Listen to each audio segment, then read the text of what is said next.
Good morning, ladies and gentlemen, and welcome to day 3 of the CAPS Intercol Games 2026. We've had 2 exciting days of competition, both in the boys and girls category, and the day is set for another thrilling and exciting day as the champions will be crowned. Will the Grenada Boys Secondary School be able to defend the championship in the boys category? And will the St. David's Catholic Secondary do likewise in the girls category? We do have some interesting situations on hand in the boys category. SAS leads by approximately 50 points.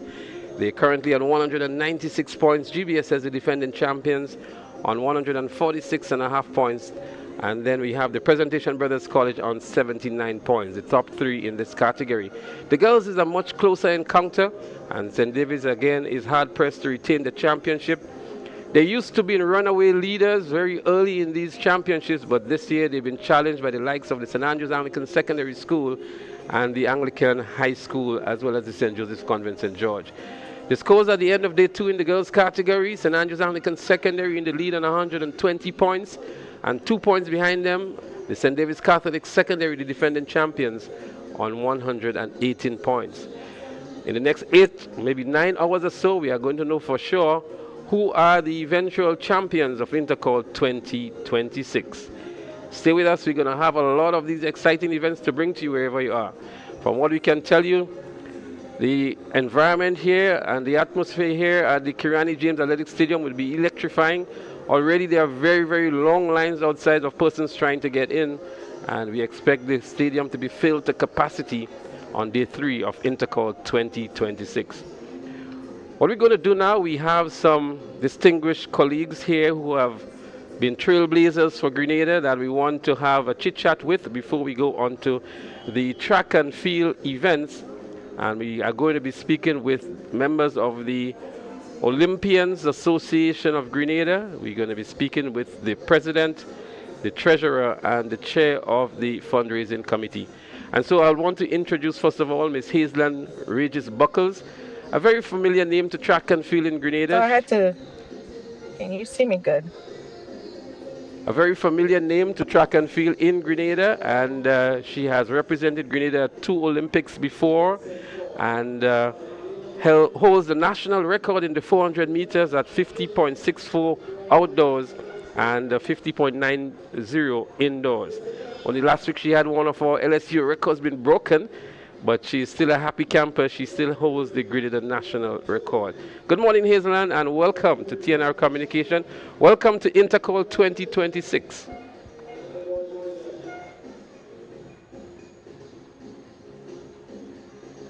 Hazelyn, are you able to hear me?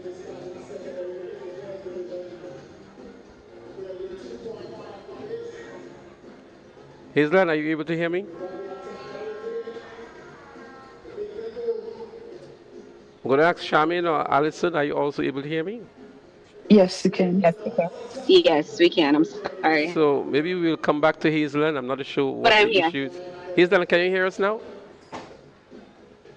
Okay, so let's move to Alison George, who is the treasurer of the Olympians Association, and she would have represented Grenada at the Beijing Olympics in 2008. In the 200 meters, she has a personal best of 22.72. Alison, I see that you're driving, so I hope you're safe on the road. Well, welcome to Intercol. I will. And welcome to the broadcast. Thank you. Have you had a chance to look at what has been happening for the last 2 days? Well, catching it on and off, but yes, I'm still very excited that my 200-meter record is still standing. So I've been pretty excited about that. Wonderful. I also want to say good morning to Charmaine Ross Phillip, who is the chair of the fundraising committee and would have represented Grenada at the Barcelona Olympics in 1992. She has a personal best in the 400 meters of 53.4, and a proud alumni of the Boca Secondary School. Charmaine, good morning. Yes, I am. Yes, I am. Good morning. How are you? So, Charmaine, we're going to kick it off with you. I'm doing fine as the chair of the fundraising committee. We know that the Olympians Association, I would have really liked for Hazelyn to set the tone as part of the mission of the association. But you have a major fundraising activity coming up, and I'm sure you'll want to let the nation know about it and to encourage them to contribute towards that as well. Absolutely, yes. Thank you for for this opportunity. On April 2nd, the Grenada Olympians Association will be hosting Respectfully Yours. It's a fundraising cruise aboard the Ecstasy. Boarding time, it's a after sunset cruise. Boarding time is at 7. The whole mission of the fundraising cruise is to help raise funds for the next generation of Olympians. Hazel will talk a bit about the mission of the organization, but this is our very first fundraising efforts, and proceeds is in aid of all of the things we want to do for that next generation. So we're encouraging our community to come out and support. This is partying with a purpose, right? So all of the funds raised goes towards the mission of the organization. So thank you for the opportunity for us to speak about this morning. Right, so I'm going to go to Alison in a while to give us some more details as to what these funds will be used for. But Charmaine, I want to get a better sense as to the response that you've been getting from the patrons, the locals, with the purchase of tickets and the hype that has been created around the event. Well, we're hoping this would help with the hype. Folks are interested. We're hearing a lot, that people would like to support. We'd like to see that support translated in actual tickets sold, right? Right now, we know some of our tickets are going fast. Like VIP, I think we only have something like 23 tickets remaining. So we really want those who are interested in supporting us to really get out and get their tickets and really show that support for not just us, but for that next generation of Olympians, for the youth that are competing today, because that's where the funds would be going. So I'm happy to hear that things are encouraging in that regard, but I want to make an appeal to all you Grenadians who love track and field, who love the athletes, who wants to throw in your support, to grab your tickets and to be part of this fundraising activity. Alison, I want to segue to you now as the treasurer to give us some more details as to what are some of the activities or things that these funds can be used for. We know we have preparation of national teams, we have equipment, we have a lot of things maybe that are needed. Can you zero in on some of the areas that these funds that you're raising would be used for these athletes? Yeah, and pretty much what you've mentioned, and we are not trying to specify to just one thing, but our goal really is to be able to get to know our athletes, speak to them, see where their needs are, speak to schools, because some kids it might be just I need some spikes, right? Some might be I need to apply for this scholarship and I have to pay for this application. So really, we want to support our athletes however they need, but really education and resources, because we understand what it's like getting scholarship coming to the U.S. and not having maybe even books, right? So it may seem simple, but there's a cost associated to everything, and it becomes very challenging when it seems like there is no one, right? No one to help with that simple cause. So we want to be available and we want to be reachable and we want to have those funds and ready to go for when people call on us. So we can't say, oh, I'm sorry, we don't have anything. We can't even help you buy some books. Wonderful indeed. And I'm hoping that Hazelin is there with us now because she will give that overview and overarching objective of the association, what gave rise to this association, and how it has been doing so far. Hazelin, are you able to hear us now? Yes, I can. Can you all hear me? Yes, I can hear you now. Sorry for the technical glitch we may have had earlier on. So Hazelin, as president of the Olympians Association of Grenada, where did this idea come from, and what is the mission and vision of this association in the scope of things here for the athletes in Grenada? All right. So as the chair of the Grenada Athletes Commission, which is part of the Grenada Olympic Committee, our president, Bernard Wilson, was literally the one who was in the move of starting this. And as I became the chair, he was like, I would really like for you to take this over. And as you know, I'm always about what can we do to make things better. So I went ahead and I got all of our Olympians' contact information as much as I can through the help of Dexter Mitchell. Dexter would have really supported and worked closely with our president to put a list of all of the Olympians together, including the years, contact information, emails. So I was able to use this information to reach out to our Olympians and say, hey, this is an idea. This is something that I truly believe would help us move Grenada sports forward. And I just wanted them to say yes. So I called a Zoom meeting And I just said, hey guys, this is an idea. Are you in? And honestly, they were like, yes, tell us more. So we are a member of the World Olympians Association. This is where we get our membership from. And it is to unite Olympians, but on a much broader scope, it is to also continue the Olympic movement. In order to continue the Olympic movement, you have to be able to support our athletes to get there. So this is not only about track and field, it's about all sports that participate in the Olympic Games. So we have swimming, we have taekwondo, we have volleyball, we have different sports in Grenada.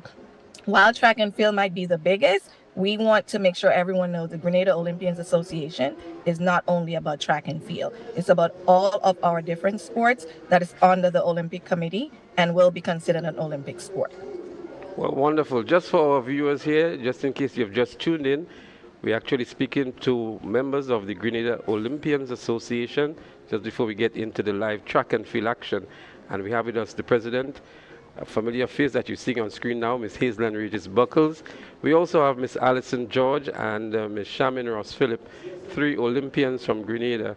And they are here to share on some of the fundraising activities that they have for support to athletes and athletics and all the Olympic sports here in Grenada. So, ladies, we have Intercol here. You would have blazed the trail here. We still can remember some of those great races you guys ran. Shamin, you've been part of that victorious Boca Secondary School team. Hazelyn, you've won it many times for St. David's Catholic Secondary. Kishara George, one of our records were broken yesterday. Oh, Lord. Well, you know what? I tell everyone, Kishara George was my biggest competitor. We were on the same team, but this young lady was excellent at what she did. And her record has been there for a long, long, long time. And as you know, my record just got broken last week by LSU great athlete in the 400. It's been there since 2005. So it's been a lot of record breaking. We are heartbroken, but at the end of the day, it's for the good of the sport. Yeah, Kishara's record was broken by Annalisa Brown yesterday, 56.24 in the 400 meters. And Charmaine is very happy. I'm sure Annalisa is going to get a huge paycheck. Wait for it. Boca Secondary. As a matter of fact, Boca Secondary has been doing extremely well. They have a coach there, Coach Charles, who's been doing great work with them, and he's showing up on the track as well. Absolutely, yes. Boca, like I'm saying to all of the Olympians, Boca, we're coming, right? We are coming. Next year would actually be 40 years since Boca last won Intercol. So I think we're due for a championship. So just keep looking out for us. And I'm so proud of the kids and all that they're doing. Hazelyn, I want to get back to you because St. David's Catholic Secondary has always been runaway winners. This year, it's a little bit a tougher challenge for them. Your words of encouragement to them? Of course. I do my best every day so far to send them either specific quotes. I've been doing my videos to send it out. I'm just hoping that everything that we were saying is transitioned into, of course, winning. But also, it is very important for us to know times have changed. I have seen a level of competition this year that we have not seen for years. My biggest encouragement to all of our athletes, please run through the line. Please do not celebrate too early.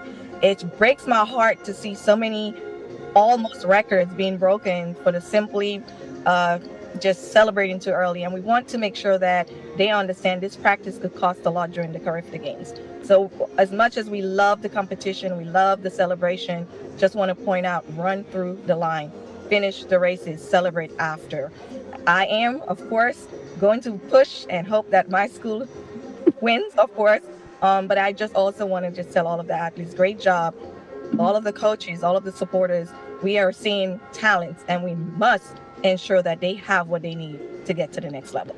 Well, I hope our producer can just cut that clip out about running through the line. We cannot belabor that enough. Mm-hmm. And Alison, I want to get to you now because you still hold the record in the 200 meters, 22:72. You would want to share some encouragement for your alma mater as well. Oh man, it's been tough. I'm not going to lie, it's been tough. Bye, base. Go. Sorry guys, I gotta take my bike. You're doing mommy duties, right? That's good. Mommy duties, really. Goodbye. It has been really tough, but I think we have had a great squad during my years, and I'm very proud of what we've done. And we still have convents. We still have the 4x1. I still have my 200. But it's not the end, right? And like Hazel said, there are transitions. school transition. Some win, some lose, and I think our school has been struggling. But at the end of the day, everyone has a comeback in them. And I think Convent Grenville will eventually have a comeback. So for all of the athletes, just keep encouraged. I tell people at the end of the day, sport is fun. We want to win, but at the end of the day, you can say, hey, I competed in track and field and I had the best time of my life. So no matter what, remember what your skills are, remember what you've learned, but also have fun. It's important to have fun. So were you part of that victorious SJC Grenville team that won Intercol? I'm sorry, say that again? Were you part of the victorious SJC team from Grenville that won Intercol? Yes, So I am. We have championship honors here. Yes, that was my group back in the day. Devon Yes, George, sir. your coach? Devon George? No, we had Miss Erica Fortune, Erica and then Fortune. sometimes we we trained a lot with Win Maxwin as well. Correct. So I want to look at the legacy now that you ladies are leaving behind. Hazeland, I understand that you have a daughter, Christina, that has started track now and is doing the 200, 400, and now the 800 meters, some of your events as well. Tell us a little bit about that. And Shamin, I'm going to come to you to hear how Jaden is progressing. He's been part of the character team for Grenada, and maybe you can update us on him as well. So Hazeland, can you tell us a little bit more about Christina? My daughter is running the 200, 400. Her coach thought it would be a great idea to put her in the 800. I've never run the 800. If you had me in the 800, I got to 600, and that's the furthest I would go. But the 800 has always been what we use as background training. And my daughter ran the 800 actual race the other day, and we were very surprised because, she definitely was like, I'm not doing this race. I'm not an 800-meter runner. But it's used to build her strength and to continue to develop her. The future is bright. As parents, we do not want to push our children. We want them to want to do it. We want them to love the sport. So if I do not want her to think she has to be like her mom, but as she said, she will be better. And that's enough for me. Wonderful. We look forward to seeing some blistering times on the track in the 200 and 400 meters. These were your real events, especially the 400, and I'm sure you'll have a lot to share in addition to what the coach is sharing with her. Shamin, you want to tell us a little bit more about Jaden and what he's been up to lately? Yes, so Jaden is in his senior year of college. He's going through his transition and building. So we're looking forward. He starts his outdoor season this Friday and Saturday. So we're looking forward to what he would bring this season. But he's on his own journey, on his own mission, and just looking forward to see how he would end his season. Maybe you could have sent him back for Boca Secondary School to give them some strength in the boys category. But we're happy to hear that the Boca legacy Secondary continues. does not need help. The kids are doing great on their own. They're not needing help. They have an awesome coach, and I am so impressed by the leadership of the school and just the energy that's coming out of the school. And I'm so excited, about where they're gonna land, not just this year, but the future for Boca Secondary School. So ladies, we are running out of time. We have to put a wrap on things. So I want to offer you the last opportunity to appeal to the locals to support the fundraiser that you're having, and wishing you all the best for that as well. So Shamin, would you want to just make a final appeal? Yeah, thank you for this opportunity. And I want to appeal to our general Grenada public to come out and support this Respectfully Yours fundraising cruise. Respectfully Yours is just our way of saying thank you to our community who supported us, and wanting to say, we want to really give back to this new generation of kids. So come out and support. Again, it's on April 2nd, Thursday, April 2nd. Friday the 3rd is a holiday. Saturday is the beginning of the Character Games. So you have some rest time in between the cruise and Character Games, right? We really would love to have your support. We would really love to have the community come out and support. And your support is a give back, because all of the fundraising goes to the development of our athletes, right? So, this is partying with a purpose, partying with a mission. So it's a party. I don't want people to feel like it's just a fundraiser. It is a party cruise. It's aboard the Ecstasy. It is all inclusive. It is all white. And we're hoping that folks will come out and we'll just have a really good time. It's going to be an experience, Yeah. So be part of it. Join us in celebration of these kids and the next generation of Olympians. Thank in you our so mission to support them. Thank you so much, ladies. We're running out of time because we're about to start on the track. And I want to make the appeal to all you who say you love sport and you love the athletes. There is a golden opportunity for you to come out and show your support. Purchase a ticket, go and enjoy the lime and contribute towards the development of all of these Olympic sports. So thank you, Hazeland. Thank you, Alison. And thank you, Charmaine. Thank you. Thank you. Thank you. Thank you so much. All right. Have a good one, guys. Thank Alright, you. bye-bye. So viewers, we're going to Bye. continue with the live track action shortly. We're going to take a short commercial break and we're going to get back with the live action on the track of Day 3 of Intercol 2026. Thursday, April 2nd, 2026, the official pre-character, all-inclusive, all-white cruise experience is here. Hosted by the Grenada Olympians. It's respectfully yours. Premium entertainment and Grenada's top DJs. It's food and drink inclusive. All-white dress code experience. It's an Olympian hosted celebration. Secure your spot now. Ticket outlets, go to fed.com. All proceeds support the next generation of Olympians. So on Thursday, April 2nd, respectfully yours, about the ecstasy. Carifta weekend starts. Viewers, we welcome you back to the live track action right here at the Kirani James Athletic Stadium. It's Intercol Day 3 and we have quite a number of events. Just to recap the current point standing from our overnight competition, and I'm going to run through very quickly the full lineup of the results that we have. I'm going to start with the female team scores. In 19th position, Grenada Seventh-day Adventist Comprehensive on 1 point. St. John's Christian Secondary is in 17th position on 2 points, together with the St. George's Institute. Happy Hills Secondary, they are on 5 points in position number 15. In position number 14, Grenville Secondary with 8 points. St. Mark Secondary, Westmoreland Secondary is in 9th with 9 points. And in 11th are St. Mark's Secondary and Westerhall Secondary with 11 points. St. Joseph Convent Grenville on 15 points in 9th position. Grenada Christian Academy, they're currently in 8th position on 19 points. Bishop's College in 7th position on 31 points. MacDonald College in 6th position on 54 and 1/3 points. And your top 5. Boca Secondary, they continue to impress. They're on 71 points. St. Joseph Convent St. George in 4th position. They're on 80 and 1/3 points. Then we have the St. David's Catholic Secondary, the defending champions. They're on 118 points.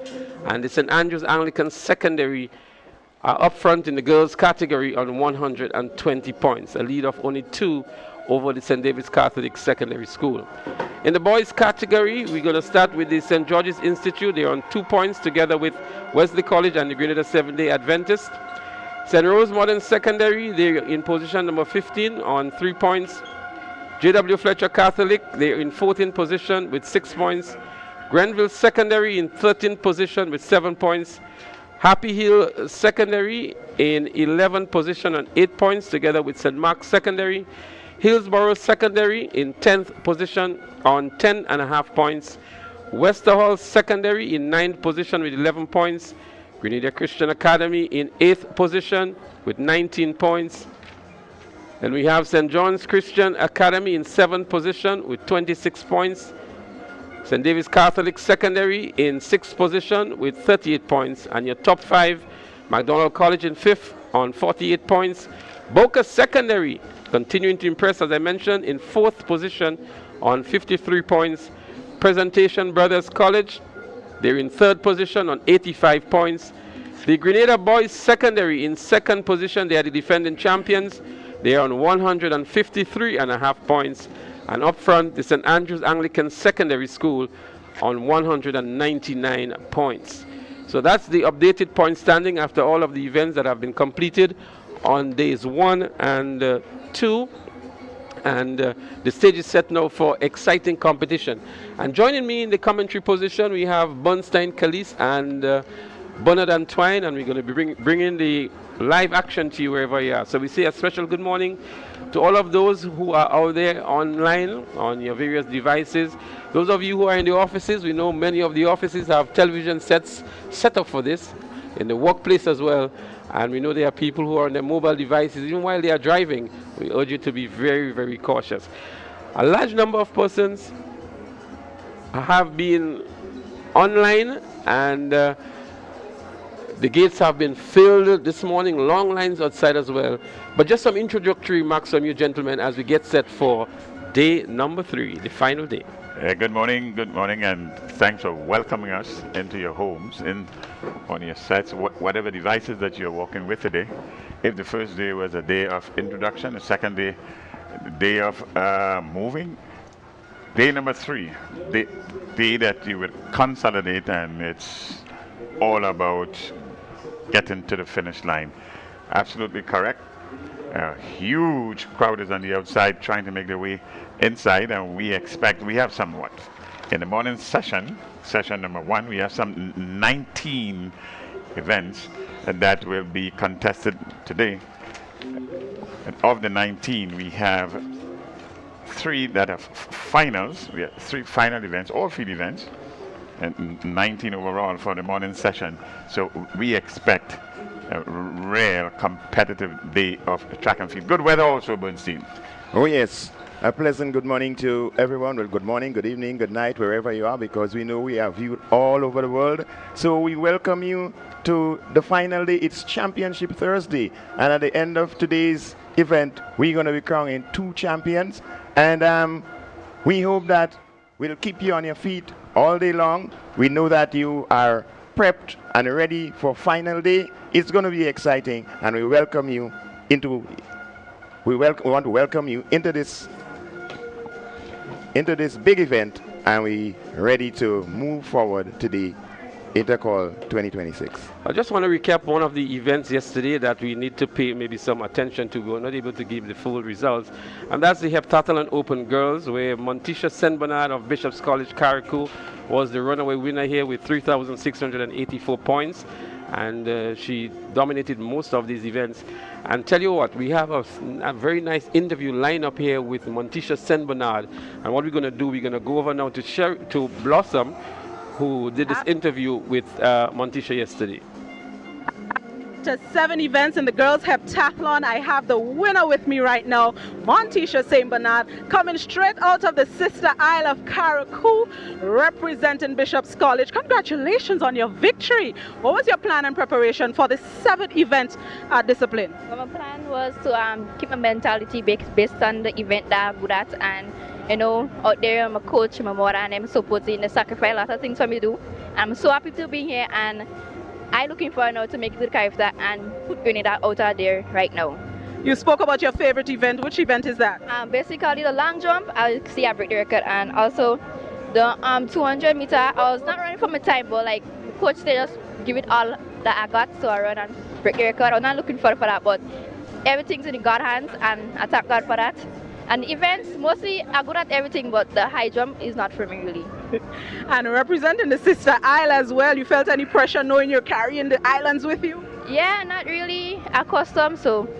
Nice. Well, congratulations, Monty. I will call you the Iron Woman following your victory. Congratulations. Montisha St. Bernard of Bishop's College, winner of the girls heptathlon. Well, a lot to be celebrating in Carriacou on PT Martinique. Your girl, Montisha St. Bernard, did extremely well to win the girls heptathlon yesterday. She mentioned the long jump, her favorite event. She was second there in 4.93 meters, and a very good performance from her overall in the event. 3,684 points. The boys octathlon, Quanel Pay of the GBSS, he was the overall winner. He scored 5,041 points, and he had an impressive 1089 in the 100 meters. And we saw him yesterday in the 1500 meters doing 4 minutes 44.96, and some outstanding performances from Quanel Pay of GBSS. Randy Jones was second, and Javid Noel was third. And so we also have an interview with Quanel Pay, the winner of the octathlon boys. Blossom, tell us about We Cornell. are standing here with the winner of the boys octathlon, Cornell pair of the Grenada Boys Secondary School, Najiko GBSS. Cornell, congratulations on your victory. 8 events over the past 2 days. How grueling was this for you? Yes, well, I would say it was very grueling. I was prepared for this event, and I trained very hard coming into this event. And you seem very happy with your performance. I know you broke the record in the 400 and the shot put in the octathlon. Was that your goal? Yes, my goal coming into this event was to break my own record, And with 8 events, which one of them is your favorite? the 400. Nice, and you broke that record. Congratulations, Cornell. Keep it up. That was Cornell pair of Najiko GBSS, winner of the boys octathlon. Well, congratulations in order for Cornell Pay, a record-breaking 48.6 seconds, faster than the athletes that were in the flat 400, to establish a new record there for the boys octathlon. And congratulations. Gentlemen, we look towards the event today, and maybe just to look at the position of the various schools and the quest for championship honors. Quite a number of events today, and I'm sure all of the schools would have done their assessments overnight and re-strategizing as well. In preparation for the final day, the grand finale, we expect the stadium to be filled to capacity. We already know that the main pavilion has been sold out for maybe over a week now, and the long lines is an indication of that. The students are out here in their numbers as well very early with the noise paraphernalia, the headgear, the bandanas, the drums, and all of that. But with all of these events here, SAS leading with 199 points in the boys category, 120 in the girls category. What is your perspective on both categories? Let's look at the female category first. Bunstein, your perspective. Well, it's never over until it's over, but it's a close competition between SAS and the St. David's Catholic Secondary in the girls. Anglican High School somewhat in the mix also, and St. Joseph Convent St. George. I know that today is the final day, and all of the teams would have reassessed their situation, and they're now going to make a charge to the finish line. So we look forward to see every team putting forward their best foot today, and make sure that at the end of the day they're striving for championship honors. And Mr. Antoine, in the girls category, we hear of the competition, we see the closeness in the scores, your overall assessment and maybe expectations going into day 3? Well, I think Burnson sort of hit a nail on the head. We still have 4 or 5 teams that are still within touching distance of each other. Separation of only 2 points between St. David's Catholic Secondary School and SAS. And that is as close as you can get. And then 8 points difference between the Anglican High School and St. Joseph Convent St. George. So it's like a competition within a competition itself for the first 4 of 5 competition. One of the really distinctive thing I thought that jumped out at us at these games is the performance of the Boca Secondary School. Boca Secondary School has done rather well in 2026. 71 points, the girls, not too far off the pace, and one can continue to expect closing of the gaps to sometime today. Even the smaller schools, Wesley College, they're on the board.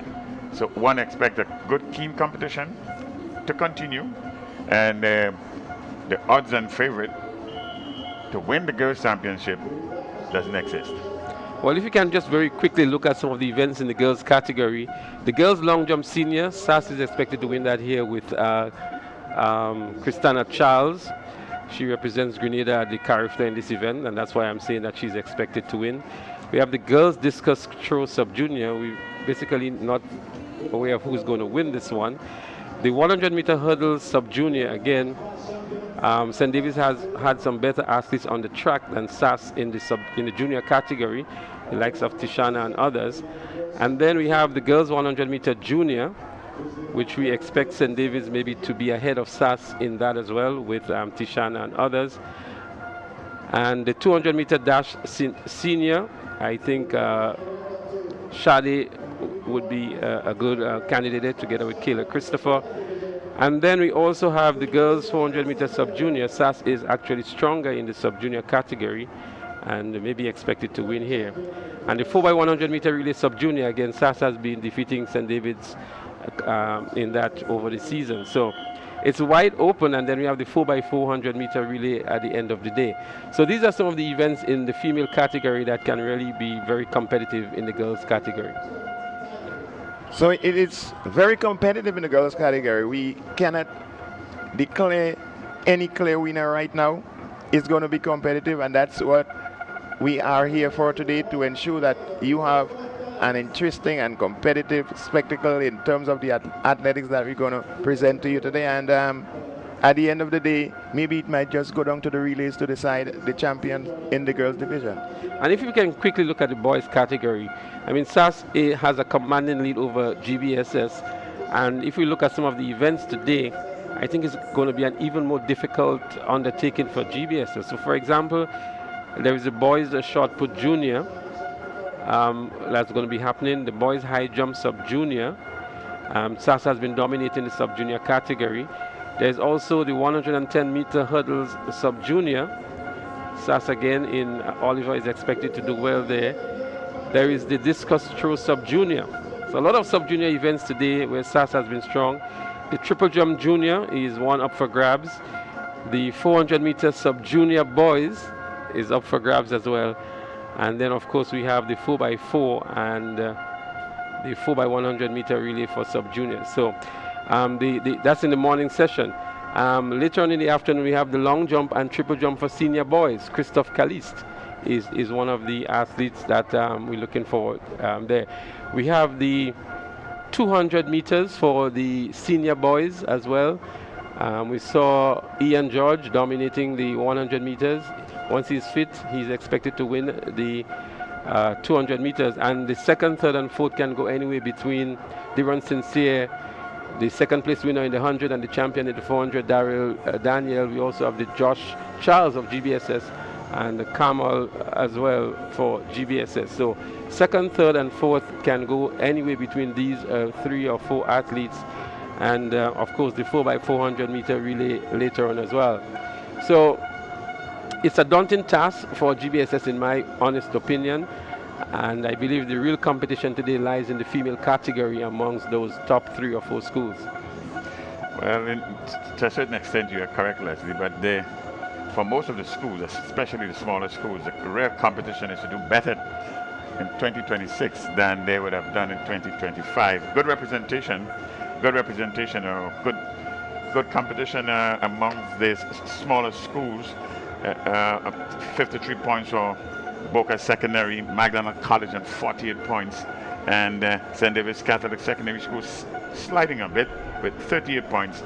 The competition will continue amongst these schools there. And then you get to the real small schools, those who have not done very well over the last few years. The Grenada Christian Academy, Westerhall Secondary School, they're 19 and 11 points respectively. One expect a good showing from among those schools today. The Grenada Seventh-day Adventist School, Secondary School, they are in on the board. They're registered with 2 points, and one expect again a good showing among these smaller schools. Well, with just about a 45-point difference between SAS and GBSS, the 2 top contending school, PBC right there on 85 points and Boca Secondary on 53 points, the top 4 there. But the battle between SAS and GBSS is not over. Once there is life, there is hope. And I'll say to the schools like GBSS and PBC, keep hope alive. But it would be a daunting task. And we are waiting to see how things pan out today to decide what the final outcome will be. But SAS seems to have one hand on the trophy already, but it's not complete. What we also need to put into the mix is maybe an unprecedented occurrence, a situation that can occur where one school can actually win the boys and girls category for the first time in the history of the games. We're not saying that's going to happen, but potentially we have this under consideration because at the moment SAS is in the lead in both the boys and girls category, and potentially they have a chance to win the girls as well. So we're not sure what's going to happen. Time would be the judge of that, but potentially we have this situation developing. Happening now in the girls division is the long jump for seniors, and we should see some good performance here from Christiana Charles. She is registered for this one. She has represented Grenada at the carriacou level in this event. She made the carriacou standard as well, and she would be a favorite in this event. Kate Fletcher is on the runway now for SAS.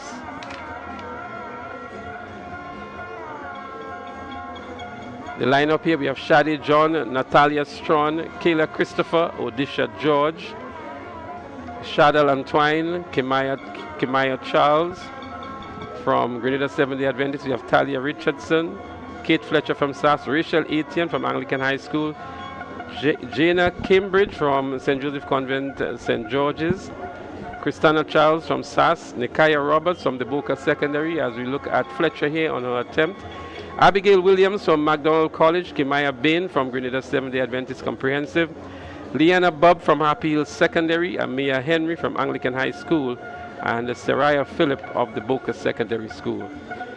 About to make a jump now is Rachel Etienne of the Anglican High School.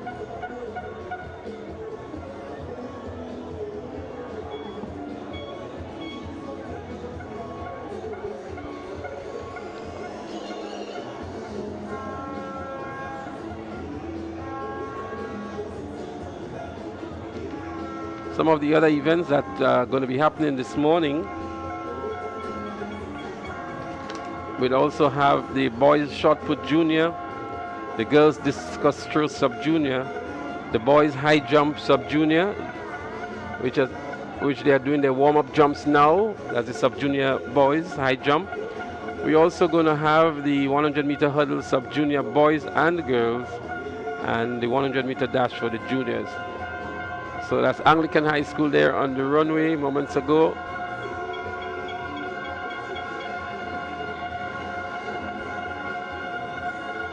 Gentlemen, already the noise levels are going up.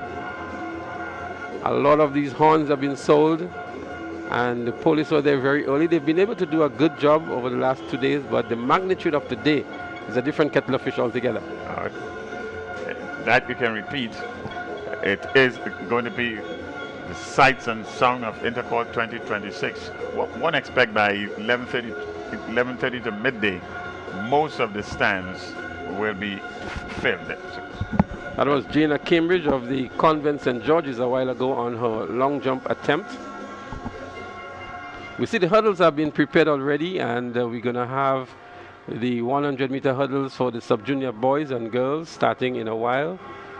But we're going to try and keep you up to date with some of the field events, the long jump for the senior girls, the high jump for the sub-junior boys, and then we're also going to have some discus happening. 100-meter dash sub-junior hurdle.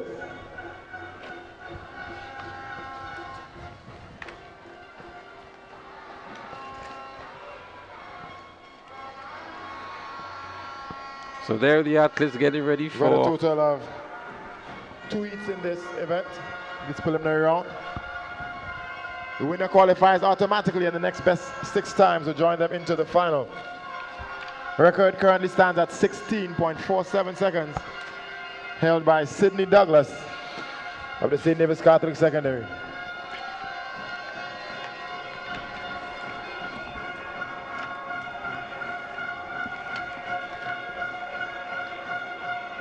So there they are. We should see Jelena Panchis, Shakonda Paul, Kirana Mitchell, Kelina Modest, and Nicola Noel in the first of the 2 preliminaries.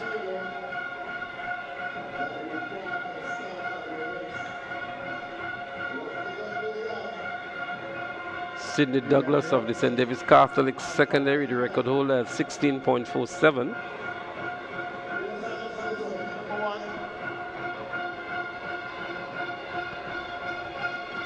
Running out of lane number 3, representing the Classic Lighting Boca Secondary, Jelena Panchu. Lane number 4, representing the Wagati Sanova St. David's Catholic Secondary, Shaquanda Paul. Lane number 5, representing the Classic Lighting Boca Secondary, Kirana Mitchell. Lane number 6, representing the Nawasa SAS, Kelina Modest. And lane number 7, representing the GTC Anglican High, Nicola Noel. So there you have it, the lineup for the girls 100-meter hurdles in the sub-junior category. And this must be a sort of a novelty event for these sub-junior girls. I'm sure that at the primary school level, they may not have been competing in this particular event. So we're getting ready for heat number 1. The girls 100-meter hurdles, sub-junior.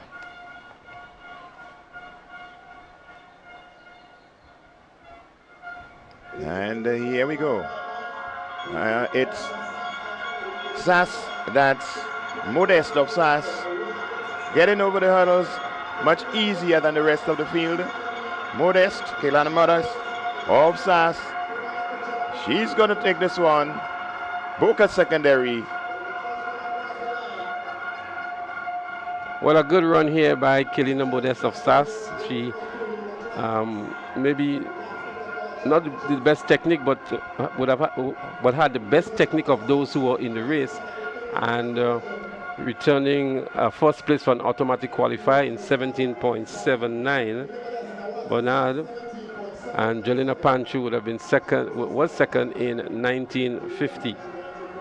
Yes, sort of a novel event. Good introduction among these young people. 100 meters for sub-junior girls, and for most of them, it's an introduction to the hurdles. We saw a lack of refined techniques there, but they would only get better as time goes on. So 17.79 seconds, the winning time in that heat. Not a bad time, but we look forward to see something better to chase a time of 16.47 seconds. There are 2 heats, and the heat number 2 is up next. Let's take the house announcer of the lane assignments. Representing the Classic Lighting Boca Secondary, Teresa Moore.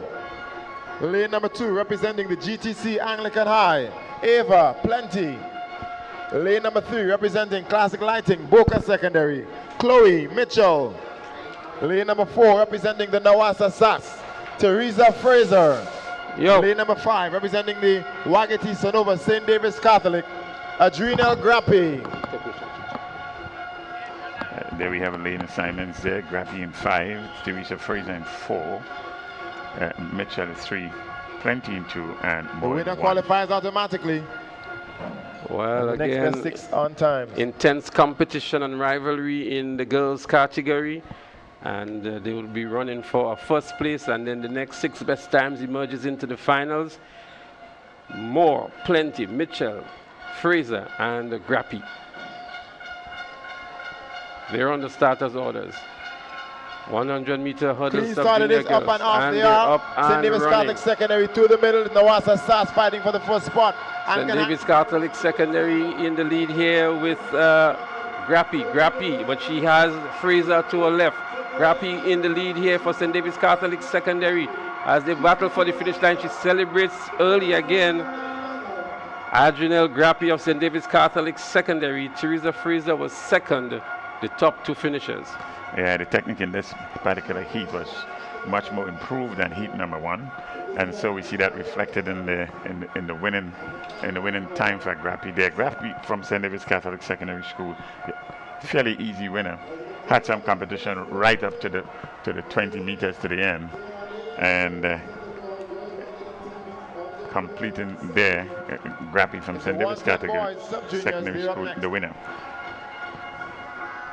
So we're getting ready for the boys in the 110-meter hurdles, sub-junior. It's 1910, 19.10. That's the winning time for Grappi there in that heat number 2. Much slower than the first heat.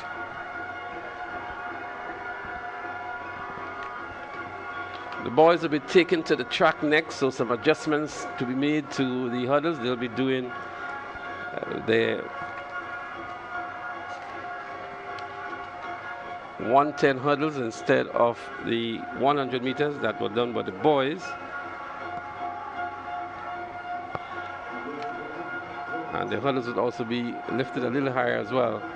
And there we see some of them getting ready for the event. Yeah, the record holder in this event, Anthony Phillip from the Presentation Brothers College. He established this in 2025. Time of 15.97. Interestingly, he also broke the record yesterday in the hurdles. Anthony Phillip of PBC. One of the distinctive features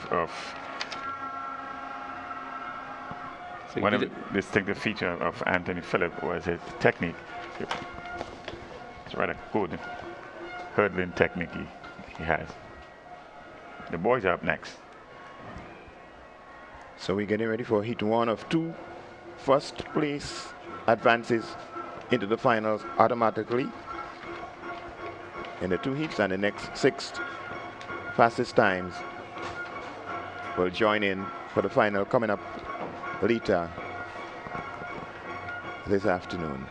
So in heat number 1 and 2, the 11 athletes and we're facing the start, and of the 11, 8 will go through into the finals. Well, the boys are now ready for the high jump. It's just about to be started, and the discus is also going to be happening shortly.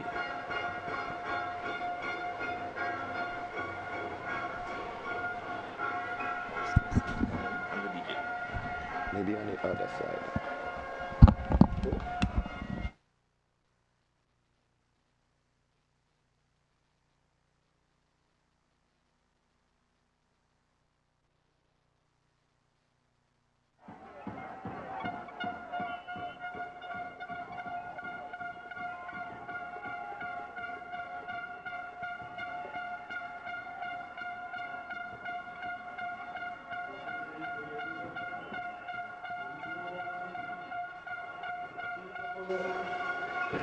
On the track is the 110 meters hurdles for sub-junior boys. There are 2 heats. The winner automatically qualifies, and then the next 6 best times from the 2 heats. Let's take lane assignments. Darren Amadei. Ring number 5, representing Nawasasas, Tishon Lambert. Okay, there you go. But in case you would have missed it, it's Christian Collins, St. David's Catholic Secondary School. He's in lane number 1. In lane 2, Cameron Bonaparte. And Bonaparte represents the GBSS. In lane 3, Ramon Stewart from the Presentation Brothers College, Boca Secondary School. Darren Amada, he's in lane 4. And in lane 5 from SAS, Tishon Lambert. So let's see how this one is going to work out. It's the heat 1.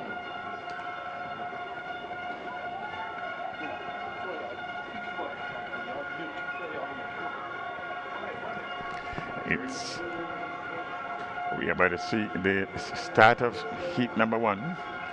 We would have just witnessed the completion of the girls' hurdles, and again, it's a good thing to have the hurdles being introduced at the sub-junior level. And this can only grow and get better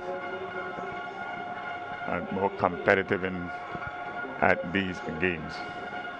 So as we get ready for the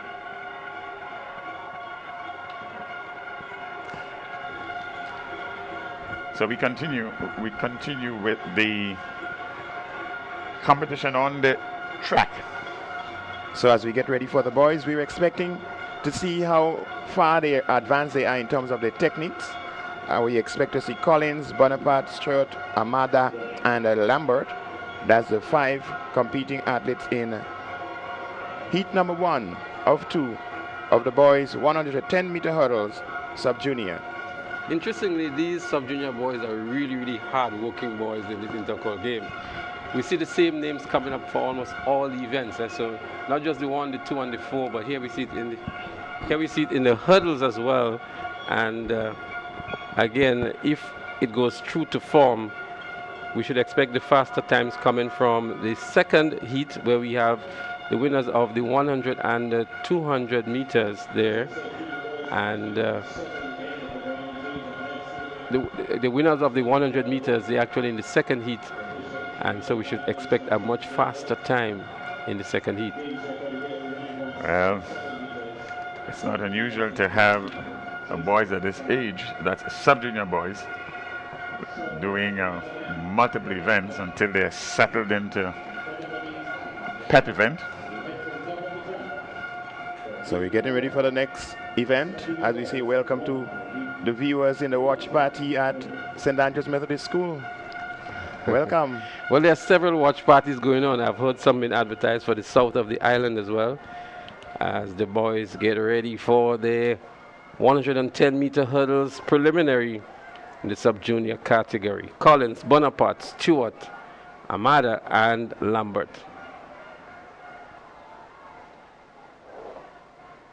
There they go, they're up and running. St. David's Catholic Secondary, Christian Collins looking good on the inside, and he has GBSS Bonaparte to his right. Bonaparte is in the lead now. It is Bonaparte over Collins. Bonaparte is going to be the runaway winner here. Collins in second. They're struggling for the third position. But Cameron Bonaparte of the GBSS, winner of heat number 1. A rather easy win there in the end by Bonaparte, and the distinctive difference really has to do with the technique.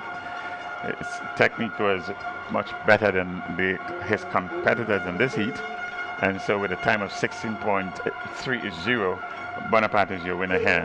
Automatically qualifies into the finals later today. And in second position from St. David's Catholic Secondary School, 17.26 is Christian Collins with Tishon Lambert from SAS with 19.92. So your winner, Christian. So Bonaparte, the winner of heat number 1, outclassing the others in terms of style, in terms of technique, and a deserving winner of heat number 1. Bonaparte, that's Cameron Bonaparte of GBSS. We're getting ready for heat number 2. As I mentioned, Bernstein, heat number 2 has Dishon Oliver. He has won everything that he has taken part in. Akel Briggs, the fastest athlete from GBSS, is also there. We have not seen Cumberbatch from the St. John's Christian Secondary. He's opted maybe not to participate in this one. Romario Phillip of Boca Secondary is there. Alonzo Mitchell of St. David's Catholic Secondary. And Zaim Hosten of Magnolia College. So the showdown in this heat here would obviously be between Addition Oliver, Akel Briggs, 1 1/3 in the 100 meters. And here they go head to head in the hurdles now. Yeah, well, that competition with Briggs and Oliver.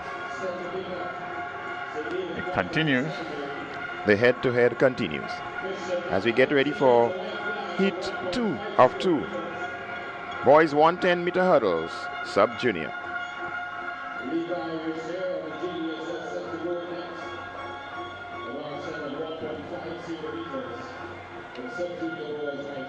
We're standing by for the lane assignments.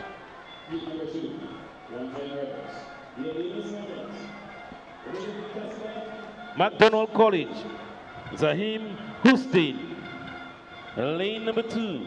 Representing Classic Legend Boca Secondary, Romario Phillip, lane number 4. Representing St. David's Catholic, Alonzo Mitchell, lane number 5. Lane number 6, representing Nagico GBSS, Akel Briggs. Out of lane number 7, representing Nawasa Sas, Dishon Oliver. As you can hear from the spectators, the fans, welcoming the athlete Akel Briggs and Dishon Oliver, a head-to-head. First and third in the 100 meters.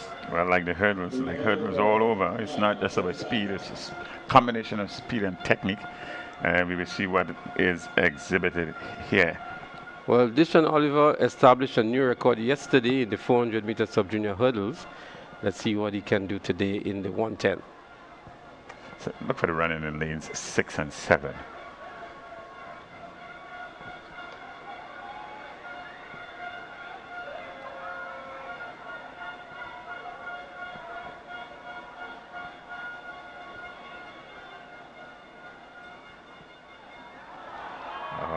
he seems to have a false start or a faulty start. The officials will decide. Well, Zaim Holston of McDonald College was out in a flash, maybe too far ahead, maybe nose, maybe a misbalance. Let's look back here. Holston, McDonald College. Yeah, he was out just too quick here, and that may be an unfortunate situation for him. We are with the decision of the officials, but from the looks of things, he's not a happy camper. Well, it's quite clear. And the red card is out, so Holston from McDonald College, they will sit this one out. Disqualified on false start rules. So we're down to 5 competitors. It looks like 4.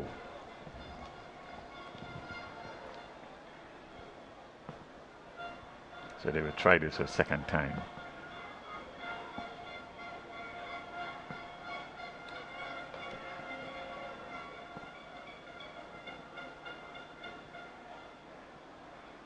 And they're off. And over the first bite, Oliver outclassing them with technique. Looking good. Oliver over the hurdles in a flash. He has no contest. He's going to take this one. Look at the time. An easy winner there in Oliver, and the distinctive difference again, really technique. Hurdle as compared to jumping, and he executed rather well right at the start. After the first 2 hurdles, there were absolutely no competition for Oliver, and 80 meters to the finish, he was all by himself, going through to the end. 15.12 is his winning time, and it's a good time there. Well, it's not just a good time, it's a new record, because the wind reading is 0.2. The old record would have been at 15.97, and he ran 15.12. So that's his second record in the hurdles. Yesterday he established a new mark in the 400 at 1 minute to 1.6 seconds, and now 15.12 in the preliminary. But what I noticed about Oliver, he did not ease up after he crossed the last hurdle. We saw him pushing real hard, even dipping for the tape. So he came out with a different mindset today, wanting to do well from the get-go. Yes, he wanted to make a statement, and a statement he did. He didn't just break the record.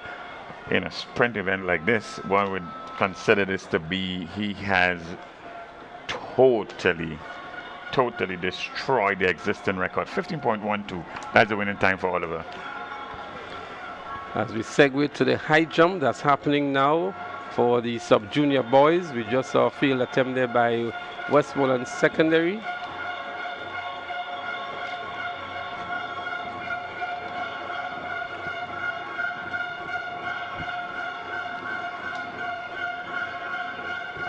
And representing Westmoreland Secondary in high jump, we have Shalon Cornwall and Rodney Barry. McDonald College is on the runway now.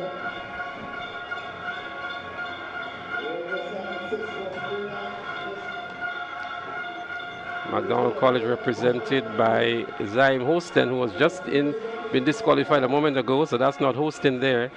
That was Tajan McQueen.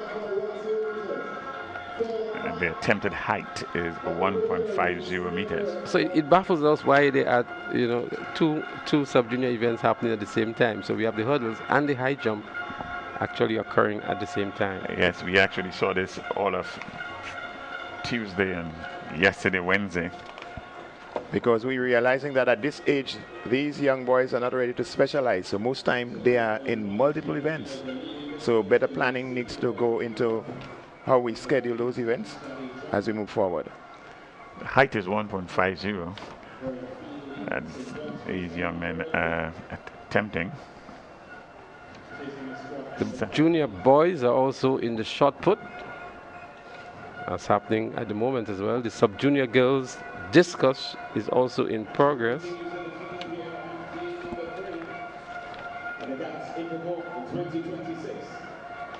Some 19 boys are entered into this event. That's the sub-junior high jump boys. The record in this event is at 1.77 meters, established in 2014 by Jason Alexander. The boys' shot put also in progress.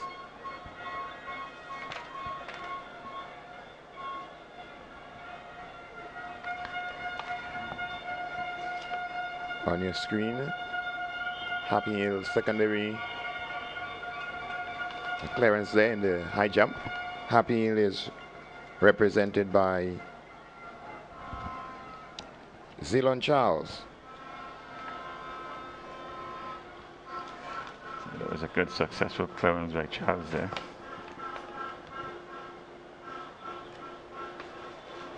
SGI and the shot put pretty close to 12 meters there.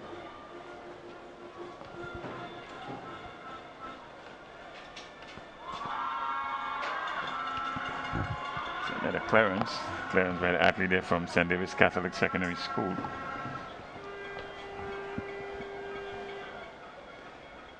Niles and Julian, Niles and Collins. That's Christian Collins and Christian Niles, representing St. David's Catholic Secondary School in the high jump for sub-junior boys. So clearance by Boca Secondary, being represented by Romario Philip and Job Samuel. That's young Houston now, who was just disqualified from the hurdles. With a successful clearance, he'll feel happy at this moment. A cheeky clearance, you call that? Keeping with the theme that we would have alluded to earlier, the boys are shuffling from one event to the next.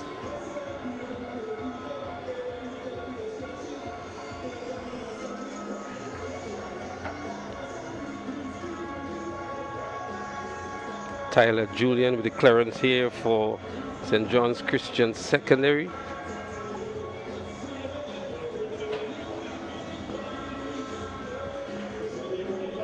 All the boys seems to be going over the side fairly easily.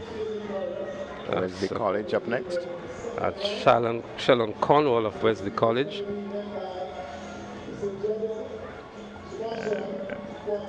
That's a failed attempt. Probably spoke too soon.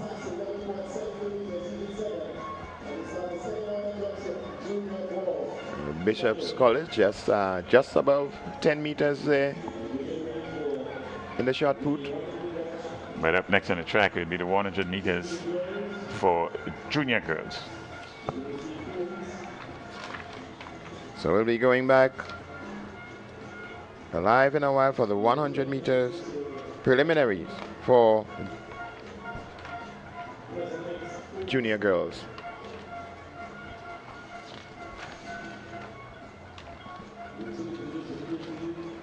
Large entry, some 31 girls are registered in this event. 4 heats. Let's get a lane assignment for heat number 1. Lane 2, representing Grenada 7-day comprehensive school, Chazara Bola. Lane 3, representing Boca Secondary, Sarah Sandy. Lane 4, representing St. Joseph Convent, Grenville, Karina Lashington. Lane number 6, representing St. Anglican Secondary, Destiny Harry. Lane number 7, representing St. Mark Secondary School, Jayla Antwine. So there you have it, the lane assignments for heat 1 of 4 in the 100 meter dash for juniors. And a lineup here that is looking for a position into the finals. The winner goes through automatically, and then the next 4 best times would be in there as well.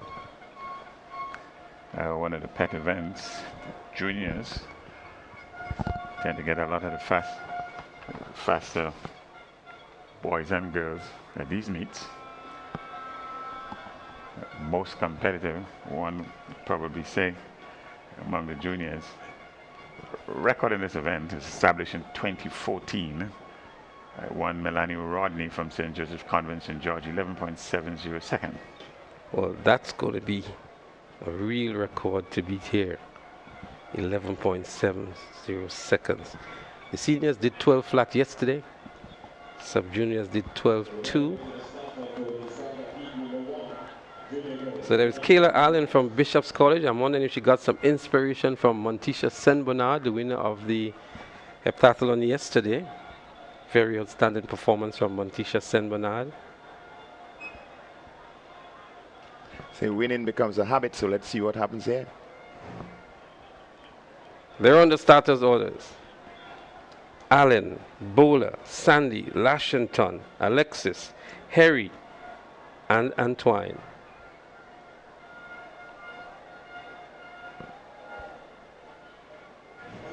They're up and running. 100-meter junior heat 104. And Allen from Bishop's College already looking good. Inspired by Montisha. And she is going to be the automatic qualifier going into the final. 12.78 on the flash time for Kayla Allen of Bishop's College. And as though I had some insight into the team, I was able to recognize and the appreciation for Kayla Allen of Bishop's College winning heat 104 in the junior girls 100 meters. So as you look at the playback there, good control run. She led from about the 60 meters and she continued running right through the tape to the end. Fairly easy, relaxed win there for Allen from Bishop's College. In fact, the competition was coming from lanes 2 and 3, so she had a good looking. Lashington in second position and Sandy from Boca Secondary School in third position. 12.83 is the winning time. She seemed very happy with her performance, following in the footsteps of Montisha from yesterday. Now, a trend has been set, and Bishop's College is on the move. Let's get ready for hit number 2 of 4. Representing the Anglican High School, Ariana Thomas. Representing St. Rose Modern Secondary, Alicia George. Lane 3, representing Grenada 7-Day Comprehensive School, Jayla Marast. Lane 4, West Hall Secondary, Jamila Martin. Lane 5, St. Andrews Anglican Secondary, Brianna Oliver. Lane 6, Apple Hillsborough Secondary, Kemaya Julian. Lane 7, McDonald College, Shania St. Louis. And number 8, Micaiah Frederick, St. Max Secondary School. So this is another stack field in the girls 100-meter dash heat 2 for juniors. We have Micaiah Frederick of St. Max Secondary, one of the athletes to look out for. Also Rihanna Thomas, Anglican High School. Not living out Grenada SDA. So it's time for the newest, well, probably the schools who haven't been doing great to start showing up. Absolutely. Micaiah Frederick would fancy your chances here from the St. Max Secondary School. Rihanna Thomas of Anglican High School has been a standout in the sub-junior category, and now she is into the juniors. She's expected to do well.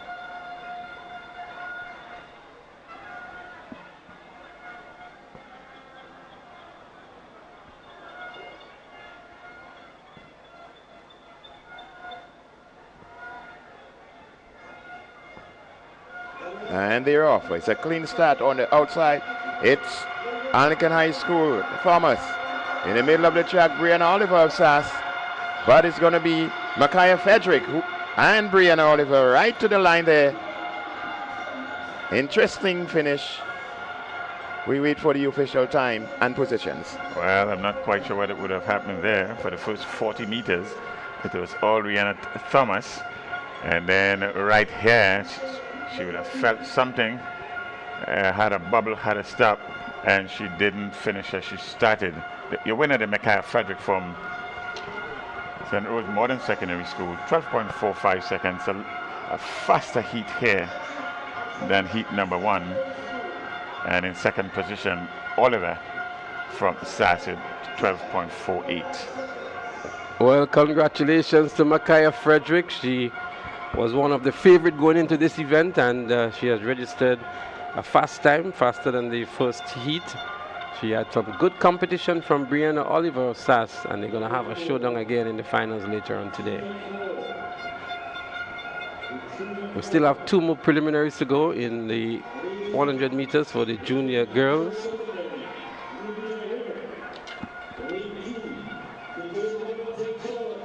Sophia Stevens, lane 3, Greater Christian Academy, Michaela Williams, lane 4, St. David Convent Grenville, Minel Lewis, lane 5, Remington Westall Secondary, Kivian Joseph, lane 6, the Anglican High, Kaya Swan, lane 7, Wesley College, Zariel Charles, and lane 8, St. Chris Catholic Secondary, Tishana Bascom. Well, there you have it, a familiar name of Tishana Bascom, running out of lane 8 for St. David's Catholic Secondary, one of the top sprinters in the junior category, and she's no doubt expected to do well. Yeah, Bascom has been running quite well all season, so one would expect a good display here. Well, look for some competition from the middle of the track also, from St. Joseph's Convent in Lewis.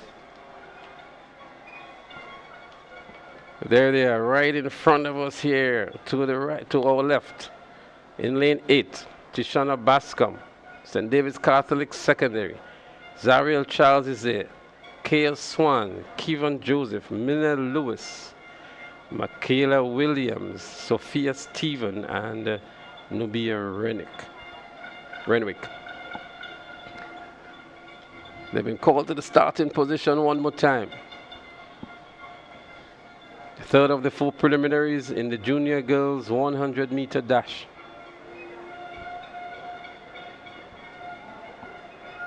Clean start this time. Looking good already is Tishana Bascom out there in lane 8. Anglican High School in KS1 giving us some really good competition this time around. But Tishana Bascom wins over Anglican High School's KS1, the top 2 finishers.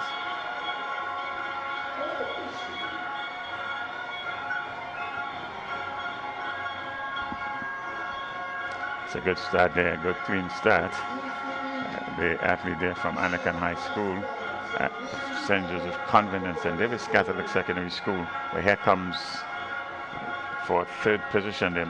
It's quite interestingly a good competition for 3rd and 4th position, but it is St. David's Catholic Secondary School, Bascom, Swan in 2nd position, and Stephen in 3rd position. 12.77 is your winning time.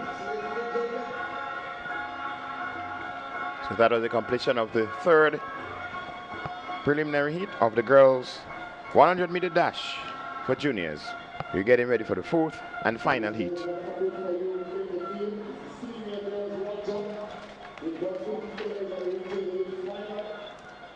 Well, some decent times already returned in those 3. Yeah, decent time, but nothing close to what the record looks like.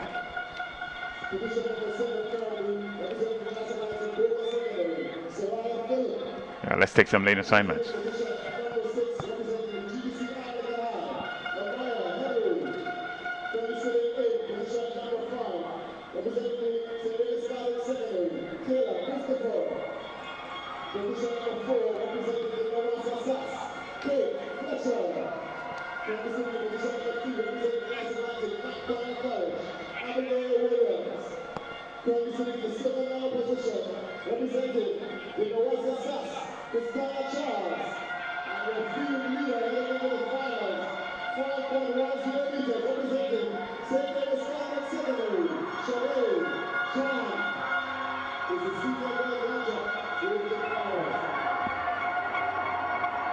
So that was the lineup for the senior girls long jump that was introduced by the house announcer. But we're getting ready for heat 4 of the girls 100-meter dash junior. And we have 3 non-starters in this one, so 5 ladies will face the starting gun in this heat, number 4 of 4.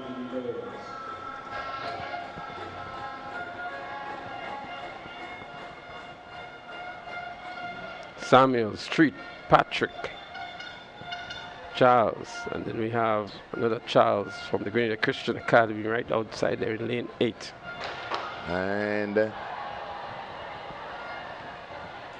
going to try this a second time in lane number 3. there seem to be some early movements there. The officials are going to check.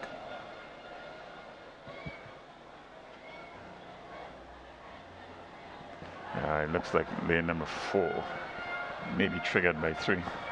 So let's see what the officials have decided. Neil Wells have the card that he has issued to lane number 4. That's The field has Angel been Lewis. recalled. A red card issued to lane number 4. The field now down to 3 athletes. We head back to the starter. Sorry, down to for 4. heat number 4. Junior girls 100-meter dash. Still there is J.W. Fletcher, St. David's Catholic, St. Joseph's Convent St. George, and the Grenada Christian Academy. Your winner of your high jump junior girls, lane number 3. That's Patrick.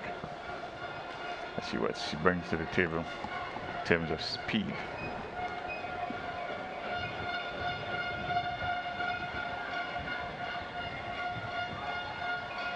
Once again, remind participants to please be quiet for the start of the event.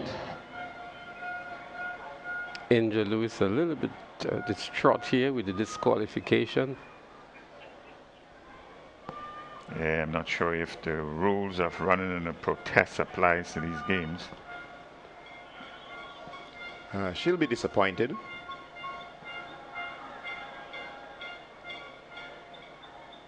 Lanes 1, 2, 3, and 8.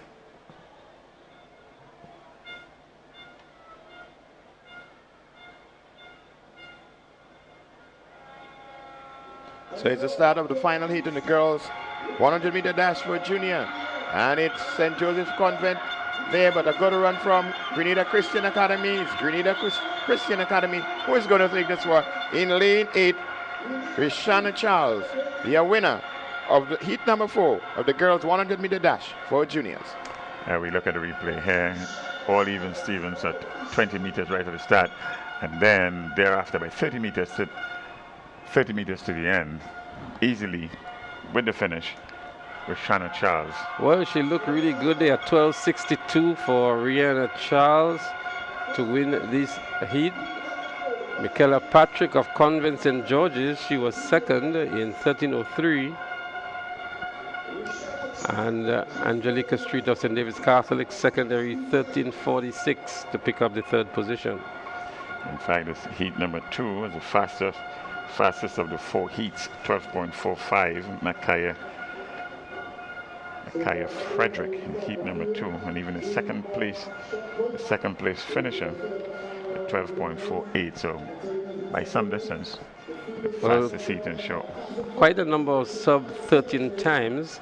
So as you mentioned, Makaya Frederick, there was also Brianna Oliver, Tishana Bascom, and of course Rishana Charles. Also Kayla Allen of Bishop's College. The boys are up next. 100 meters for junior boys. Well, they're going to be chasing later on an impressive record of 10.50 seconds. So Kirani James, an impressive lineup already in this first heat. We saw a very unusual thing with Kasia Stephen yesterday in the 400 meters, but we were very, very relieved to see him back in the relay at the end of the day. I'm not sure what would have been the issue with him in the 400 meters for junior boys. He basically jogged the entire race. But happy to see him back on track here for the 100-meter dash. He's done over St. David Catholic, Samson Phillip. Lane number 2, Grenada SDA Comprehensive, Keon George. Lane number 3, Nawasa Sass, Dante Oliver. Lane number 5, Classic Lighting, J.W. Fletcher, Josiah Greenwich. Lane number 6, Gravel and Concrete, Wesley College, Omario Amede. Lane number 7 from the Najiko GBSS, Kashe Stephen. Well, That's the there you have it. Cache Stephen would be the favorite in this one. Well, we saw a third leg on the relay yesterday from Dante Oliver for SAS. A very impressive third leg to bring it to Philip, who anchored the team home. Well, Cache is the obvious favorite here from the GBSS. Even Samson Philip from St. David's Catholic Secondary, looking for him on the inside. And Dante Oliver of SAS in lane 3. Another one to pose some challenge to Cache Stephen. It's the juniors, the junior boys. It's always been quite competitive. And no doubt we expect some keen competition this one. Well, look at the running coming from lanes 7, 8. And the young man there from lane number 5 from J.W. Fletcher.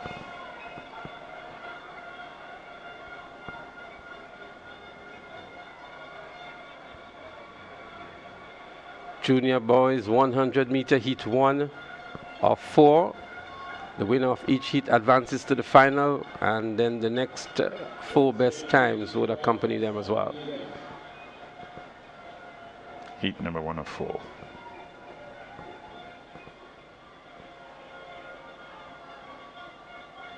Lanes 7, 3, 5.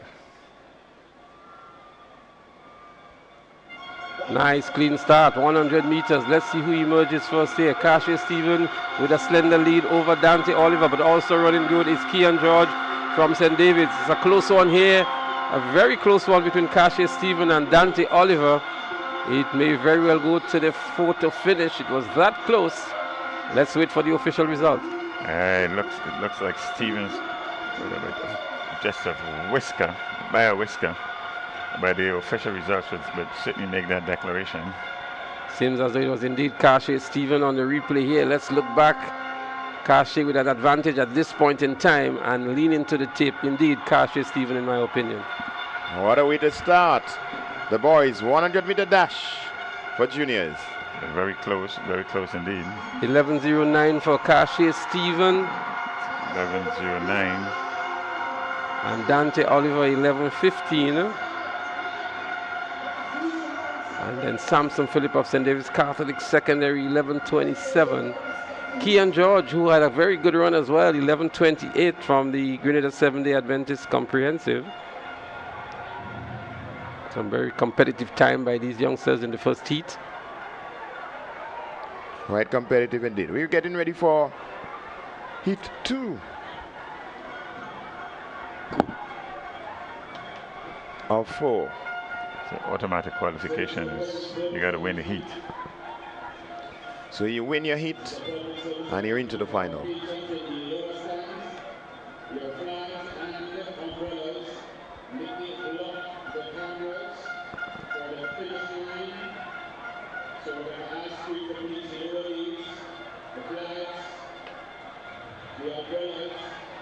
Yeah, the record in this event was established in 2007, 10.50. This would take some getting. It's going to be overhauled or even to come very close. But 11.09 is there and about to get under the 11 seconds. Maybe we see an under 11 in these finals. So we are with the lane assignments. But just a glimpse at the stat list shows that we have Nathaniel Alfred of GBSS, Giovanni Green of Boca Secondary. That's sort of an insight into the finals. Somewhat. But you know, these junior boys are very, very competitive. There are 4 boys that can, the results can go anywhere. Giovanni Green, Philip Mitchell, Cache Stephen, Nathaniel Alfred. You know, out of lane number 1, Westmoreland Senior School, Jaden Strawn. Lane number 3, Patty's Enterprise, Hillsborough Secondary, Elton Lazama. Lane number 4, Wagiti, Sanova, St. Catholic, Damon Paul. Lane number 5, Nexa, PBC, Marquis Castle. Lane number 6, Najiko, GBSS, Nathaniel Alfred. Lane number 7, Classic Lighting, Boca Secondary, Giovanni Green. Yes, there you go. There we go. 5, 6, 7. We expect the competition to be quite keen in those 3 lanes. I think Marcus Castle had a disqualification yesterday in one of his events. So this might be a revenge run. A run for redemption. Let's see what happens here. It's all about execution. With the 2 big names, no doubt. It's the lanes number 6 and 7. So keep your eyes on the track. This is only the preliminaries, but the winner is guaranteed a spot in the final. The final will be coming up this afternoon.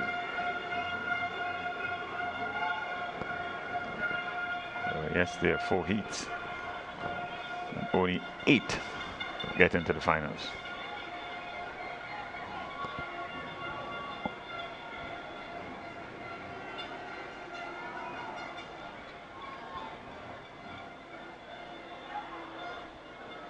And they're off. A clean start. It's a blanket start. Here we see some movements. Lane 6 and 7. It's gonna be Green, followed by Alfred. Green, Boca Secondary, your winner of heat number 2 in the boys 100-meter dash for juniors. Unsurprising results. Went according to form. Lanes 5, 6, and 7. Well, a good run here by Giovanni Green, 11.08. Just marginally ahead of Kashi. Nathaniel Alfred, 11.15. Same time that was done by Dante Oliver. And the Marcus Castle of PBC, 11.61. The top 3 finishers. We also had 11.86 from Damon Paul of the St. David's Catholic Secondary School. Very competitive race indeed between the boys in this, the second of the 4 heats in the junior category. But we saw some easing up from both Giovanni Green and Alfred towards the end. And so we expect them to go sub 11. As a matter of fact, Giovanni Green did a 10.88 in the preliminaries at the national championship. And we look forward to see what he can do in the finals later on. He already won the 400 meters yesterday. And placed second in the 200 meters on day 1. He'll be looking for his second gold medal. Yeah, he had a bullet of a start this last heat and he carried it right through the end. Heat number 3 is up next. So we get set now for heat number 3 or 4, introducing our field for this event.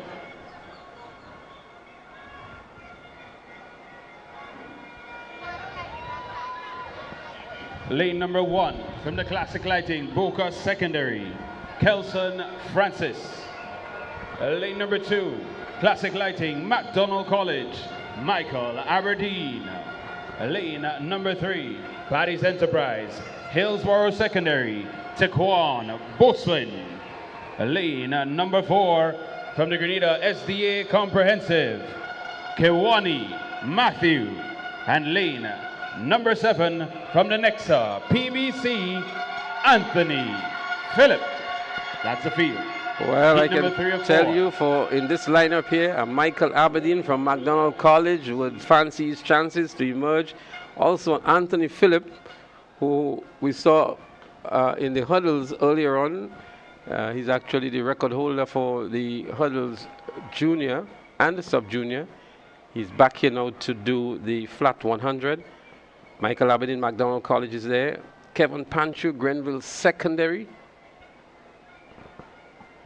Well, he's not here. His lane is scratched. He was supposed to be in lane 5. But these are the boys that are here. Yes, one expects the running to come from lane number 7. Seems as though a false start. It looks as lane 3 for me. Taquan Boatswain of the Hillsborough Secondary. He has that hand of gift in his head. As we get a quick look back to it. What an unfortunate situation here for Boatswain of Hillsborough Secondary. Folks from carriacou were on a high moments ago, and there we see the dreaded red card. My friend Neil Wells has the very interesting decision to make for all of these athletes. So this field is reduced further. 4 men are facing the starters here. You know, I just think that there are absolutely too many false starts coming from these athletes. And I can just only imagine if we were using the electronic starting system, which is even more sensitive, what would really be happening with these starts. But I think the coaches need to do a lot more with the athletes to prevent so many of these false starts. Truth be told, this has been happening right throughout the year, and you generally do you repeat what is done in practice. So there we go. They're down on the marks one more time. Hit 3 or 4 in the 100 meters for junior boys. Stumbling start there for Boca Secondary. We look to Anthony Phillip. We also look to Michael Aberdeen. Anthony Phillip and Michael Aberdeen is very close on the line here. It could have been a Boca Secondary in lane 1 as well. We wait the official results. Yeah. Kelson Francis of Boca Secondary looked good coming into the finish line. Yeah, one would have thought after a very poor start up. It's actually Anthony Phillip of PBC, the overall winner. Dipping on the tape here, PBC, McDonald College was second, and Boca Secondary in third.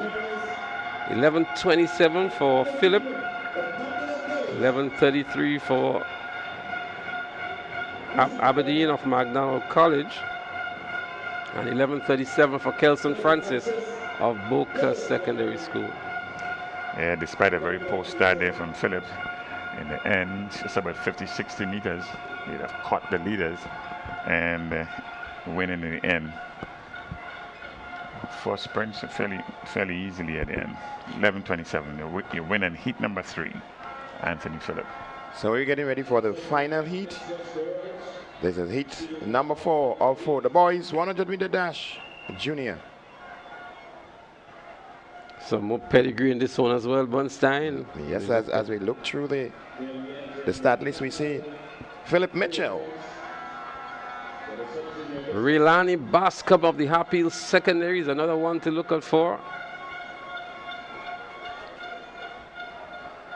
Yeah, one would expect Mitchell to take this one and take this one fairly easily.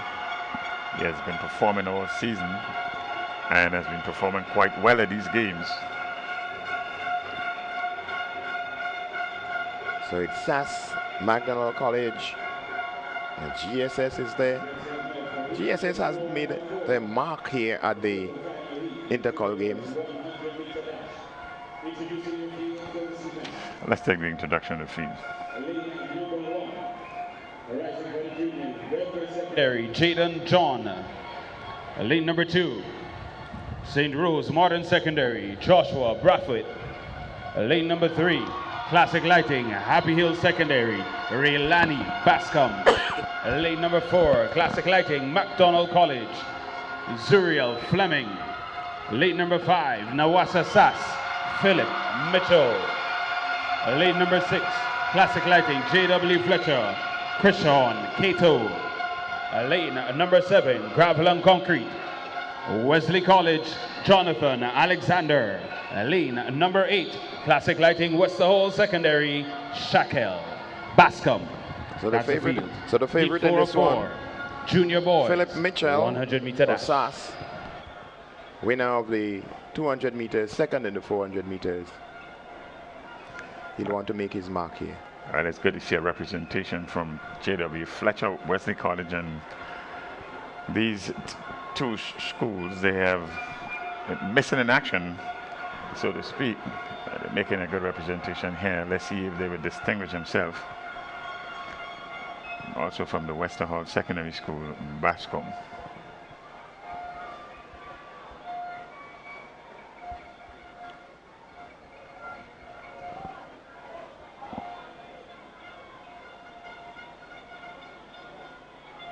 And it's a clean start. In the middle of your track, it's SAS, McDonald College, Happy Hill Secondary, but it's Philip Mitchell motoring down the runway and winning there, just turning off slightly, but Mitchell signing and his name here. I'm here. Look at me. A good run indeed by Philip Mitchell. He was out early and took the lead very early, and then just cruising through to the finish line. Happy Secondary giving a good account. They came second. 10.97 by Philip Mitchell. Wow. 10.97, unsurprising, and he would have shut off the running with about 20 meters to go. He was done out of here. So one can expect some real sharp time and a good win to 1.4 meters per second. It's a legitimate win, a good run by Philip Mitchell. Not unexpected, and back up in second position.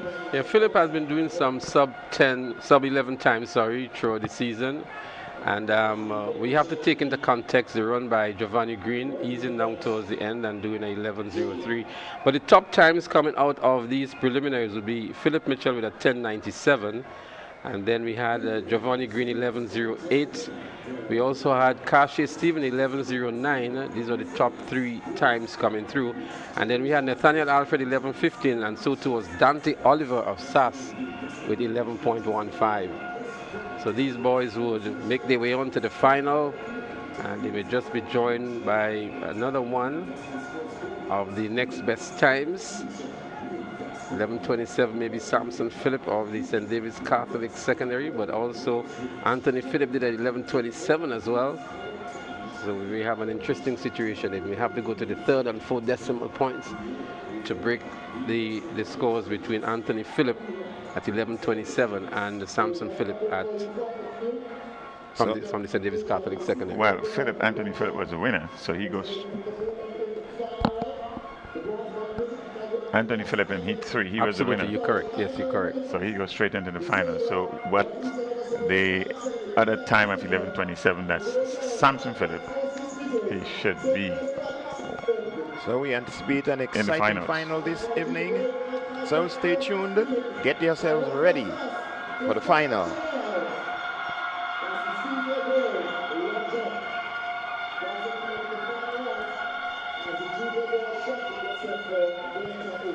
The completion of the boys high jump, we are going to get a comprehensive report and declare the winner for you.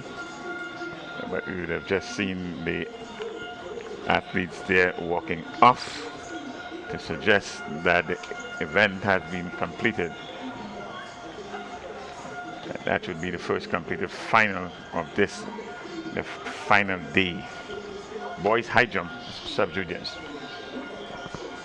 On screen are the competitors in the boys shot put junior finals.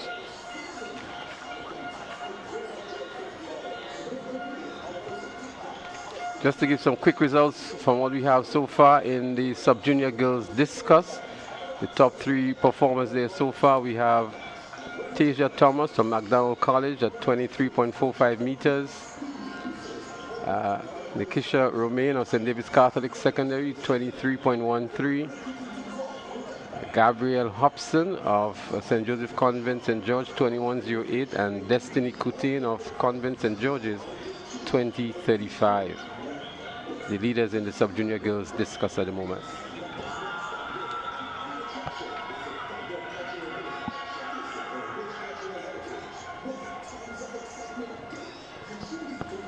In the boys junior shot put, Kazim Phillip of St. David's Catholic Secondary currently leads the standing, going into the top 8 with 15.15 meters.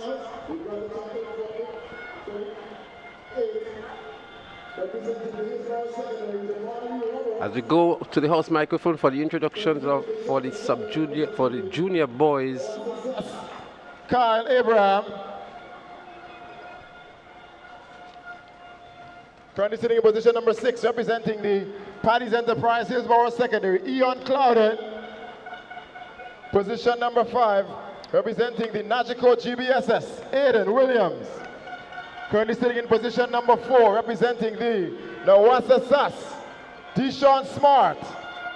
And your top 3 as we head into the finals of the junior boys shot put. Currently sitting in the bronze medal position, representing the Nagico GBSS, Corey Benjamin. Sitting in the silver medal position, representing the Classic Lighting SGI, Taj Marshall. And your field leader, as we head into the final round, 15.15 meters. Waggington over St. David's Catholic, Kazim Philip. Well, there we have it there, the update going into the finals of the junior boys shot put. Kazim Telesford already on the Carifta team, making the Carifta standard. He's expected to win gold here, but I also want to recognize the current third place athlete here, Benjamin. He's actually the son of Nazim Benjamin, who is doing all the work for us here in monitoring the Facebook and the audio for us. Let's see if Nazim Benjamin Sr. would have something to celebrate later on. Let's hope he has a medal to hang around his neck sometime today.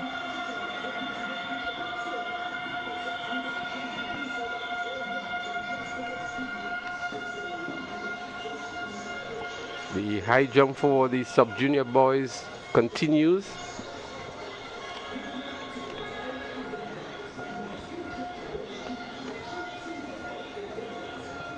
On the runway, Akel Langayan of SAS.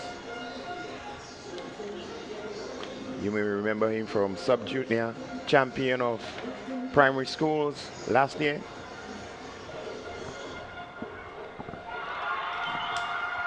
Good clearance there for Langayan of SAS. And guess who is the next SAS representative in the high jump? He's been all over. But we're going to segue to Boca Secondary, who's going to have their attempt at the high jump. Failed attempt here by Boca Secondary.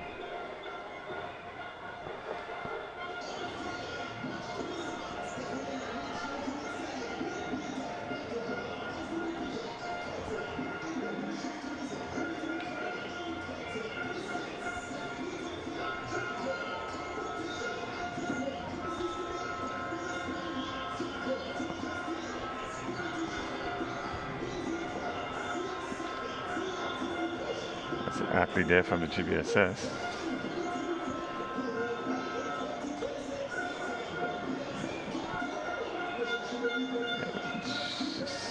We have two athletes representing GBSS in these finals, Bovin Chaitan and Levi Richer. Failed attempt. We do have some results in the girls' senior long jump. In third position was Abigail Williams of McDonald College, 5.16 meters. Kayla Christopher of St. David's Catholic Secondary was second in 5.18 meters. And Christina Charles of SAS was first in 5.46 meters.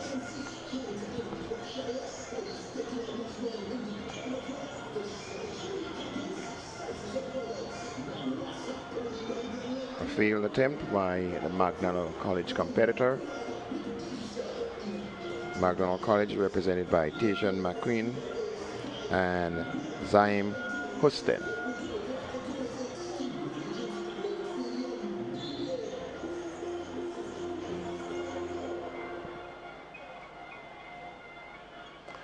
See a shot there of the car park and the crowds there. Car park is being filled. And the fans keep coming in droves. And so with the noise level, it's already packed in the numbers. You're not missing any action on the track.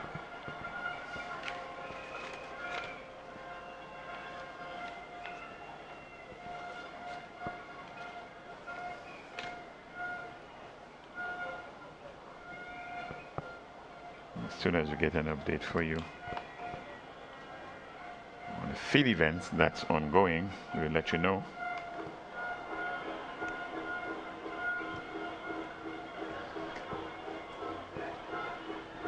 This is date 3, GAP Intercol 2026. We would have had the 100 meters for junior girls completed, the 100 meters for junior boys. These are heats, preliminaries. That's also has been completed. So it's now just about 10:43, and look at the stands, look at the bleachers. a contrast to what we have seen for the last 2 days. Pavilion filled already. The lower deck completely filled. In the main pavilion, the upper deck still has some space. That's the VIP car park here, almost filled as well. The police have been doing a really, really good job. Look at the line going back almost to the gate for one of the ticket outlets. And if you look at the entrance itself, it's been very crowded from since 8 o'clock this morning.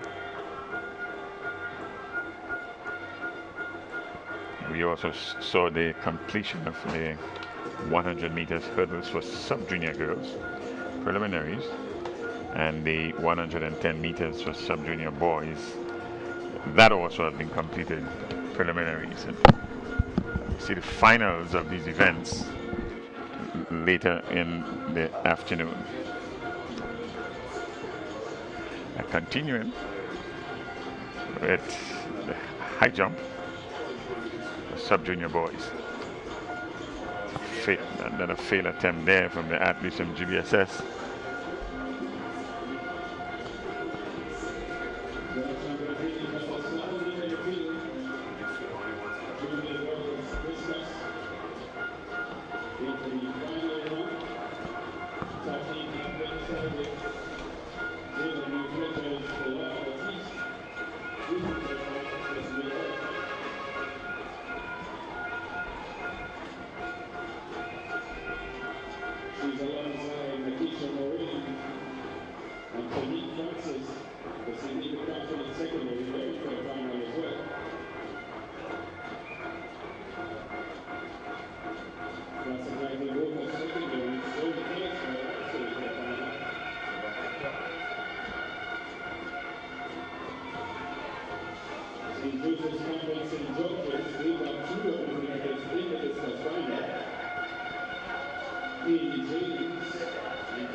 Another failed attempt.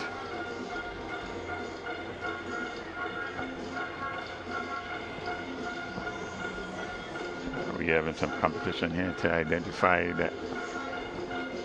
the athletes.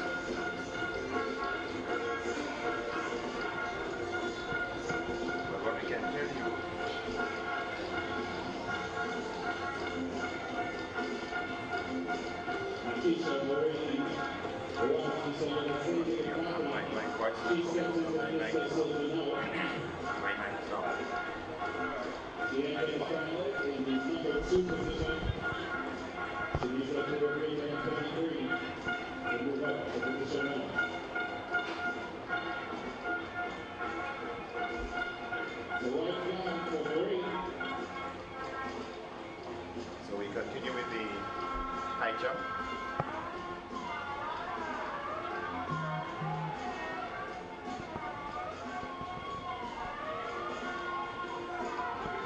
Clearance there by the athlete from McDonald College.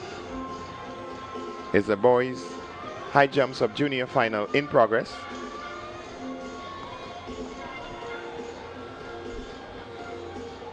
And Bernstein, we started with some 19 athletes in this event.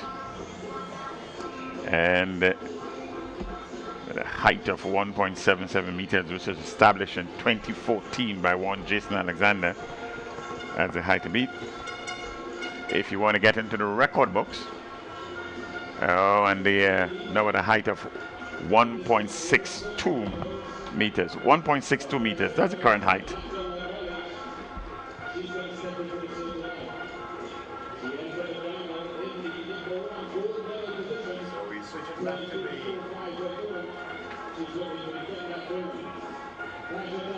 Just to give you an update of what's happening with the steps into the circle.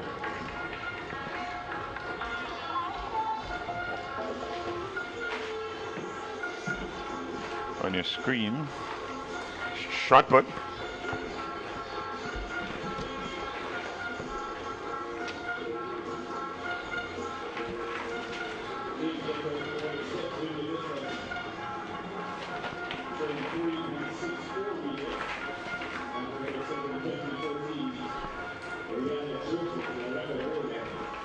That's a shot put for the junior boys.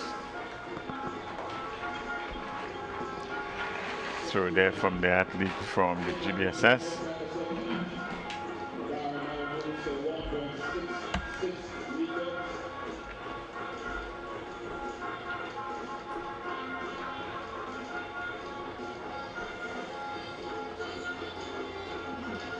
Shot put for junior boys. Cousin Philip of St. David's Catholic Secondary School is getting closer to the record that now stands at 16.67. We see a throw it from the athletes from SGI.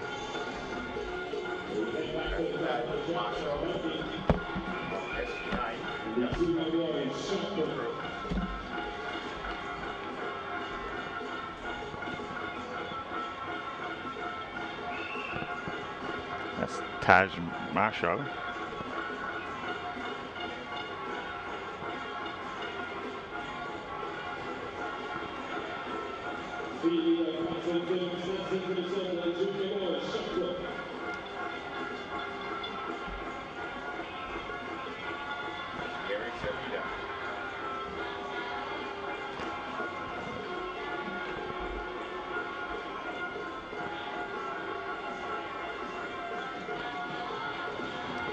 From the St. David's Catholic Secondary School.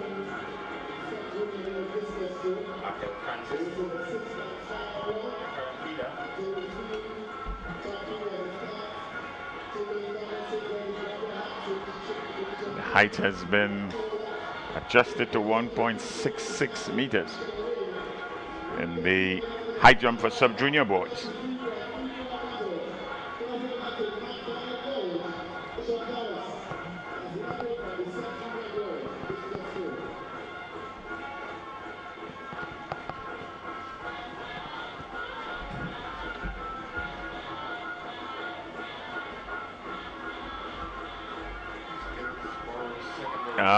This is a successful clearance there. Successful clearance at a height of 1.66 meters.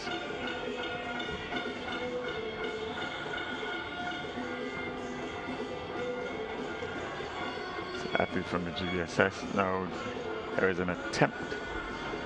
The athlete from the Presentation Brothers College.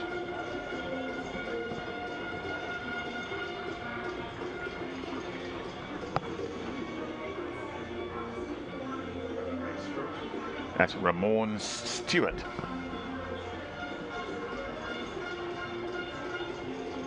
He's attempting a height of 1.66 meters and he's fouled. So it recorded as an unsuccessful attempt. And that was his first attempt at this height of 1.66.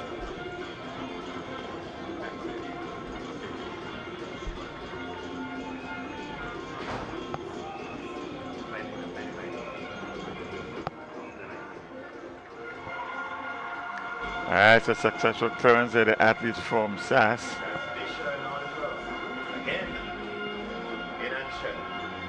So it's Oliver of SAS with a clearance there. A first time clearance at 1.66 meters. And the next up will be Akel Langain.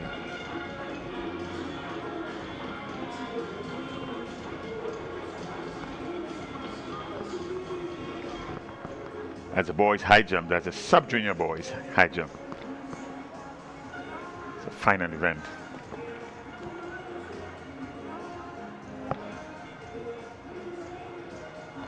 Oh, and that will be recorded as a failed attempt from Langain there. Failed attempt indeed.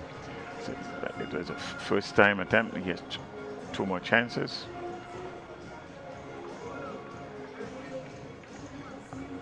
Next up, McDonald College.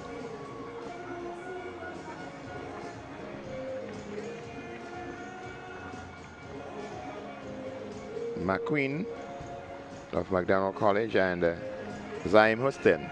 We're having some difficulty in recognizing the bib number. So we're entering the final round of attempts in the junior boys shot put at the northern end of the field.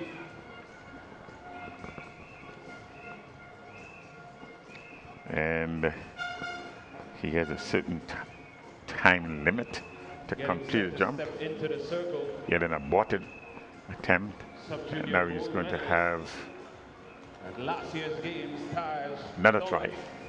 Taz Marshall, sorry. He's an athlete there from McDonald College. Lighting SGI, St. George's Institute. Currently It's the sits in same the result. position. Let's see if he's going to be timed out. He's still in yellow, so he's okay. Third. Maybe he has been timed out. Oh, and he has been timed out.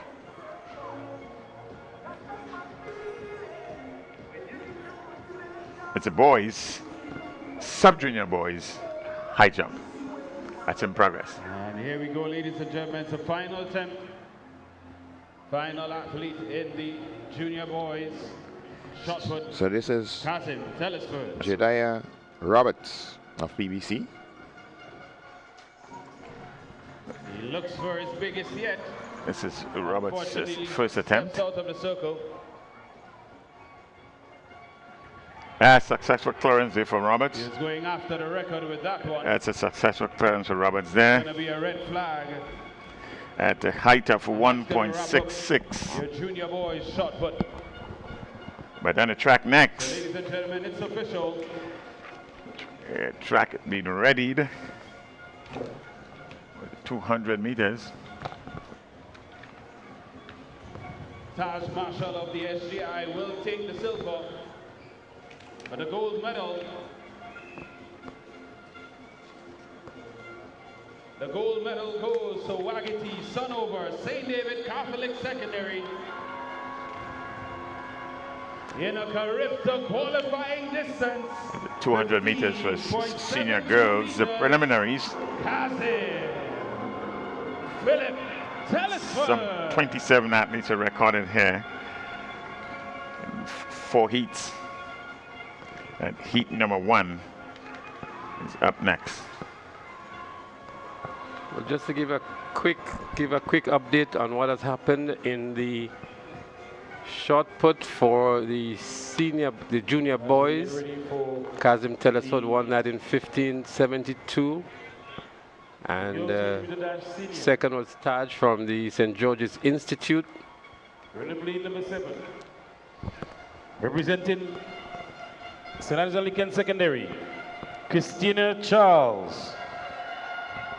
Lane 7. Lane 6, Greater Christian Academy, Tiana Joseph. Lane 5. We go to lane number 4. Abigail Williams, McDonald College. Lane 2. Rosemary Thomas, St. Joseph Convent, St. George. And lane 1, Boca Secondary, Nikaya Roberts. Your field. A rather reduced field there in this first heat number 1. The girls 200 meters for senior girls. That's for senior girls. heat number 1. Well, we have an impressive lineup there. We have Christina Charles, fastest athlete out of SAS, she's there. Tiana Joseph, Leanna Bob, Abigail Williams, Adelia Phillip, Rosemary Thomas, Convent St. George, Nikia Roberts of the Boca Secondary. So Leanna Bob is not there from Raphael, but there they go. For the 200 meters, senior girls heat 1. McDonald College looking very good in Abigail Williams. Christina Charles on the outside would have a work cut out for her, but Abigail Williams of McDonald College is looking good. A slight lead Abigail has over Christina, and Convent St. George and Rosemary Thomas will pick up the third, but look at Williams go. Here comes back Christina Charles. It's a close one on the line here between Christina Charles and Abigail Williams of McDonald College. Yeah, I think in the end it's with the Charles from SAS. Got to run right at the end there, and it was a back and forth between these two athletes. But in the end, the stronger athlete pulled through. That's Christina Charles from St. Andrews Anglican Secondary School. 25.65 is her winning time. Whereas second position, the Abigail Williams from McDonald College, 25.75. But I thought it was a good run by McDonald College. I mean, she really challenged Christina Charles all the way to the end. And it's good again to see the likes of McDonald College showing up and performing well, you know, amidst all of the other athletes that are here competing, you know. We can't help to finish talk about Boca, but McDonald College is giving a good account of themselves as well. No, yes, very impressed with McDonald College. They are there and thereabout, and probably just about to kick the door ajar once again and represent themselves at the top of the class as we get ready for Heat 2. Heat number 2, that's up next.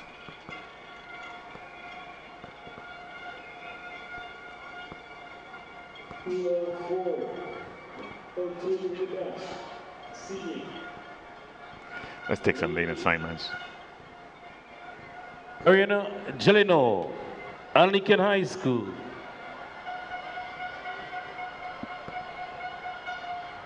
Lane number 5. Kayla Lewis, Harphill Secondary. Lane 4, Kayla Christopher, St. David's Catholic Secondary. We have Kate Fletcher of SAS. And then Anisha Harford, St. John's Christian Secondary.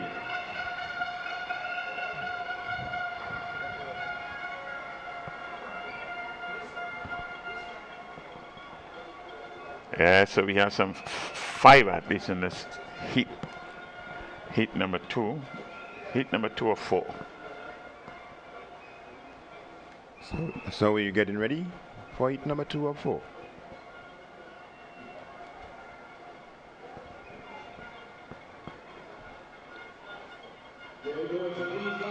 And it's the start of heat number 2. On the inside we see St.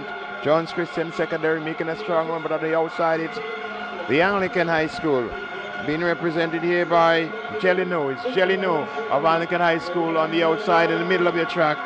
St. David's Catholic Secondary, that's Kayla Christopher. It's Gelino and Christopher down to the finish line. It's going to be a close one. It's pretty close at the end. Very close at the end, but it looks like St. David's Catholic Secondary School.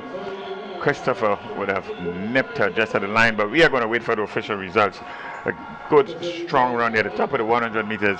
It was all Anglican High School. All Anglican High School until the 60 meters to the end. She was caught by the athlete there. That's Christopher from St. David's Catholic Secondary School. And in the end, it was Christopher from St. David's Catholic Secondary School. 25.63, faster heat than heat number 1. 25.63 in the first position, and Gelino from the Anglican High School, who ran well, up to about 120 meters in second position. Well, Kayla Christopher is expected to be on the podium in this 200-meter event. She was already on the podium in the 100 meters for St. David's Catholic Secondary School, and delivering a good time of 25.63 to secure her position into the final as the top finisher in Heat 2. A good run there by Anglican High School. 25.71.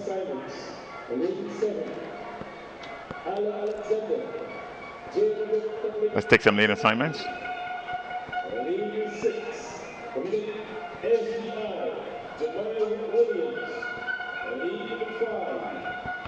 Representing Hillsborough Secondary, Alicia George. Lead number 4, Wesley College, Jada Joseph. Lane 3, Talia Richardson. Grade 7 Comprehensive.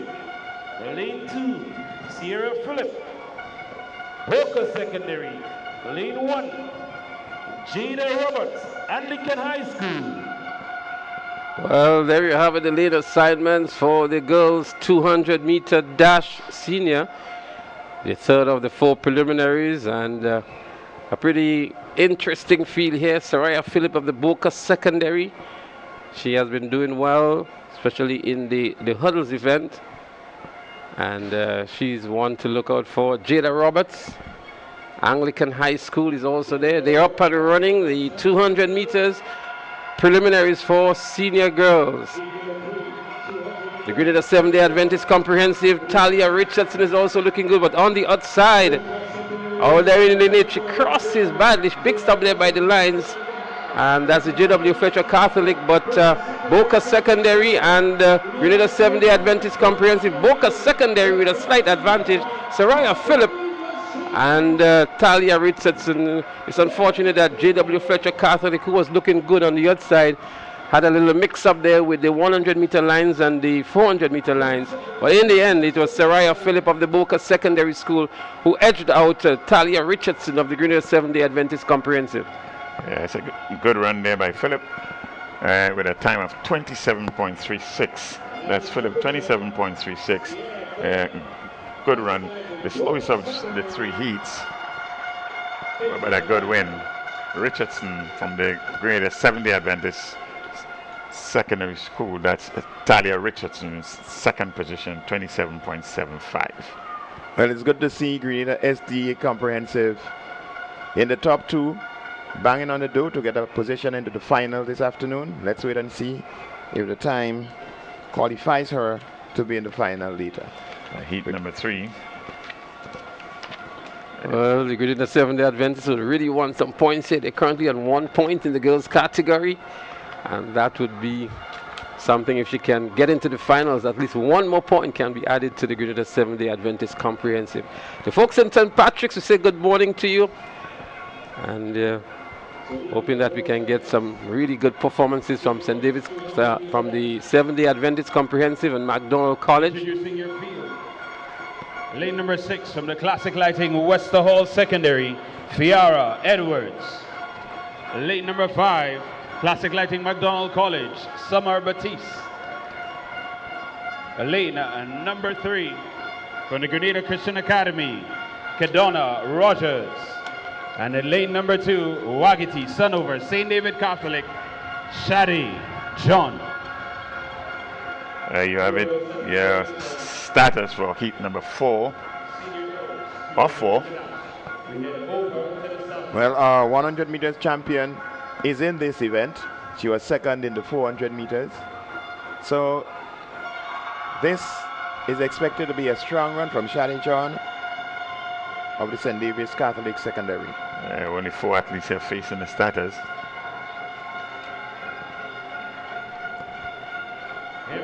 And they're off. It's a 200-meter dash. Senior girls, heat 4 of 4, already covering all the other athletes. Shadi Jones and Davis Catholic.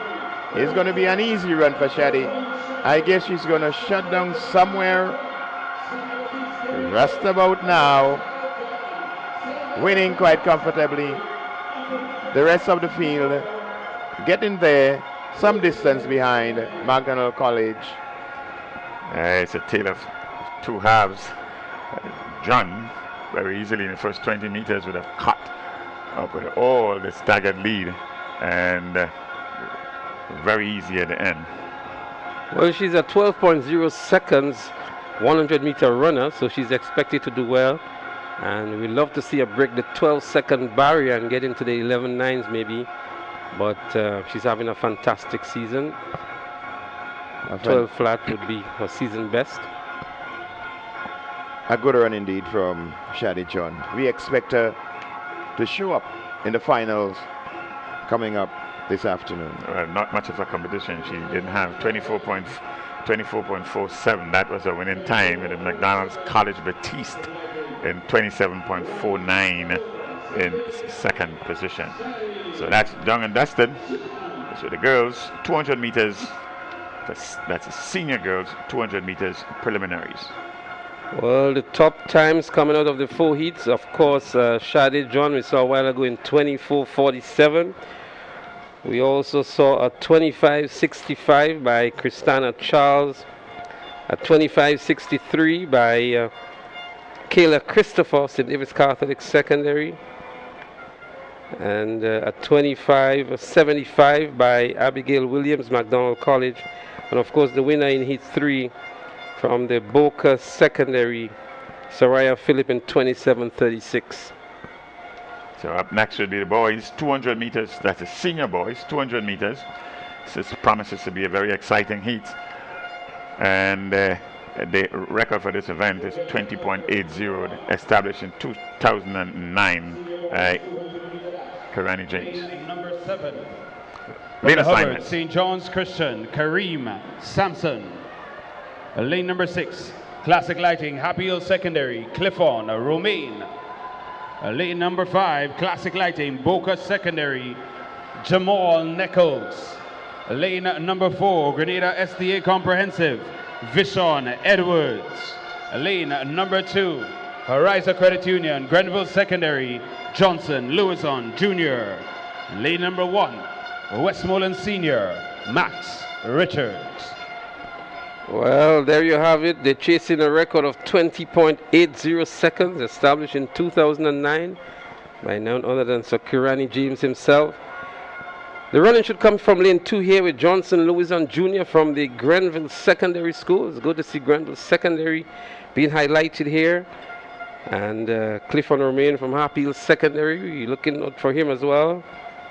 Vishon Edwards from the Grenada 7-Day Adventist Comprehensive. Let's see, they're up and running. 200 meters, senior boys. And the Boca Secondary is also looking good in Jamal Nichols, making up the stag on Happy Hill Secondary. Grenville Secondary on the inside. In Johnson Lewison is also there. There they go. Johnson Lewison of Grenville Secondary in the lead. It is indeed Johnson Lewison of Grenville Secondary. Happy Hill Secondary will pick up the second spot. He leaves all on the rubber here. Johnson Lewison, Happy Hill Secondary in Clifton Romaine would pick up the second position. But these guys really want to have a good time and a good lane going into the finals. Yes, it's a rather unfortunate tumble there right at the end, but a good win. A good win there from athletes from Boca Secondary School. Not from Boca Secondary School, but rather Johnson Lewison from Grenville Secondary in lane number 2. Let's hope that he doesn't injure himself. That's Johnson Lewison. He's getting some assistance, and a time of 23.07. 23.07, that's the winning time. It's Romaine from the Happy Hill Secondary School in 23.12 in second position. And the third position is the athlete there from St. John's Christian Secondary, 23.32. That's Kareem Sampson. So we're getting ready for hit number 2. Let's get the lane assignments.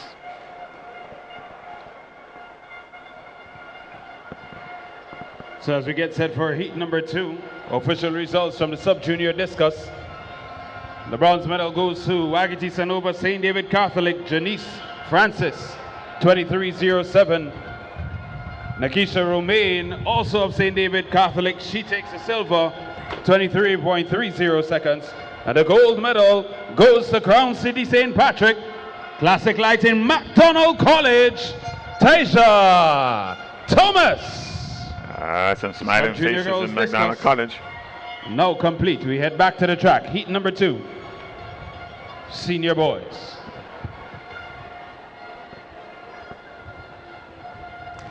You can see the big guns in this one.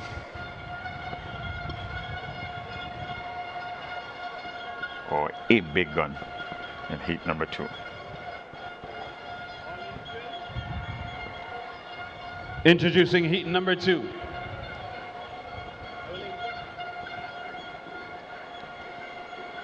Running out of lane number 7, Paddy's Enterprise, Hillsborough Secondary, Kamari Brizan. Lane number 6, Gravel and Concrete, Wesley College, Jaden Lewis. Lane number 5, Classic Lighting SGI, Daniel Douglas. Lane number 4, Classic Lighting J.W. Fletcher, Shem Smith.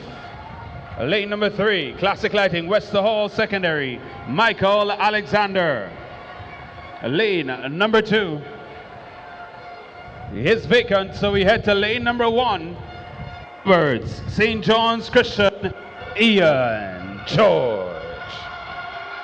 So Ian George, a 100-meter champion, is back in the 200 meters for senior boys, hit number 2. We're expecting a good showing from Ian George. Well, this should be a very comfortable victory for Ian George. The only concern I have is that in his interview yesterday, he did say that he had a little niggle in one of his thighs. We see him holding onto his thigh at the end of the 100 meters. But he did an impressive 10:39 in the 100 meters with a 2.4 meters per second wind. And he should have a very comfortable victory. So there's no need for him to push too hard to aggravate what may be an injury, just to establish himself very early and then go into cruise control, make sure he secures a good lane. And to me, it's irrespective to the lane that Ian gets into the finals, he should win the 200-meter finals, but he just has to be a little cautious with the niggle that he has. Well spoken.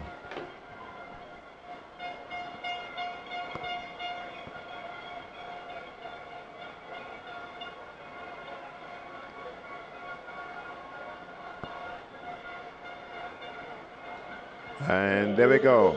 Ian George looking very much undisturbed.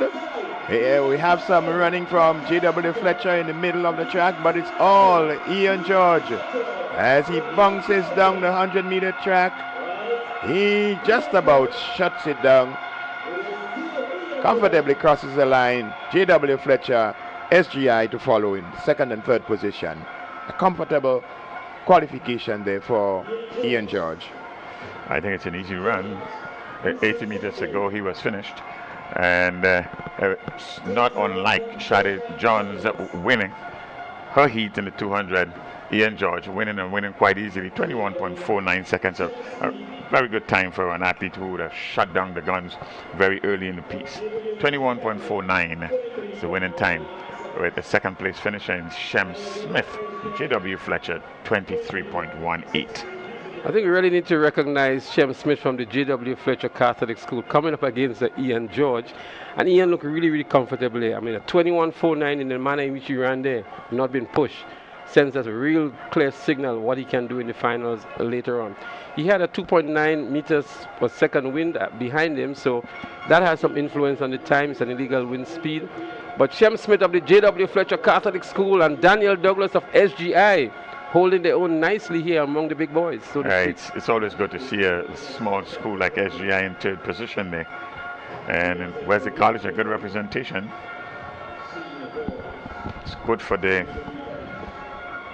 games to have a good representation of right across all the secondary schools. That's a failed attempt we would have just witnessed. Well, there are 7 boys remaining in the sub-junior high jump. The height is now at 1.72 meters. 2 from PBC, 2 from SAS, 1 from GBSS among the 7. What we have noticed all throughout the year is like the height of 2 meters seems to be a mental barrier where jumpers are concerned. So that's Oliver, Dishon Oliver, who has been dominating the sub-junior events. He's going to be next on the runway. St. Mark's Secondary, Rashawn Charles. Lane number 5, Gravel and Concrete, Wesley College, Keston Thomas. Lane number 4, Nawasa Sass, Randy Jones. Lane number 3, Classic Lighting, SGI, Toba Abbey. Lane number 2, Classic Lighting, JW Fletcher, Pharrell Vincent. Rounding out the field, Party's Enterprise, Hillsborough Secondary, Rosal Ross. Lane number 1. Well, there you have it, the lineup here. Randy Jones making his debut on the individual events. He would have competed in the octathlon yesterday and placed second. So now they can go into the individual events. So we may very well see a Cornell pair pairing as well. And Randy Jones, he was the winner of the long jump last year. He won the 100 meters in the octathlon earlier on in this competition. And he did a 10.75 in that event. So he's one that fancies chances going into the finals as well. Randy Jones of SAS. 7 athletes are facing the starters here. Heat number 2.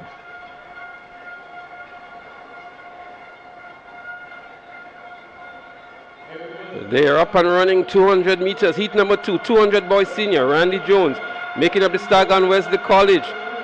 GCI giving some good chase on the inside. McDonald College, Omar Franklin on the outside, but Randy Jones enters the straightway in the lead for SAS. Randy Jones it is for SAS in the lead for the automatic qualification. And Wesley College giving good chase on the outside in Keston Thomas. But Randy Jones books his spot into the finals. Good control run there by Jones. He did what he had to do to get into these finals and winning with some 5 or so meters to spare. And a good second position by Keston Thomas from Wesley College. Yes, indeed, a good run from Randy Jones there of SAS. Getting into his individual event, booking his place in the final. That's the way to do it. Announce yourself in a big way. 22.25 seconds for Jones there. And a good 22.59 for Keston Thomas in second position from Wesley College. Rishon Charles of the St. Mark's Secondary also under the 23-second time, 22.90. And he will be having his eyes on to see what the other best times would be going into the finals. Randy Jones, of course, much slower than Ian George in the previous heat. That is the second fastest to date. So we're getting ready for heat 4 of 5. Win your heat and you're guaranteed a spot in this afternoon's final.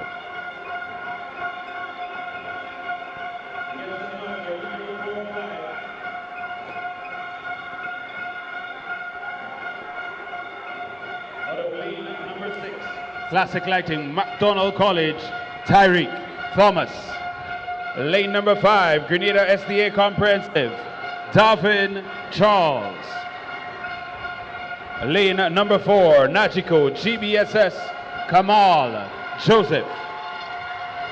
Lane number 2, Grenada Christian Academy, Nazim Philip. That's the field. Heat number 4 of 5. The winner automatically qualifies to the final. So there's no Giovanni Phillip, no Oliver. We have 4 athletes facing the starters here. So we're expecting GBSS, McDonald College, Grenada Christian Academy to do the running here. Well, Kamal Joseph is going as the favorite here. And they're off. Kamal Joseph already making up the stagger on Grenada 7-day Adventist. GCA on the inside, giving a good account of himself. But it's Kamal Joseph. Opening a slight gap from McDonald College. Kamal Joseph there. Tyreek Thomas in second position. Grenada SDA third. Heat 4 of 5. From start to finish, your leader and winner, Kamal Joseph from the GBSS. And in the end, doing it rather easily. He came in as a favorite in this heat, and he delivered to the end. But a good second place running by Tyreek Thomas from McDonald College, 22 seconds flat as compared to Kamal Joseph's 22.08. So we are going to get a very, very entertaining, interesting finals.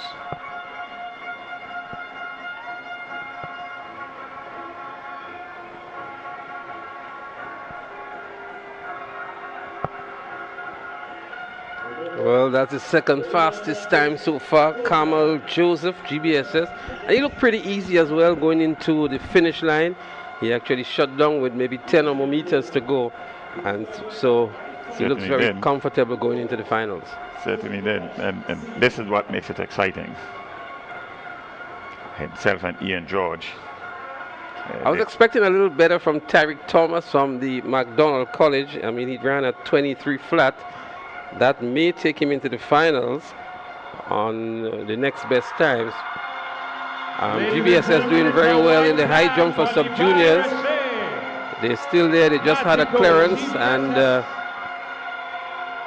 Dishon Oliver is going to have an attempt at 1.75. That's Dishon Oliver here for SAS. 1.75. And a good clearance here for Dishon Oliver. So there's real competition going on there between SAS and GBSS. Lane number 5. Horizon. Grenville Secondary. Keneal Charles. Lane number 4. Nawasa SAS. Daryl Daniel. Lane number 2. Najiko GBSS. Josh Thomas. Well, again, that's a lineup for the finals here. 3 top guns. Josh Thomas, GBSS in 2. Daryl Daniel, who was first in the 400 meters and second in the 100 meters. He's in lane 4. And of course, we have Diron Sincere of the Boca Secondary, who has done some impressive times this year. 10.88, his fastest in the 100 this year. He is in lane 6. Yes, on paper here, this should be the most competitive heat. So let's see what. Well, I could tell you one thing, there will be no easing up in this one because they all would want to be either the winner or getting a very good time going into the finals. They're up and running here. Daryl Daniel making the start on Grenville Secondary. All there from, we have from Boca Secondary is Diron Sincere as well. They enter the home straight now. It's very close. Daniel with a slight advantage. Daryl Daniel with a slight advantage over Diron and Josh. But Daniel eases up to the tape, wins easily. Diron Sincere picks up the second position, and Josh Thomas picks up the third. So Daniel goes into the finals automatically, and we wait to see the next best times. 21:47 it seems on the flash time here for Daniel. Another sub-22 time. 21:47 for Daryl Daniel. Diron Sincere 21:82. So very fast indeed. And we have Josh Thomas 22:18 from the GBSS. So Bernard, we have some very competitive times. We have 3 sub-22 times, I make it. Ian George 21:49. But if you look here, with some 10 meters to go, there was a definite slowing down by Daniel here towards the end. So it seems to suggest that he has something more in the tank for the finals. So let me just put it into perspective. Daniel has the fastest time at 21:47, and Ian George at 21:49, and both of them slow down towards the tip, reserving for the finals. So that's going to be a cracker of a final. It should be a cracker, but Ian George looked really, really good. He slowed down with about 30 meters to the tip, whereas Daniel just about 5 or 7 meters to the end. And so that would make some interesting. Levi Rache of the GBSS in the high jump here, just clipping the bar. The boys sub-junior high jump. The bar is now set at 1.78. Himself and Dishon Oliver, the only 2 remaining in competition. So Dishon will have a go now at the high jump at 1.78. And that's what you expect with good competition on day 3. Personal pride. School pride. Deshaun Oliver. 1.78. A measured attempt here. Maybe you can say a perfect attempt because he clipped the bar and it still didn't fall. And so he has an advantage here. Some pressure now on Russia of GBSS. Oliver continues to impress. One of the standout athletes in these games. Good technique here, coming down just on the bar a little bit, clipping it in the process, but luck is on his side at the moment. Oliver continues to impress. He's a multi-talented athlete. The hurdles, the long jump, now the high jump, and the sprints. It leaves us to wonder what his favorite event would be, since he's so talented in all of these events. Certainly would have to decide at some point in time. Sherry needs to ask him that question the next time they speak. There is Russia. And he would have aborted this run. Still have some time. It's a second attempt. As you're witnessing here, a medal presentation. Well, we'll try to go back and forth in the medal presentation for event number and 25, the high jump. the girls long jump junior. Event number 10, the boys shot put sub junior. Your bronze medalists from the Jonas Brown and Hubbard Limited, St. John Christian Secondary, Aquil Cumberbatch, 11.13 meters. Your silver medalist from the Classic Lighting Boca Secondary School, Garner Phillip, 11.65 meters. And your gold medalist from the Najiko GBSS, Levi Richer, 12.05 meters. These are your medalists for event number 10, the boys shot put sub-junior. Event number 26, the boys long jump junior. Your bronze medalist from the Classic Lighting Grenada 7-Day Adventist, Keon George, 6.08 meters. Your silver medalist from the Paddy's Enterprise Hillborough Secondary School, Elton Lizama, 6.35 meters. And your gold medalist from the Najiko GBSS, Tevon Slater, 6.60 meters. Your medalist for event number 26, the boys long jump junior. Event number 60, the boys discus throw senior. Taking home the bronze medal from the Classic Lighting J.W. Fletcher. Give it up for Shaquem Cox, 39.32 meters. Your silver medalist from the Nexa PBC, Stephon Strawn, 39.35 meters. And your gold medalist from the Najiko GBSS, Oswald Charles, 45.67 meters. These are your medalists for event number 60, the boys discus throw senior.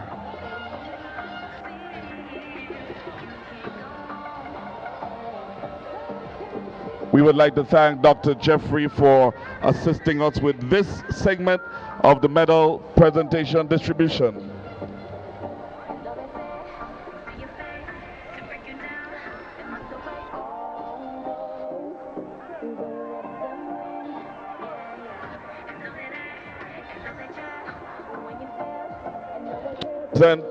To present the next set of medals, we are pleased to have with us here today Honorable Emmeline Pear, leader of His Majesty's Opposition, to assist.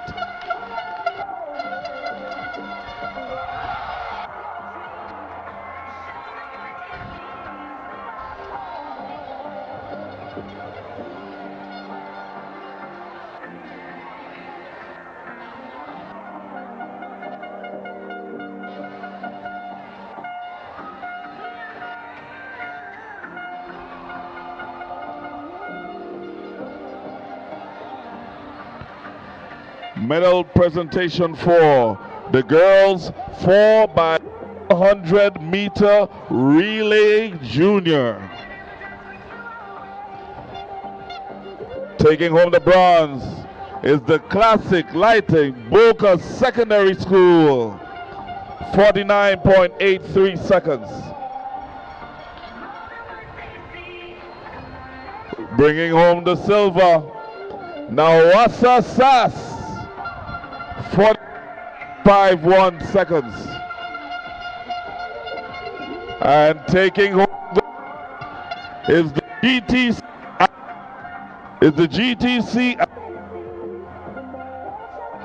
49.28 seconds. Taking home the gold once more is the GTC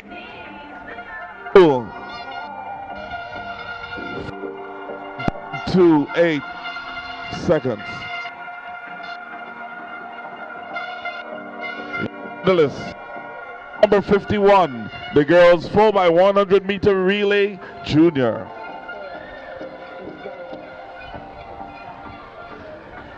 Event number 52, the boys 4x100 meter relay junior.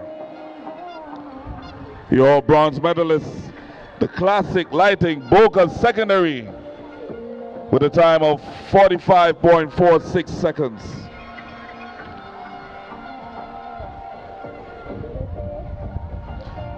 Taking home the silver, classic lighting McDonald College, 45.34 seconds.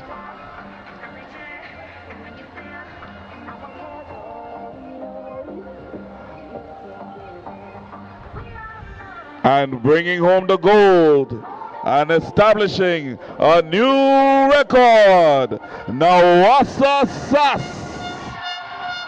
42.56 seconds.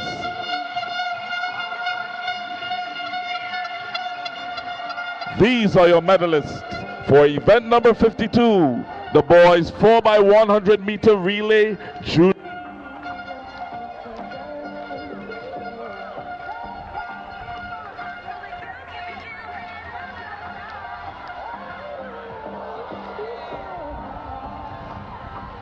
Medal presentation for the girls heptathlon open. Your bronze medalists from the Nawasa Sass, give it up for Jadisa Mark, 3,118 points.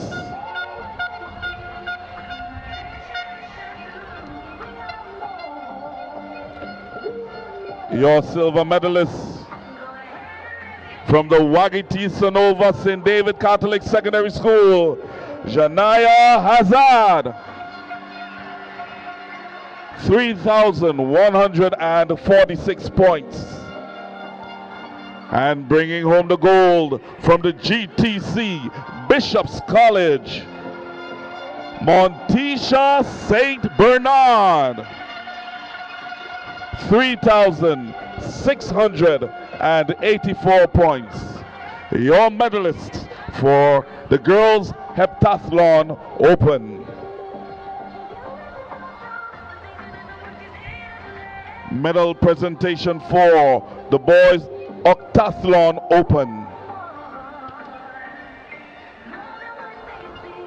Your bronze medalists from the Najiko GBSS, Javed Noel, 4,556 points.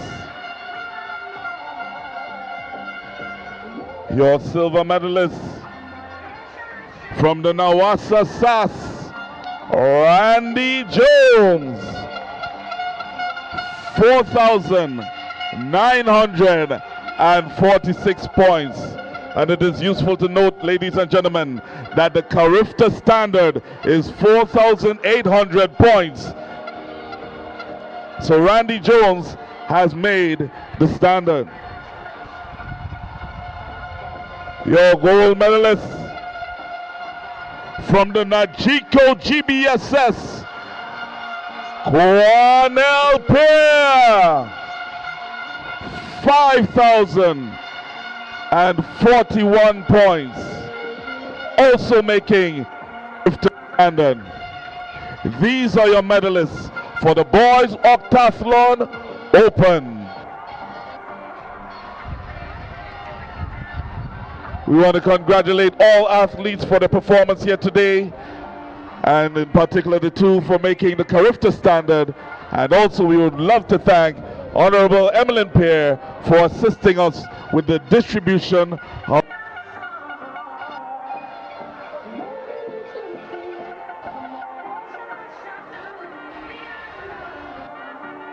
guys ready?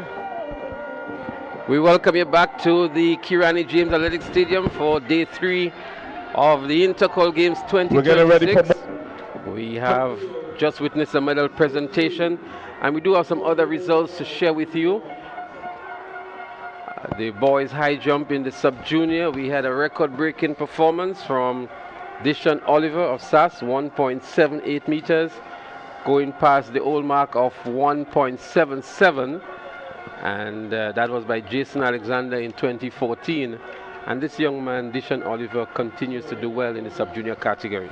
It's not just doing well. In fact, he has done some record-breaking performances. One of the standout athletes for sure at these games. And he is not yet done.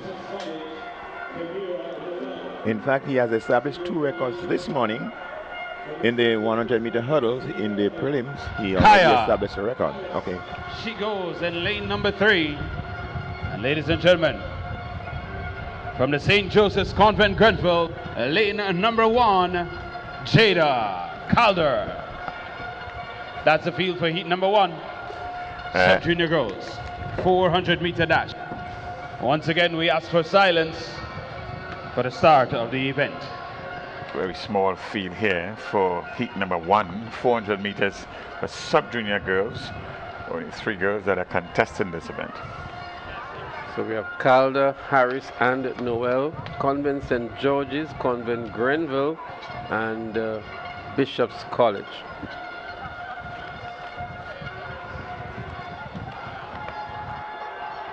On your mark.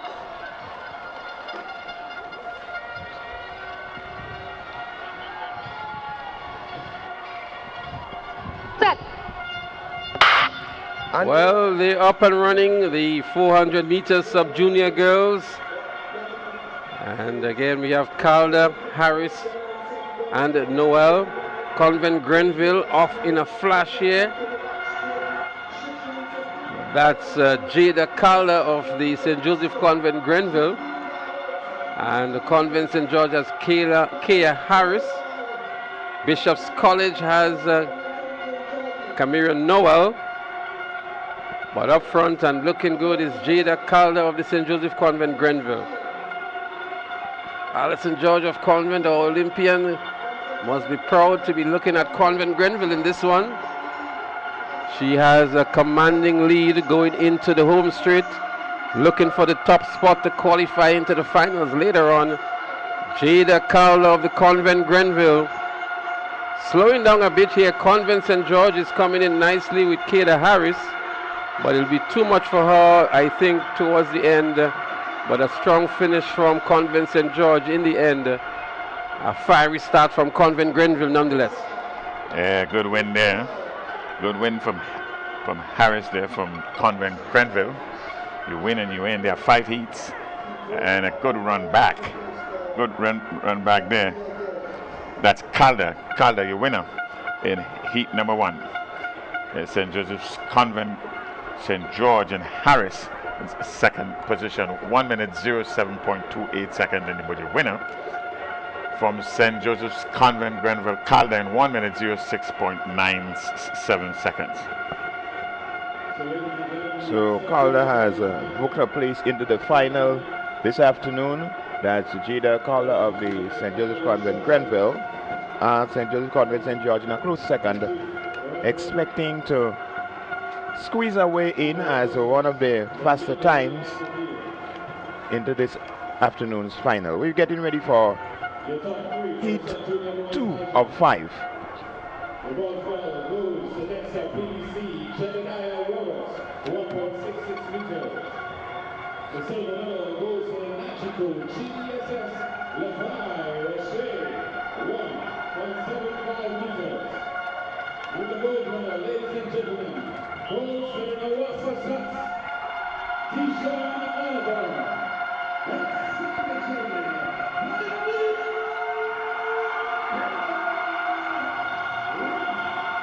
A bit of confirmation there if you were listening over the house mic.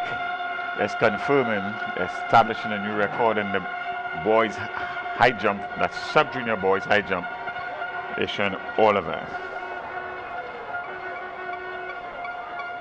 Heat number 2 of 5, 400-meter dash for sub-junior girls up next. Lane number 7, Patty's Enterprise, Hillsborough Secondary, Iquana Francis. Lane number 4, Classic Lighting, Westall Secondary, Tristana Charles. Lane number 3, Wagiti Sanover, St. David Catholic Secondary, Shaquanda Paul. Rounding out the field, Horizon, Grenville Secondary, Kamaya Gibbs. That's the field. Heat number 2. Another small field here, 4 athletes are facing the starters in this heat number 2.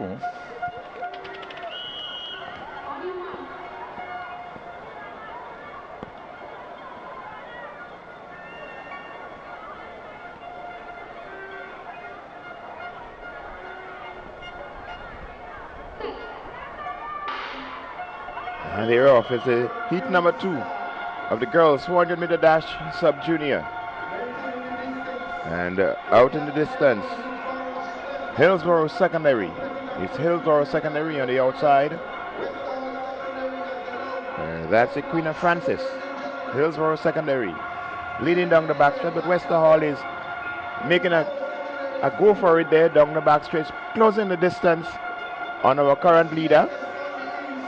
It's still Francis of Hillsborough Secondary, but Wester Hall Secondary has now gone into cruise control there. She's taken control of this race. St. David will have some say as we come into the 100-meter, the final 100 meters and the 400 meters for sub-junior girls. St. David rushing past that Shaquanda Paul. St. David's Catholic Secondary. She's going to take this one quite comfortably and book a place into the final this afternoon. St. David's Catholic, Wester Hall, your top 2. Yeah, we had 3 lead changes, but in the end, the stronger of the athletes would have come out a winner. Shaquanda Paul from St. David's Catholic Secondary School. 80 meters to go, she had it all there and cruised towards the finish line relatively easy. After overtaking the athlete there from Westall Secondary School, Tristana Charles. What a good run here by Shaquanda Paul of St. David's Catholic Secondary. An impressive time going into the finals as well. 1 minute 0.62 seconds. It's a good time going into the finals. And the second best time here from Tristana Charles from the Wester Hall Secondary. I thought she ran a really good race as well. 1 minute 2.81 seconds. These two were the top finishers here. We had a fiery start from Equina Francis from the Hillsborough Secondary, but I think she maybe did too much in the early 300 meters and didn't have enough to take her home. I guess top 3. Just a mistake in her strategy, but time will tell. Let's wait to see if she earns a spot into the final.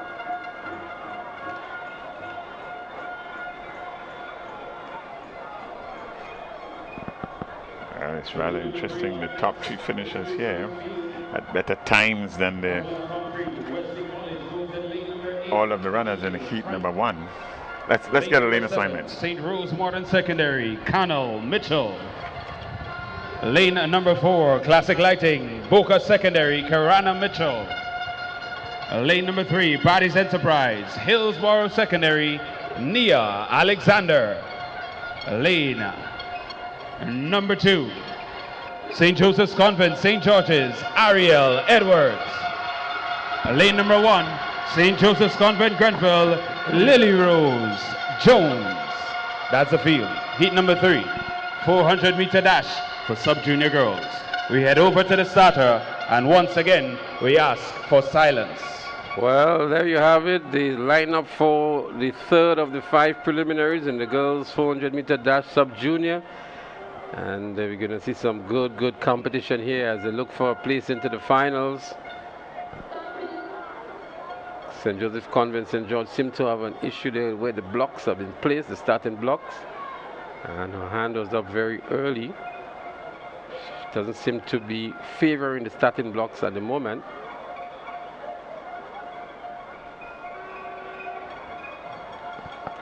She needs to have herself composed rather than rush anything at the start, upset your running plans.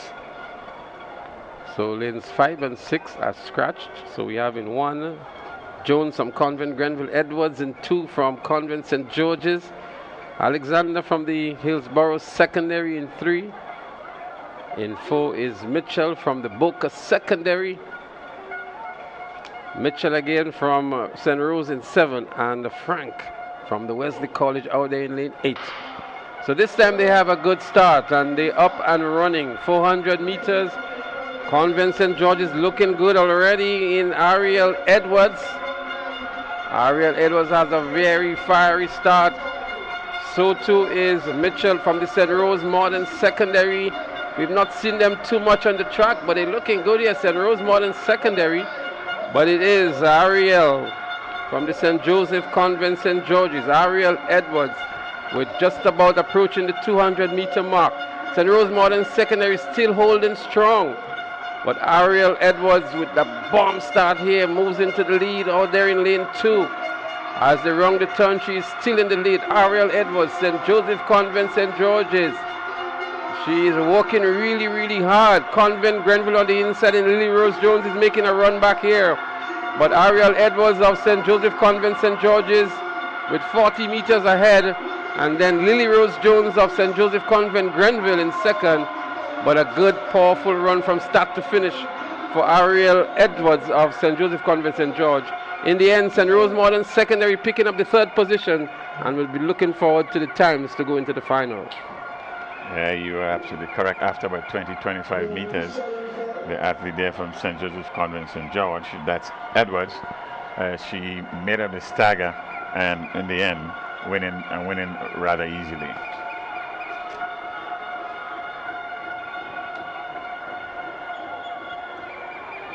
And we see her here coming towards the finish line there. Last 80 or 90 meters with some 20-25 meters in the lead, or leading the athlete there from St. Joseph's Convent in Grenville, and winning 1:03.07 seconds. 1:03.07 seconds. That's your winner. So that was a completion of heat 3 of 5 in the girls 400-meter dash sub-junior. We're getting ready for heat 4.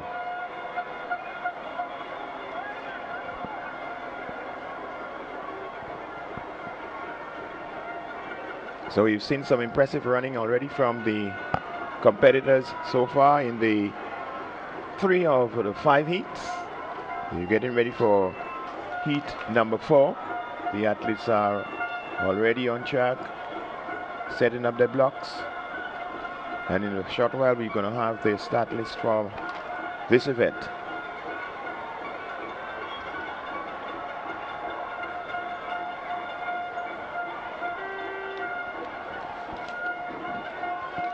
And well, already we see some interesting names popping up, but we go trackside for the assignments. Introducing your field. Classic Lighting, Boca Secondary, Aquinda Lawrence goes in 8. From the Classic Lighting McDonald College, Amira Cato goes in lane 7.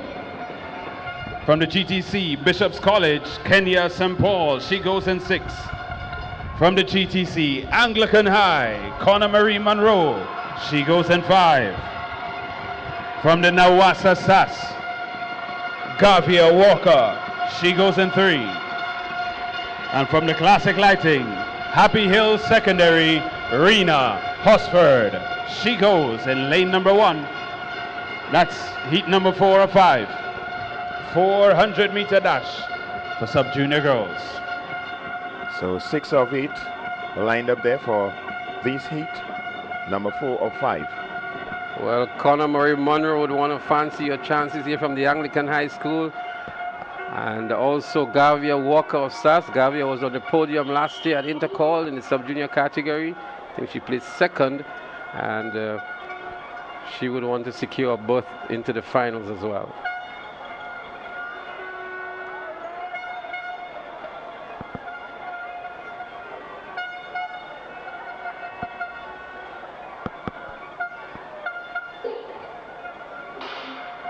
And they're off. It's a 400 meters for sub-junior girls.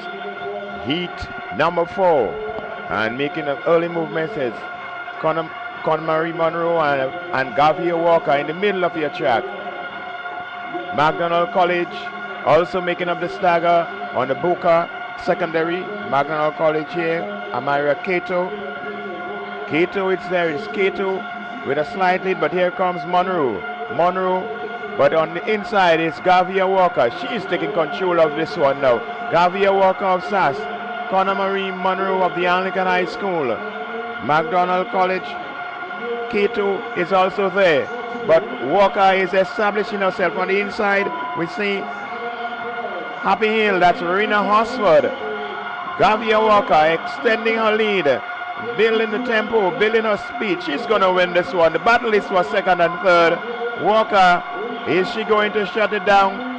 She just about does so and wins quite comfortably.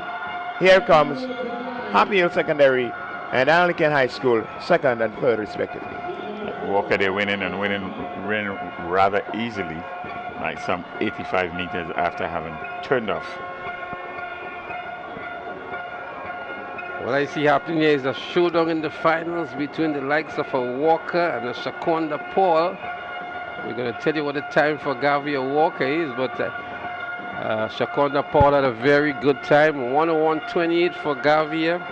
That's the 2nd best time so far. Connor Marie Monroe was 2nd from the Anglican High School in 107.60. And Rena Hosford from the Happy Hill Secondary School in 107.69. The 3rd place finisher in the 4th heat out of 5. Just to remind you, Shakonda Paul from St. David's Catholic Secondary, she did 1 minute 0.62 seconds.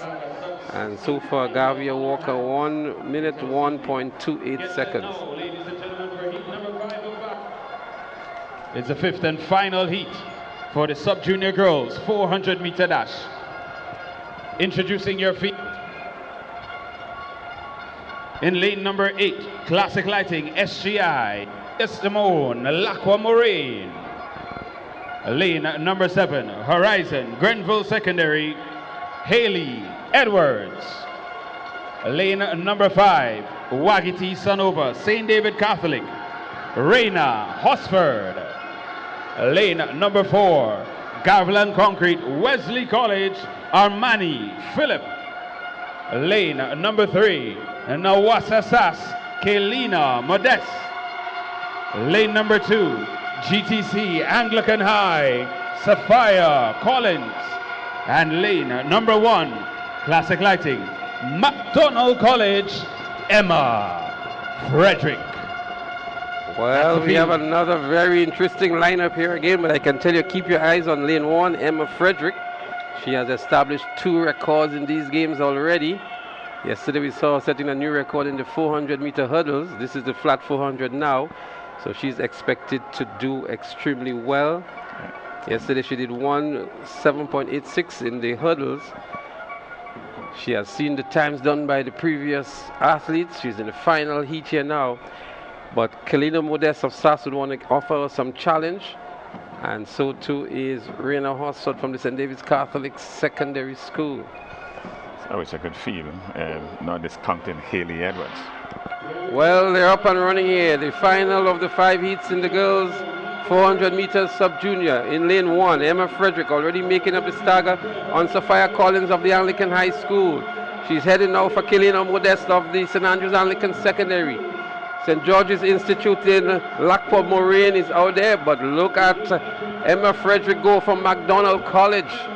Grenville Secondary in Edwards is giving good account of herself, but at the moment in the lead is Emma Frederick of MacDonald College. She's been that good in the 400 meter hurdle. She's back for the flat 400 meters. Emma Frederick is beginning to pick up the pace still. She's going to return a very good time. It looks like a sub 1 minute here for Emma Frederick. Let's see what she can do. Emma Frederick of MacDonald College, St. Patrick's, Crown City. Your girl is doing very well. Emma Frederick of MacDonald College with a very impressive run indeed. Let's see what the time is on this one. But it looks like the fastest time on the flash clock is 58:22.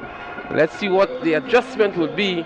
But a very impressive run indeed. Very impressive run, and not just the times, but unchallenged. There's no challenge. The final 100 meters, she was running all by herself against the clock, and easy in the end. Emma Frederick winning there with a decent time of 58.22. That was an emphatic run by Emma Frederick. She stamped her authority. She said, I'm here, and I'm into the final, and I have something in store for you come later this afternoon. Well, she came into this heat here as the top dog, and she would have been leaving here with the best time in all of the heats, all 5 heats, 58.22 seconds. That's a good time. Well, she may want to consider challenging her former schoolmate C.C. Charles, who holds the record at 57.41. MacDonald College dominating the sub-junior 400 over the years. Yeah, unchallenged. I think if there's some challenge, and there will be some challenges into the finals, should be quite interesting. The boys are next. So we're getting ready for the boys in the 400 meter dash sub-junior heat number 1 coming up next. And guess who we can expect in the sub-juniors again? Deshaun Oliver. Rooting for her friends. Up north, we head north. Sub-junior boys, 400 meter dash.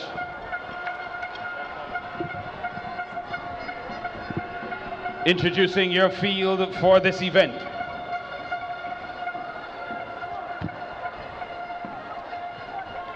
Heat number 1, lane number 7 from the Nagico GBSS, Akel Briggs. Lane number 6, Patty's Enterprise, Hillsborough Secondary, Rashawn Clement. Lane number 5, Classical Acting, Wester Hall Secondary, J.J. Williams. Lane number 4 from the St. Mark's Secondary, Jabari Bonaparte. Lane number 2, Nexa PBC, Ethan Gumpot. Lane number 1, St. Rose Modern Secondary, Dimitri Sabazan. That's the field. Heat number 1. 51.64 seconds, the game's record. Javon Charles, your record holder. We head over to the starter. Well, what I can tell you about this lineup, 2 athletes we can look out for here is Akel Briggs of GBSS and Ethan Gunpot of PBC. Gunpot run 58 point something as a primary school athlete last year. He has not been that fast this year, but let's see what he has for Intercol. These two will have a showdown here. This seems to be an even field. And as we would have been making the comments earlier, same actors. It's a different film.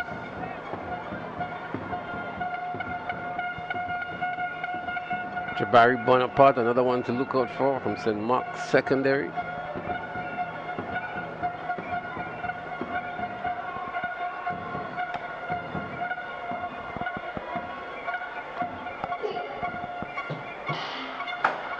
It's a clean start. Oh no, it isn't. There's a second gun. But it just seems to be the offending party here with naked eye seems to be lane number 2. It looked like Gunpot.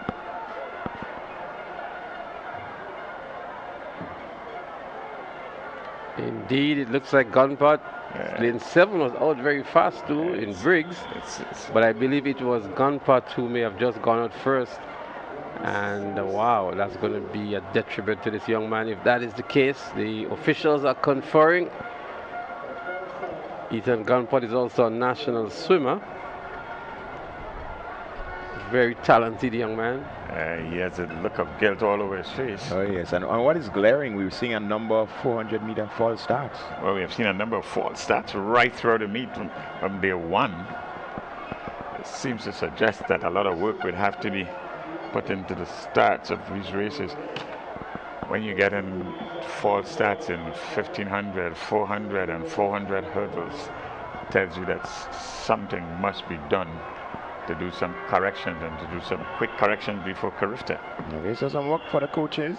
Starter Neil Wells goes to the track with the bag with the cards. It looks like Let's red. see where Neil is heading and what card he has. It's not a good moment. It's an anxious moment. The red card comes out for Ethan Gunpot. The young man looks very dejected here. And we've seen so many of these young athletes having to undergo some comfort and some consolation when this happens.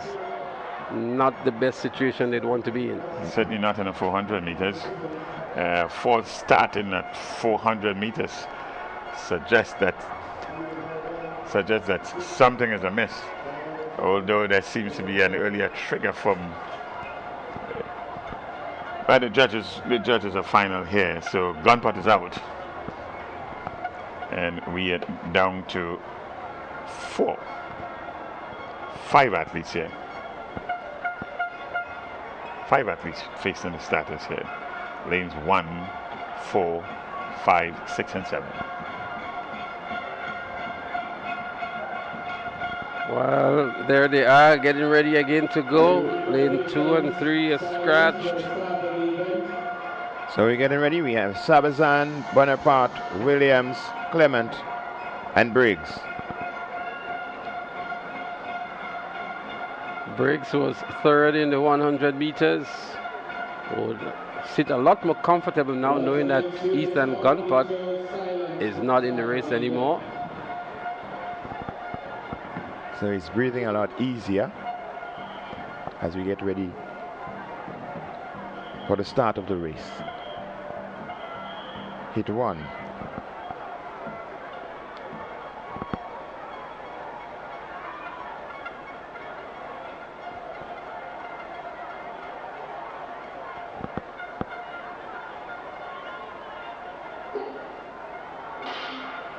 And this time they're off. It's the 400 meters for sub-junior boys. Heat number 1 in progress. On the outside, it is GBSS. That's Akel Briggs of GBSS. He's running away from the rest of the field. He's on his way to book that spot into the final. He's opening the gap. He's not slowing down. He's just establishing himself, taking control of the race.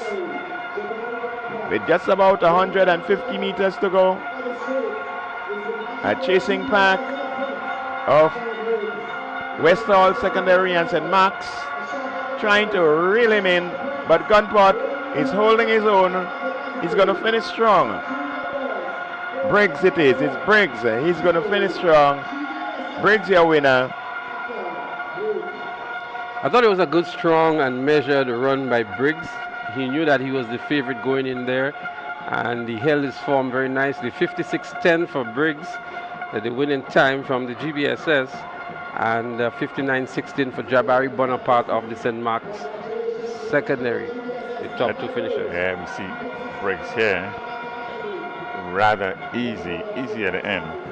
Running out of lane number 7, no longer a lane of distrust after the exploit from lane 8 of South African record holder. Now this is just another lane. So Briggs, your winner, 56.10 seconds. Good run indeed. Measured, led from start to finish. Well, I like the run and the competition we saw from St.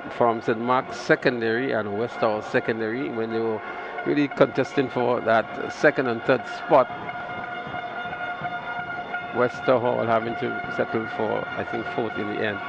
But we're getting set for the second of the 5 preliminaries, 400 meters for sub-junior boys.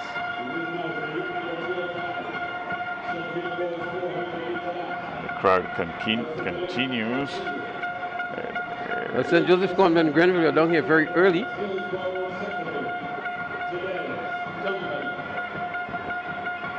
In lane number 5, Classic Lighting, J.W. Fletcher, Gerald Hazard.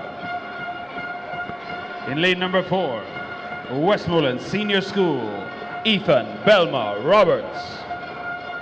Lane number 3, from the Classic Lighting, West Hall Secondary, Terion Samuel. Lane number 2, Nexa PBC, Tyrese Brave Boy. And lane number 1, Nawasa Sass, Tishon Oliver. That's the field. There they are again, the Iron Man, so to speak, in the sub-junior category. Dishon Oliver running out of lane 1. It's good to see Tyrese Brave Boy, who won the 1500 meters and had the unfortunate situation in the 800 meters, down now to the 400 meters representing the Presentation Brothers College. And he would have just seen his compadre there, Ethan Gunport, being disqualified or false start in the first heat. There's something to prove, but he's up against Mr. Oliver, and you have to put a bit Mr. now because he has been the standard athlete, certainly on the sub-junior boys in lane number 1. So look for lane number 1 and 2 to have some keen competition. Just 30 minutes ago, he broke the high jump record. He's now on the track for the second heat, and he false starts. That looks like an anticlimax to us here. That could be tension on the legs from the high jump. Well, the question always remains the same. Why do you false start? Well, it's a faulty start, not a false it's start. A faulty start. So they've been called back on the marks. They would want to hold this is a 400-meter event. No need for jumping the gun, as we say. This time it's a good, clean start. No, it's not. They've been called back again. I'm not sure where the infringement would have come from on this occasion, but the officials did pick up something. We will see it certainly on the replay. Some tense moments for the boys in this first heat, the second heat. Tense moment indeed. Definitely. Memories of heat 1 is lingering, I'm telling you. It looks like lane number 3.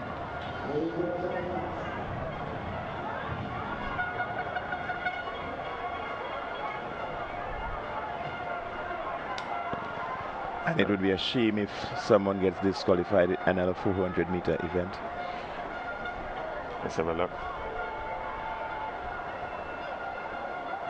Yes, it looked like lane number 3. Well, it looks to be lane number 1 or 3.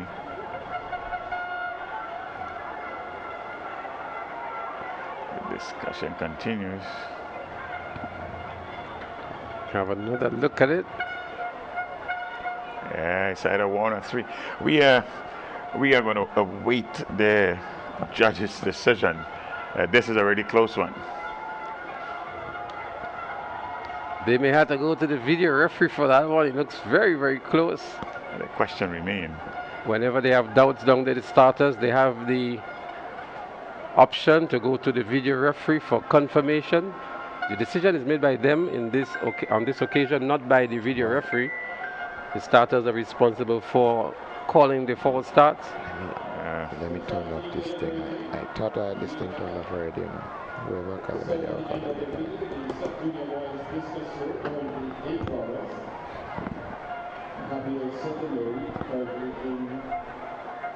Into the circle.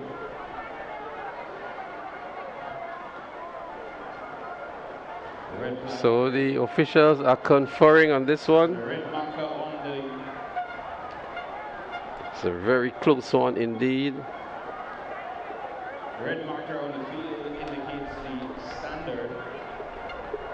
We're going frame by frame to see if we can pick up anything here. Often used to eliminate. It's a major conference going on there on the track between the starters. All right, the decision is made. Let's see what's... Starter Neil Wells is on the track. He's making those dreaded decisions. 6, 5, 4, 3, 2. It's 1. So Deshaun Oliver would get the dreaded red card. Disappointment for the young man. And it's Oliver. If disqualified false stats as he looks a bit surprised. Heat number 1.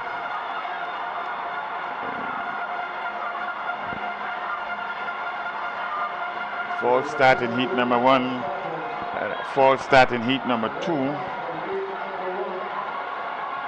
There are 5 heats. So 3 heats. 4 heats to be completed. Let's hope there are no more false starts. This is a 400 meter. Well, we have to go with the officials' ruling. We've been doing that all along, but that was a very close one indeed.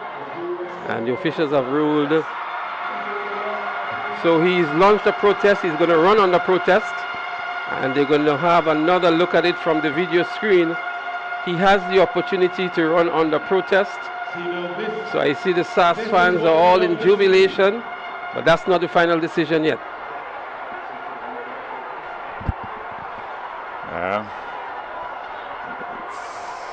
I'm not aware that that rule is applied here, but it is.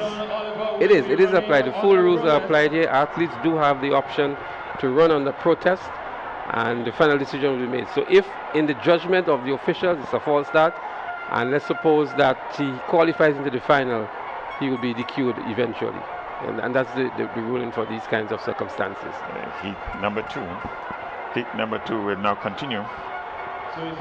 400 meters for sub-junior boys. Heat number 2. An eventful event indeed. It's Oliver in lane number 1. Brave Boy in lane number 2. Samuel from Westerhall Secondary School in 3. In 4, it's Roberts, that's Ethan Roberts, Westmoreland Senior School, and now they are called on the mats.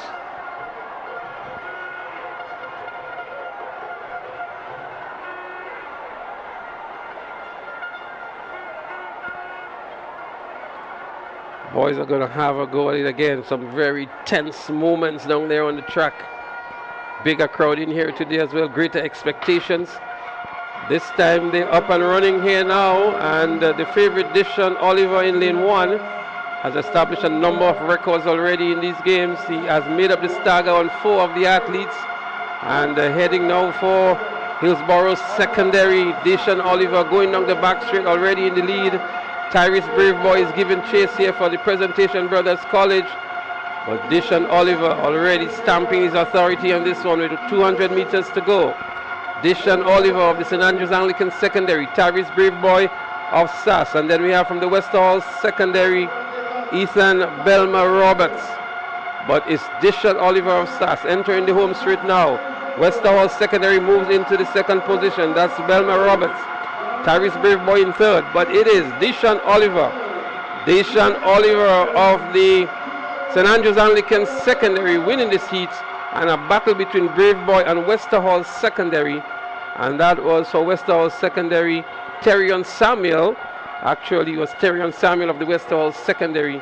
A battle between them for second and third. Oh, that was it. This was Oliver there leading from start to finish, having something to prove. False start or no false start, I'm going to take this in style, and he certainly took this one in style, winning in the end a good 15 meters. That's Deshaun Oliver, a time of 56.06. Terrion Samuel was second in 57.01 from the Westerhall Secondary School.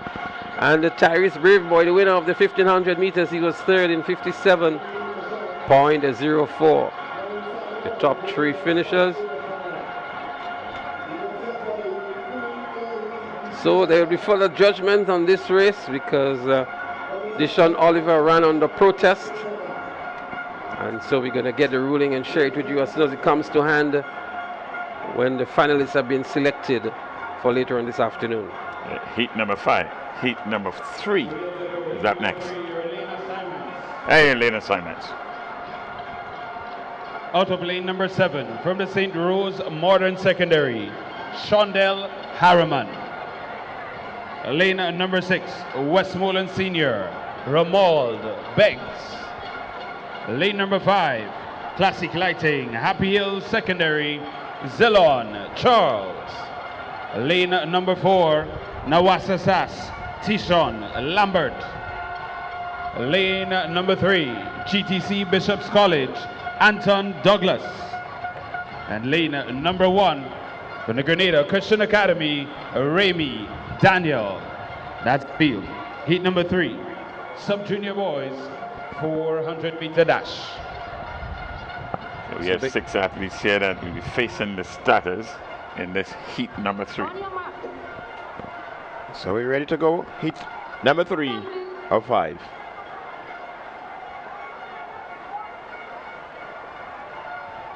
So the field being asked to stand.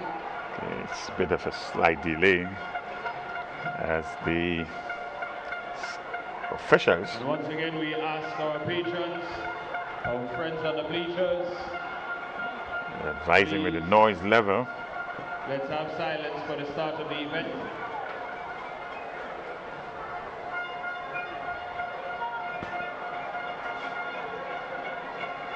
It is loud and getting louder, and the officials are appealing to the crowd. Give the athletes an opportunity to hear the starters. And there we go, second attempt.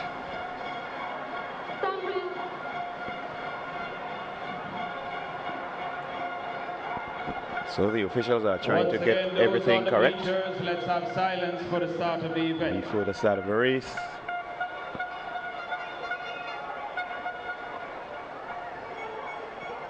On your mark. So we're going to start, see if we get it right this time.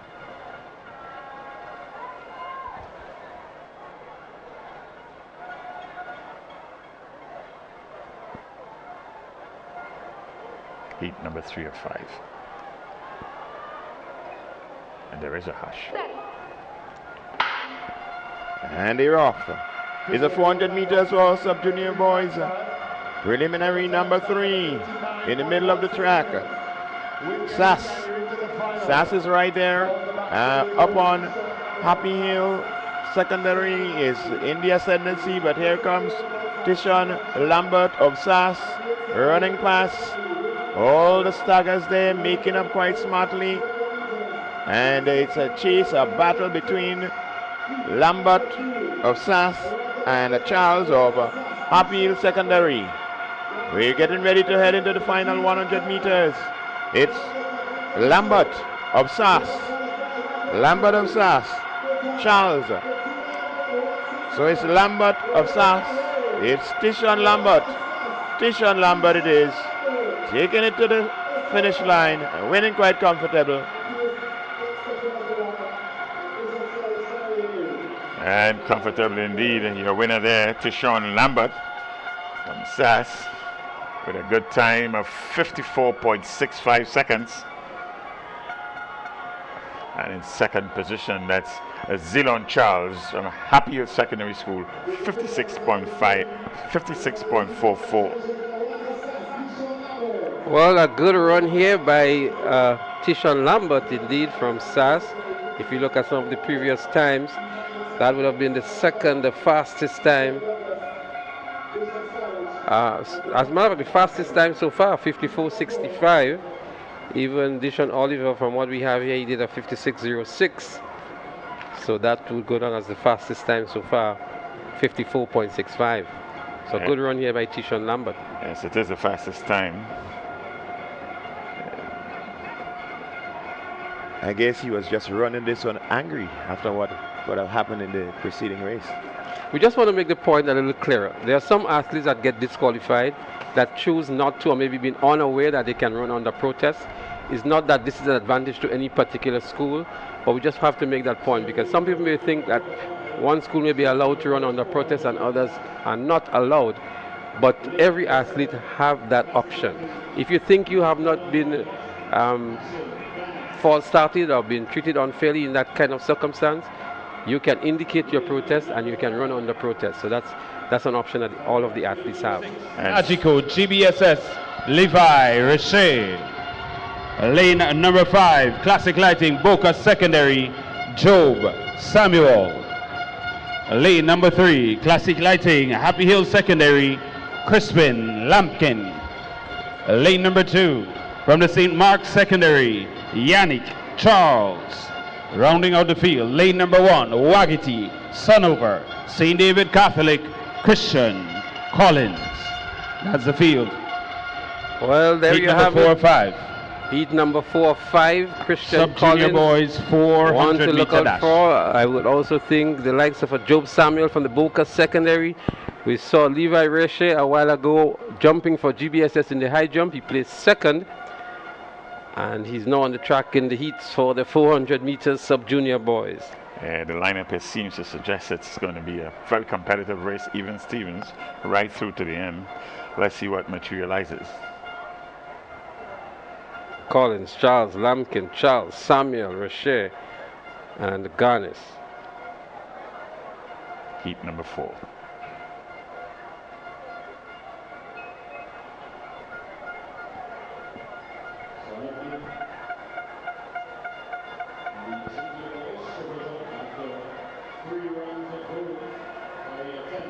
It's a deliberate pause.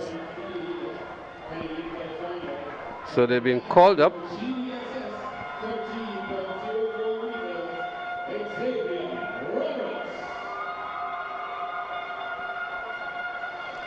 And they're going to have another shot at this. Compose themselves. So Tyreek Charles from the St. John's Christian Secondary, he's not there. He was supposed to be in lane 4. They will call on the marks one more time. Heat 4 or 5 in the boys 400 meter dash sub-junior. A lot of interest and excitement going on in this 400 meter sub-junior boys preliminaries.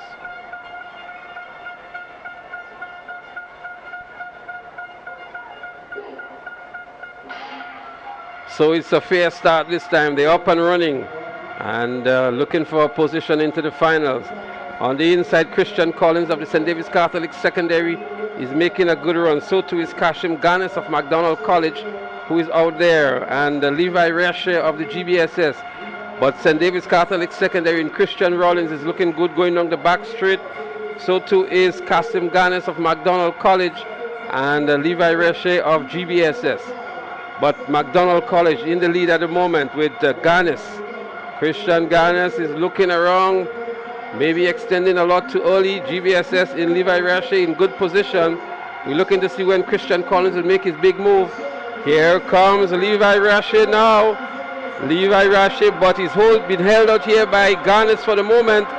Kashim Ganes running a very good race, but in the end, it's Levi Richer who had to dig really, really deep. And so Kashim Ganes will settle for second. And from McDonald College, from the St. David's Catholic Secondary, Christian Collins picked up the third position.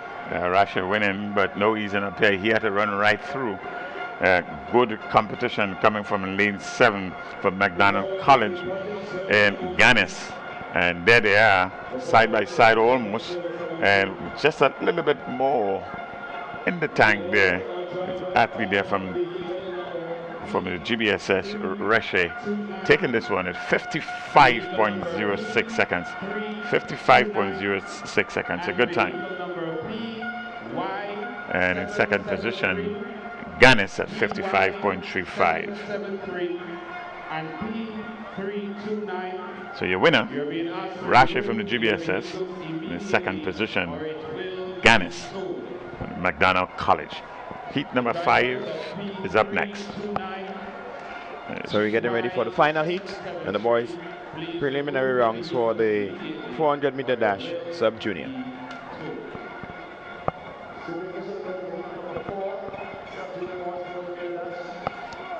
After much excitement in the heats 1 and 2, seems we have settled down going into this final heat number 5 of 5. Remember, this is the boys of 400 meters sub-junior. The winner go directly into the finals, and then the next 3 best times. So introducing the field for this event, Classic Lighting Boca Secondary. Romario Philip goes in lane number 5.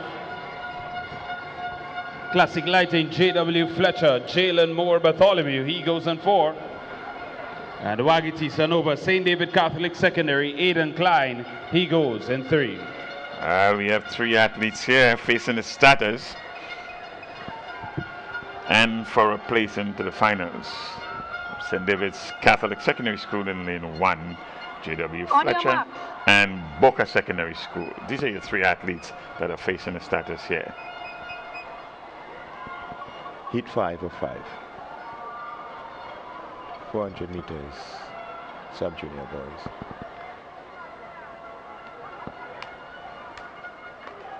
Set. And they're off. It's 3 battling for 1 spot into the final. And moving quickly is a representative from St. David Catholic Secondary. And moving up on the Boca athlete, that's Philip. So it's Klein and Philip. Philip of Boca Secondary slightly in the lead. But Klein seemed to be making up the stag on him on his inside, with just about 200 meters to go. It's still Boca Secondary's Romario Philip. He's in charge of this one. And just about making his move right now is Aidan Klein of the St. David's Catholic Secondary. As they go down side by side, stride for stride, in the final 80 meters in heat 5 of 5. Who wants it more? St. David's Catholic. St. David's Catholic edging out the Boca Secondary. It's Klein over Philip. Heat 5 of 5 in the boys 400-meter dash for sub-juniors. Yeah, your winner Klein there right at the top of the 100 meters, and he had to lead a bit of a comeback there from the athlete there from Boca Secondary. But Klein, he had enough to hold on and take this one from the St. David's Catholic Secondary School. Aidan Klein, your winner in the end. So that was the final heat in the boys of 400 meters sub-junior. And from what we saw here, Tishon Lambert of SAS had the fastest time of 54.65 seconds. But we also saw some good times from Levi Rache, 55.06. Even Kashim Garnes of McDonald College, 55.35. And we saw also from Briggs. From Briggs, yeah, 56.10, I think it was from Briggs to win his heat. Dishon Oliver, 56.06, not amongst the fastest times. And we also had Zelon Charles of Happy Hill Secondary in 56.44. Some of the times under consideration going into the finals. Yes, but your winners, first 5 of all the heats, they will get into the finals. The next events on the track would be the relays and the preliminaries. That's for the 4x100 meters sub-juniors. These sub-juniors have really worked hard today. They still have their relay events coming up. And it's pretty much the same guys that are doing repeatedly. It definitely is. But the sub-juniors really have their work cut out for them today. They've done the hurdles, the high jump, and now they're getting ready to do the relays. So huddles, high jump, 400 meters, and relays for the sub-juniors today. Real tough on their bodies. But scheduled to start the relays will be the 4x100 meters. 4x100, 4x400 meters for 4x400 meters open girls.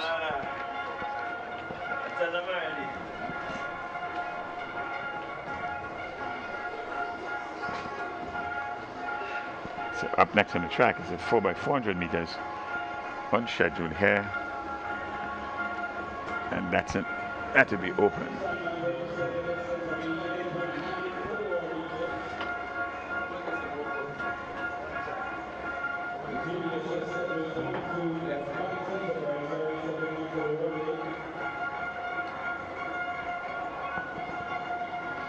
You're not missing any action on the track. Field. Long jump.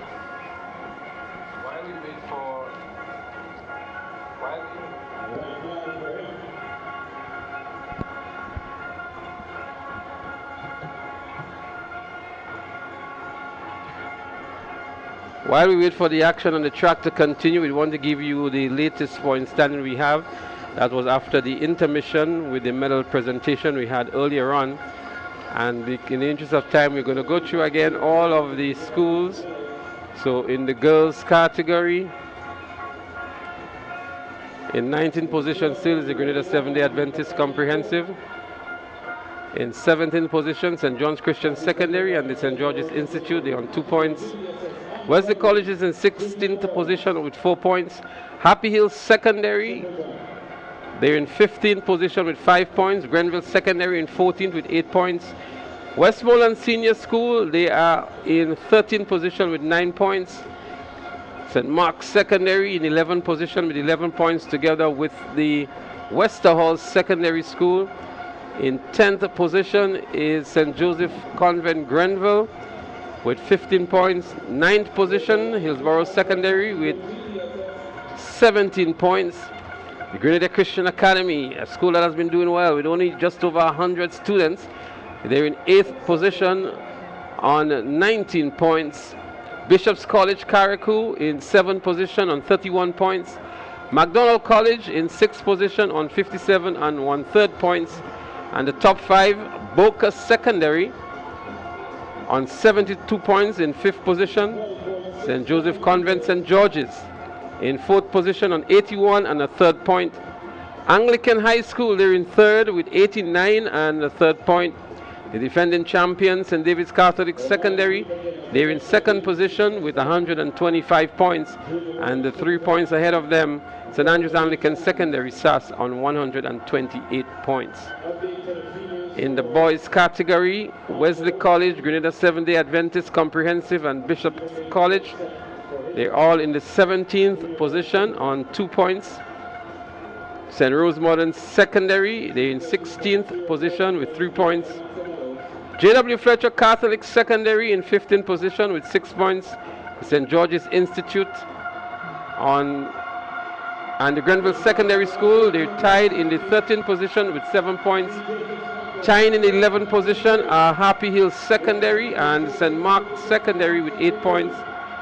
And then we have in 9th position Hillsborough Secondary with 11 points. The Grenada Christian Academy in 8th with 12.5 points. St. John's Christian Secondary in 7th with 19 points. With 26 points, I beg your pardon. St. David's Catholic, they're in 6th position with 26, as we have some updated scores coming through. MacDonald College is in 5th position on 48 points. Boca Secondary on 53 in 4th. Presentation Brothers College on 85 in 3rd. Grenada Boys Secondary, the defending champions, on 158.5 points. And the SAS up front on 201 points. So these scores will be updated momentarily because some other events have been completed. And as soon as we have them, we are going to share them with you.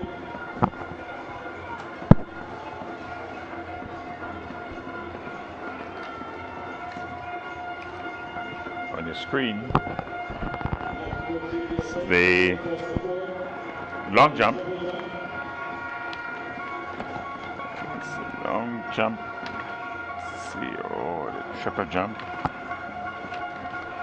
Is it triple jump junior boys? The triple jump for junior boys.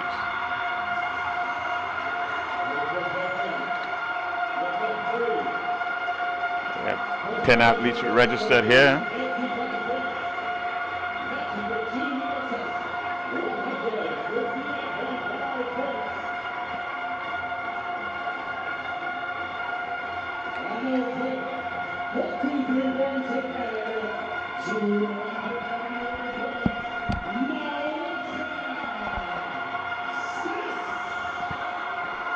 You're not missing any action on the track as we welcome Leslie. We welcome Leslie as he takes his exit, and welcome Clyde as he takes his presence. Welcome to take an exit. Thank you very much, Bernard. It's good to be in the building. It's day 3 of the GAPS Intercol 2026. Certainly the atmosphere is phenomenal. Well, undoubtedly, Clyde, the stands has been really all morning. You can see especially the open bleachers. What you can see at the open bleachers, they're the school children, and they keep on coming and coming and coming. And one would imagine by the time we get to 12:30, 1 o'clock, by the time we get to 12:30, 1 o'clock, it's going to be almost filled. So we still have about a half an hour to go until our expected continued filling of the bleachers continues. Yeah, well, this is what we come to expect on day 3 of the Intercol Games. The atmosphere fully packed. The competition coming down to the deciders. You can certainly feel the energy of the crowd. Most definitely. The excitement has been really electrifying. There have been records broken. We had false starts. We had runners running on protest. It's been the full package. It has been a full package. It has been an action-packed morning. A few finals in the field events. Of course, by the time we get to the afternoon, evening session, there'll be all finals. And the championships will be decided one way or the other. Come 3, 4, 5 o'clock later today. Well, maybe not 3, that's kind of early. But certainly later in the evening, championship would have been decided. Ongoing is the boys triple jump. That's for junior boys.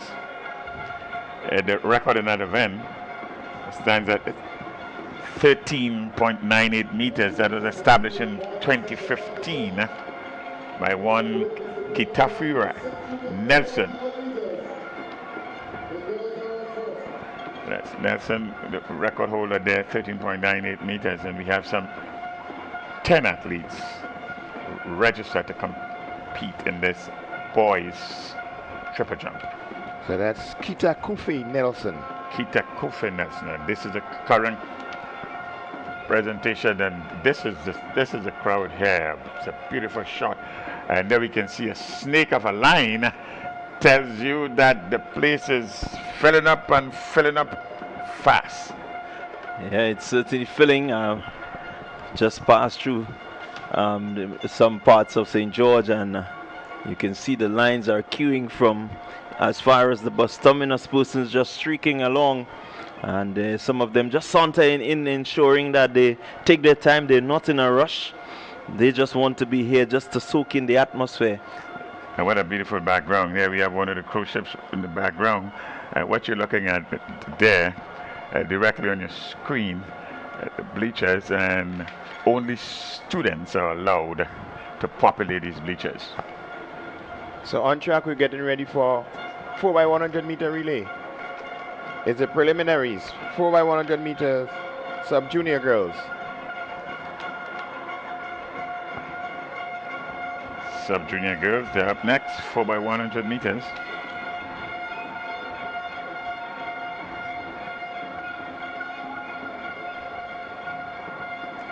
We have some 19 schools registered. 8 will advance into the finals. The winner of each heat, then the next 5 best time qualify for the relays later today. The record for this event is 49.24 seconds, established in 2016 by the Anglican High School.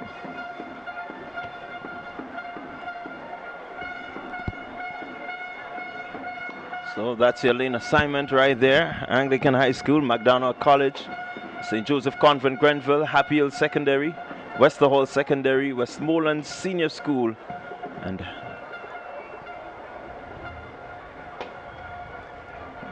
we'll get it sorted out. There seems to be 2 representation here from the Happy Hill. Well, we have Happy Hill and we also have Hillsborough. So we're praying for our first heat. I think lane 7 should be Hillsborough Secondary. This is Hillsborough Secondary. Official results from the junior boys triple jump. 12.72 meters for Dante Oliver of Nawasa SAS to get the bronze.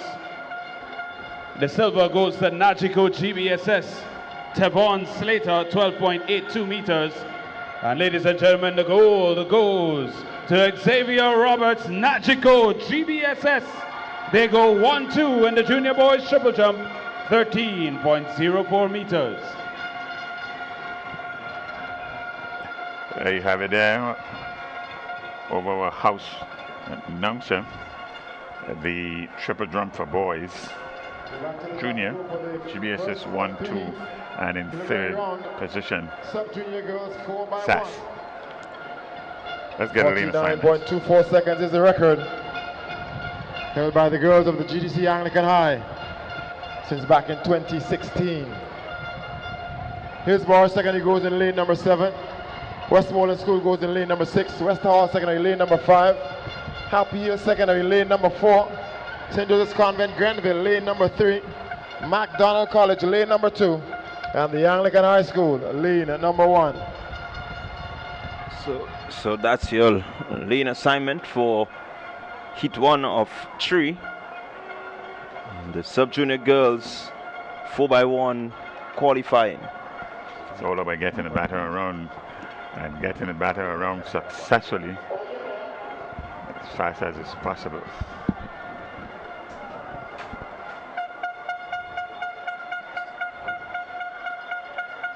So we expect the running to come from lanes 1, 2. As there go. Here we go. 4x1. Let's see who will make up the early stagger. It's still quite even. Anglican High School has just drawn close to MacDonald College, but way out front is Hillsborough Secondary. They make the first handover. Hillsborough. Here comes in the middle of the track St. Joseph. Now Hillsborough, MacDonald College, Happy Hill is there, and MacDonald College making the handover. Look at MacDonald College on the inside. On our outside is Hillsborough Secondary, but clearly MacDonald College has this ground covered as they're about to make the handover. Anglican High School has moved into 2nd position, but it's MacDonald College. MacDonald College will run away with this one.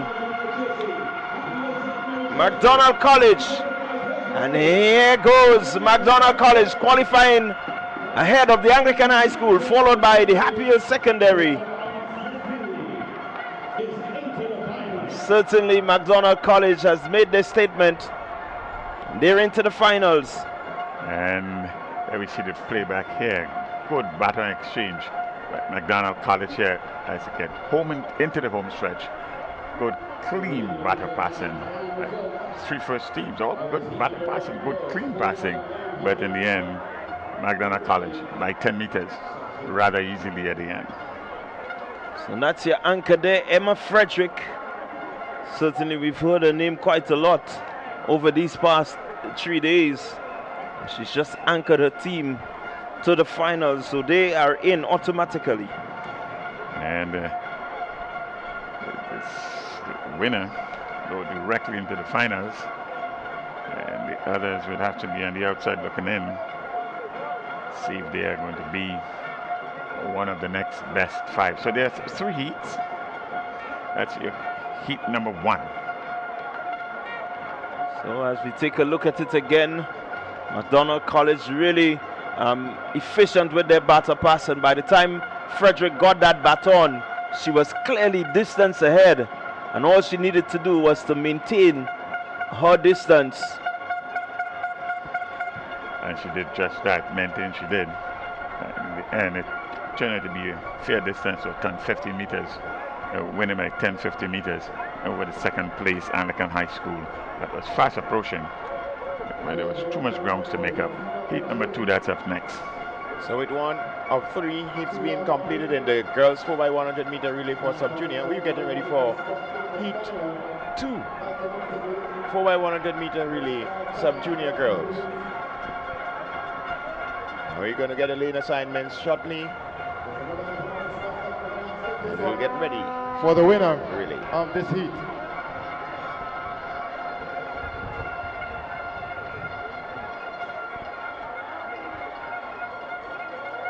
Heat number 2, based on what we would have seen. Lane assignments in this one, lane number 6 is the girls of the Nawasa SAS. Lane number 5, the girls representing the St. David's Catholic Secondary.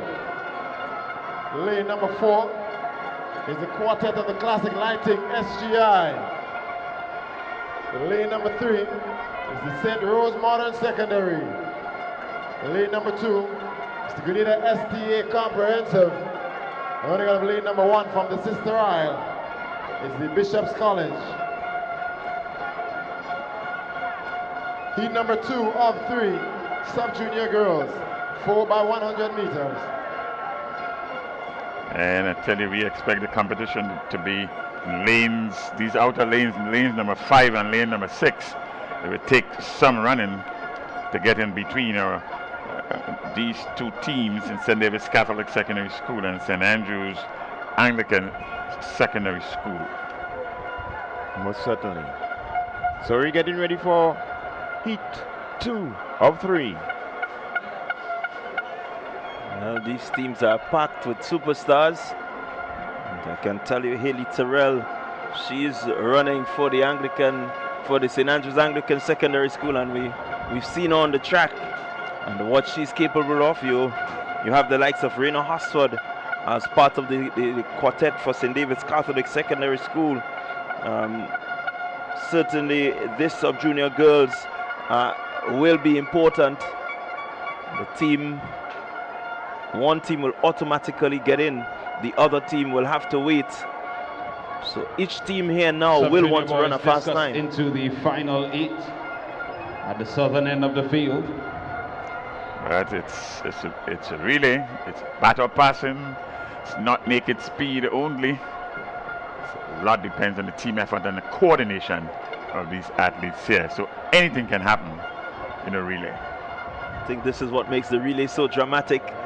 You could be way ahead, and that baton doesn't get to the finish line. It means that you have not completed the job. And there are lots and lots and lots of stories where that is concerned. Fastest team struggle, sometimes never make it to the finish line. This is not going to be the case today for these young ladies. So we're getting ready for what should be an exciting and charged heat in the girls 4x100 meter relay for sub-junior. It's a preliminaries 2 out of 3. Win and you're into the final, which will be coming up this afternoon. SAS, St. David's, SGI, St. Rose, Grenada Seventh-day Adventist, and Bishop's College. They are your starters.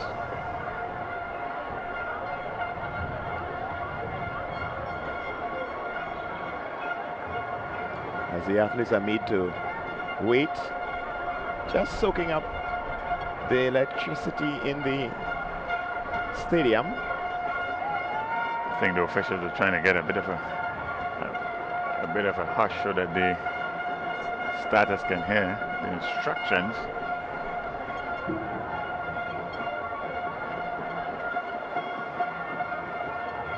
And the 4x1 sub-junior girls, a lot depends on the teams getting into the finals. I can tell you, these two teams at the top of your screen right there, and this is where the battle is for the girls division. And it's certainly rough for these two teams to be in the same heat. Most definitely, but one of the teams will want to win so that they're in automatically. Yeah, let's keep our fingers crossed and hope there are no false starts. We would like to see the best of the best in these finals. So we are still in a holding pattern. You're not missing any action just yet. I think the competition is with the noisemakers. Yeah, certainly the environment is charged. Everyone eager to go. Here we go. We're about to get the start.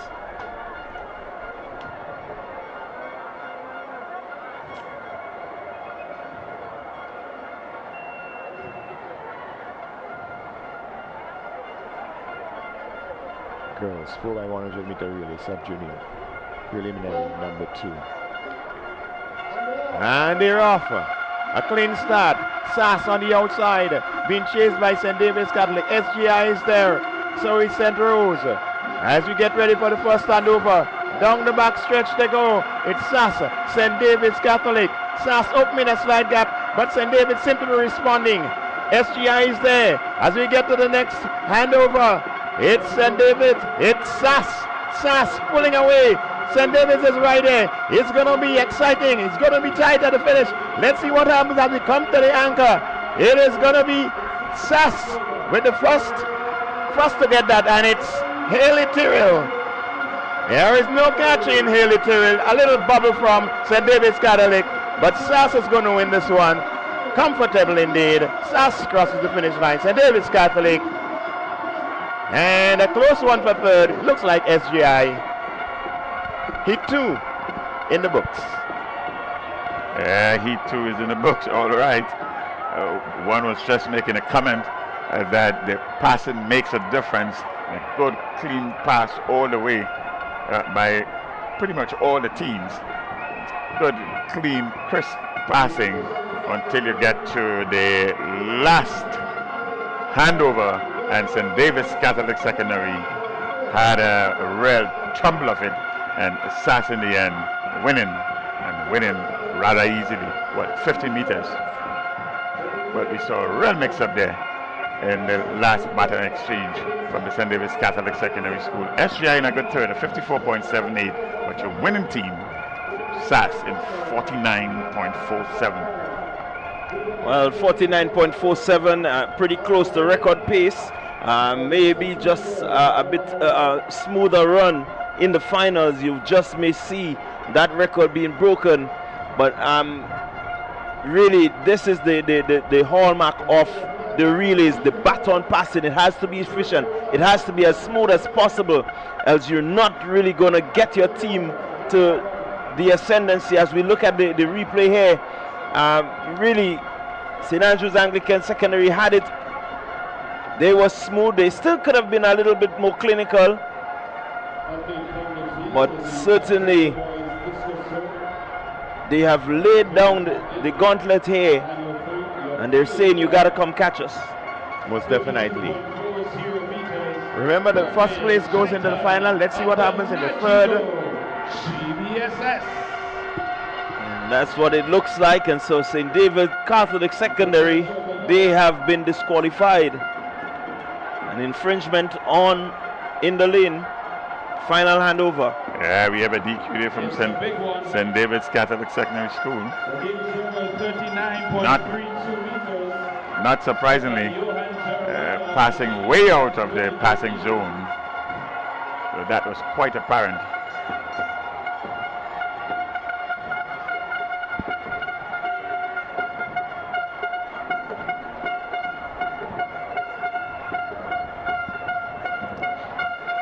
And heat number 3, that's up next.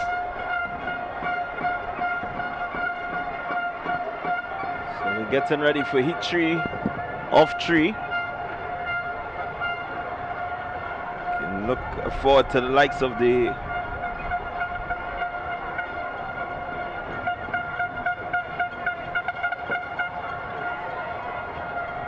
So the ladies of the St. David's Catholic Secondary School in the heat number 2 disqualified.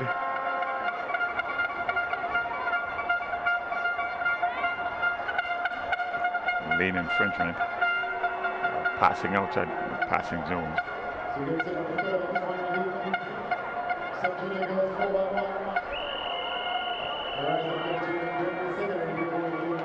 But on the track we have 4 teams. Classic lighting. There we go. Boca Secondary running out of lane at number 3. St. Joseph's Convent, St. George's, they're in lane at number 2. And the St. Mark's Secondary, lane at number 1. Only the winner qualifies automatically. But there are 5 spots for non-automatic qualifiers based on time. So it's Grenville Third and second. final heat in this preliminary round, sub-junior girls. So Grenville 4 by Secondary 1. School. Grenville Secondary School in lane number 6. So you have 4 teams that are facing the starters here. Lane 6, 1, 2, and 3.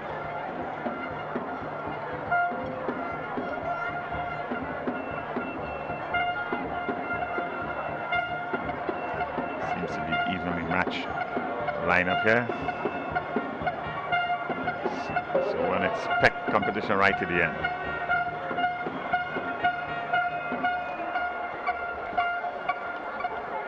So they're on the starters orders, getting ready. And here we go, clean start. Let's see who will get into the running. Grenville Secondary looking good out front. St. Joseph Convent, St. George, they seem to be making the first handover. Handover made now. Grenville Secondary looking good on the outside. Grenville Secondary still has a lead.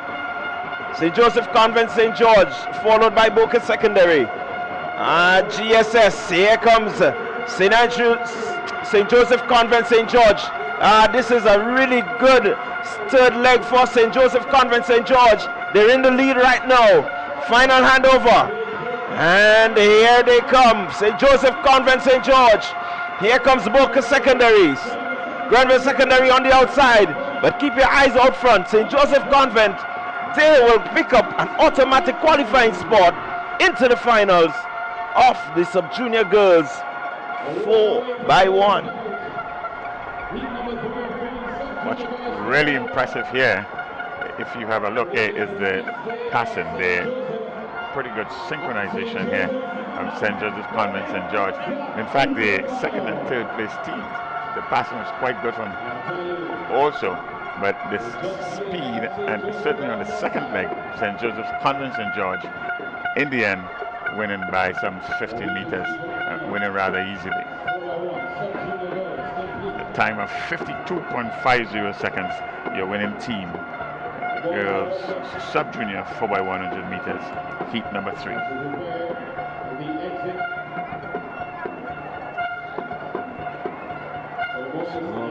As we look at it here, Grenville Secondary School, they got out pretty early, they got a good start. But here comes a really good run from that athlete here from the St. Joseph Convent, brought them back in, and this handover here is where it all changed for them. That third leg was really an important, that second leg rather, and you see the final handover, it's game over. Convent with some 20 meters lead.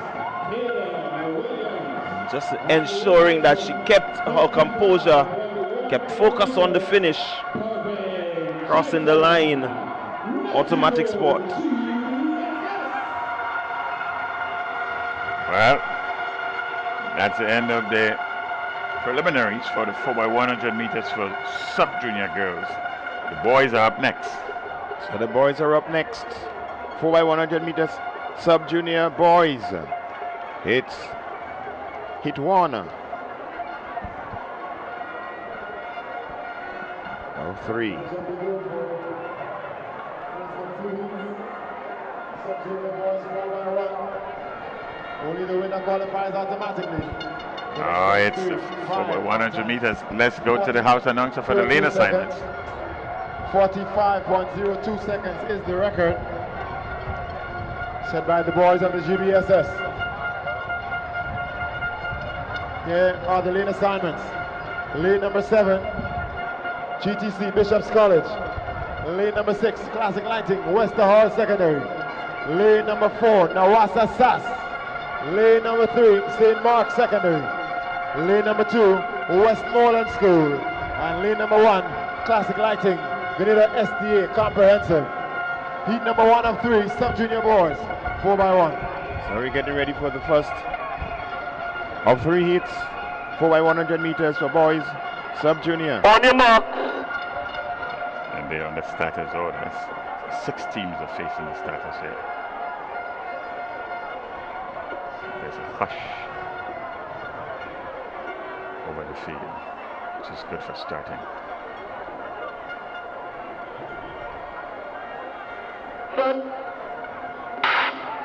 And they're off. On the outside, it's St. Rose. On the inside, it's GSDA. But making the run on the middle of the track, it's SAS. And St. Rose Modern Secondary. It's SAS pulling up some staggers there, and they're making up some grounds on Wester Hall Secondary. SAS, a little fumble there, but already running past Wester Hall Secondary. SAS and Wester Hall coming to the final handover. It's SAS, Wester Hall. SAS is going to take this one quite comfortably. SAS, Wester Hall, the battle is for 3rd position between Grenada SDA and St. Mark, but it's going to be SAS, Wester Hall, Montrose SDA, Grenada Comprehensive. All right, it is a good clean battle pass in there. Most of the teammates, not all of them, but a really good run from the clear winner, SAS, here on the final leg, 50 meters ahead, and took it to the end and winning rather easily, but a good run. Let's not discount a good run there by Wester Hall Secondary School, running in the second place with 49.48. The winner, 47.78, SAS. Yeah, good strong run there from the St. Andrews Anglican Secondary, showing that they are the team to beat here. 47, and you look at the final leg, Deshaun Oliver, he practically just went through the motion. He didn't really run as yet. I think they understand that they were way ahead, and he just needed to cruise in. So come later, it just may be some fireworks. Well, there are 3 heats. The heat number 2 is up next.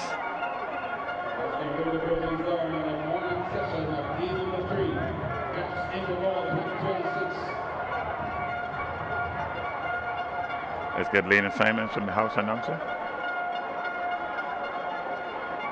Then we enter a final segment and the final league. Last chance for individual scoring. Heat 2 of 3. Again, we must underscore the need for the teams to get the baton around as efficiently as possible. We are rivals today, teammates tomorrow. Carriacou 2026.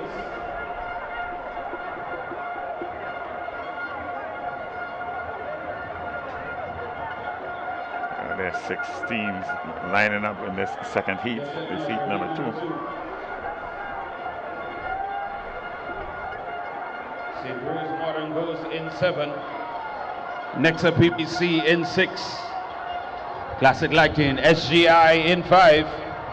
Classic Lighting, Boca Secondary in 4. Hubbard, St. John's Christian in 3. And Classic Lighting, Happy Hill Secondary in 1. On your mark.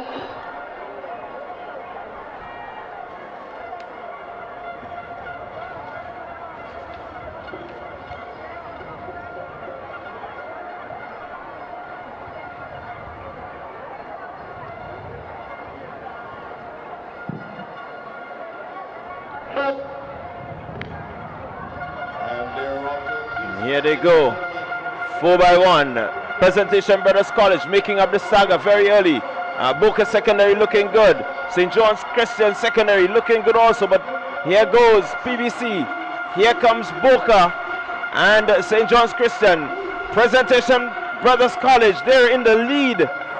Looking to obliviate the field. The pass is made. Here comes St. John's Christian. Here comes Boca as they head into the final handover.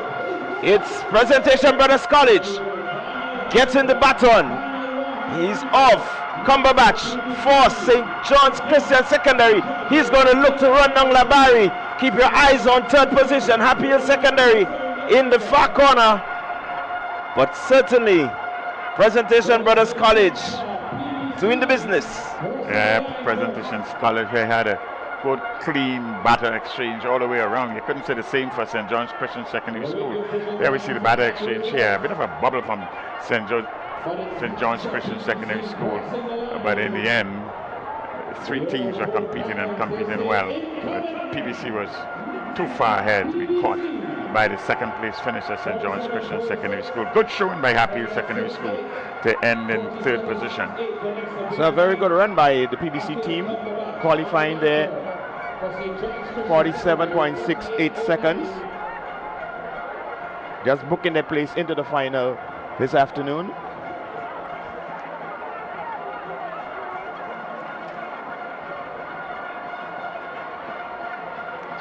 .68 with heat number 2. Slightly faster than heat number 1, 47.78. There we see there the batter exchange, nice and smooth. All teams nice and smooth, with the exception there of the SGI. Getting into the last batter exchange, PBC quite easily, way ahead. They took it to the finish line. But the feature of this race is a good batter passing all around, with the exception of the SGI on the second batter exchange that had a major fumble there. So that was the completion of heat number 2 of 3 on the sub-junior boys 4x100 meters preliminaries. Win and get into the final. Heat 3 is next on track.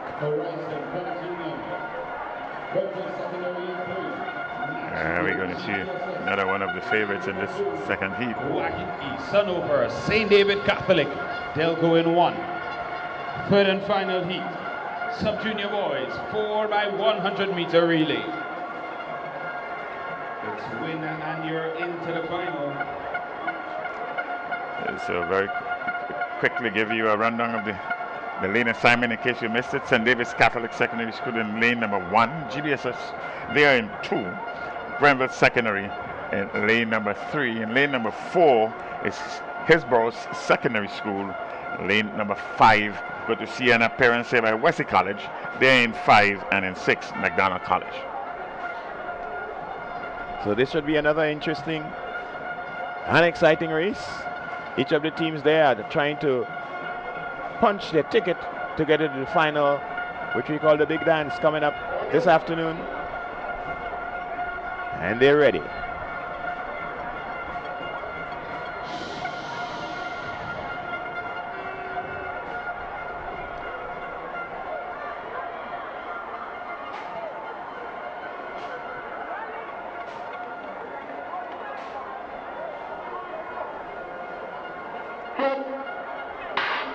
And they're off. It's St. David's Catholic in 1, GBSS in 2. GBSS is making a strong run. McDonald College on the outside is holding their own as we come to the first standover. GBSS, a fumble by McDonald College. GBSS it is. Grenada Boys Secondary School going down the back stretch. It's GBSS, there's a sighting of Wesley College. St. David's Catholic seem to be left behind. Something has happened there on the GBSS handover. McDonald College is now in charge, but GBSS is making a strong comeback. We're getting ready for the ankle leg. It's GBSS. It's Briggs on the outside. McDonald College. Not a smooth battle passing, but GBSS is fully in control of this one. They're going to take this one home. GBSS it is. Down to the final 10 meters or so. Winning smartly. GBSS, McDonald College, St. David's Catholic, your top 3 going into the final this afternoon. We'll have to find out who gets there, but GBSS, of course, has just punched their way into the final. And as per the form books, GBSS quite easily in the end. There we see the finisher here with some good clear distance. Major separation there from the St. David's Catholic Secondary School and the McDonald College. Winning in the end, even though in the second batter exchange in the GBSS had a major fumble, but still coming back to win and win what can only be described as easily. Yeah, as we look at the handovers, not the cleanest by most of the teams. Still a bit of fumble here and there, but McDonald College, they had it for a moment. Again, GBSS slow to get out of the blocks there, but a bit of top end speed would have brought him level here with McDonald College. Going past him now, and once you get it to Briggs, he's looking to head for home, some 20-25 meters over McDonald College. So McDonald College, they're into a good position. They just may be one of the faster qualifiers. Yeah, the winning time. Winning time is 46.68 seconds. In fact, this is the fastest of the three heats. 46.68 seconds. GBSS winning the fastest time of this 4x100 meters sub-junior boys. So the stage is set for an exciting final in the boys 4x100 meters for sub-junior. We look forward to that. We know that the top three teams are GBSS 46.68, St. Andrews Anglican Secondary 47.78, and we had 47.68 for winner of the second heat. The Presentation Brothers College, GBSS with the fastest time, PBC the second fastest, SAS with the third fastest time, as we get ready to go into the final later on this evening. Well, the next scheduled event on the track be the 4x400 meters. Just to share a little bit of information with our viewers, Dishon Oliver was disqualified for his infringement in the 400 meters that we had earlier on. Remember, he ran in protest in that event. However, after review, the decision was upheld, DQ'd in the 400 meters. There was also a protest by the Grenada Boys Secondary School for yesterday's infringement. However, GBSS lost that protest, so they remain disqualified as was registered yesterday.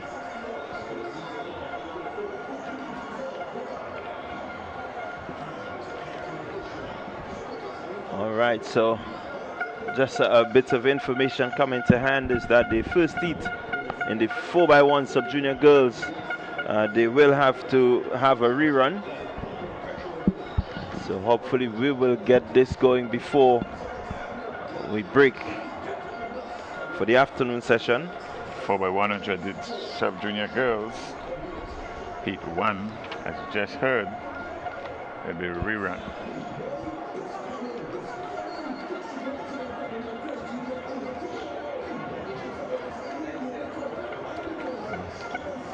Not certain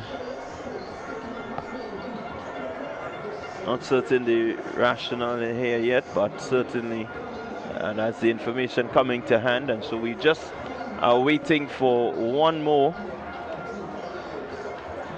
event before we have the official break to end the morning session of day 3 of the GAPS Intercol 2026. Seemingly, Clyde, the reason that might have been advanced or should be advanced, there were no times that was recorded for that first heat of 4x100 meters sub-junior girls. And it is the top finisher, and you need the next 5 best times. So you need the times. All right, so that's what it comes down to. They need to get the time so that you can judge the qualifiers. So while we are waiting for the action to resume on the track, we are seeing that the spectators are actually enjoying themselves. The students are packed in, taking in the action, gearing up for the final that will be coming up later on this evening. The uniformed students, they all assembled at the bleachers, having some conversation with the elements.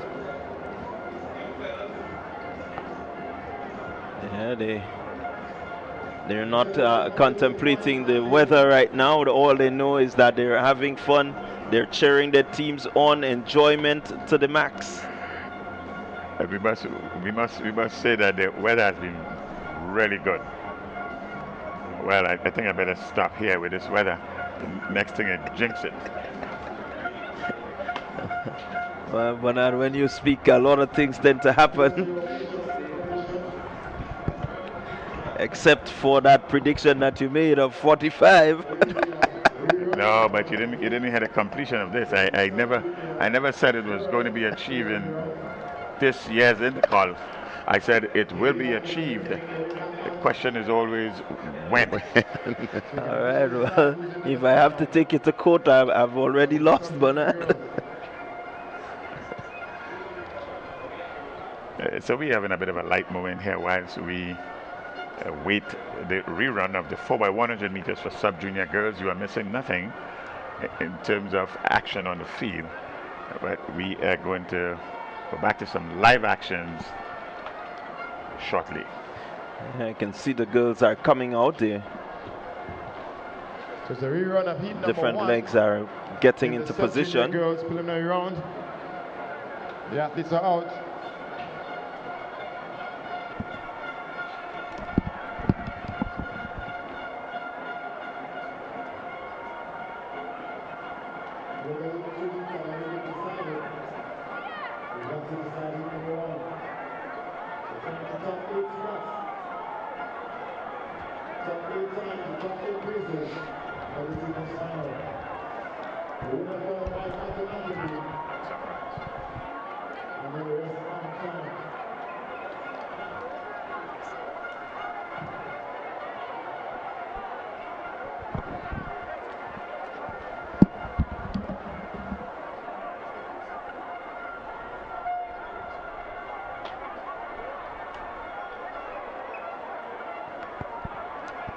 So it's a 4x100 meters sub-junior girls. This is a rerun. Maybe it's a good opportunity to do a little bit of polishing. Yes, certainly it is an opportunity for polishing. Get an opportunity to rerun and do what you didn't do the first time. While it may seem a bit tough because they just ran an entire relay, but now is a refining moment.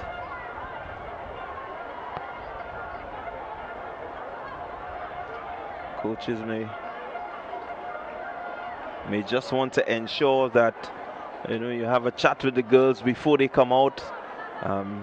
Quickly look at the execution and give them some pointers just to make sure that the efficiency is there.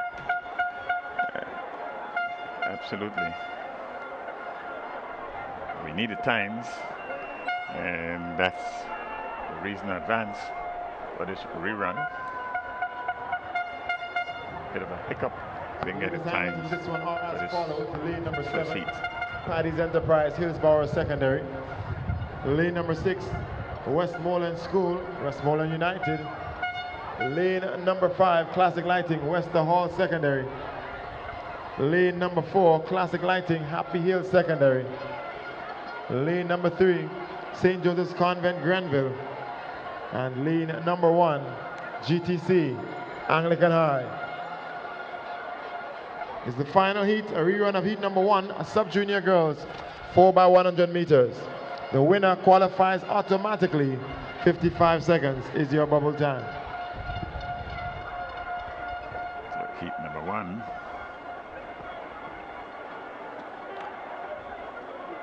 Yeah, clearly lane 2 is vacant. So So high school in 1, 3, St. Joseph Convent, Brentwood, Happy in 4. And 5 is Westerhall. 6, Westmoreland Senior. And in 7, Hillsborough Secondary School.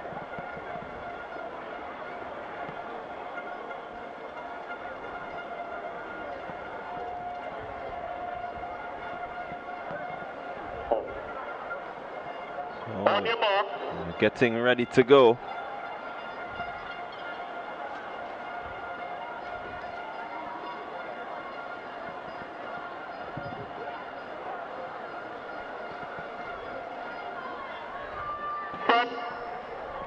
And they're off. Clean start. Let's see. Early run coming again from Hillsborough. Happy Secondary also in the middle of the track. They seem to be getting it right here now. A good clean pass from the Happy Secondary School. Hillsborough Secondary, they're out front. We're yet to see the Anglican High School, but out front, Hillsborough, Happy Hill, Westerhall Secondary. Here comes the Anglican High School, but it's still Hillsborough Secondary. They seem to have this one locked. They may have just did something well as the handover is made now. Anglican High School gets back into it. A fumble from the Hillsborough. Happy Hill Secondary has come into second position. Anglican High School, they're still ahead. Here comes Happy Hill. Happy Hill will run them to the line. High School, the Anglican High School. Yeah, it seems as though it's high school by a whisker. That's good competitive running right there.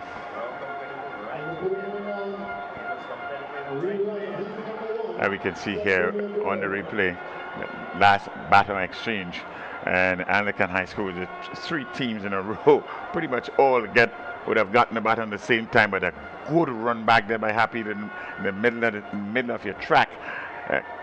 Just about run out of real estate to catch the leading Anglican High School. 52.86 seconds. That's the winning time. Yes, good showing for the Anglican High School. And the McDonald College, they already advanced, so they did not have to run. So it was just to get the times of the fastest qualifiers. And certainly Anglican High School, they have made their case to be one of the faster qualifiers. 52.86, that's a competitive time. So we look at it here, a really nice view of the athletes as they come around the curve and they're heading to the final handover. And this is where you see the position begin to change. The Anglican High School getting ahead right about now, and she's just going to hold on. A really fast finishing Happy Hill Secondary School. Anglican High School just about holding on right there. So clarification worth repeating. There were no McDonald College in this rerun heat because they would have won the first heat and the winner goes straight into the finals. So it was a race of the finishers. Race for the qualifiers.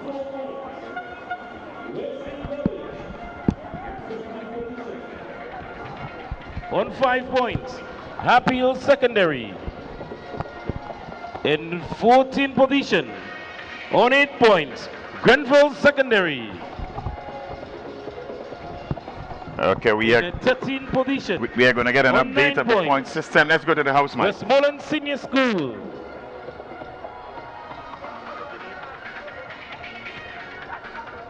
In 11th position, 2 schools, and they are 11 points. St. Mac Secondary and Westerhall Secondary. In 10th position, on 15 points, St. Joseph's Convent Grenville. In 9th position, on 17 points, Hillsborough Secondary School. 8th position, Greater Christian Academy. On 19 points, your top 7, Bishop's College. 31 points. McDonald College, 6th, 57.33. Boca Secondary in 5th position, 72 points. Your top 4, St. Joseph Convent, St. George, 81.33 points. In 10th position, the Anglican High School, 89.33. Your top two, St. David's Catholic in 2nd position, and 125 points, and 3 points difference. On top, Nawasa Sasa, 128 points.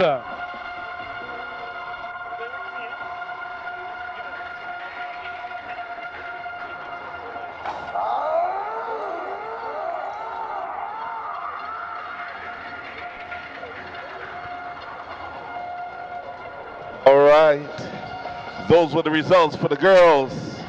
The female team scores, effective through event number 85. We get ready to talk a little bit about the boys.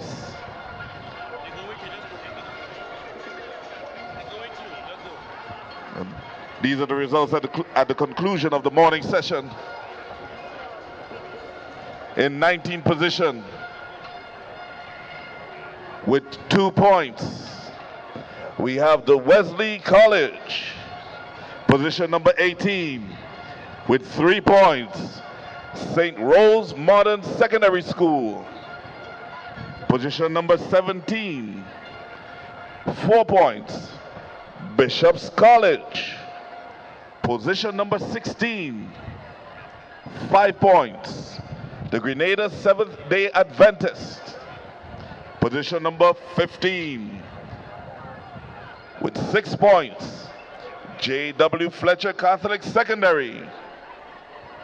Position number 13, with 7 points, the St. George's Institute. And tying for that position, Grenville Secondary School, 7 points. We also have a tie for position number 11, Happy Hills Secondary School and St. Mark's Secondary School, 8 points. Position number 10, Westerhall Secondary School, 11 points. Position number 9, Hillsborough Secondary School, 18.50 points. Position number 8, the Grenada Christian Academy, 19 points. Position number 7, the St. John's Christian Secondary School, 26 points. Position number 6, the St. David's Catholic Secondary School, 45 points. Ladies and gentlemen, your top 5. Position number 5, McDonald College, 49 points. Position number 4, Pocus Secondary School, 53 points.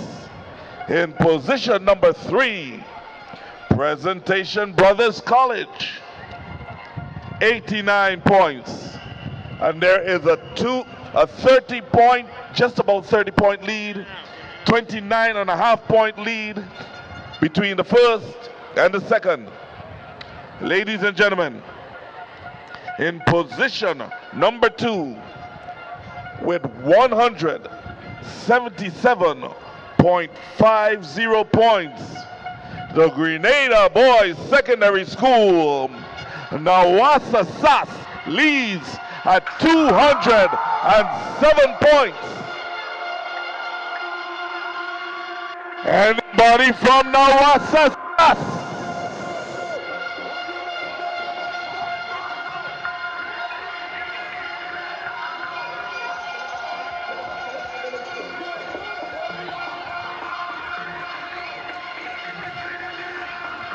Just remember, we're going also for the Vibe Champ.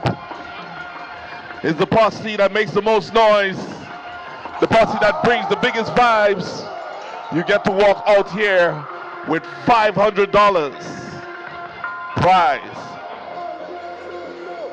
Bring the vibes, bring the vibes, bring your vibes. Represent your school, represent your school. You can win $500 in cash. IMA Grenada, the ultimate vibes champion.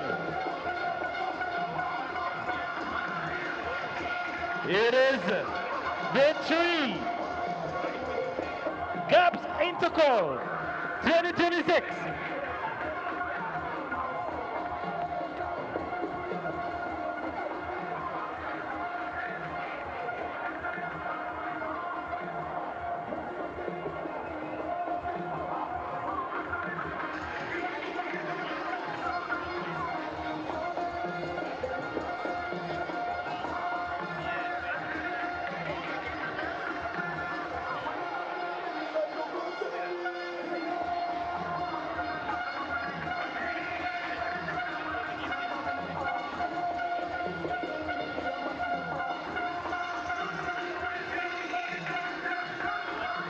We'd like to say a special shout out to the Royal Grenada Police Force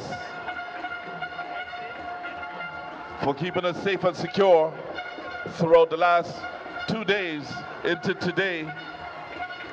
On behalf of the Commissioner of Police and the rest of the members of the Royal Grenada Police Force, we want to thank the general public for their good discipline, good behavior, and we look forward to more exciting, clean, and safe fun on the inside of the walls of the Karani James Athletic Stadium.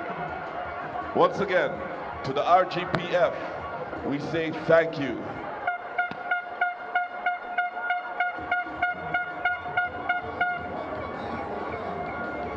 So viewers, we welcome you back to the exciting and electrifying Karani James Athletic Stadium, where Intercol Games 2026 is currently underway, the final day in which the champions will be crowned in both the boys and girls category. The scores are very close, and it's yet too early to call, maybe in both divisions, who would be the eventual winners. A much larger crowd has come on down here to the National Stadium today. The bleachers on one side is completely filled, and there's some standing space on the secondary bleachers. The main pavilion already sold out and filled, and the secondary pavilion has just a few seating spaces still. And so those of you who are viewing, we say to you, continue viewing as we continue to bring you these exciting games.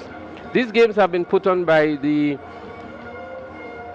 Grenada Association of Principals for Secondary Schools, and the chairman of the Games Association is Mr. Carl Andel, and we're happy to have Mr. Andel here with us to give us a perspective on the games and some of the hard work that has gone into the preparation.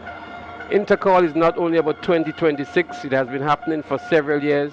It is considered as the #1 sporting event in the Southern Caribbean, and maybe in the Caribbean second to champs in Jamaica.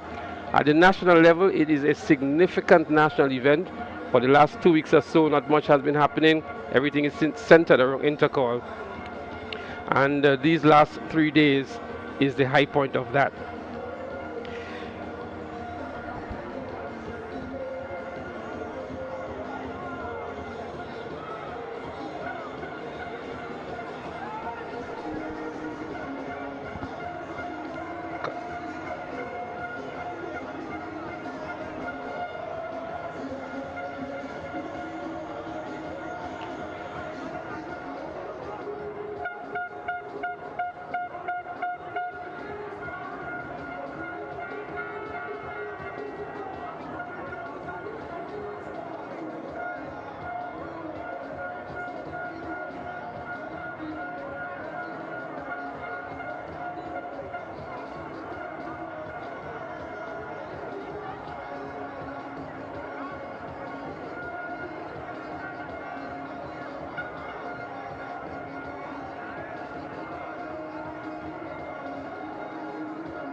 I need to go back here. So viewers, we want to apologize for that short break that we had there as we continue with Mr. Carl Andel, the chair of the Games Association of the Grenada Association of Principals for Secondary Schools. And Mr. Andel, give us a perspective now in terms of the kind of preparations that you and your team had to undergo to prepare for games of this magnitude. Okay, good afternoon. Afternoon to all the viewers and the listeners, especially people in the diaspora. Big up to all the MDC alumni. I know you are watching closely. Mr. Smith, you asked about the preparations. The preparation is very intense, but I must say Intercol is not just what we've seen here today. The build-up to Intercol has taken place since last year. Intercol is a product of all the schools in Grenada, and for it to be really efficient and effective, for us to enhance the product, all the schools must have a part to play. Hence the reason why we have two major organizing bodies for Intercol.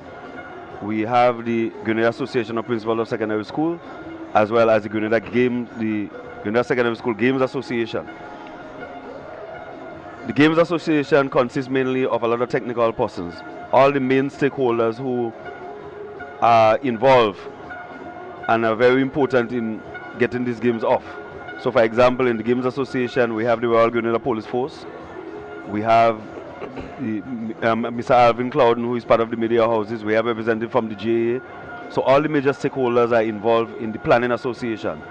But because Intercol is hosted by the secondary schools, GAPs have an integral role to play.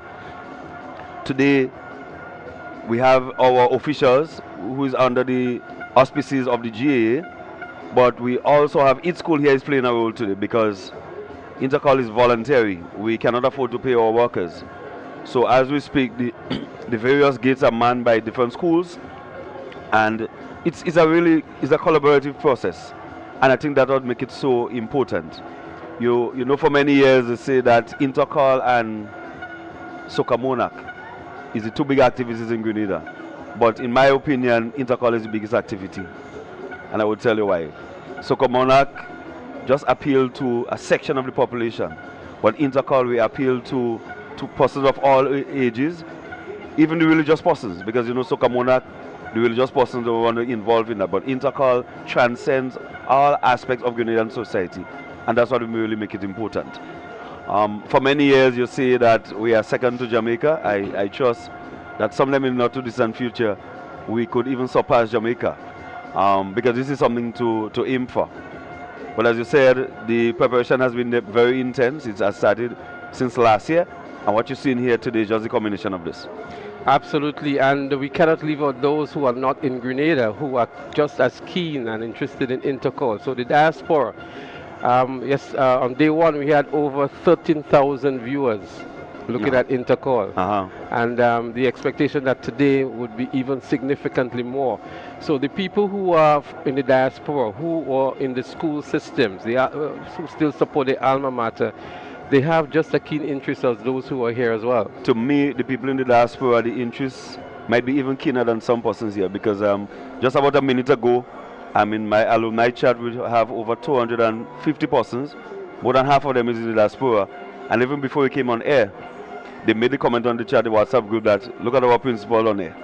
So they are very, very, very keen, and they are looking on intensely. They are not just keen though, because I know of most of our secondary schools, they get invaluable support from persons in the diaspora. So they themselves, kudos to them for making the product we are seeing here today. They have an integral part to play, because other than the viewership, they donate spikes, they donate starting blocks, uniform, per se. So persons in the diaspora of all the secondary schools, thank you very much, and continue playing your part in building our athletic program in Grenada. So let's segue now to the impact that Intercol has on these youngsters, these young athletes, these students. The contribution it is making towards the development.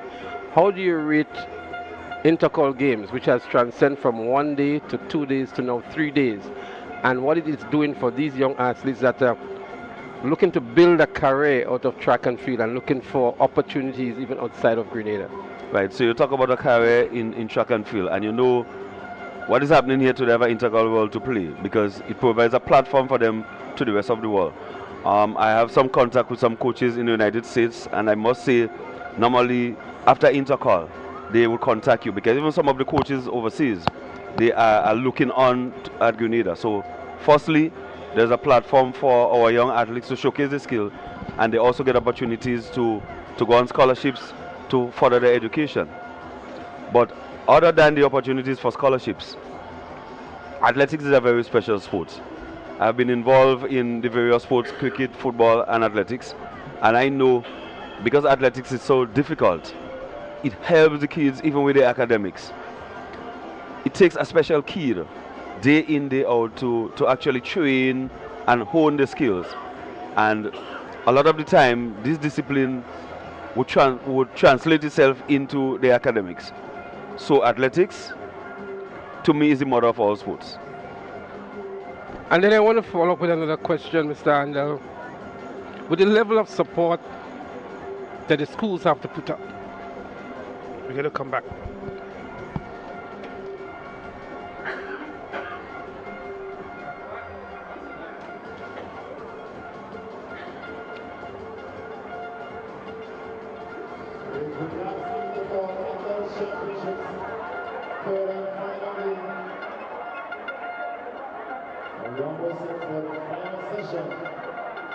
It's been 3 days, can you believe it? We're here at the climax of the final day. We've seen some outstanding performances on the track and in the field. Now the members working on these last 2.5 days. In the field, junior boys discus throw. St. David's Catholic Seminary, Cousin Philip. He broke the record in the discus throw.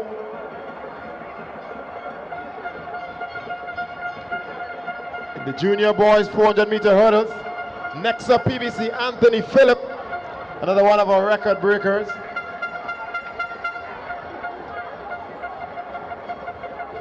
(800 meters, 400-meter hurdles, Emma Frederick of the McDonald College, another one of the standouts record breakers.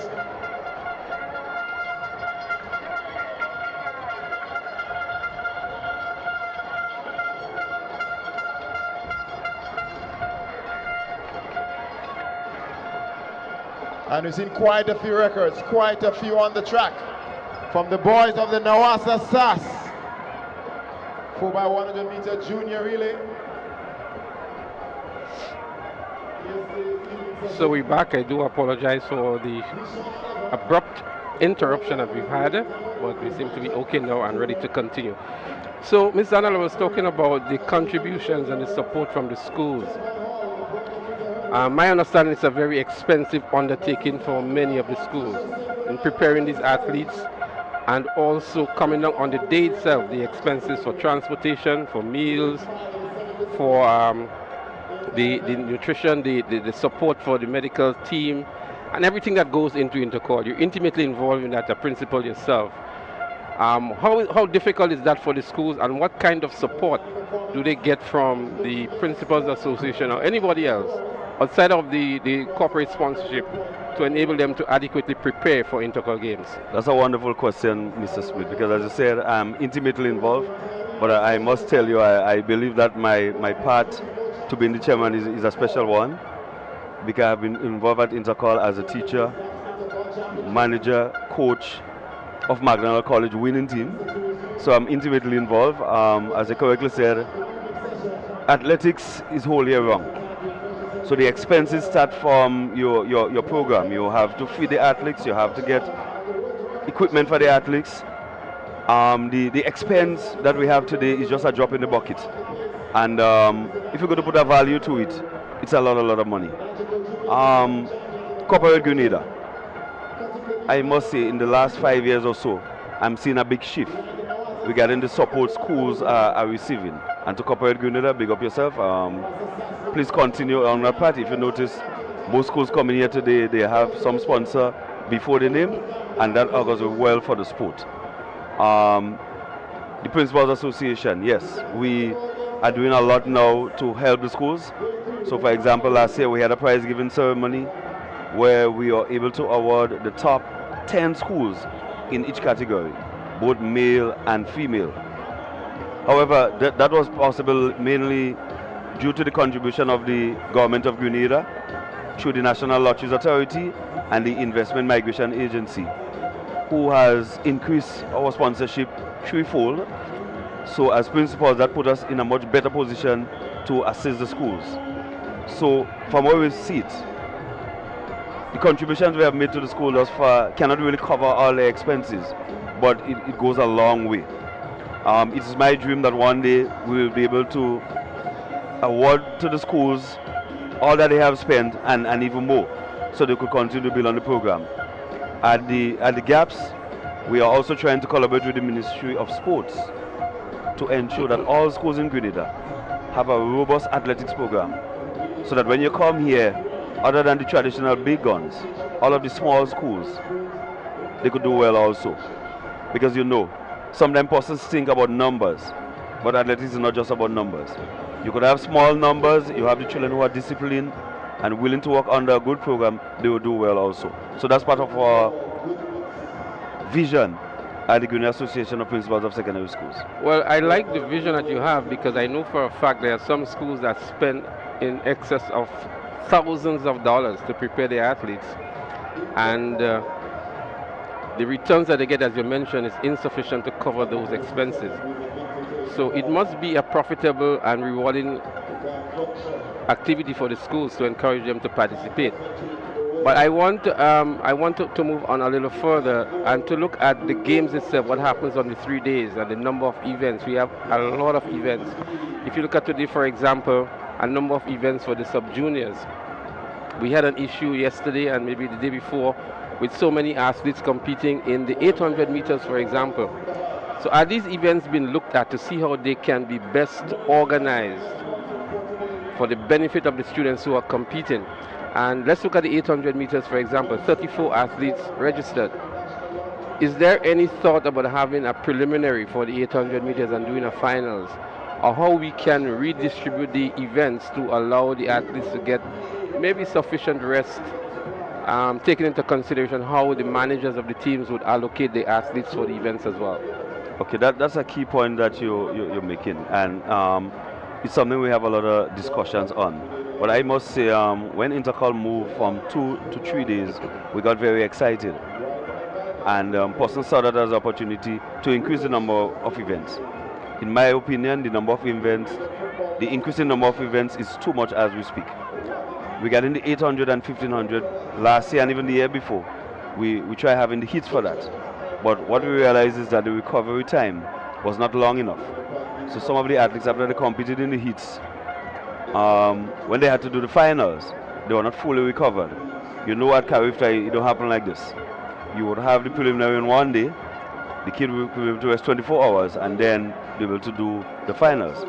So come back to my original point, the number of events that we have is too much for the 3 days. If you look at Jamaica, for example, it's over a period of 5 days. And yet still, when I sit and count, Jamaica don't have much events than what we have.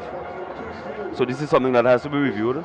Although some of the challenges here is that, you know, we have schools coming from St. Patrick and St. Andrew. And carriacou and Petit Martinique down here as well. Right, well, carriacou and Petit Martinique, they're down here a while and they are camping. But the point I'm coming to is that if we have to increase, and let's say we go to 4 days, we have to ensure that the schools come not far. We have the facilities in St. George's so that they could camp. So they don't have to make the commute back and forth from the capital city to the rural areas. Well, I know this McDonald College is camping as well, and that's good.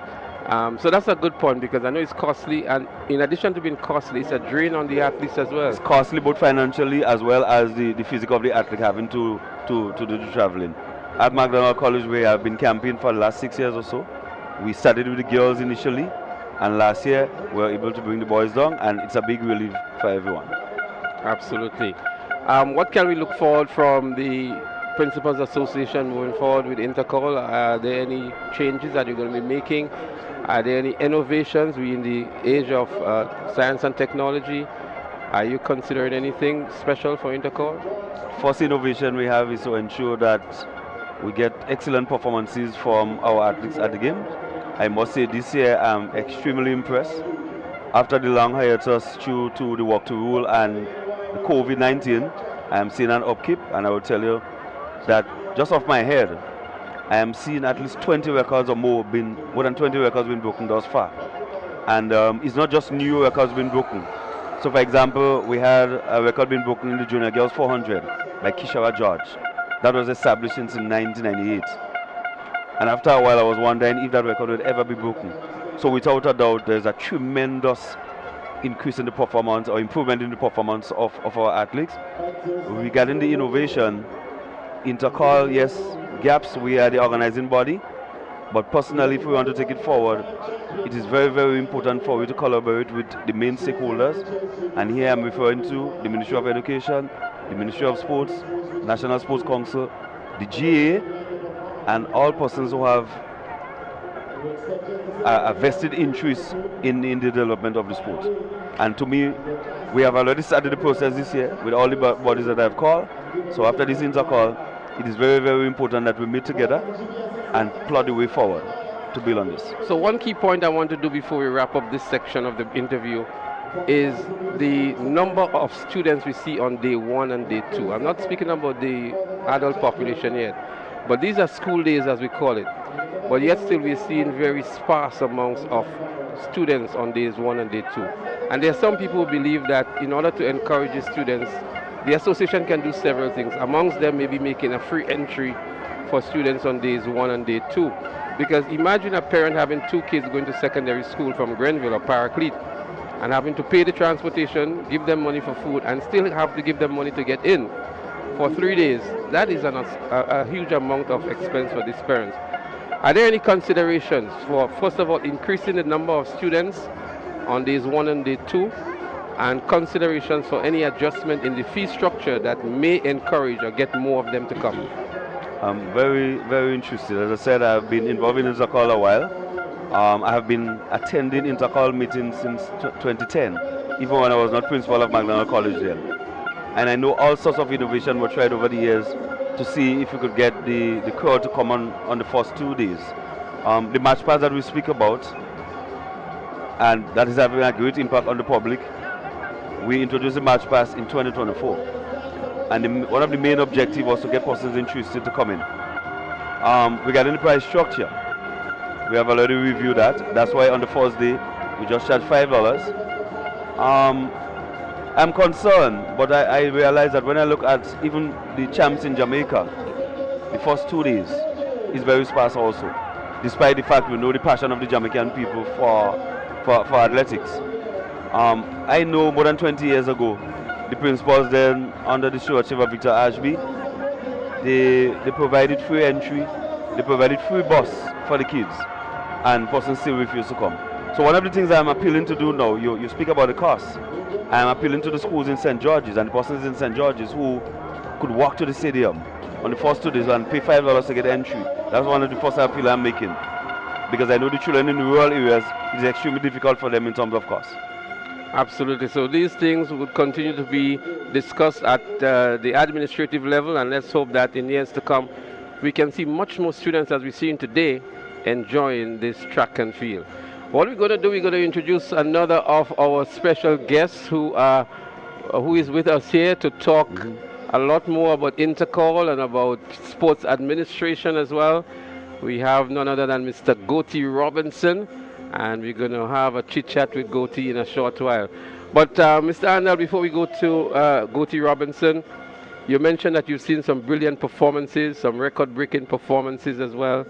And let's put in perspective now the rivalry and the hype that Intercol creates. I mean, not just for the student athletes, but for the alma mater, the alumni, and everybody, the national people. For example, in St. Andrew, the whole of St. Andrew supports all the schools in St. Andrew. St. Patrick supports all the schools in St. Patrick.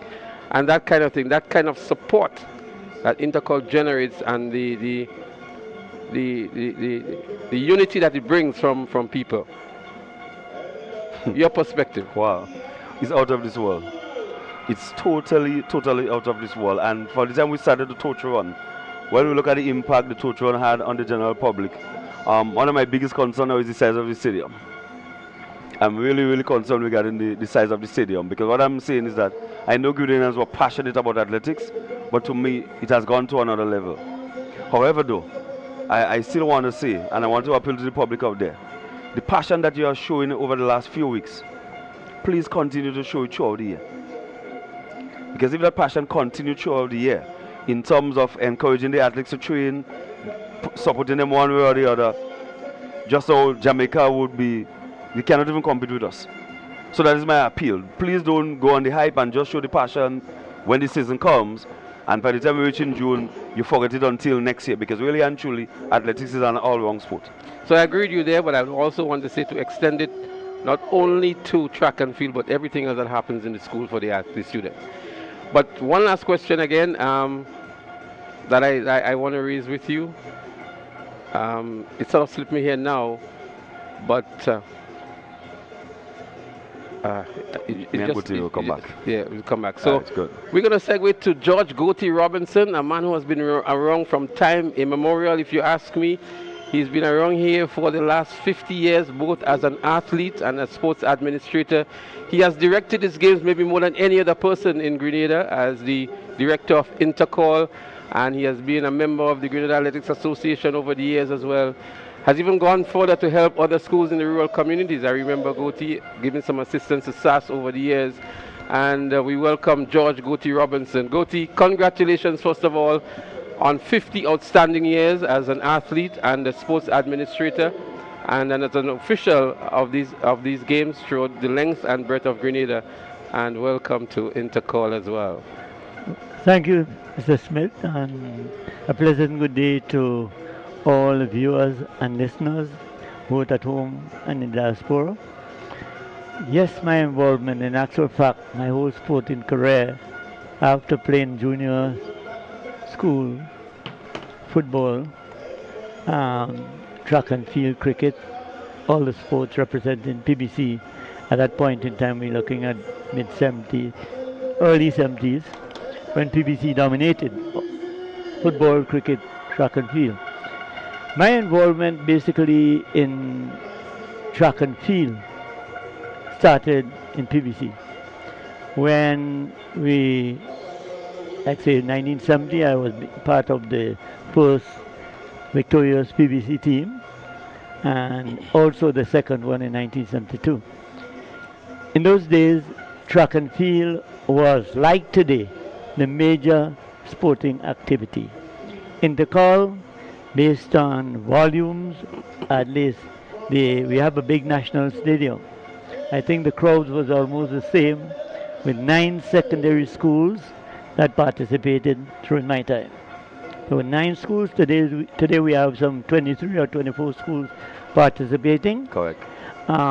We had, in those days, is basically the old cricket stadium with a 352-meter track, but the competition in itself was no less keen than it is today. We would remember, especially in the 80s when we basically introduced, you would find that the stands, just as you now have the bottle pelting, we had the jumping on the stands, so that every year after Intercol, the both stands had to be repaired. And that was the highlight. There was the competition where you have, well, it was 9 secondary schools, but the competition was as keen. As we have said, Intercol has grown from those 9 secondary schools to 24. And what you would find is that the atmosphere at Intercol was, we had a little difference. It was like, now we have a better combination. It used to be like country versus town. So you had basically the GBSS, PBC, Convent High School. Basically the other two coming up was St. John's Christian Secondary, McDonald College, and SAS. Over the years it grew, whereby the dominance of the what we call the schools from the outer parish were early 80s, started by SAS dominating for a period of over 8 to 10 years. And then McDonald College came into to their own. So basically it was not only about the GBSS, PVC competition, you know, but it has grown. And I've been part of that. As you said, I was an athlete in between 1967 and 1972. My officiating career, as we said, is what basically I would say that I'm celebrating now, or my achievement in a career that started in 1976. It was as a timekeeper, and as today, 2026, will be 50 years. Wow. So Goatee, let's just back up a little bit here.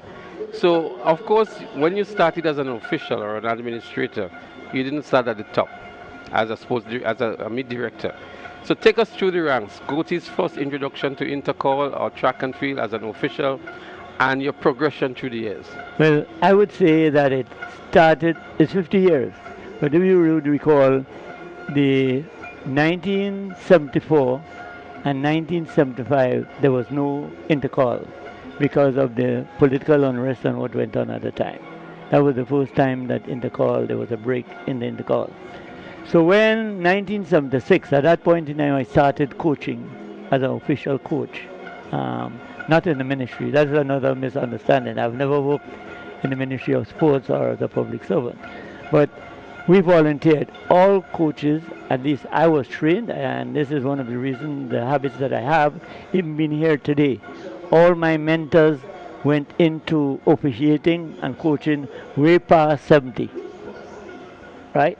So that was one of the goals that I had, that I must outdo them, if I could simply put it that way. So in 1976, I actually got in as a timekeeper.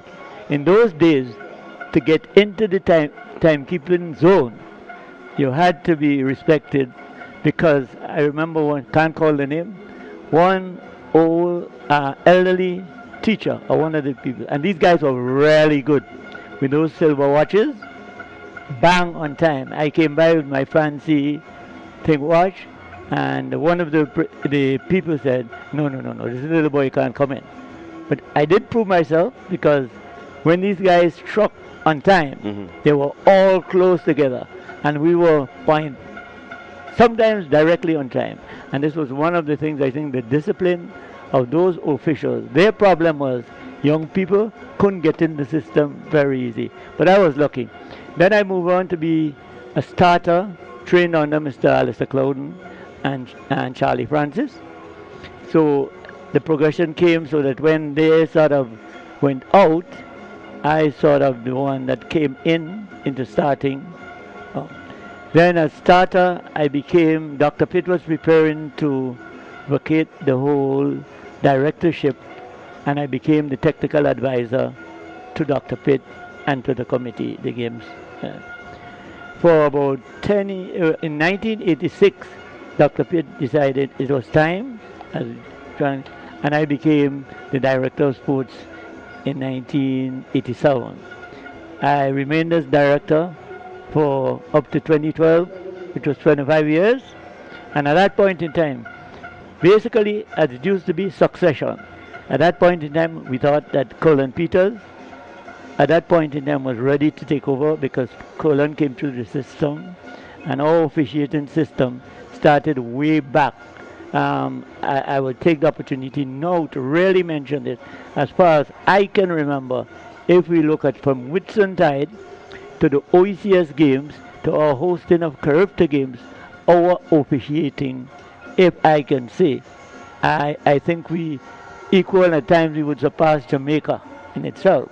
Our hosting of Carifta games in 2000 was an excellent platform after coming out of the OECS games.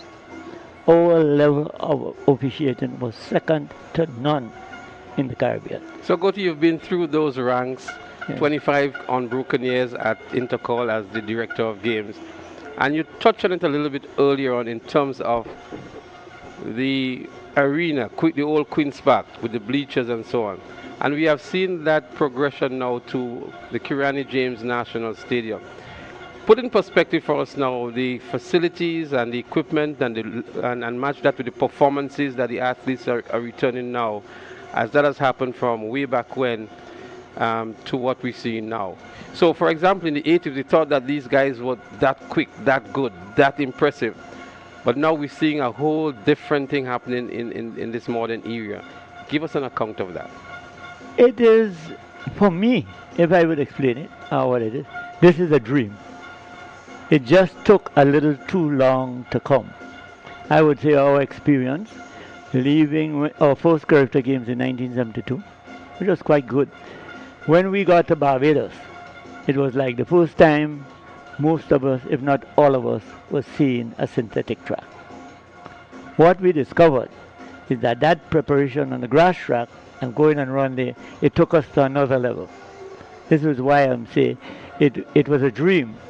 And I'm talking way back now to the 80s, when the whole concept of having a national track, a synthetic track, it is, I always say, I don't think we could compare what happened then. But what we can see is the improvement, not only with the technology, but with regards to how our athletes would prepare, the facilities in itself is mainly part of the development when it comes to that. I say so with the background that we have is the St. George's School for preparation for Intercol are the ones that have the facility of the stadium.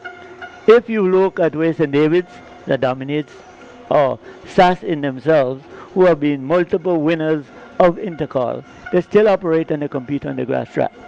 They could only be happy, I think, the kids when they come here. You can see the basic improvement in their performances simply because of the facility. Let's take a pin here, because I was having a chat with Michael Bascom recently, and Michael was saying that for the kind of successes that have come from St. Andrew, that by now they deserve a synthetic track there for the preparation of the athletes. And I think that's the same point that you were trying to make moments ago, Goti, that we have to look at the full development of the sport. We have to look at where the nucleus is, where most of these athletes are coming from, and make the investments there as well. We saw recent improvements to Progress Park with the lighting and so on, but I think it needs to go to that next level where we can have those synthetic tracks for the athletes to perform. What I can say is, and I will go back to 1980, when I was basically involved or seconded for 9 months within the structure, because in actual fact there were plans within the PRG time that we would have had a synthetic track or a stadium built. There was a lot of conversation, which I was involved in at the point in time, linked with, my basic training and development came in St. Andrews. I was fortunate to be a sports officer, seconded for my job to St. Andrews. That is where I got my basic and my links with SAS. What happened is that I met a group of athletes, a group of different kids with different talent that I was able to make a name for myself. The track, there was a discussion, and most of us who were involved thought that if there was supposed to be a synthetic track for lots of reasons, it should have been in La Sagesse. La Sagesse, as far as we were concerned, had more space. The whole development of what they have in La Sagesse, if we could break down the airport, La Sagesse had that necessary role. St. David's did not have a town. It would have been a great development for St. David's. And if we look at Intercol or sports there and then, it used to be, yes, the Victoria Park, the one in Grenville town. It used to be this one in St. John's, the Cuthbert Peters Park, and St. George's, with Tantine, the backup. What we saw was that simply Intercol. You're talking about athletes have to leave St. Andrews, St. Patrick's, make that wrong. St. David's, where the most talent in cricket, and also St. Andrews with track and field. Central was St. David's. St. George's, you come western side, you go up to St. Patrick. Because transport in itself was an important, transport today, just like it was yesterday, is one of the most expensive and housing of the athletes. It's no different today. So even from that perspective, kids still having to come to St. George's. If there's another facility, I have no problem with it, St. Andrews or St. David's, because in actual fact, the Eastern Main Road and the Western Main Road takes us right back into a central point. Okay, Goti, so I just want to let the viewers know that you're not missing anything on the track at all or in the field. We have an intermission going on now, so bear with us while we conclude this interview. And Mr. Andal, I want to give you an opportunity now to speak with Mr. Goti Robinson, maybe just to express the appreciation of the service he has provided over those 25 years as mid-director, first of all, and in his other capacities as assisting with the coaches and the students and so on. I'm sure from the Principals Association standpoint, you would want to get in on that conversation as well. Yes, it is really, really important. And listening to him, I know he said that it's a dream. And I could just imagine how it feels to him, like from the 60s to now. You know, he has the ability to see how this has transformed. You know, as a historian myself, you know, that is really, really important, because sometimes in order to know how far we have come, we must be able to go back. So Mr. Robinson, without a doubt, we at the Principal Association, we are very grateful to you and the contribution that you have made, and personally, I see you as an archive, as a wealth of knowledge where athletics is concerned, and something that we tap on as long as you're here with us.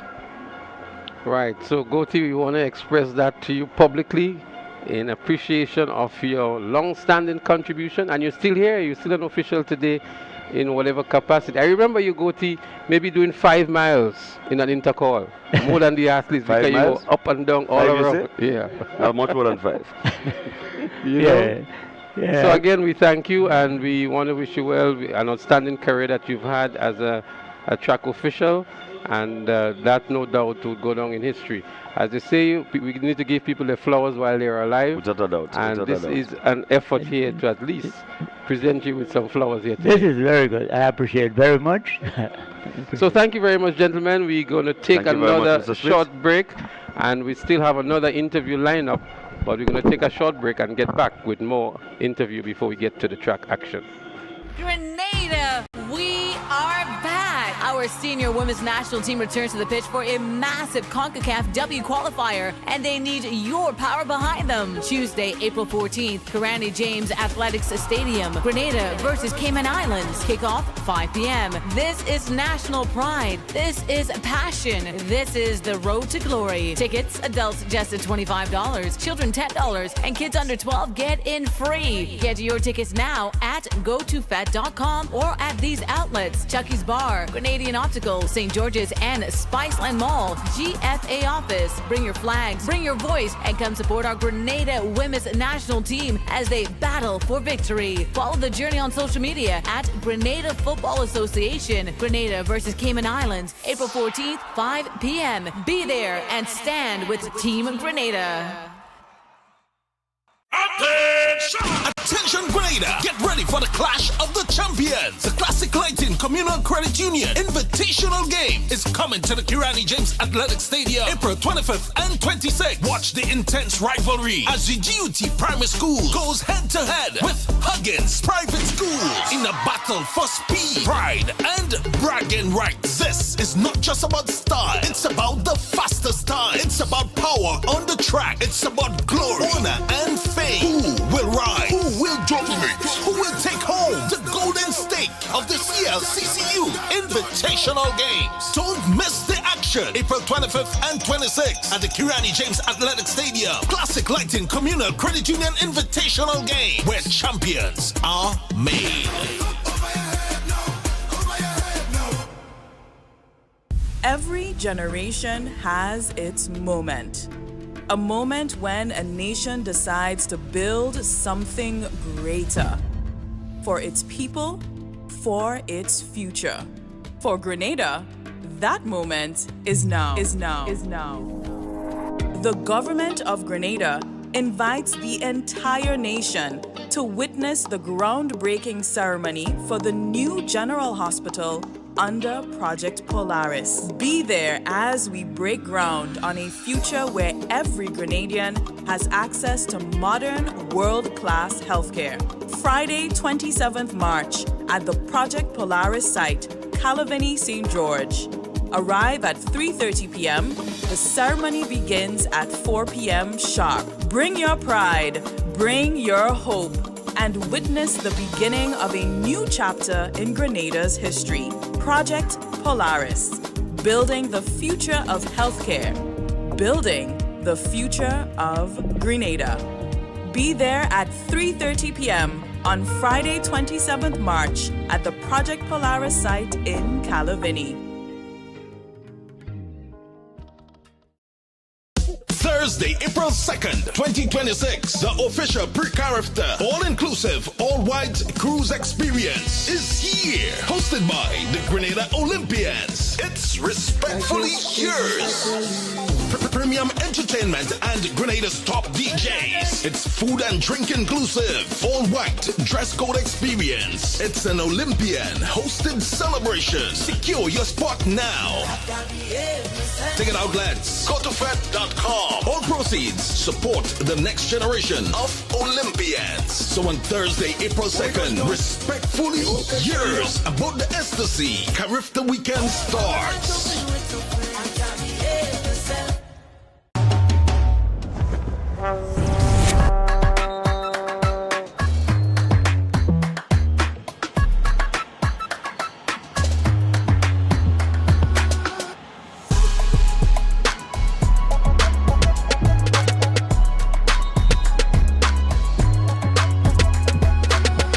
to my city. Well.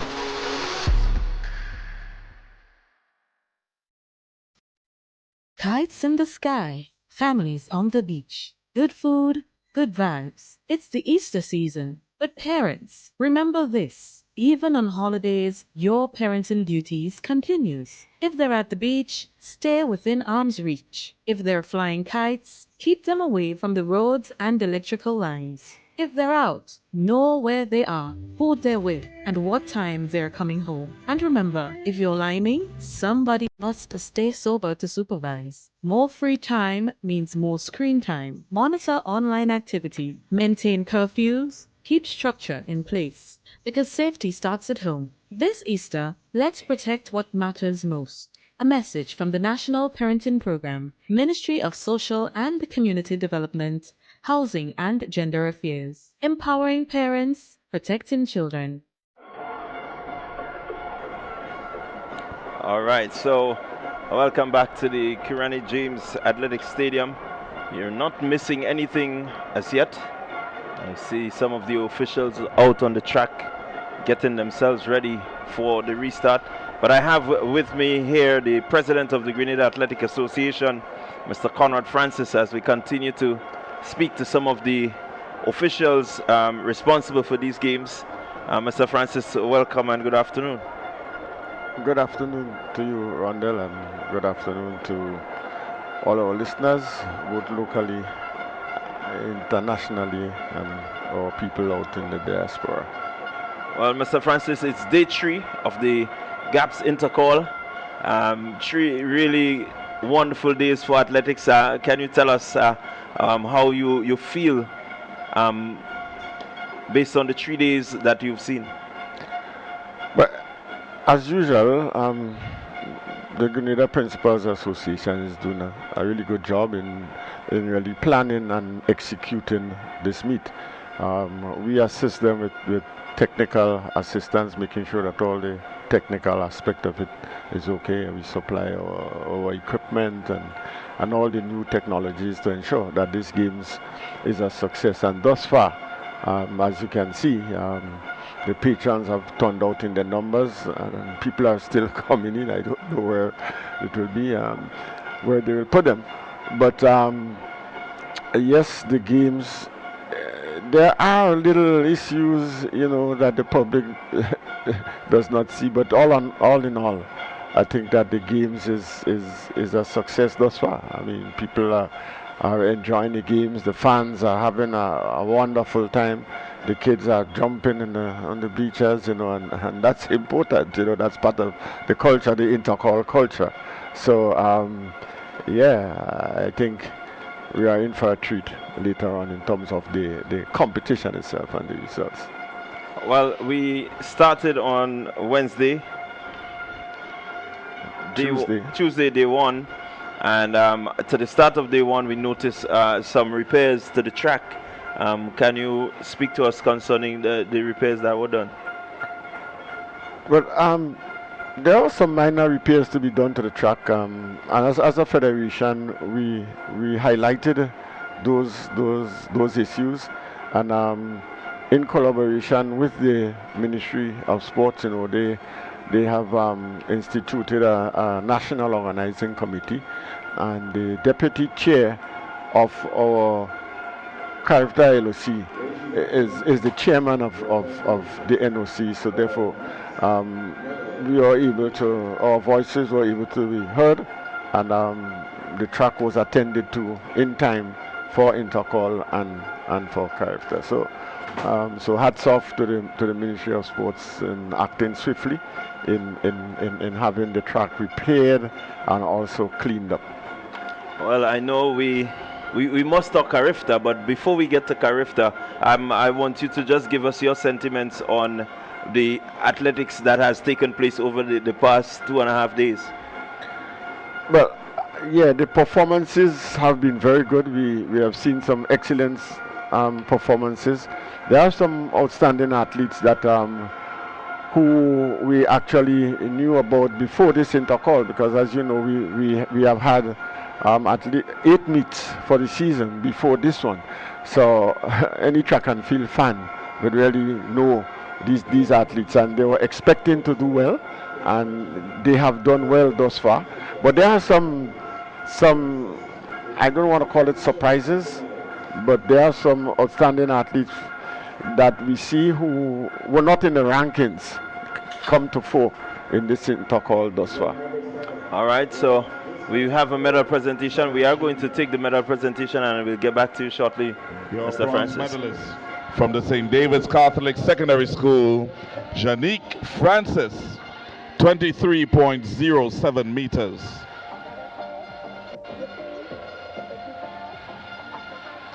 Your silver medalist from the St. David's Catholic Secondary School, Nakisha Moraine, 23.30 meters.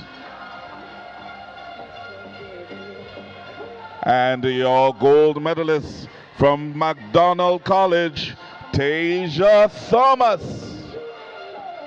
23.35 meters. These are your medalists for event number 7, the girls discus throw sub-junior. Event number 35, the boys triple jump junior. Taking home the bronze from the St. Andrew's Anglican Secondary School, Dante Oliver, 12.72 meters. Your silver medalist hails from the Grenada Boys Secondary School, Tevon Slater, 12.82 meters. And bringing home the gold to Tantine from the Grenada Boys Secondary School, let's hear it for Xavier Roberts, 13.04 meters. These are your medalists for event number 35, the boys jump junior.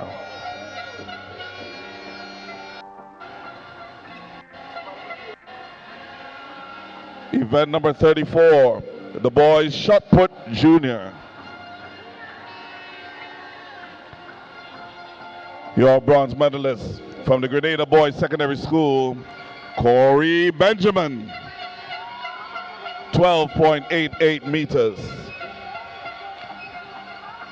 Taking the silver today in this event from the St. George's Institute, Taj Marshall, 13.90 meters.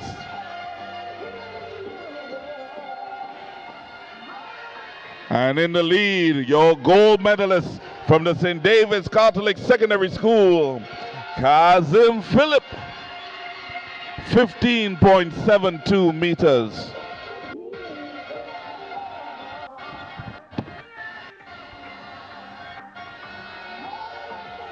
Your medalist.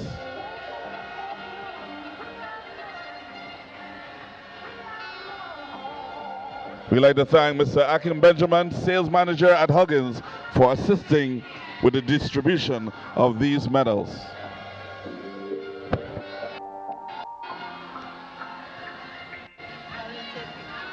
Now invite Honorable Dennis Cornwall, Minister of Finance, to assist with the distribution of the remaining medals.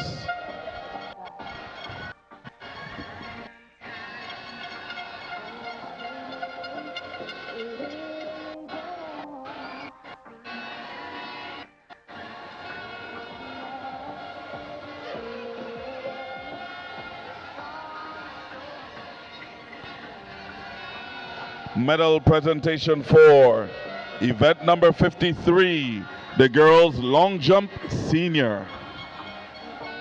Your bronze medalist from McDonald College, Abigail Williams, 5.16 meters. Your silver medalist hails from St. David's Catholic Secondary School, Kayla Christopher, 5.18 meters. And your gold medalist from Nawasa SAS, Christiana Charles, 5.46 meters. Your medalist for event number 53, the girls long jump senior. Event number 4, the boys high jump sub-junior. Your bronze medalist clearing a height of 1.66 meters from the Presentation Brothers College, Jedediah Roberts. Your silver medalist from the Grenada Boys Secondary School, Levi Riche, 1.75 meters. And leading in the front from the St. Andrews Anglican Secondary School, Deshaun Oliver, 1.78 meters. And establishing a new record. Your medalists for event number 4, the boys high jump sub-junior. Event number 8, the boys discus throw sub-junior. Taking home the bronze from the Presentation Brothers College, Jama Alexis, 27 meters. Your silver medalist from the St. Andrews Anglican Secondary School, Caden Williams, 28.54 meters. And bringing home the gold from the Grenada Boys Secondary School, Bervin Chaitan, 35.14 meters. Your medalist for event number 8, the boys discus throw sub-junior. We would like to congratulate all athletes for their performances here today, and we want to thank in a special way Honorable Dennis Cornwall, Minister of Finance, for assisting with the distribution of the medals.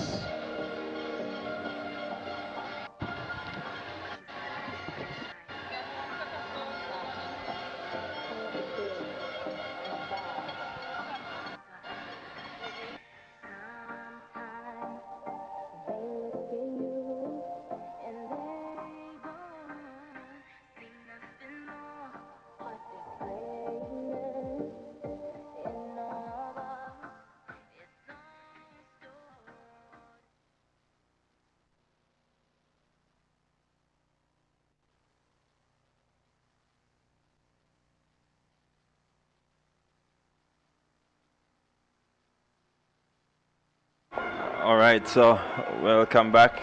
We're speaking to Mr. Conrad Francis, the president of the Grenada Athletic Association. And Mr. Francis, before the break, you were speaking about the number of meets that was held throughout the season.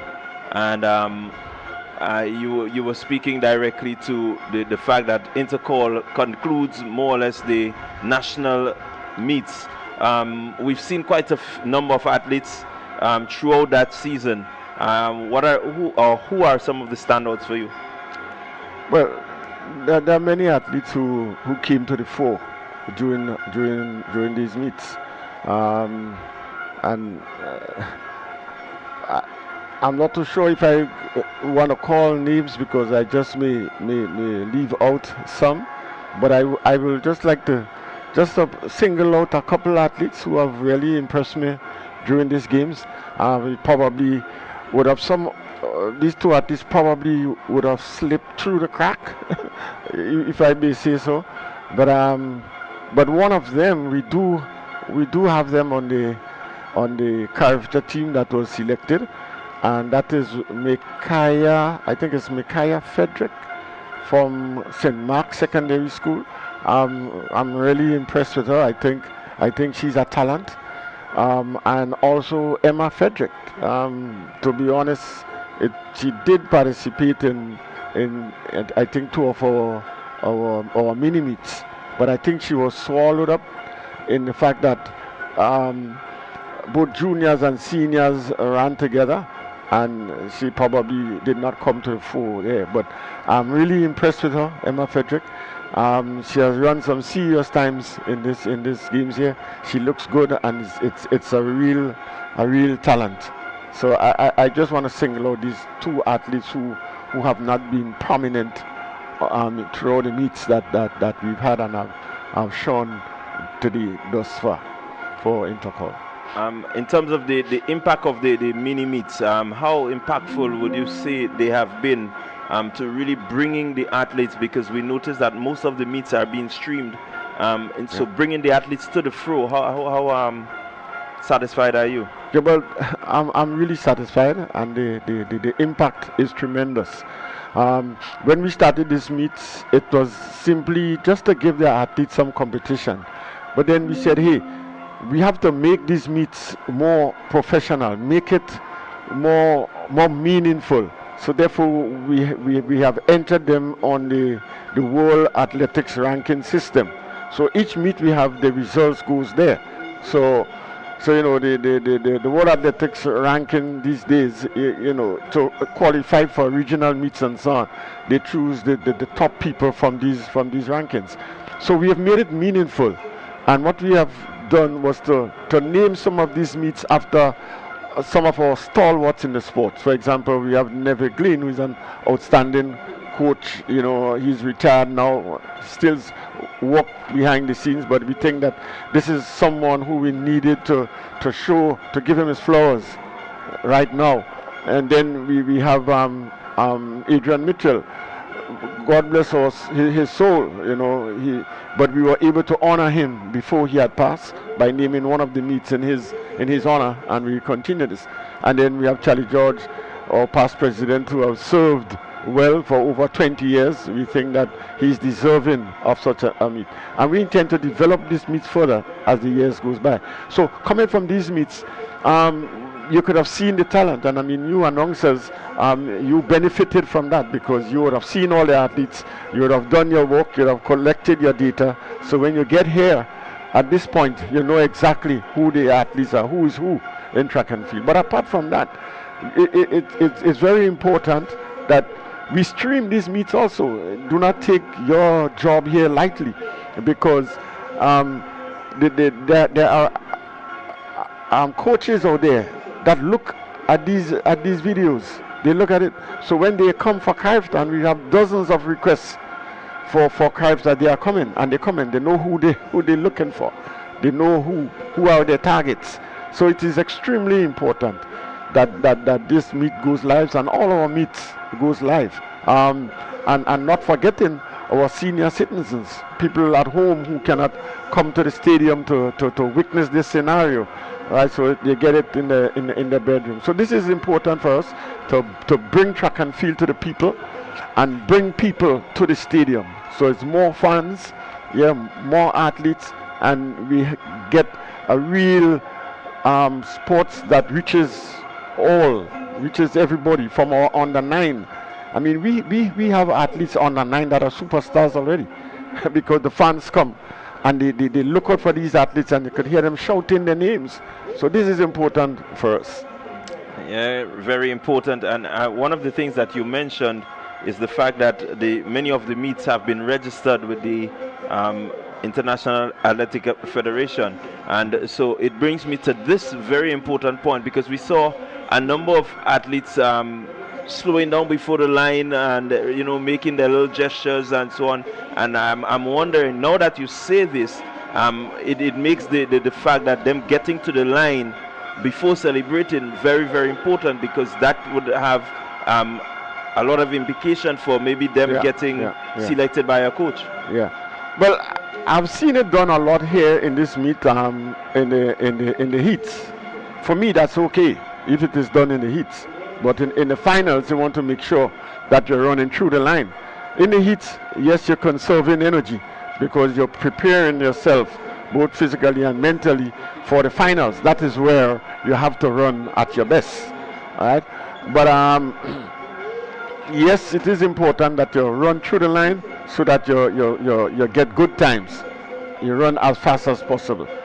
But one thing that I have noticed at this meet, and I'll probably have to speak to the meet manager personally about it, and the seeding aspect of it, right? Because it makes no sense to me that all through the year, you know who the top 5 persons are, or the top 6 in these events. So it should be seeded in a way that the top people, at least one of these persons, are in each heat. Right? But what we have found out here is that you'll find sometimes 3 of the top athletes in the first 5 are in the same heat. That is unacceptable, and it should not have happened. So you find that the athletes now have to run at the full speed. They have the competition now in the heats, whereas they should be leaving the best for last. Right? So I think they were at a disadvantage there, and that is something that has to be fixed. All right. Well, I want us to leave Intercol for a short while, and I want us to segue to the Carifta Games. And I mean, we're not leaving Intercol totally, because looking at this, looking at the atmosphere, the whole aspect of coordination of the Intercol Games is, for me, I would say maybe a precursor to what we expect for Carifta. Yes, and we are using certain aspects of Intercol to really synchronize and finalize our preparations for the games. So, for example, our ceremonies people are the ones coordinating the ceremonies at Intercol, and we have other members from different committees of the local organization committee for Carifta, looking and observing and taking notes of what is happening here, and see the areas that we can refine. And we've seen a couple areas where things could be better, and we've seen certain areas where we can learn from and apply it also at Carifta. So yes, I think Carifta would be great. It would be great, and we want the people to come out as is now. You see both bleachers are filled, and anytime you see that, you know you know what's happening. Well, in terms of Carifta, we know that the team has been announced. Yes, yes. We also looking at some of the performances here. Maybe there will be an opportunity for maybe 1 or 2 athletes to still maybe sneak a way through. Yeah, and probably I could let a little secret out of the bag. Yes, we have been deliberating from day one and looking at the athletes, and I can tell you that yes, there would be some inclusions and there might be some deletions also. Okay, so in terms of the readiness of the team, how satisfied is the GAA that our team is ready for this Carifta Games? Yeah, well, I think the team is ready. We have done our work. We've started preparation since in October. We've had one camp thus far. We had a camp at Nulo in December with the pre-selected team, and on the 27th of this month they'll be going intercamp right up to the Carifta Games. So that aspect is well taken care of. We have received their uniforms, their kits and so on, and we'll be having a media presentation of the team on the 2nd of April. So you all are invited to that. But there's one area that I am disappointed with, and I mean the entire Grenada Athletics Association is dissatisfied with, is the handling of the athletes, and especially those on the Carifta team that have been selected for the Carifta team. And it's something that we call physical abuse of athletes, where you find that athletes are running, some of them 15 times for the 3 days they'll be running, and we are saying that this is unacceptable, because in track and field, there's the first thing you learn as a coach in track and field is the athletes first. The athletes first. That means it is not about the coach. It is not about how much medals you can win, how much points you can take, but it is about the performance of the athlete. And I think a lot of athletes here are being disadvantaged because they are not at the best in the particular event that they are competing in.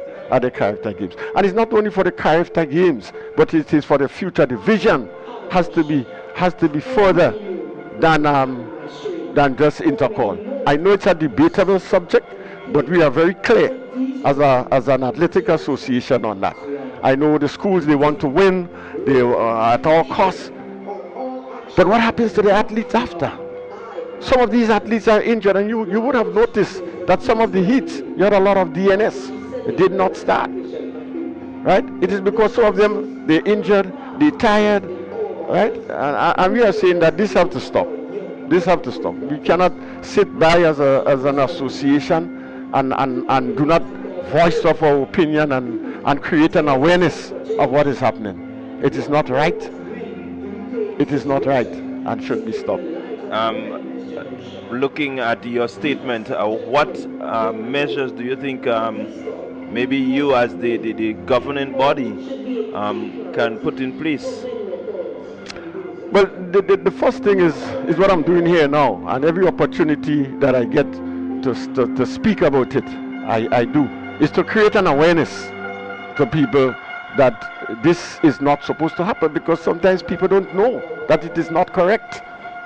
That it is not correct. So we want to first create an awareness, and then we will take it further to there. We think that the parents has a responsibility also to know that this is not correct, and speak to the authorities about it, the schools. Right? Some schools are threatening the kids. If they do not run, they will be suspended from school. They will be stopped from doing final exams and all this kind of nonsense. You know, so it's creating an awareness. That we think it is important at this time now. Yes, we know that everybody will want to win, but I will just give one story of my personal experience as a coach and administrator that I've been involved in this sport for almost 50 years now, right? And I was the coach at Boca School when they won 39 years ago, right? And Boca School we had less than 100 girls, and yet we were able to win in Intercol in 1987. Yeah, so it's all about distribution of the people that are available to you, and don't overwork one set of athletes because they have the talent and they can go and win from 1 to 4. That's an error that it is being made, and this must stop. Well, I want to agree with you there, because the long-term athlete development is very, very important, and this is something that you learn very early at the CANAC and also at the IWF level. So we want to ensure that our coaches are aware, and so it's certainly something of concern. We need to address it somehow. So maybe from the GAA standpoint, maybe you need to pull some of the coaches in, have some workshops, have some, sit down with them to get them to understand that it's not just about Intercol, but it's also about the future development of these athletes. Mr. Francis, it's been good chatting with you. What is there to look forward to for patrons coming to the Carifta Games? Well, the patrons coming to the games will look forward to very good performances from all the countries, because you have to remember that Carifta is the world's best junior games, right? So all the athletes would be on show. Athletes that they would see in the next 3-4 years on the world stage will be here. So therefore, our spectators, our people should not miss this opportunity to be here and witness that. So to say, okay, when this athlete, you saw them in the games here. Do you know that Shelly and Fraser participated in Carifta here in the 2016 Carifta? So there are names that will come to the fore, and people want to be part of that. Another important thing is that if you miss this one, there just may not be another one for a very long time in Grenada. So people need to come and enjoy themselves in the games and be part of what will be happening. All right, so there you had it from Mr. Conrad Francis, the president of the Grenada Athletic Association, saying to you, you got to be here. It's going to be an experience, that you don't want to miss. So, ladies and gentlemen, we are getting ready to get back to the track, but I want to say thank you to Mr. Francis for taking the time out to do this interview with us, and again bringing the awareness that you did. And so we want to wish you all the best from us here at TNR going forward for the Carriacou Games. Yes, thank you very much, and thanks for the opportunity for me to really bring certain issues to the front, and to really congratulate the Principals Association for putting on a splendid meet, and also to thank you all for the good work that you are doing with TNR Communications in diluting many of the races and the events and so on. And I'm very happy that you have a new person with you that brings a new aspect into the whole thing, and I do hope that she will continue in that same vein, right? So we're getting ready for the restart. It's the 800-meter junior run. The girls are on the track, and in a brief moment we will have the start of the 800 meters. So it's the afternoon session. It's all about finals, and then we will have the crowning of the champions. I want to welcome Samantha Worm. Sam, we did not hear your voice earlier this morning, but you are here now, and I know many persons will be happy to hear you come in here bringing that level of calm to what just may be a really hype room in a while. Well, I don't know how much calm I can bring, because I too can get very excited with this. So but I'm happy to be here. I took the morning off so that I can make sure I have enough energy, make sure I'm well fueled, to make sure that I can go through this day, that I can bring you the events as they are happening, and to make sure that you're happy on your end. But I do tell you this, I was paying attention.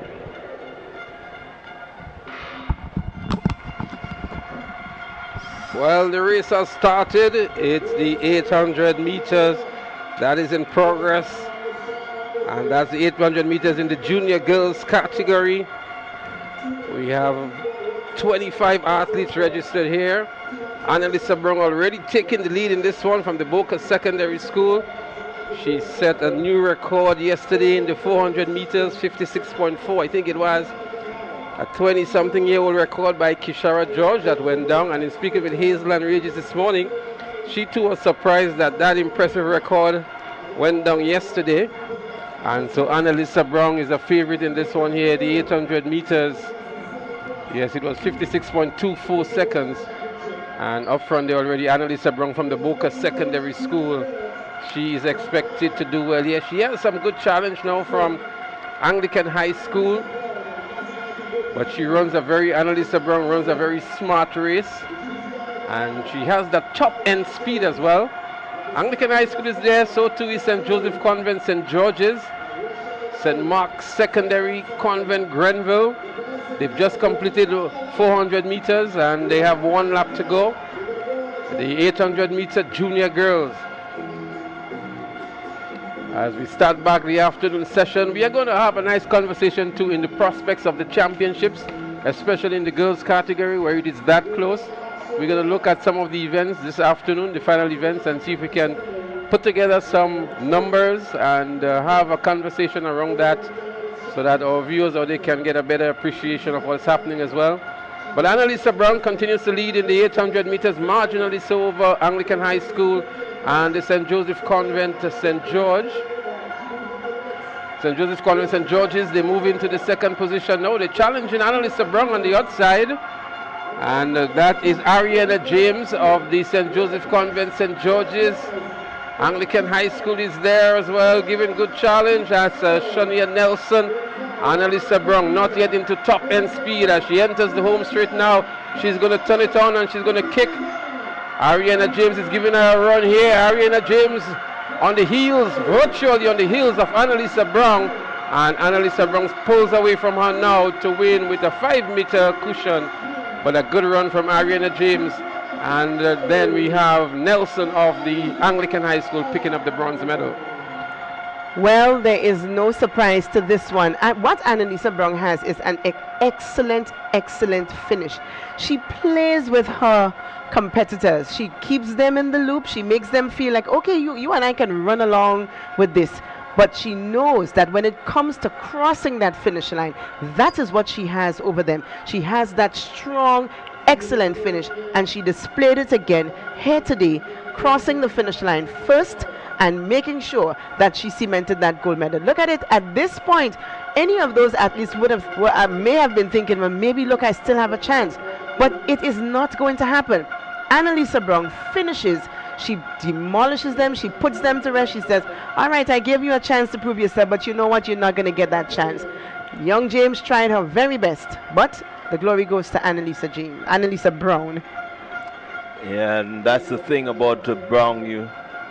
When you see her, you recognize that she's able to conserve energy and save that kick just for the right time.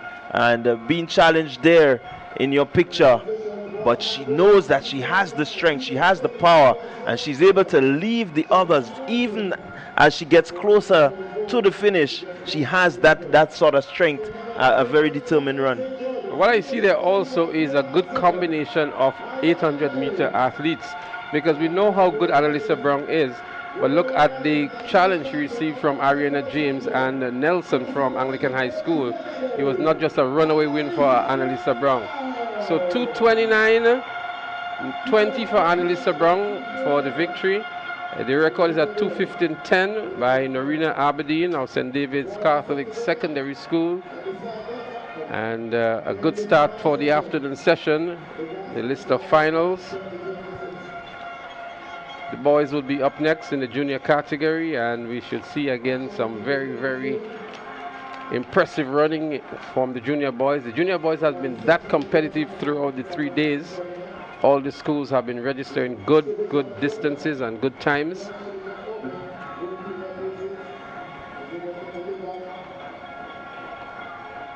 So if we can just give you an account of some of the events that will happen this afternoon.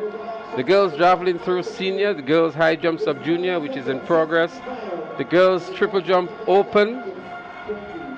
We just saw the 800-meter run for the juniors. We have the boys coming up shortly. We have the girls 100-meter dash and the boys in the junior category. The 200 meters in the seniors. The javelin throw for the senior boys. The triple jump for the senior boys. The shot put for the junior girls. Then we have the 400 meters for the sub-juniors. The 3,000 open for the girls. The 5,000 for the boys.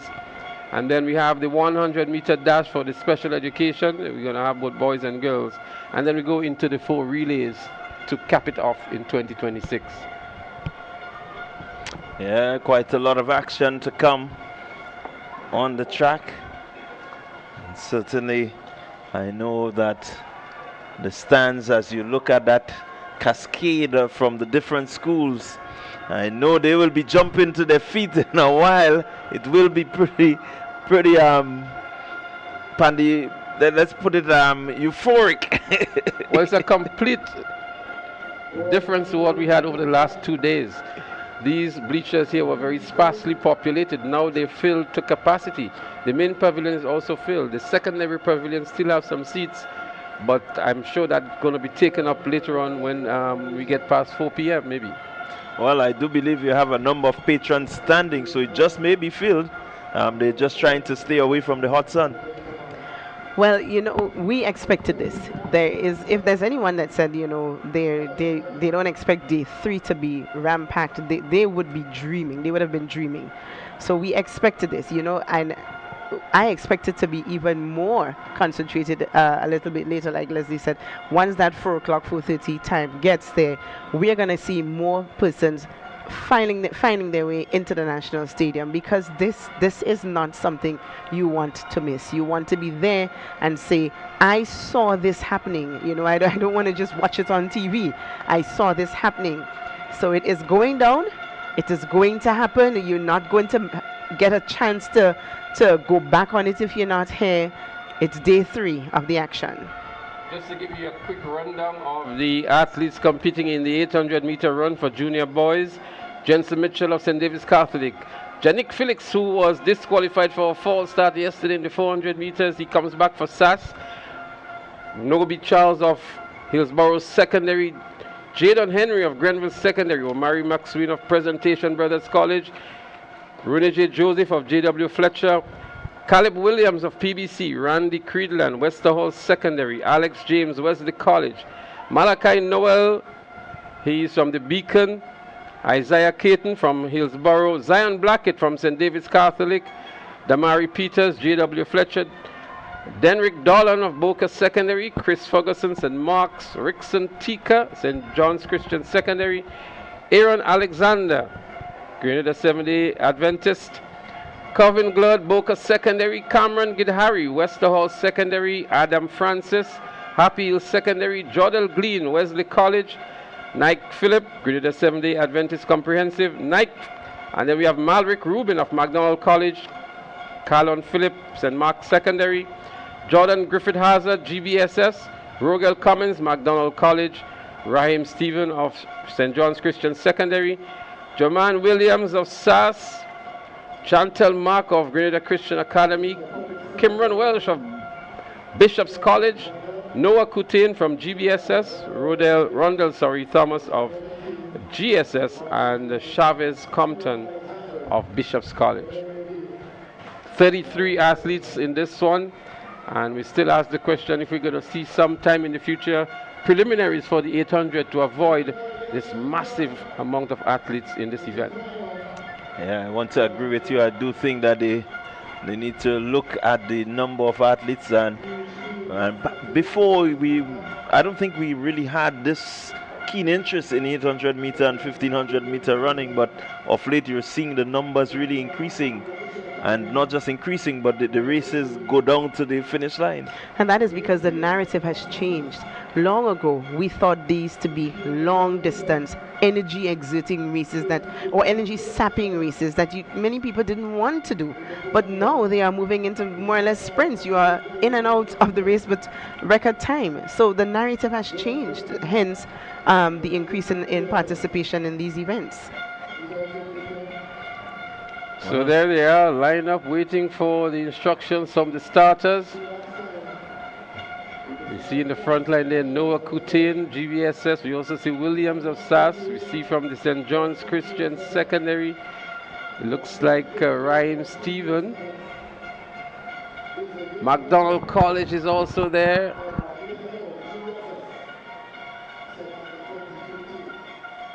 These athletes are all getting ready for the event.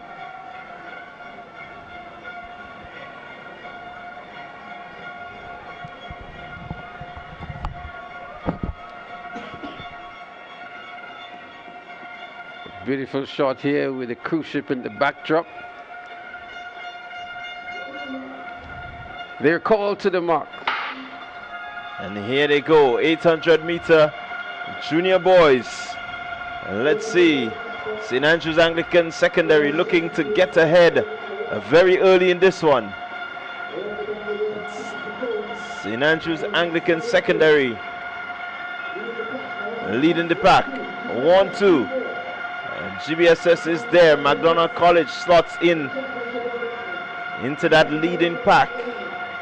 They're still nicely bunched together. They round the 200 meter mark, and they're closing in rather quickly. It seems to be Williams. And that's Yannick Felix in the lead at the moment. Felix out front. He's leading here. 1810, Yannick Felix. Well, that's Yannick's first event at these Intercol games, so he's very fresh if you would ask me. Jermaine Williams for SAS is in the second position. Noah Kutain of GBSS, nicely pushed there, and is moving ahead of Williams of SAS. McDonald College is in a good position as well. That's Malric Rubin of McDonald College. Noah is making his move now. That's Noah Kutain of the GBSS. And Janik Felix of SAS is there with him. They're in a straight line, if you ask me. They would really want to get ahead of each other. And here we go as they round the bend once again. And they're going to head for home. Here they come. It is still Felix. Felix looking to kick. And Coutain willing to respond. Felix, he's moving. Coutain coming, but Felix just pushing. Here comes Coutain with another surge. Coutain just on the line, may have taken this one. He wanted it. And he may just have sneaked in. Noah Coutain. Well, I don't think Felix finished that race well at all, but congratulations to Noah Coutain. Felix really was not looking to see what was happening around him. And Noah Coutain maybe have just clipped him on the tape there. And the place is in we are up on our feet. People are moving. We do not know. We are waiting to see who is going to get it. But we believe it's Noah Coutain. A slight tumble, a slight bustle, but Noah is ahead. There you go, Noah Coutain from GBSS, 2 minutes, 2 seconds. Janik Felix from SAS had to settle for the second position. What an exciting race. Down to the very end, having everyone on their feet. The GBSS camp must be very happy. Jumani Williams of SAS, third, 2 minutes, 3 seconds. Zion Blackett of St. David's Catholic Secondary in the fourth position. Yeah, determined run from Coutain. And certainly Felix, he had it, and just at that moment, he lost it. He looked very relaxed. Remember, he's coming in very fresh, so he's relaxed. He's not winded or anything, but I believe Coutain wanted it more. He's looking ahead and he's saying, I need this, and I'm going to dig deep. And that is exactly what he did. He dug deep, the last in the barrel, and he got over the line. Well, you're absolutely correct. And what I'm happy about Noah Coutain for is that during the weekend of national champs, Noah Coutain had a very unfortunate circumstance happening while he was running here at national champs. So this would mean something very special to Noah Coutain as well. But I think he was hungrier for that victory. If you look at Janik Felix, he was looking up to the screen, looking more relaxed, not looking to exert everything. And then when he recognized Coutain was right there for him, he tried to make that last minute surge. It was just too late. So congratulations to Noah Coutain, congratulations to Janik Felix, and also to Williams of SAS, who picked up the bronze medal. Again, we keep saying these 800 meters, 1500 meters, they are going down to the line. And there is another example of it. Really, it's about strength, it's about determination, just wanting it more. The GBSS camp, in local terms, every man jack on their feet. They know that this one matters to them. What is also important to note here that Noah Coutain would have brought in maybe 7 points for GBSS. The second and third that SAS got would have brought in them 8 points. And that is the kind of disparity that we have with these point systems, that you could win and still not be the victor. I don't know if that is unfortunate or fortunate. Sometimes you play your cards right and it's better to just simply place. When you add them up, you get more. I don't know. This is something that will have to be discussed somewhat, because I believe if you come first, there should be a bigger prize to run away with. But that's just my opinion. It is what it is. It works for you sometimes. It works against you sometimes. It is what it is.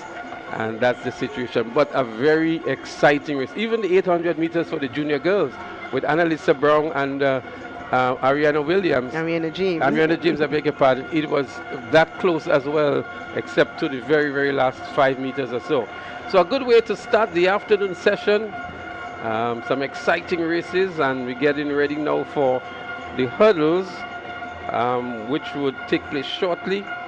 The 100-meter hurdles in the sub-juniors and the 110 hurdles in the sub-junior boys. We saw a record-breaking performance in the preliminaries of the 110 hurdles for the sub-junior boys, and maybe the time might be lowered as we go into the finals. one will expect that the times will be lowered. Had Deshaun Oliver running a time of 15.12. Clearly, the closest to him would have been Cameron Bonaparte of the GBSS.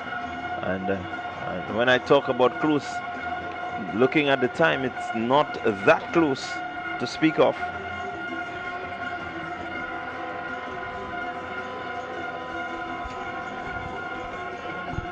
On your screen is the athlete from Wesley College. She's taken her go at the high jump. A failed attempt, but I believe she has another go at it. So the red flag goes up, but the event continues. And the bar set at 1.35 in this event. This is the early rungs of the 1.35 height. The battle continues in the girls category for championship honors. St. Joseph Convent, St. George's, St. David's Catholic secondary defending champions, St. Andrew's Anglican Secondary School major challengers, and the points from all of the events for the females would be very, very crucial as the tabulation continues in this very close encounter in the girls category. Leslie, I told you this before. This is the kind of athletics I like. I like when it comes down to the very last day, the last few events. That keeps me on my feet, and I'm sure it keeps others glued to the screen and give them a reason to want to come here. Well, this is it. You asked for it, you got it. Shaquanda Paul of the St. David's Catholic getting the white flag. So she has a clearance. So while she's jumping, she's also scheduled to be in the 100-meter hurdles. And we commented on that earlier this morning that these sub-junior athletes have quite a lot to do today. We saw them going between events this morning in the preliminaries, and the same thing is going to happen in the afternoon session again. Yeah, and this is, I guess, what Mr. Francis was alluding to. The workload tends to be heavy for them. Well, we spoke about this earlier, Leslie, and I think we had that discussion much earlier, maybe at D1. What the fix for it, you have to go back to the drawing board and see maybe how you slate the events, quality of athletes that you're getting. It's not just a snap finger fix, so it is a point of discussion that must be had across sectors in order to see any sort of improvement in overworking any one set of students. So we will have action on the track in a short while.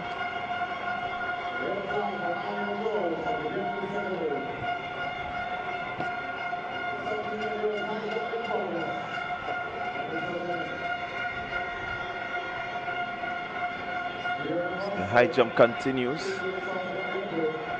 We can just give you a quick points update that we have here in the boys category. The top 5 I can give you: McDonald College, they on 50 points. Boca Secondary on 53. Presentation Brothers College 97. GBSS 192.5, and SAS on 222 points.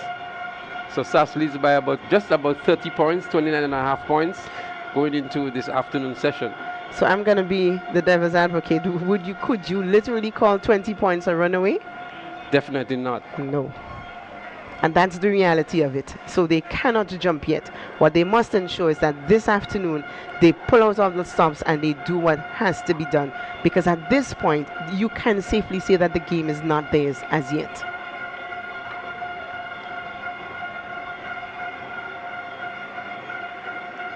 So athlete there getting ready for her jumps in David Catholic Secondary.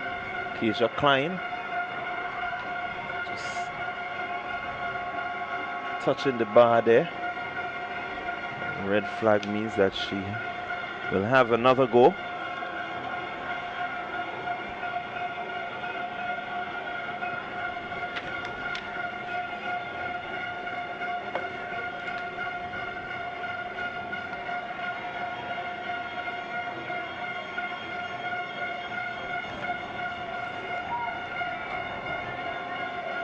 Money Phillip of the Wesley College. Again, unable to clear the height of 1.35.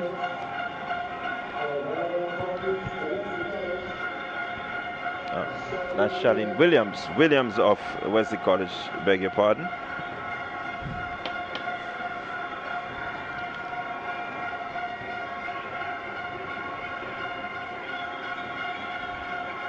We do have some results that we can share with you for the girls' open triple jump. In third position was Navia Richards of the Anglican High School, 10.58 meters. Second was Kelina Modeste of SAS, 10.67. And in first position is your Carifta gold medalist, Christina Charles of SAS, 11.78 meters. So first and second for SAS, and the third for Navia Richards of the Anglican High School, the results of the girls' triple jump open. Christina Charles continues to perform well across disciplines again. She does very well on the track, and here you see also in the field events. So we go for the lane assignment for the sub-junior girls hurdles. Running of lane number 1, representing the Classic Lighting Boca Secondary, Teresa Moore. Lane number 3. Lane number 2 representing Classic Lighting, the Wagati Sanova, St. David's Catholic Secondary, Adrianelle Grappi. Lane number 4, Wagati Sanova, St. David's Catholic, Shaquanda Paul. Lane number 5, fastest in qualifying, representing the Nawasa SAS, Kelina Modeste.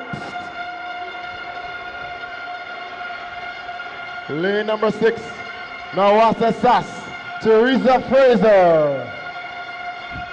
Lane number 7, representing the GTC Anglican High, Nicola Noel.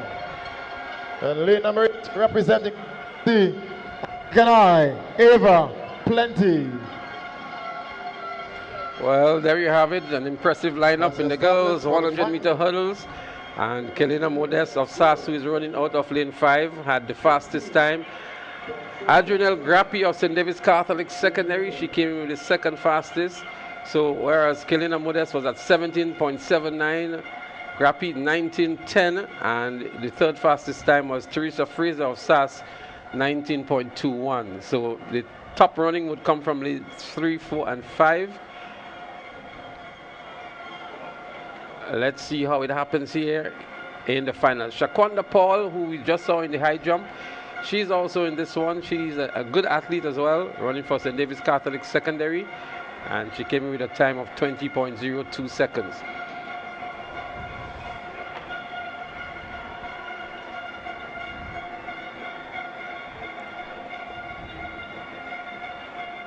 There they are, they're getting ready. The two athletes from St. David's next to each other. Grappi in 3 and Paul in 4. Then we have Modeste and Fraser from SAS. They're up and running here now. It seems as though it's Grappi in the lead very early, but here comes Kelina Modeste of SAS. It's Modeste of SAS in the lead, and she's a runaway leader as well. SAS in second at the moment as well. Valuable points for them. Kelina Modeste wins, and Teresa Fraser picks up the second. Adrianelle Grappi from the St. David's Catholic Secondary picks up the bronze. Valuable points here for SAS in the quest for dethroning St. David's Catholic Secondary.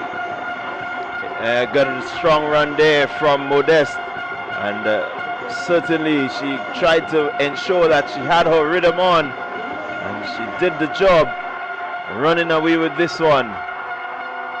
Not clipping any hurdle in her way, getting over them with ease to make sure that she crosses the line. Her next competition, 18:35, Kelina Modeste finished in the race in 16:89, so she was ahead of the pack by a bit, but she ran a beautiful race, excellent race. The SAS camp is happy, and why not? Both athletes gave them a reason, has just given them a reason to continue shouting and cheering as they vie towards capturing that title this afternoon. But the glory belongs to Kelina Modeste. And you know what I love seeing over the past 3 days is that our hurdlers are getting better. It's not one of the events that has featured very early in terms of athletics here in Grenada, but over the past, I would make it 5 years or so, we've been really seeing the times getting, better and better, and so it says that the athletics is really alive, and we're moving forward in a really good manner. It shows that the students or the athletes also have interest in the event and they're going through. Well, innovation on the stands. They have their picture frames as well. St. Joseph Convent was down very early this morning, and they were very, very active on the stands with their red visors and all of that. And now there are some photo ops on the bleachers as well for the students. It's going to get a lot more vociferous and more jumping later on as we get closer and closer to the finish. Where were they for the first 2 days? Where were they for the first 2 days? That's the question we asked Carl Andel, and it's a challenge for a lot of the parents to afford them coming for 3 days, even at $5. And his answer was maybe the schools in St. George's with athletes or students living close by can come in and take advantage and fill up the stands. But it's something that they definitely will have to look at going forward again. Well, Intercol is not just an event, quote unquote. Really and truly, it's a business, and it should be pushed that way. What can we do? What do we offer the patrons to get them to come here? So they need to sit to the drawing board. They need to do their homework and see what they can do to get the athletes, to get the patrons in here. That is something they have to consider. They have a whole year to think about it. Well, first and foremost, Intercol days, as I knew it, are school days. The school days at the stadium. So all these students are supposed to be at the stadium for school. But we understand the difficulties with that because of cost and all that.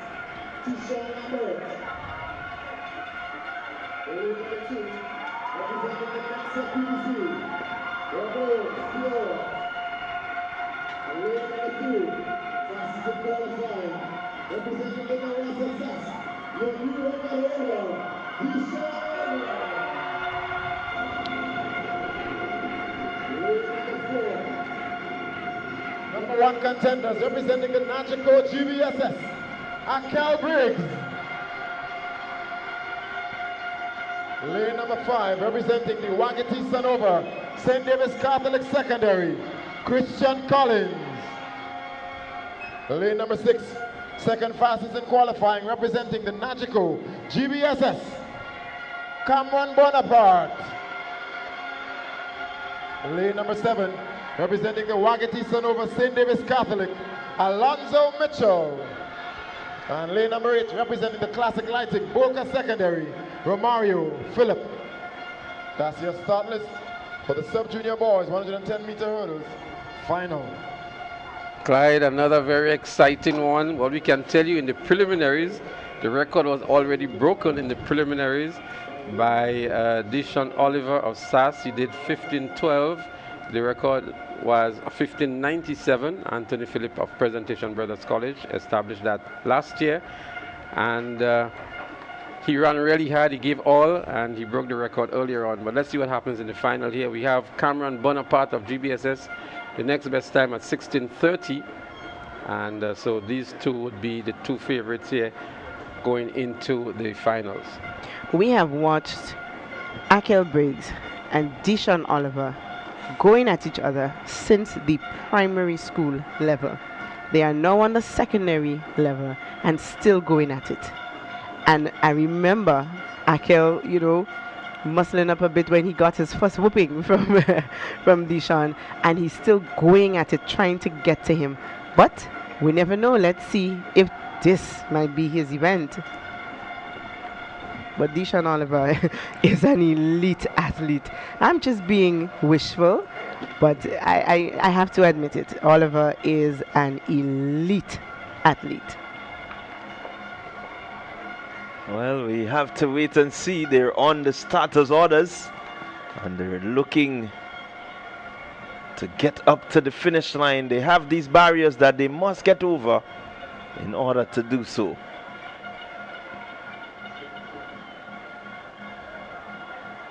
Again, we say the hurdles being so technical. We saw a couple of athletes falling over, trying to get over these hurdles. So we can't just take anything for granted, but certainly the favorite will be Oliver, having broken that record already for the day.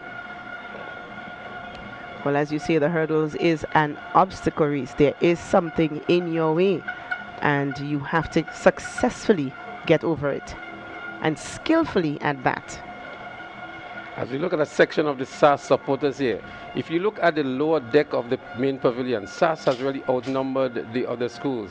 But on the upper deck, you see a lot more of the GBSS and Anglican High School supporters there as well. Well, I must big up my good friend Janae. I'm seeing her there. So Janae, big up yourself. SAS, I know you're supporting hard.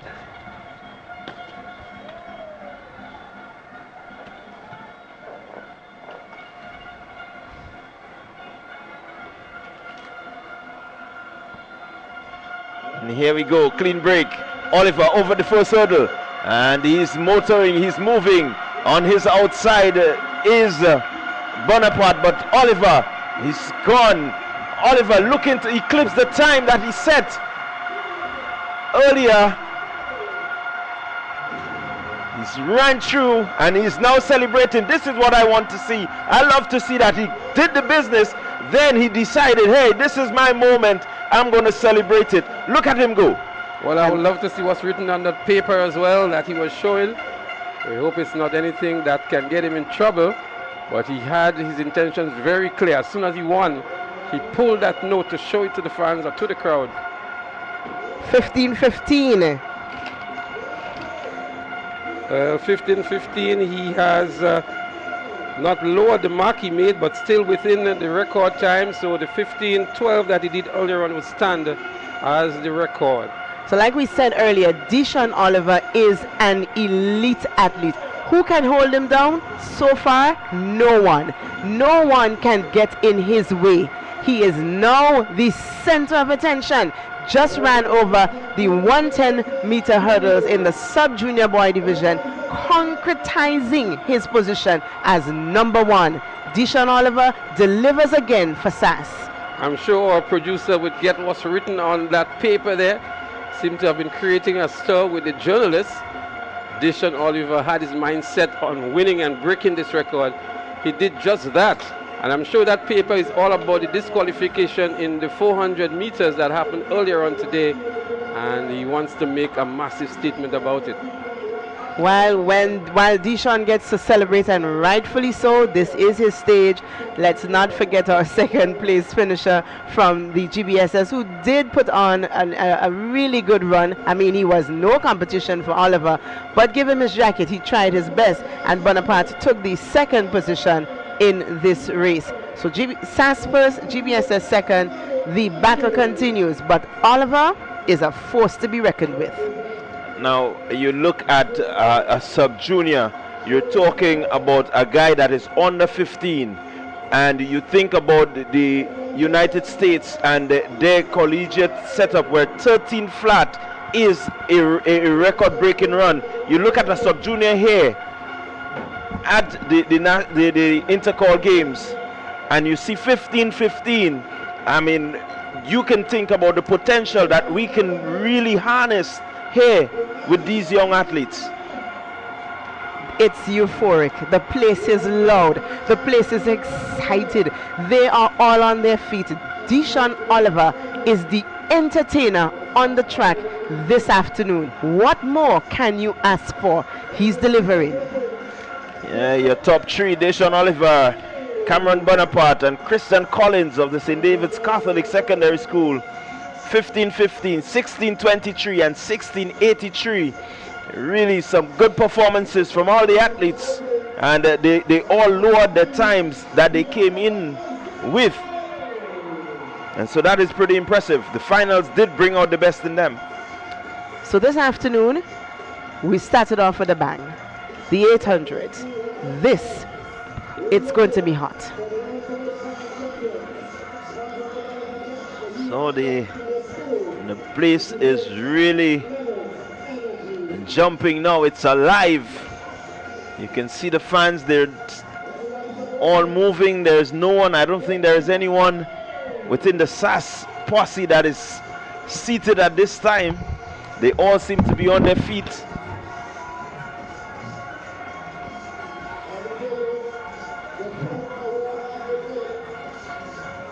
And they have certainly witnessed phenomenal youngster Deshaun Oliver, 15-15 in the sub-junior boys hurdles.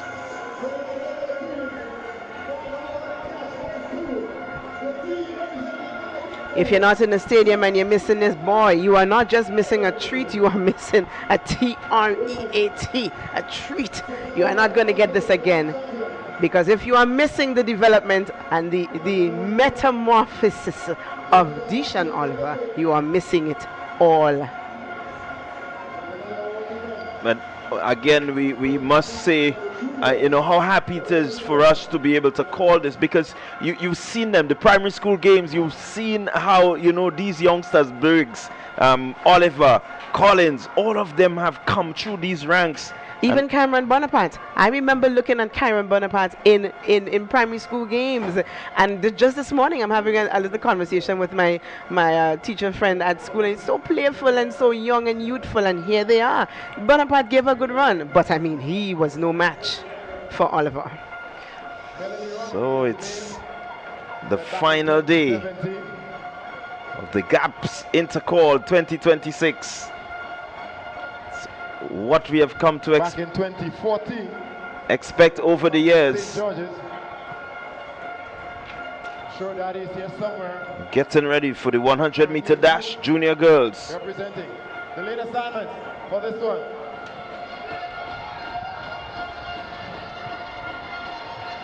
Running out of lane number 1. Representing St. George's Convent, St. George's, Michaela Patrick.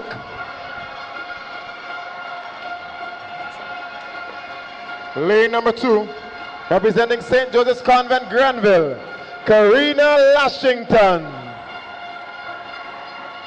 Lane number 3, bronze in the 200 meters, fastest in qualifying, St. Mark's Secondary, Micaiah Frederick. Lane number 4, representing the GTC Bishop's College, Kayla Allen. Lane number 5, representing the Grenada Christian Academy, Airstrip Jets, Rishana Charles. Lane number 6, silver in the 200 meters, gold in 2025, Wagati Sonova, St. David's Catholic, Tishona Bascom. Running out of lane number 7, second fastest in qualifying, representing the Nawasa SAS, Brianna Oliver. And running out the field in lane number 8, representing the GTC Anglican High, Kaya Swan. Junior girls 100-meter dash. This is the final. So this is expecting to be an exciting one. There are a number of athletes here under the 13 seconds mark, and it's going to be who can execute best. They're going to take that gold medal here this afternoon. Yes, it will come down to execution. I know the names that we're seeing, they've been running over this last 3 days, and they will be happy to get this event over with a gold medal.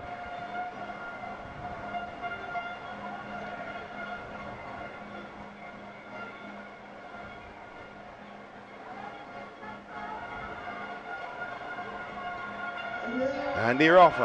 The 100 meters for junior girls. Look in the middle of the track.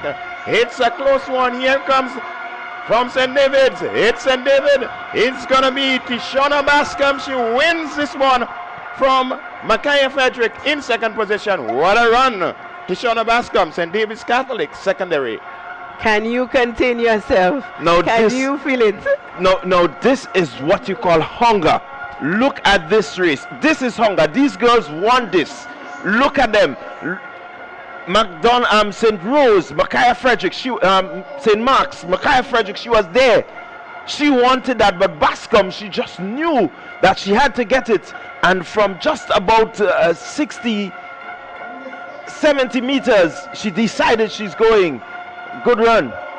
Excellent run. 12.08. Not the record, but she is the gold medalist. Tashana Bascom continues her outstanding performance here at Intercol 2026. Micaiah Frederick, you had to settle for the second position, St. Mark's Secondary, and in third position,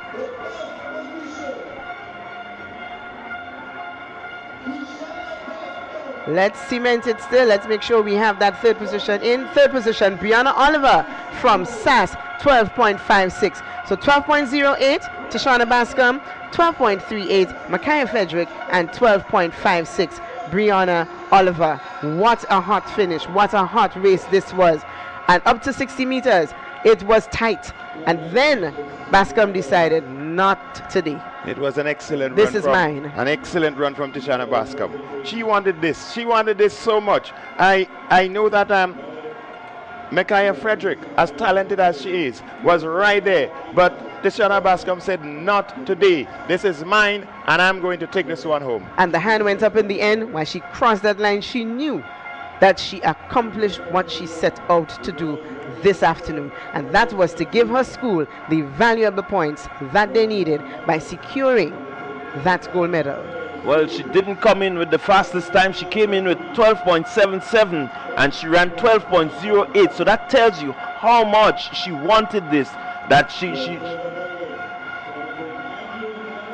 really wanted it. 18.35 seconds. And your gold medalist from the St. Andrews Anglican Secondary School, Kaylina Modest, 16.89 seconds.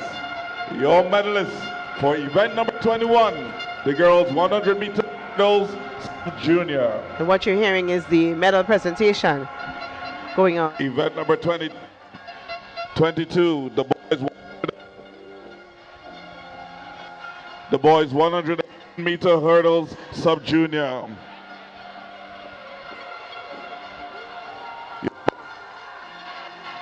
Your bronze medalist from the St. David's Catholic Secondary School, Christian Collins, 0.83 seconds. Your silver medalist from the Grenada Secondary School, Cameron Bonaparte, 16.23 seconds.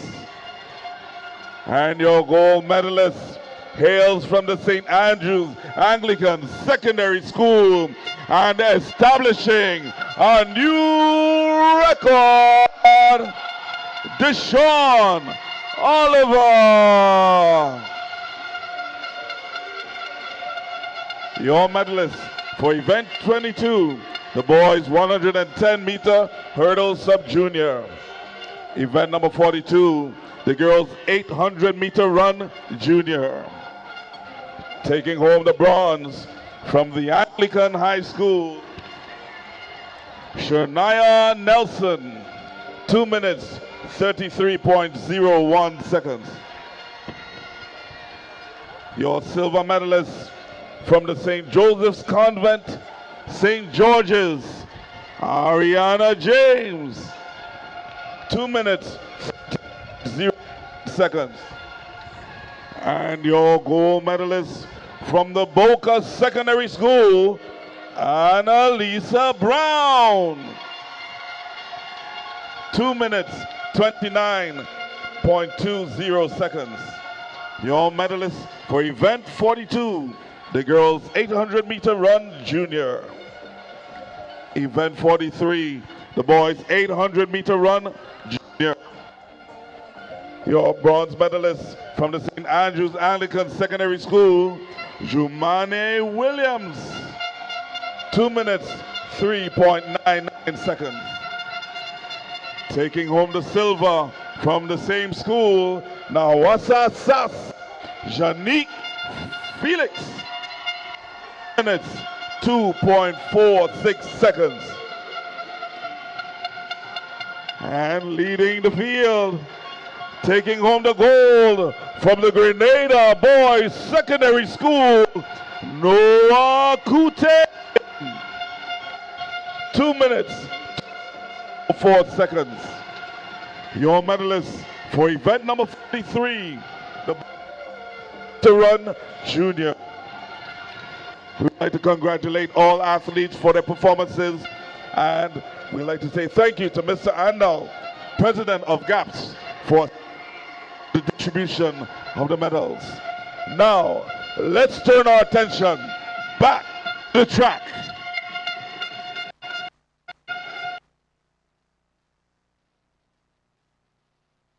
The track we go for the final of the junior boys 100 meter dash. Lane assignments. Running out of lane number 1, representing the Classic Lighting Grenada SDA Comprehensive, Keon George. Lane number 2, representing the Wagati Sonova St. David's Catholic Secondary, Samson Phillip. Lane number 3, bronze in the 200 meters, representing the Nagico GBSS, Cache Stephen.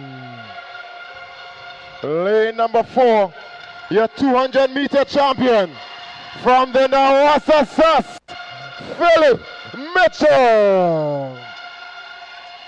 Lane number 5, he settled for bronze in 2025.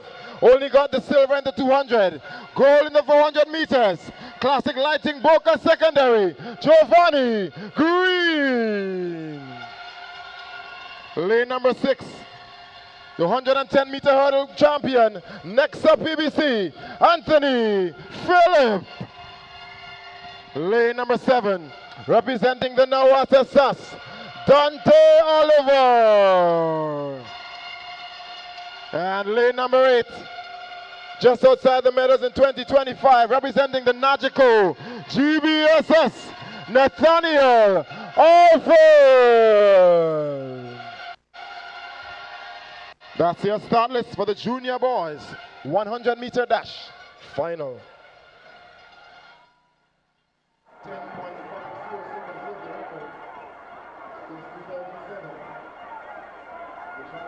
The guys are ready to go in the junior boys 100 meter finals. A lot of pedigree in this race. Philip Mitchell, the winner of the 200 meters, and the second in the 400 meters.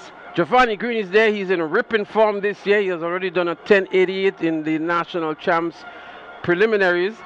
He won the 400 meters yesterday as well, and he has some pedigree. Cache Stephen is there. He is having a great season as well.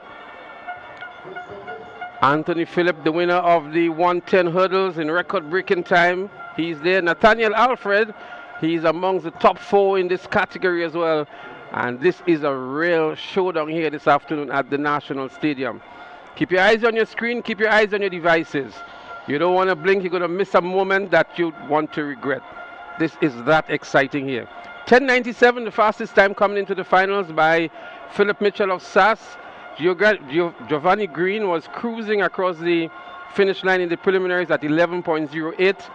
I'm sure he has saved a lot for this finals, and we are going to see in a matter of maybe 10 seconds, 11 seconds, what these junior boys have to offer at Intercol 2026. In under 12 seconds, each and every one of them, they're under 12 seconds, so it's certainly going to be a heated one. George in 1, Philip in 2 from St. David's Catholic. Stephen, that's Cache Stephen in 3. Philip Mitchell in 4. Giovanni Green in 5. Anthony Phillip 6. Dante Oliver 7. And Nathaniel Alfred in 8. 2 from SAS, 2 from GBSS. Boca Secondary is also there in Giovanni Green. This is going to be a quick one. It looks as though lane 5, Giovanni Green may have just missed his balance there. That would be an anticlimax for what has been set up as an exciting junior boys to 100 meters. Yes, certainly anticlimactic. This is not what you want. You want the best of the best to be challenging each other as we look at it here. Let's see if we can figure it out. Yes. And Giovanni Green. Oh my goodness. Now, Clyde, I really want to see all these guys match up. It's unfortunate what has just happened. Let's wait for the official decision, but we really wanted a race with all these quote-unquote big gunners here. Giovanni Green has his hand up. I'm not sure what he is trying to say. I guess he's saying, I'm going to protest. I'm going to run on the protest and leave the decision for the officials afterwards. But that is the situation here in the 100 meters junior boys finals. I think the hand up here is saying that I'm protesting no matter how it goes. I'm going to protest. So the red card has been issued to Giovanni Green. He's walking towards the official. I'm sure he's going to ask a question or two and maybe saying to them that he wants to run on the protest. Neil Wells, the starter here, in conversation with Giovanni Green. We saw a similar situation occurring earlier with Deshaun Oliver running on the protest. In the end, the DQ was held and he was disqualified from the 400 meters. Let's see what's going to unfold here. So Giovanni Green is going to run on the protest. And some consistency at least is being exercised here by the officials.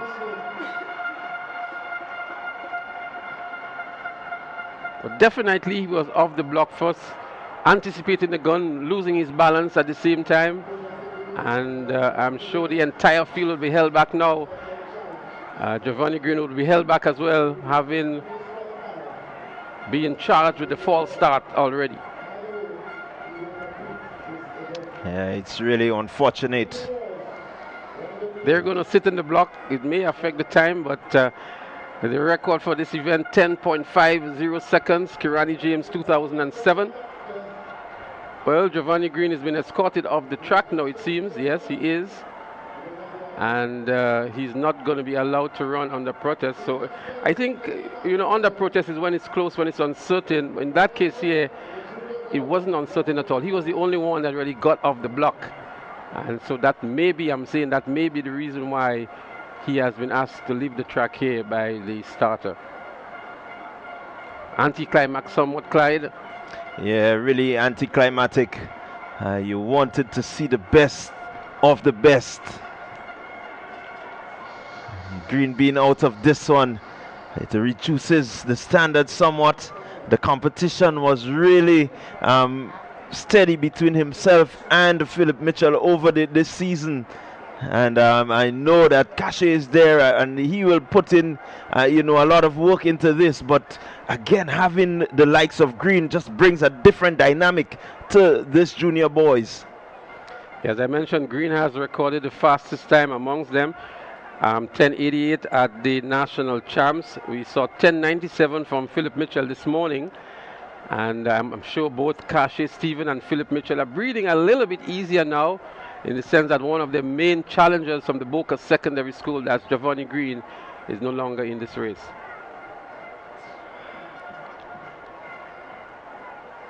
So they are going to get on their mark.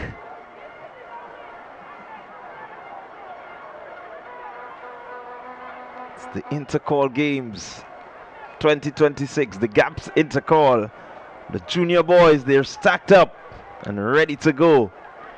In addition to excitement that they bring, they also come with some anxiety and apprehension as well. A good clean start now. Kashe gets us good. So too is Philip Mitchell. Power down through the middle. On the outside also is Nathaniel Alfred. Philip Mitchell in the middle of the track has a slight advantage. Philip Mitchell wins over Nathaniel Alfred of GBSS. We look to see what the time is. 10.78 on the flash time. We'll let you know what the adjustment is. But Philip Mitchell of SAS is celebrating now over Nathaniel Alfred of the Grenada Boys Secondary School. As we look back here, let's see what Kashe performed here as well. But Philip Mitchell in the lead here. Philip Mitchell it is of SAS. Nathaniel Alfred out there in lane 8 will pick up the silver medal, and Kashe Stevens will pick up the bronze. And then we have Dante Oliver of SAS taking the 4th position. Well, tell you what, it was a lot closer than we thought, but certainly Philip Mitchell doing enough to ensure that he brought gold to the St. Andrews Anglican Secondary. And there it is, 10:81, Philip Mitchell over Nathaniel Alfred of the GBSS, 10:84. And Kashe Stephen, 11.04. These are personal bests for Philip Mitchell of SAS 1081 and Nathaniel as well. A wind speed of 2.7, so an illegal wind speed, but 10.81 and 10.84 personal best for both Philip Mitchell and Nathaniel Alfred. Yeah, really good, outstanding run there. Philip Mitchell continues to show that he is the man to beat. What a great race indeed that was. We have two lovely ladies here with us that we're going to speak with for a short moment. And just maybe to put a little calm on things here, we have these two lovely ladies with us. And they are from the Grenada Track and Field Athletics Support Group out of the United States. As we look at Philip Mitchell here in ripping form to win that race. Ladies, especially, so we have two of these ladies, Debbie and Roger, a former junior champ at Intercol 1990, Boca Secondary School. And we also have Sally and Clark, and they're both representing here from the Track and Field Athletics Support Group out of the USA. Before we go into why you're here, the business, your thoughts so far on Intercol 2026. Debian first? Well, actually, I think it's very competitive, but I think the games need a little more advertising. We need to push it more and invest in our athletes more. So I think that is something that we need to look into. But so far, it's very competitive. We have good athletes, and we're looking forward for a good championship for Intercol and for Carafta. So before I go to Salian for our comments, Debian, Boca Secondary is doing very well this year. Yeah, I'm proud. I'm so excited. Obviously. Salian, your thoughts on Intercol so far? The games is amazing. There is a lot of improvement to be done, especially with the stats. More training for the athlete. Too much athletes on the ground. All right, let's get to the business while you're here. Track and Field Athletics Support Group USA. I understand you guys are raising a lot of funds. I'm seeing a lot here, and you're providing some tremendous support. Debbie, I saw you making a presentation to Noah Coutain, who had this unfortunate situation recently. Give us a perspective of what you're doing in the US, the funds you're raising, and what are these funds used for? Well, the funds are used for the athlete development in the diaspora and also in Grenada. We also help in mentorship for the athletes, and we are looking for more support for our athletes abroad, like the diaspora and Grenada. So we want to target some of the local businesses, not only in Grenada, but also in the diaspora, like just a little advertisement. But we're going to target them, like Labie Market. We want to target Chef Deslin Johnson. We also want to target Whiskey Shippers and Compass Shipping. That's some of the business places we want to target to help raise funds for these athletes in the diaspora and also in Grenada. Salian, maybe you can give us a perspective on what you have done so far in terms of activities that you've had to raise these funds. We raise funds by having breakfast. We try to have one every month. So the funds that we accumulate goes to the kids, mostly in the diaspora or here in Grenada, where we get them help physically, mentally. We speak to them every Sunday to make sure they are okay. And Debian, give us some examples of some contributions you've made so far. We help Shante Augustine. We help Macklin. We also help Jashim Sylvester, your boy. Emilio Bishop. Yeah, okay. And just to name a few. But okay, so we also have Zania Roberts as well. A lot of the athletes. Some of the names I can't remember because the brain getting old now. But we run out of time because everybody wants to focus on what's happening down there on the tracks. I want to thank you guys for stopping by and letting people know what you're doing so that when you go to them for the contributions, they know it's for a good cause and they will support your ventures. All right. Thank you. Thank you very much. Okay, good. We've been chatting there with Debbie and Roger and Sally and Clark from the Grenada T&F Athletics Athletic Support Group of the USA. As we segue back onto the track for the live track action, and we're going to bring back here Samantha Worm and Bunstein, Basil Callis, as we continue with the 200 meters. Sorry, the 200 meters for the junior girls.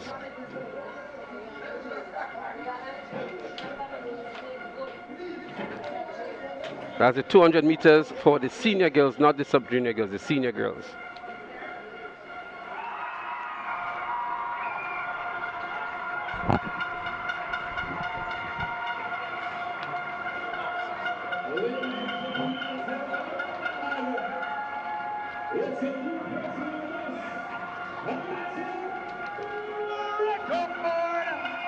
Well, we're hearing of a new record by Gavia Walker of SAS in the high jump. She has just cleared 1.58 meters, I think. Or was it the athlete from the Anglican High School? But there's a lot of action going on in the high jump as well. Gavia Walker is on the runway now. She's going after 1.58 meters.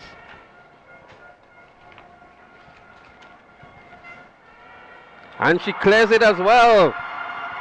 Gavia Walker, 1.58 meters. A decent clearance here for her.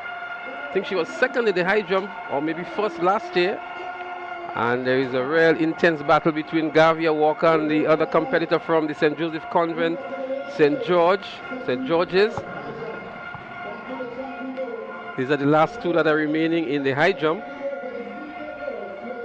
As we look back here to see the height clearance by Gavia Walker. That was at 1.58. The 200 meter dash senior girls is up next, the finals. We have Rosemary Thomas, Anisha Hosford, Kayla Christopher, one to look out for, and her teammate as well, Shadi John. Soraya Phillip of Boca Secondary had a good time coming into the finals. Christiana Charles, you can never rule her out. Abigail Williams.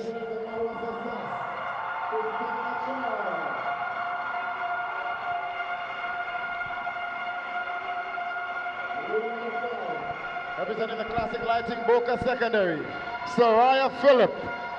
Lane number 4, representing the Wagati Sanova St. David's Catholic. Fastest in qualifying, Shade John. Lane number 3, Wagati Sanova St. David's Catholic, Kayla Christopher. Lane number 2, representing the Herbert St. John's Christian Secondary, Anisha Hosford. Running out of lane number 1, representing the St. Joseph's Convent, St. George's, Rosemary Thomas. Well, there you have it, the fastest girls in the secondary school at the senior category. And they're getting ready. The running should really come from Shadi John, Kayla Christopher, Christiana Charles, and in between them, Soraya Phillip from the Boca Secondary School. Abigail Williams is there. Carriacou Gelino of Anglican High School is a good runner as well. Anisha Hosford of Convent St. George's, of Shaper, I beg your pardon, and Rosemary Thomas of Convent St. George's. They're getting ready for it. Well, Christiana Charles have given up. She's just going to jog for the 1 point. But I can tell you, Shadi John is there and she's looking good. Kayla Christopher to her left. And on the outside, we have Anglican High School. But Shadi John is off and running. And it's no catching her now. She's running for a good time. She's powering through to the finish line. Shadi John, St. David's Catholic Secondary 1. Kayla Christopher, St. David's Catholic Secondary 2. And Anglican High School on the outside in Carriacou Gelino picking up the bronze. This is what you call catch me if you can. I'm going to get out that blocks and I'm going to go. Shadi John, impressive from the preliminaries, maintained it, getting into the final and delivering. Catch me if you can. A teammate tried, but they were able to secure 1 and 2. Shadi And this John. is one of the issues I have with the current point system. So, Christiana Charles was in the event. We saw her leg was really wrapped. And she's just jogging through to get 1 point. And the purpose of creating that was to encourage athletes to... So, I mean, maybe she's injured and she really cannot exert because her leg is really wrapped up. but she's just going to deliver 1 point here for SAS in this event. Shade John taking the glory, 24.04. Kayla Christopher, St. David's Catholic Secondary, 25.05. And Kirana Jelino of the Anglican High School, 25.52. A good run by Shade John indeed of the St. David's Catholic Secondary. The record 23-4. And just to update you, the last two competitors in the high jump for sub-juniors is actually Dominic Joseph of Westmoreland Senior School and Gavia Walker of SAS. A quick update on the point standing in the girls category. St. David's Catholic Secondary 148 and SAS 155.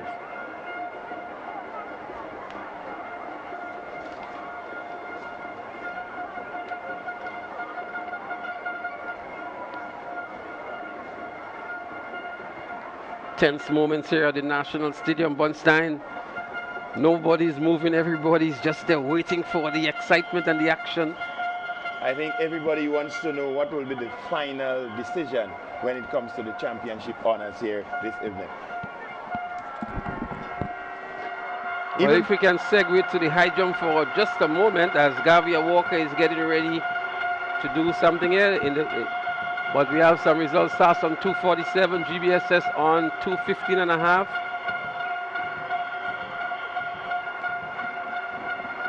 Presentation Brothers College, 100 points, a decent 100 for PBC.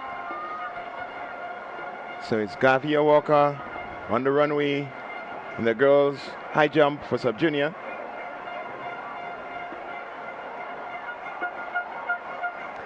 The bar is at 1.61.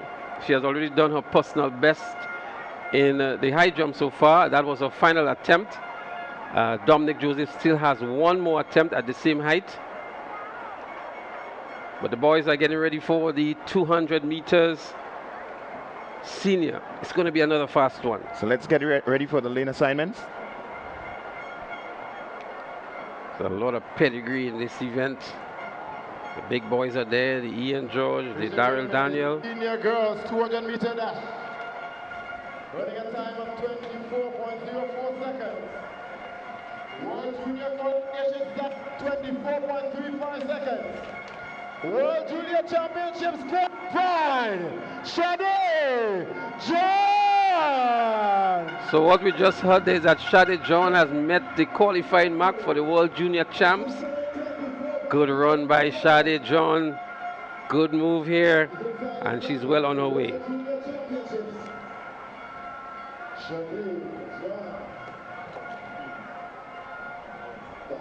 We go for the senior boys. 200 meter final. Running out of lane number 8. Representing the Classic Lighting Boca Secondary. Deron Sincere. Lane number 7. Representing the Horizon Credit Union. Grenville Secondary. Johnson Louison Jr. Running out of lane number 6. Representing the Nawasa SAS. Randy Jones. Lane number 5, representing the Nawasa SAS, 100 meter silver medalist, Daryl Daniel. Lane number 4, representing the Herbert St. John's Christian Secondary, 100 meter gold medalist, Ian George.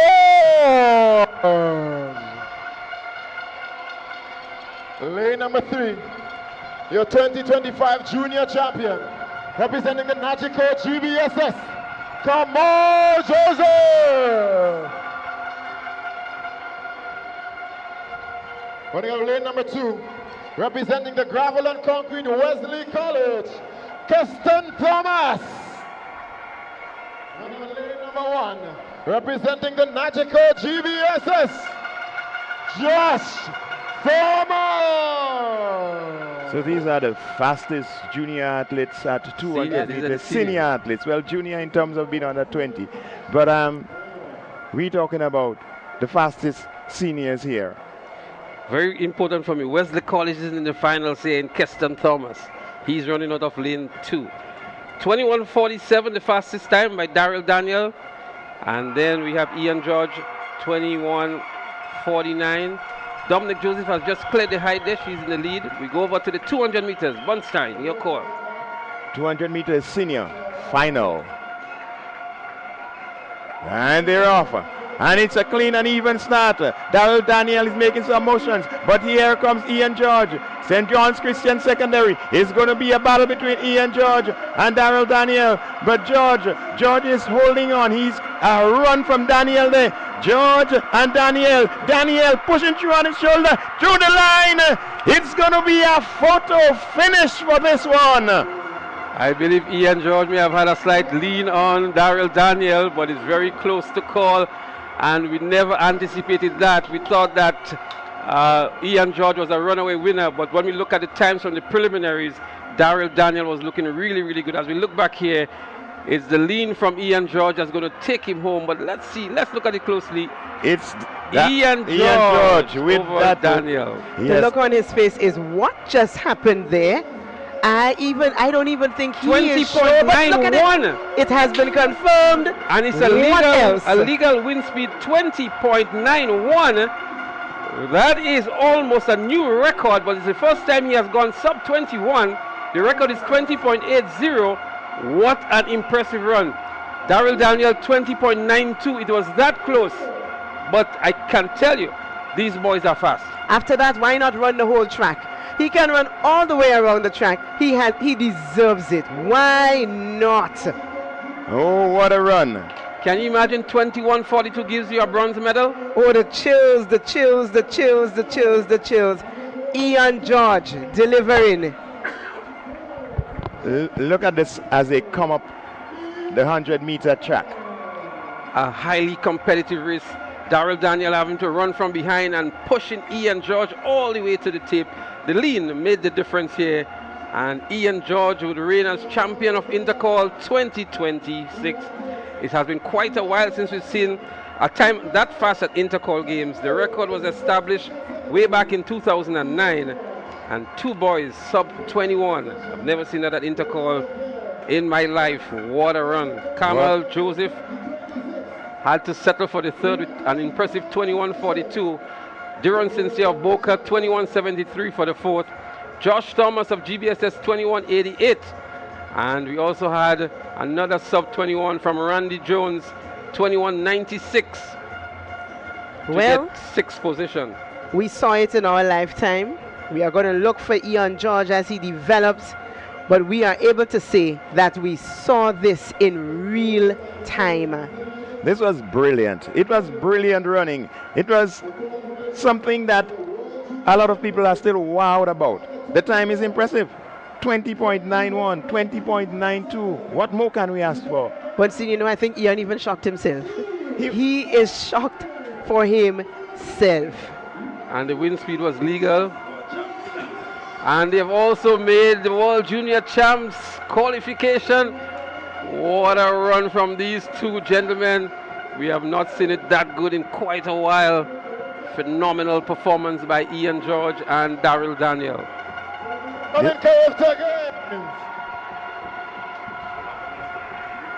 What does this say for Carifta Games? Can we cause any sign of, I don't know, is this build-up coming towards it? No, a 20 point, a sub 21 time would get them definitely into the finals and can challenge for a medal as well. This is a phenomenal time. Very, very much so. It's putting some spark into us, some hope into us. Team Grenada! Carifta Games, we're coming. Well, they're coming here. Easter weekend, April 4th, 5th, and 6th, right here at Randy James Athletic Stadium. We all join Shout together out to all the folks in St. John's. Shout out to all the folks of Top Flight Athletics Club, as the club of Ian George. I'm sure the fishing capital, the Republic of Guave, is in jubilation as Ian George has delivered the goods for you, winning the 200 meters and the 100 meters at Intercol 2026. And the fans are still buzzing with the excitement from this race. What a race. Govtung, you got your boy doing exceptional here at the Randy James. Well, the stadium named after another Govtung son.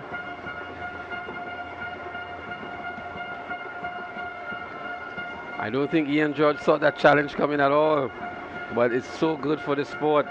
Daryl Daniel has been a find for SAS. He won the 400 meters. He was second to Ian George in the 200 meters. Not that close, but he really gave him a run for his money here now in the finals of the 200 meters. And that we have to agree with you on. Anybody who is disagreeing with us on this one, I don't know what you're looking at. This is a treat. Just to give you a little points update before the race that we saw there, in the boys category, SAS at 247, GBSS at 215 and a half, and in the girls, SAS was at 155, and St. David's Catholic secondary on 148.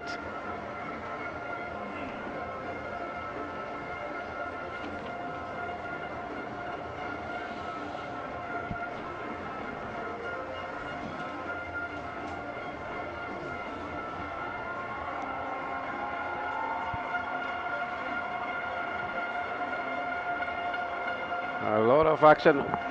So in the girls category, SAS on 162 now. St. David's Catholic secondary on 160. Anglican High School in the hundreds too, 102 and a third.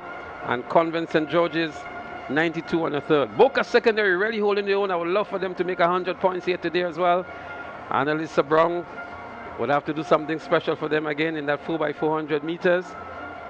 But it's real action here going into the relays of Intercol 2026. It's a real battle for the championship honors. St. David's Catholic and St. Andrew's Anglican going head to head in the female category. GBSS and SAS battling it down to the finish line. It's exciting. The crowd is lapping it up. The spectators, the fans, the students having a good time. This is Intercol 2026 and they're enjoying it. Wow. It's a moment of silence, what we call the calm after the storm.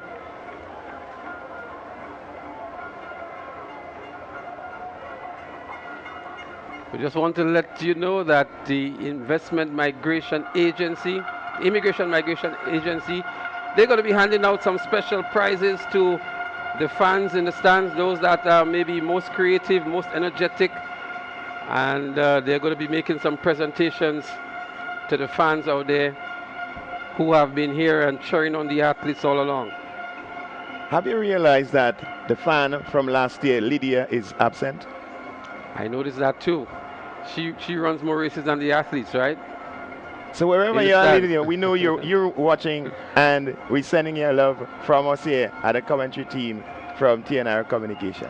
We want to big up all the fans out there, those in the stadium and the thousands of you who are out there. Presentation. So we go over to the house mic now for the presentation from the IMA.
Ladies and gentlemen, we're getting ready for a medal presentation.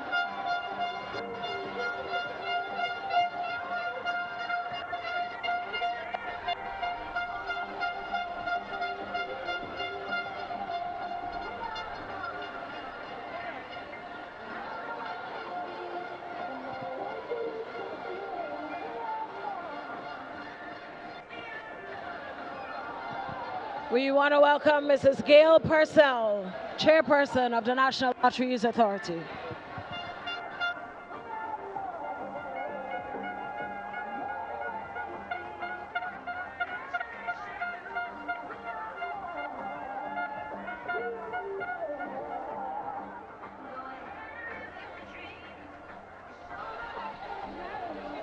We are grateful to have with us today Ms. Gail Purcell, Chairperson of the NLA, to assist with the distribution of the medals. Event number 36, the girls 100-meter dash junior. Your bronze medalists from the St. Andrews Anglican Secondary School, Brianna Oliver, 12.56 seconds. Your silver medalist from the St. Mark's Secondary School, Micaiah Frederick, 12.38 seconds. And your gold medalist from the St. David's Catholic Secondary School, Tishona Bascom, 12.08 seconds. Your medalists for event number 36, the girls 100-meter dash junior. Event number 37, the boys 100-meter dash junior. Taking home the bronze from the Najiko GBSS, Kashay Stevens, 11.04 seconds. Your silver medalist from the Najiko GBSS, Nathaniel Alfred, 10.84 seconds. And your gold medalist from Nawasa SAS, Philip Mitchell, 10.81 seconds. Your medalist for event number 37, the boys 100-meter dash junior. Event number 36, event number 66, the girls 200-meter dash senior. Taking home the bronze from the GTC Anglican High School, Cariona Gelino, 25.52 seconds. Your silver medalist from the Wagiti Sonova St. David's Catholic Secondary School, Kayla Christopher, 25.05 seconds. And bringing home the gold from the Wagiti Sonova St. David's Catholic Secondary School, Sade John, 24.04 seconds. Your medalists for event number 66, the girls 200-meter dash senior. We would like to thank Ms. Gail Purcell, Chairperson of NLA, for assisting us with this segment of the medal presentation. We now invite Ms. Roseanne Hughes, Marketing and Communication Executive from Flow, to assist with the remaining medals.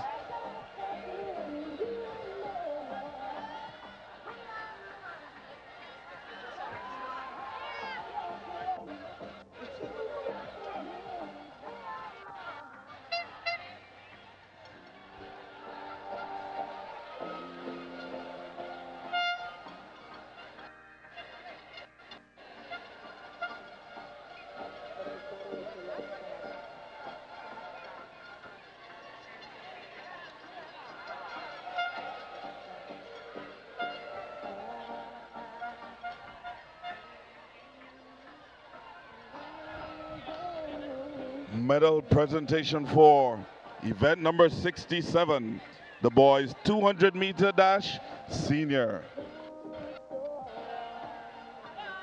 Your bronze medalist from Najiko Grenada Boys Secondary School, Kamal Joseph, 21.42 seconds.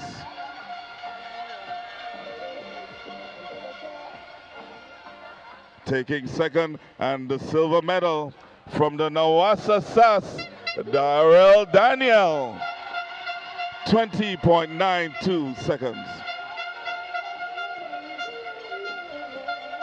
And copying the first position and walking home with the gold medal from the Jonas Brown and Hubbard St. John's Christian Secondary. Let's hear it for Ian George. 20.91 seconds. Your medalists for event number 67, the boys 200-meter dash senior.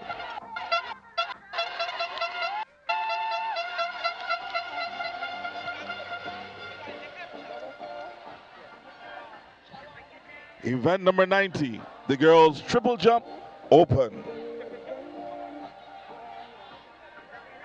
Your bronze medalists from the Anglican High School, Navea Richards, 10.58 meters.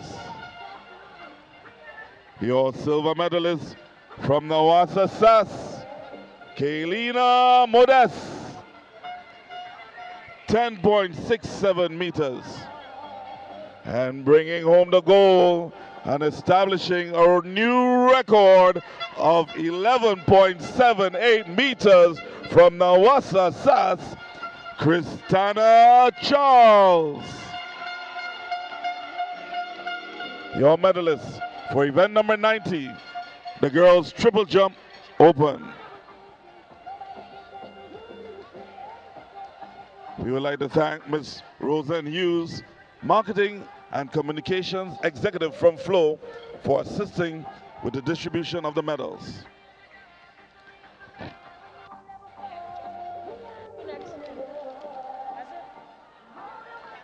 Ladies and gentlemen, we've come to a special part of this program. We invite the athletes to hold on.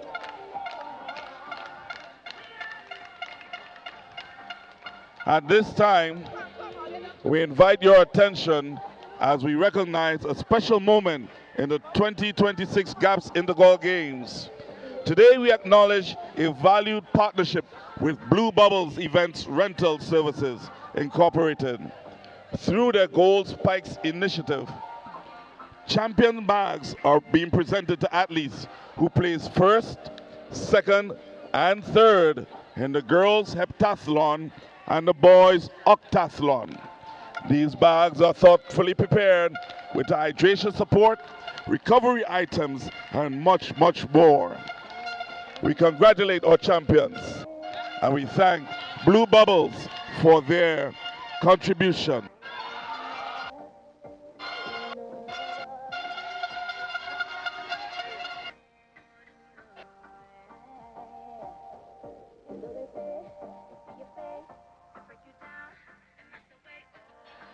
The girls' heptathlon.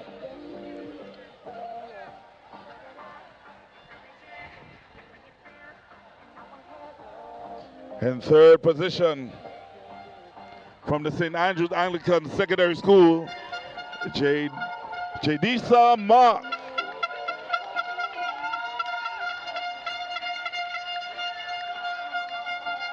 In second position, from the St. David's Catholic Secondary School, Janaya Hazard.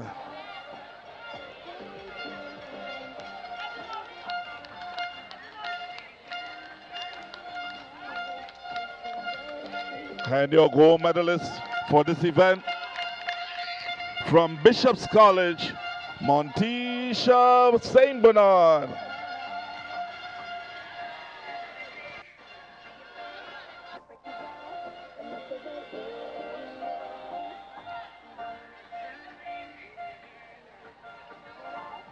These backs up bags are packed, and they are ready.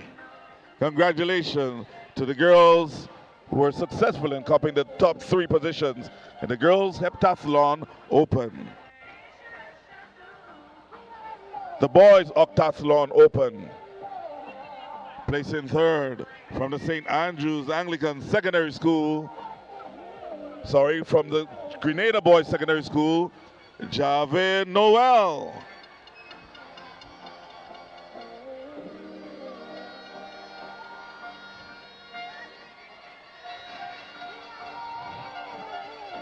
Placing 2nd from the St. Andrews Anglican Secondary School, Randy Jones.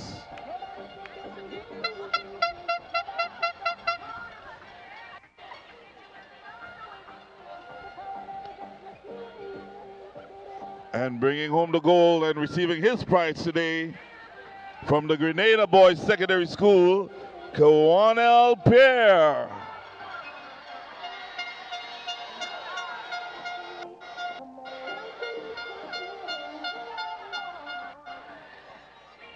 Once again, we congratulate our champions for their dedication, discipline, and sportsmanship. We also extend sincere thanks to Blue Bubbles Events Rental Services Incorporated and their partners for their continued support of youth athletics. Special thanks goes to Mr. Leon Francis for assisting with the distribution. We now turn our attention back to the track. So we are back. We just witnessed the medal presentation, but we want to give you some important highlights, some important updates as to what has been taking place while you were looking at the medal presentation. So we want to tell you that a new record was set in the sub-junior girls high jump, and this is some good news that we must highlight. We cannot go away from it, and that is Dominic Joseph of the Westmoreland Secondary School set a new record in the girls high jump, jumping at 1.6 meters. So she has bagged the gold for her school, and why not? This is a celebration, a celebratory moment for Dominic Joseph, bringing some pride to her school, giving them that gold medal. They have been holding a little bit on their own in this year's event. They have a couple points attached to them. So good job. Let's go to the lineup for lane number 6. Representing the Wagati Sonoma 400 St. meter Davis dash, Catholic Secondary. Sub-junior. Shaquanda Paul. Lane number 5. Record holding 800 meters, 400 meter hurdle champion. Classic Lighting McDonald College, Emma Frederick. Lane number 4. Representing the St. Joseph's Convent, St. George's, Ariel Edwards. Lane number 3. Representing the Nawasa SAS. You saw in the high jump in the 400 meter hurdles. Here she is, Garvia Walker. Lane number 2. Also representing the Nawasa SAS, Kelina Modest. And we're going to have lane number 1, representing the Wagati Sonoma St. Davis Catholic, Raina Hosford. That's your start list for the sub-junior girls 400 meter dash final. So you're getting ready for the start of the final of the girls 400 meter dash sub-junior.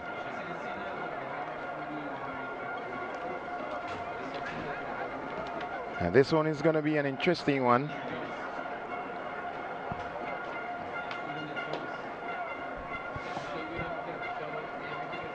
Emma Frederick is back.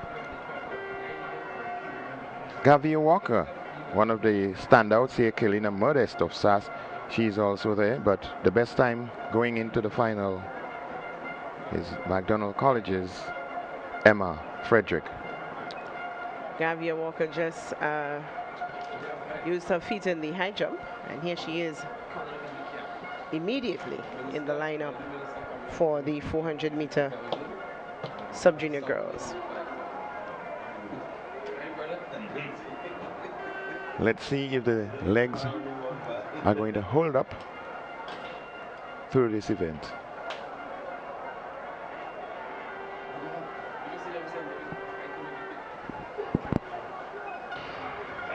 And here off is the final of the 400 meters for sub-junior girls. Emma Frederick is already making up the stack on St. David's. On St. David's, Paul, Shaquanda Paul. Emma Frederick going down the back stretch in full control. St. Joseph Convent, Grenville on her outside. It's Emma Frederick in control of this one. Frederick it is. Opening a gap from the rest of the chasing pack. There is no response from Gavia Walker or the rest of the chasing crew at this moment. It's all Emma Frederick, McDonald College, the girls 400 meter dash sub-junior, as she heads into the 100 meter track. A chase now from the SAS athletes and the St. David's athletes. But it's Emma Frederick. Emma Frederick it is. Modeste of SAS. For second, Gavia Walker of SAS. A pretty close third place between Walker of SAS and Paul of St. David's Catholic on the outside. Look at that. Emma Frederick, we saw her in the preliminaries doing basically the same thing. And here she is this afternoon showing that this is my event. I am going to do what I have to do. I have done what I have to do. The gold medal is mine. She breathes a sigh of relief. She takes it in. Why not? Well, certainly a good run from Frederick, and certainly a good time. And she did what she needed to do. She got out pretty early and ensured that she did the business right here.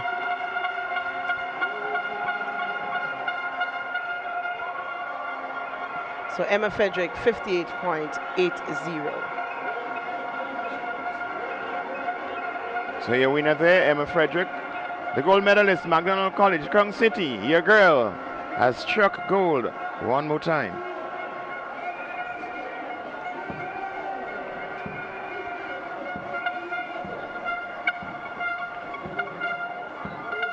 So as we look at the replay here, Frederick out early, ensuring that she just positioned herself well. She's in the middle lane. So coming off the turn, she'll be way ahead. No one really challenging her. She's just cruising at this time, keeping her shape, keeping her form really nicely. And right here you see the arms pumping just a bit more, so she knew that she wanted to get close to maybe the record time, and she did all that she needed to do. And she's just out of the medal, the record there, 58. Do you think, Clyde, if she had a little more competition, she had the ability to snatch that record? 58.80 and I think 57.41. Yeah, I think with a bit of competition, she may have really, put some more into this. She had already gone to 58.22 earlier. It's the boys. We have lane number 7, representing the classic lighting, McDonald College, Kashim Ganis. Lane number 6, representing classic lighting, Westerhall Secondary. He's out, but he qualified. Terrion Samuel. Lane number 5, representing the Nagico GBSS.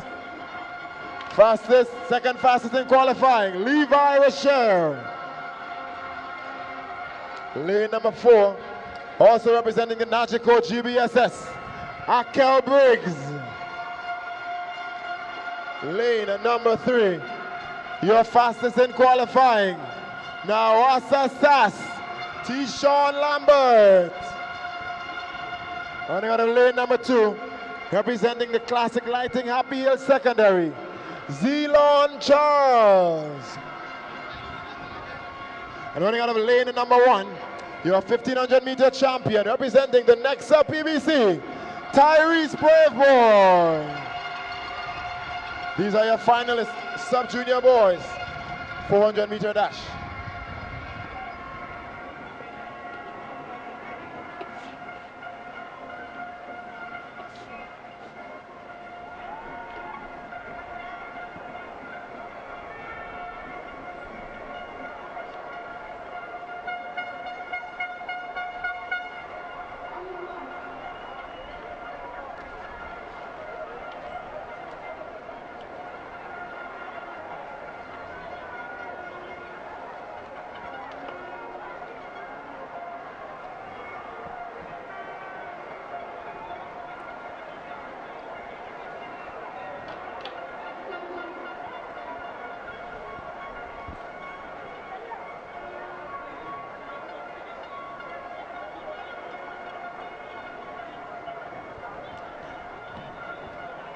All right, so just to let our Facebook viewers know that we're starting a new live at about 4:45, because at about 10 minutes to 5, the 8-hour limit will be reached. And so at 4:45, we're going to start a new live. You can always rejoin after 4:45, or you can continue viewing on the YouTube channel TNR Communications.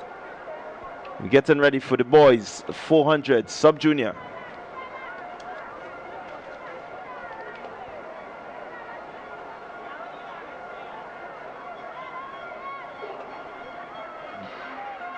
Here we go, clean start. Let's see. It's early runnings. Let's see who makes up the stagger pretty early. It is McDonald College. Looking good there. It's Kashim Ganes. He's looking good, looking strong. On his outside is Aiden Klein of the St. David Catholic Secondary. But Ganes looking good so far. He just assesses where he is as he heads towards the front. Keep your eyes on, I make it the athlete on his inside as they come around the turn and heading into the straightaway. Here comes Nawasa Sass, Tishan Lambert. Lambert moving in on the inside, but on his outside is Akel Briggs of the GBSS. Briggs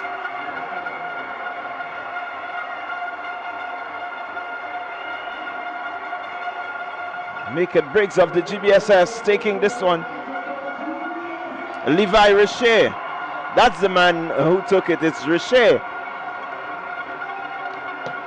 Yes, that it is. That is who it is that dominated this race. Levi Richer. Well, not dominated. He pushed to the end to snatch it from Tishon Lambert of SAS. But in the end, it was Levi Richer of the GBSS to raise his hand to say, this one is mine. He took it. It is his. The GBSS, the banter between the GBSS and the SAS continues. Who wants it most? GBSS takes this one. SAS had to settle for the second. Let's see how the others lined up. Levi Richer, 54.39. Tishon Lambert, 54.87. Kashim Ganis of McDonald College, 55.47. A very well-timed run by Levi Richer of GBSS there, just holding off the challenge from Tishon Lambert. Congratulations to GBSS. Gold medal in the 400-meter dash for sub-junior boys. As you look at the race right here, and McDonald College in Kazim Ganes, he was really looking good, looking strong. But as you came around the turn, you look at Richer there, just asserting himself, ensuring that he got a good position as he heads into the straightaway. He is in first place and he just needs to maintain. The challenge was coming, but he knew in his mind the finish line is where he's going to go, and he got there. What a serious young man. A mission out. He accomplished it. Looks to the supporters who are very happy with what he has delivered today. Levi Richer, GBSS, 54.39. And we see the fans in the colors, in their full regalia, representing the various schools. What a lovely sight. Intercol 2026, living up to expectations. All right, so as we as we continue to go on, we want to just take you over to the interview with Sherian. She has an interview with the high jump record holder, newest high jump record holder, that is Dominique Joseph of the Westmoreland Secondary School. Dominic Joseph of the Westmoreland Secondary School is our new record holder in the sub-junior girls high jump. The old record was 1.56 meters set back in 2014 by Aliyah Bartholomew. You cleared that and then you set a new mark of 1.61 meters. How was it for you? It was a really tough fight. I came out there and I really didn't know what I was doing. My markup wasn't right, and I was like, oh my gosh. I was like, pray that Lord can help me. So as I went out there, I jumped and I jumped and I jumped. I threw down the bar a couple of times, but I was like, I'm not gonna let that stop me. And I came back and I jumped 1.61 meters. I'm really proud of myself. You are getting very, very close competition from Gary Walker out of the St. Andrews Anglican Secondary School. Tell me how much momentum that gave you, how much encouragement that gave you to push harder? That pushed me like a lot. I was like, okay, I'm just gonna try to come there and set a new personal best, but then she came and she cleared my personal best, so I was like, oh my gosh, I have to go higher and higher. Yeah. Well, congratulations to you. This is your new record holder in the sub-junior girls high jump, a height of 1.61 meters, Dominic Joseph, the athlete out of the Westmoreland Secondary School. Muncie, we couldn't be more happy for this young lady. We could see the joy on her face, the celebration. I saw her dad, I saw the coach with her. And Dominique, congratulations to you. She is, I don't know if many hear about her, but she is an outstanding athlete on the field. If you are following us, we would know that she's not a fly by night. She's been there and she's been doing very, very, very well. Well, she's been doing well because she's been stacking up the points for her school. Whatever points her school has, she's responsible for stacking it up. So congratulations to you, young lady. Such a pleasant young lady. Happy, enjoying, smiling throughout our interview. Pleased with what you've done. Congratulations. Very much so. We want to just inform you of update you of the scores that are being awarded for individual events. First place gets 7 points. The person placing second, 5 points. Third place, 3 points. Fourth, 2. And places 5th to 8th, they all get 1 point each. For the combined events, first place, 13 points. Second place, 9 points. Third place, 5. Fourth, 3. And from 5th to 8th, 2 points each. For the team events, 13 for first, 9 for second, 5 for third, 3 for the fourth place. And from 5th to 8th, 2 points each.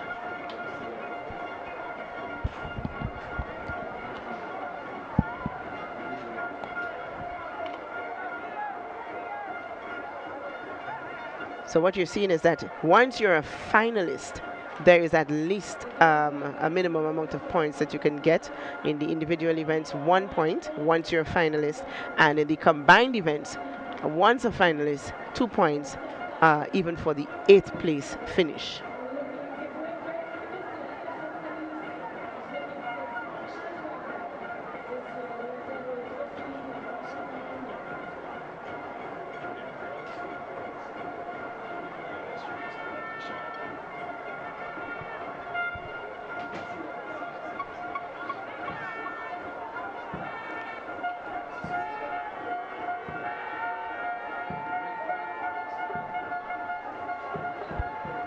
On your screen now is the shot put event for girls,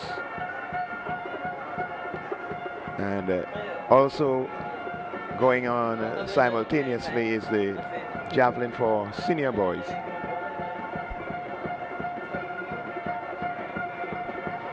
She's over the standard. Let's see, she's just at just about the 10-meter mark. That's the athlete from SAS. So she's within the arc. It's legal. Just about 10 meters or thereabout. We'll wait till the reading comes up. But a pretty legal, not a pretty, but a very legal throw that is. So SAS was represented by Destiny Harry and Zoria Charles. That was Zoria Charles making that throw. And St. David's Catholic was next. St. David's is represented by Tabitha Francis. She too had a legal throw. She was able to get over. So if you're looking at the screen, that red mark across will tell you if they are within the standard that they're supposed to meet. And once they are over that mark, it will be measured. If they are outside of the arc, that's the V-shaped thing, then marking on the floor, on the ground, it will not be measured because it will be illegal. So they want to get over that red mark for it to be counted. That's Booker Secondary. The white flag goes up.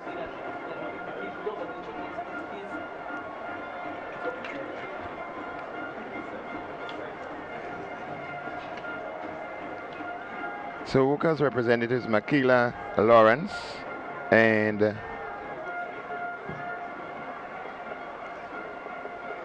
we're seeing on our screen and every day, day 1, day 2, day 3, she has been here. Well, she's very present and enjoying every bit of it. Representing all, well, she's representing Hatfield, wearing the green among the red. And she's beating whatever is in her hand. so as we said, Buka, the Lawrence girls, Nikila and Makila. Oh, it's the 3,000 meters open for girls. That's the next event on track, 3,000 meters. And let's see how many competitors we have listed for this event already. We see Annalisa Brown and Annie Loki, two of the better known athletes for these long distances. And once an event is that long, we need to mention most of the athletes that are competing here. So we have Alexa Lawrence of Westmoreland School. Annalisa Brown is there. Kimaya Bain. Kivona Alexander of St. Joseph Convent St. George's. Cami Charles of Grenada SDA is there. Nikela Mitchell, St. Joseph Convent Grenville. Lonel Renwick of the Boca Secondary. Rafa Franklin, Happy Hill Secondary. L'Oreal Botswain of the Grenville Secondary. Ronick Alexander, St. David's Catholic. Jordan Collins, also of St. David's Catholic. SAS is represented by Kishanti Gibbs. Another representative for the Grenville Secondary is Deshani Mitchell. St. Mark's Secondary, Glory Richards. Tiffany Abraham, another representative for SAS. Akiva Williams of Wesley College. Brianna Coutin of the Anglican High School. Also from Wesley College, Kenisha Toussaint, Nia Alexander of Hillsborough Secondary, Michaela Abraham, St. Joseph Convent Grenville, Annie Logie, St. Joseph Convent St. George's, and Shania Nelson of the Anglican High School. So it's the 3,000 meters open for girls. 3,000 meter run open for girls. Annalisa Brown, Annie Loki, right in the middle of your picture.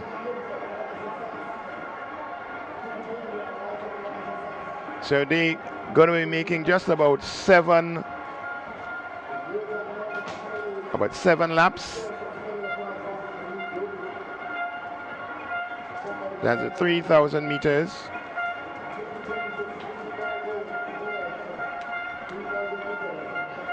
So it's 7 laps plus 200 meters.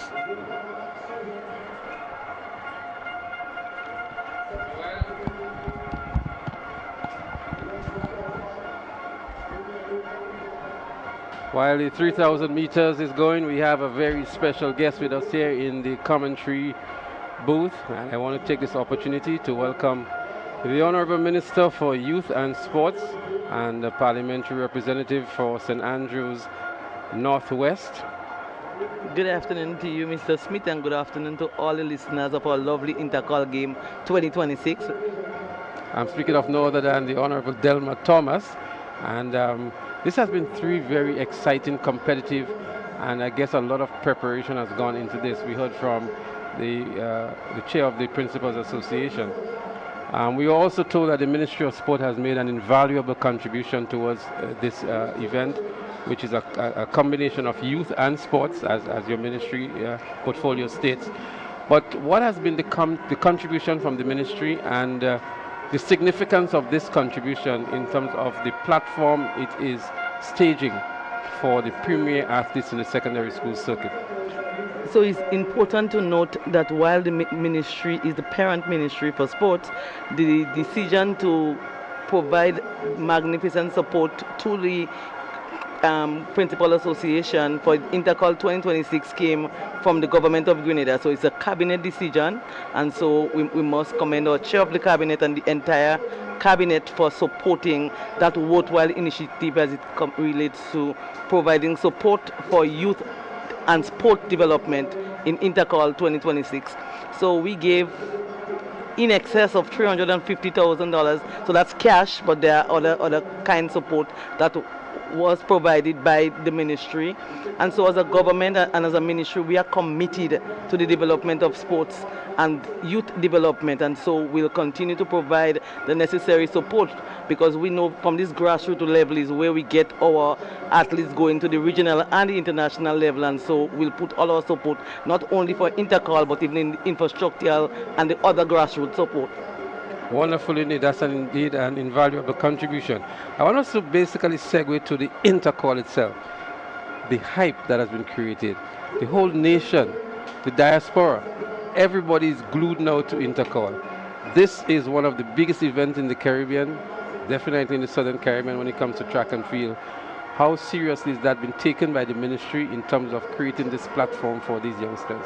So for us, we see that as a stepping stone for our athletes. That is the reason why we put so much investment, not only leading up to Intercol, but even in terms of our facility, in terms of the grounds and other facilities, not only at the National Stadium, but across Grenada.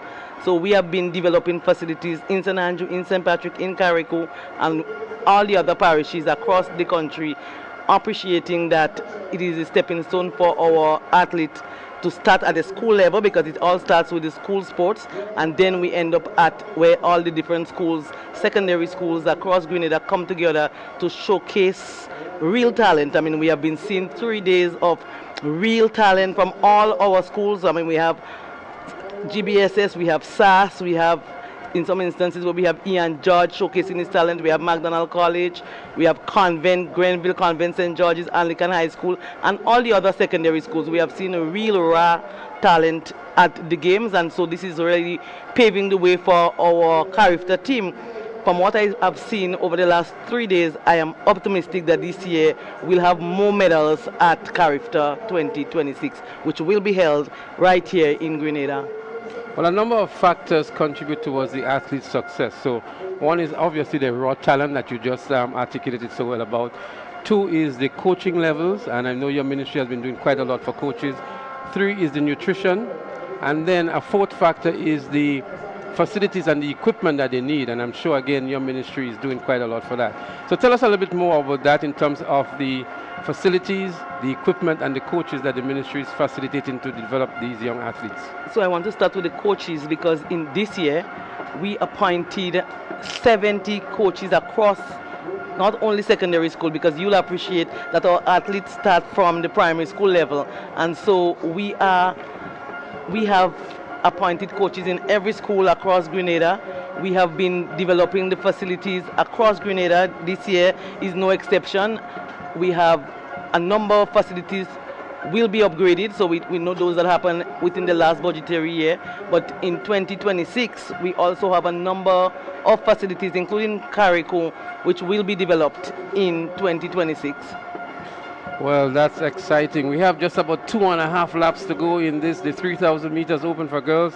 Annalisa Brown continues to lead, and she has Sass on the outside. I see 2 from the St. Joseph Convent. St. George is there as well, and that would be Annie Logie and Kayana Alexander. But they're going at a very much pedestrian pace. And remember, it's a 3,000 meter event. Annie Logie, one of the favorites. So too is Annalisa Brown. And running for SAS there, that's Tishanti Gibbs. Tishanti Gibbs has one of those strong athletes we saw in the primary schools coming through as well. And she moves into the lead now over Annalisa Brown, but Annalisa Brown has that kick. Minister, while you're here, and we were talking about the facilities, a lot of people believe now that with the success that we see coming out of St. Andrew at the primary school level, now at the senior, not now, but at the senior level as well, and even after the school life with Ace Track Club, that St. Andrews needs some additional development, especially with a synthetic track for the athletes to train on. Have any considerations been given to that? So when we did the lighting of Progress Park, we said that was phase 1, and phase 2 is budgeted in 2026 at a synthetic track for Progress Park. We have started consultation with the cricketers in St. Andrew, appreciating that both cricket and football plus athletic are played at Progress Park, and so we are developing an alternative facility to West Indies cricket, to international cricket standard, which will be in Pearls. So Pearls will be developed, and so we will see a synthetic track in St. Andrew as part of the development to ensure that we provide avenue for not only St. Andrew, but we believe also that St. Patrick and the eastern side can also use that facility. So we are in the process. There's a budgetary allocation for it under the National Lottery Authority. So that is our funder, our funding source. And so we want to do it together. We do not want to develop a synthetic track in Progress Park and then there's no way for the cricketers, because all these sports are so very important. In fact, our very superstar, Afi Fletcher, normally plays and train at Progress Park, so we have to ensure that there's an alternative place for her to be able to play and for new emerging talent to come through as it relates to cricket. So as a government, we will be developing the two sides together. Well, we're going to come back to that as we into the final lap of the 3,000 meters. Annalisa Brown, that's the athlete up front there from the Boca Secondary School. Annie Logie moves into the second position now. She's just on the shoulder of Annalisa Brown. The both of them can sprint very well. It's good to see Tishanti Gibbs up there. Anglican High School is up there. And from the St. Joseph Convent, St. George as well. We have the second athlete from St. Joseph Convent, St. George, which is Kiana Alexander. They're heading down the back straight for the last time. Annie Logie here maybe wanting to make the first move, but she has to be very careful because Annalisa Brown has a good kick. She holds the record for the 400 meters. The pace begins to pick up definitely as they approach the final 200 meters. 5 athletes in the lead here. Annalisa Brown, slight lead over Annie Logie. These two will have a go at it. The fans are up in arms. Kiana Alexander is making a move. Anglican High School is also there in Nelson. That's Shania Nelson. There they go. The kick comes in here now. Annalisa Brown over Annie Logie. Who has the firepower? Annie Logie on the inside. Annalisa Brown on the outside. These two are having a go at it. Juniors and seniors. What a run from Annalisa Brown to win the 3,000 meters. Annie Logie would pick up the silver medal. And Kiana Alexander will pick up the bronze. A good run by these two young athletes. And Minister, as you're here and witnessing it yourself, the future of track and field in Grenada looks very, very bright. The future of track and field in Grenada really, really look bright. And so from a government standpoint, we are so proud of our athletes. And so we will be continuing to invest to ensure that they not only perform here and on the local level, but we look forward to see them in character and even on the international level. Because we have seen a number of athletes here who we believe can be the next Lyndon Victor. We see the next Anderson Peters. We also see the next Kirani James among some of the superstars from SAS, GBSS. We saw Ian George also performing extremely well in those events that he took part in. And so, across our different schools, we have seen emerging real brilliant athletes. And so we'll continue to provide all the necessary support.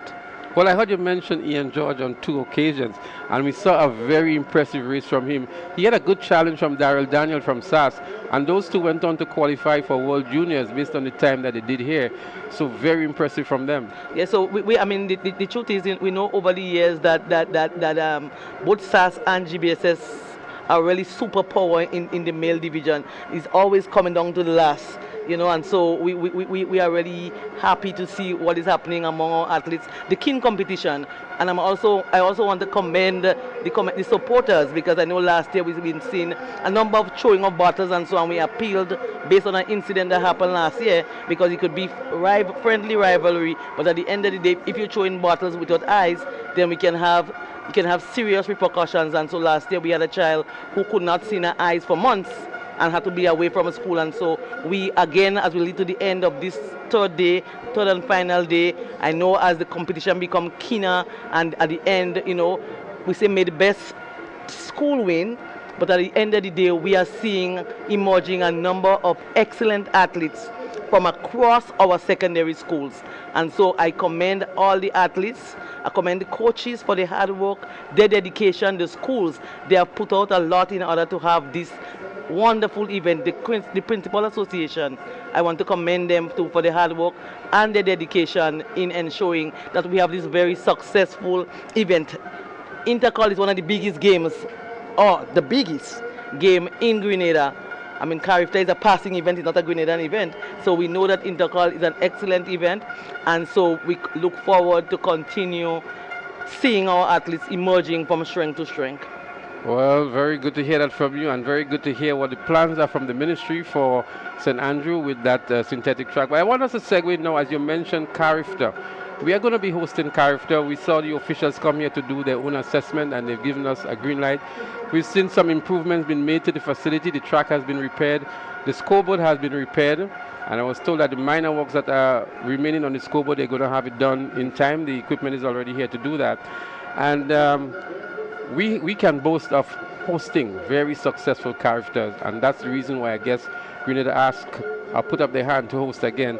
And from the ministry's perspective, the preparation and what you are required to do, how is that going? So this is going excellent, and so I want to really commend not only the staff, but we know this is an athletic association event. Though we provide financial and other moral support to them, they are the ones, and so I want to commend them for their hard work, for their dedication, and the government for agreeing to provide financial and other support so that we can host this Carifta, because it also exposes our athletes.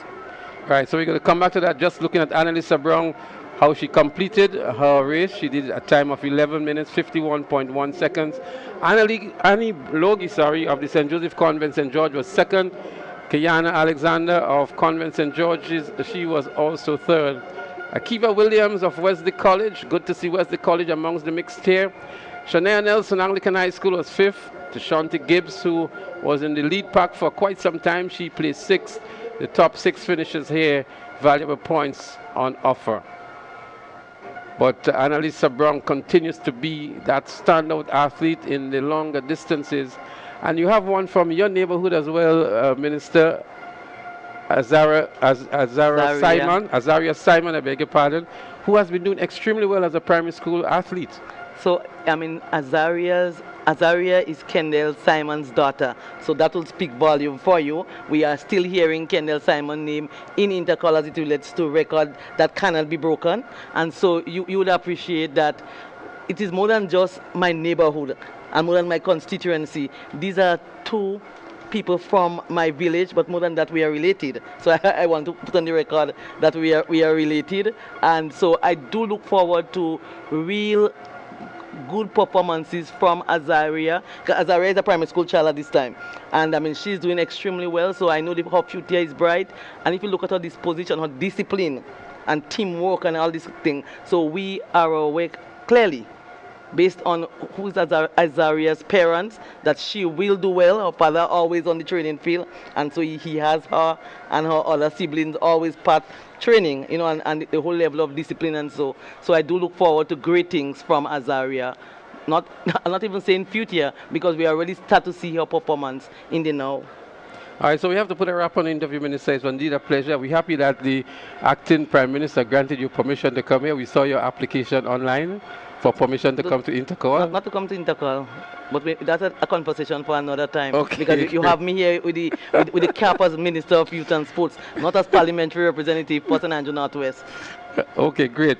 So final words as you depart from the commentary section here? You know, I want to wish all our athletes the best. I said, may the best school win, as it all indicate from when we start as it relates to the male division. It seems like a clear win for the St. Andrew Anglican Secondary School, and I know that they are planning a great celebration in St. Andrew.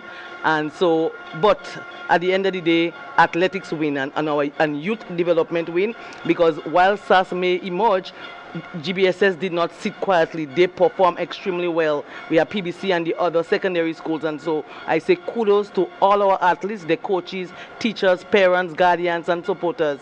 We look forward to the end of these games and as we celebrate our athletes. I want to end by saying, you know, last year we started with providing educational financial support to the emerging championship of the different division, and this year will be no exception. We'll continue to provide that support that will enable our athletes to continue to thrive. Well, thank you very much, Honorable Minister Delma Thomas, for stopping by and for sharing all those very valuable bits of information and your words of encouragement to the youngsters. And we want to thank you and wish you well as you continue to promote and develop sports throughout the state of Grenada. Thank you very much. Great. So that was the Honorable Minister for Youth and Sports, Honorable Delma Thomas, and we're going to get set now for the 5,000 meters in the male category. Annalisa Brown just a moment ago winning the 3,000 meters open for the girls, and we have quite a number of outstanding athletes here in the 5,000 meter run. So we're going to see the likes of Shalon Paul, Keith Charles from the Grenada Christian Academy, Lyndon Gonzalez from Boca, Delon Thomas from SAS, Kevin Fleming, St. Mark's Secondary, Shondell Finley from GBSS, Samuel George, Grenville Secondary, Malik Samuel, St. David's Catholic, Jeremiah Matthews, St. Mark's Secondary, Dwayne Newland of Shaper, Josiah Simon also of SAS, Rickel Blay of Hillsborough Secondary, Malton Lindsay of the Grenada Christian Academy, Raphael Phillip of Wesley College, Chession Francis of St. David's Catholic Secondary, and Carlos Whiteman from Grenada Boys Secondary. These are the 16 athletes that are registered for the 5,000 meters. Bernard, a great run by Annalisa Brown and great expectations now as we go into the 5,000 meters. Yeah, they seems to be hunting in pairs whenever they run together. That's Annalisa Brown and Annie Logie. But if you're a fan of track and field, if you're a particular fan of long distance running, you are in for a second part of the triple treat. And up next, as Smithy would have said, the 5,000 meters, it's an open event. That's also for senior boys, 5,000 meters for senior boys. That's up next. Rickel Julian in 2017 would have established this record of 17 minutes, 03.36 seconds. Yeah, certainly a lot of running here for these boys. 5,000 meters is no easy feat. So it will take a lot of stamina. Have to be very determined. I know that the boys will be conditioned for this. Looking at the lineup, you have many of the boys who will normally participate in this event. Expecting that the running will come from Keith Charles. He's been around for quite a while. He certainly will make a claim for the gold medal. You're absolutely correct. Charles has always performed with some level of degree of distinction. Lyndon Gonzalez of the Boca Secondary, he is a good distance athlete, very good. He has one of the records here.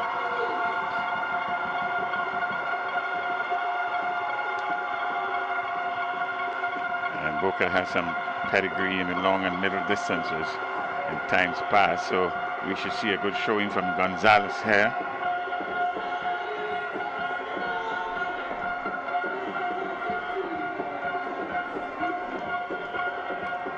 The GBSS has two competitors in this event, Shonda Finley and Carlos Whiteman. As is SAS. SAS has two athletes in this one also, Dylan Thomas and Josiah Simons.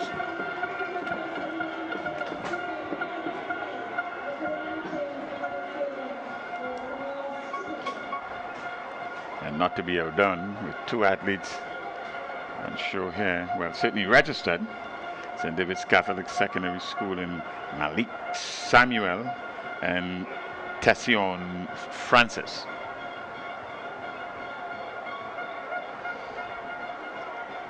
Well, we are just getting an update as to the non-starters here. And in fact, the field will be less participation than registered. So we have a number of non-starters, but we'll give you a full list of actual starters here.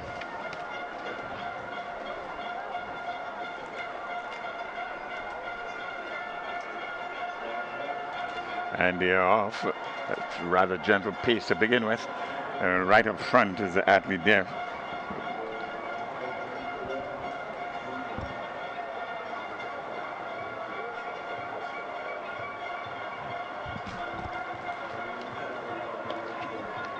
Trying to get a reading as to see a number.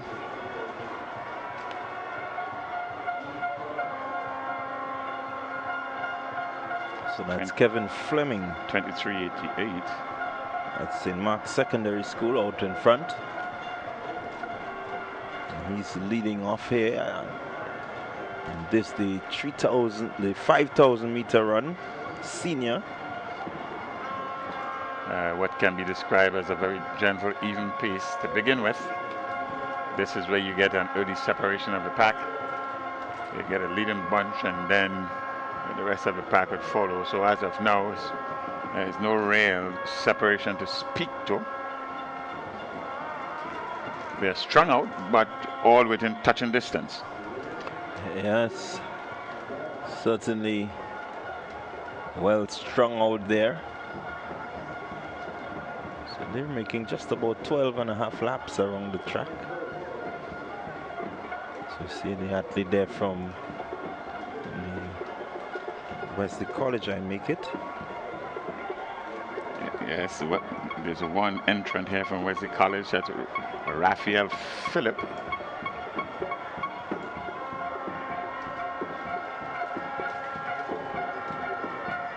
There's Raphael Phillip from Wesley College. He's now challenging for the lead. Pace is still a gentle one. There's a lot of running ahead. One must pace themselves, in fact, to run their own race. It's all about pacing this, the 5,000 meters. It's two runners up front. We're not going to describe it as a pack, but two runners up front followed by another two. Athlete there from Wesley College and St. Mark's Secondary School, shadowing each other. So it's Fleming and Phillip leading the 5,000 meters. They're running side by side, just buddying up there. Athlete there from the St. Andrews Anglican Secondary in third. Grenada Secondary making a good run of it also. Samuel George. Seems to be closing the small gap that it was established early. And here goes Phillip of Wesley College as he takes the lead. It's Raphael Phillip. We're preparing ourselves to have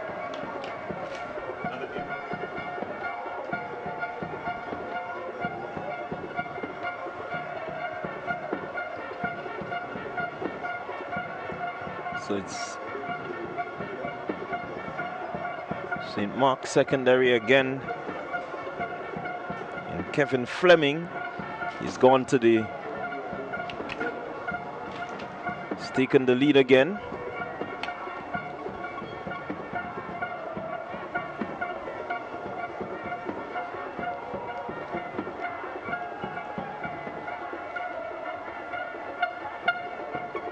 Fleming still ahead. Athlete there from Wesley College in Phillip. He's in second position. Behind him, there has been some changes, but we'll keep you posted. Well, viewers, while the 5,000 meter run senior boys is taking place, I have a guest with me, and I want to introduce her to you. And I want to say good afternoon to National Sports Council, and she's also the principal of the Happy Hills Secondary School. Mrs. James, good afternoon. Good afternoon, son. How are you today? I'm fine, and it's good to have you.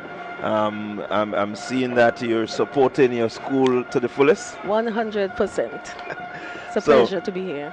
All right. Well, what I want you to first of all do is to tell us who is the National Sports Council.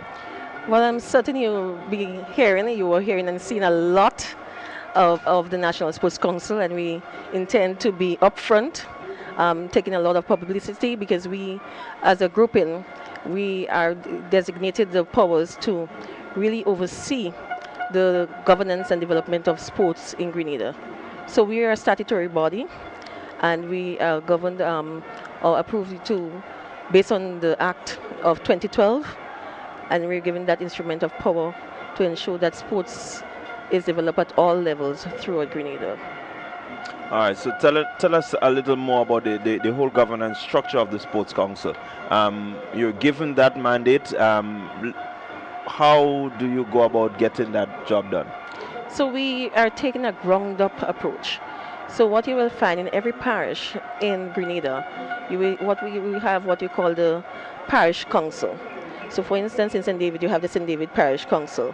And the members of these councils in all the 7 parishes were elected during 2024.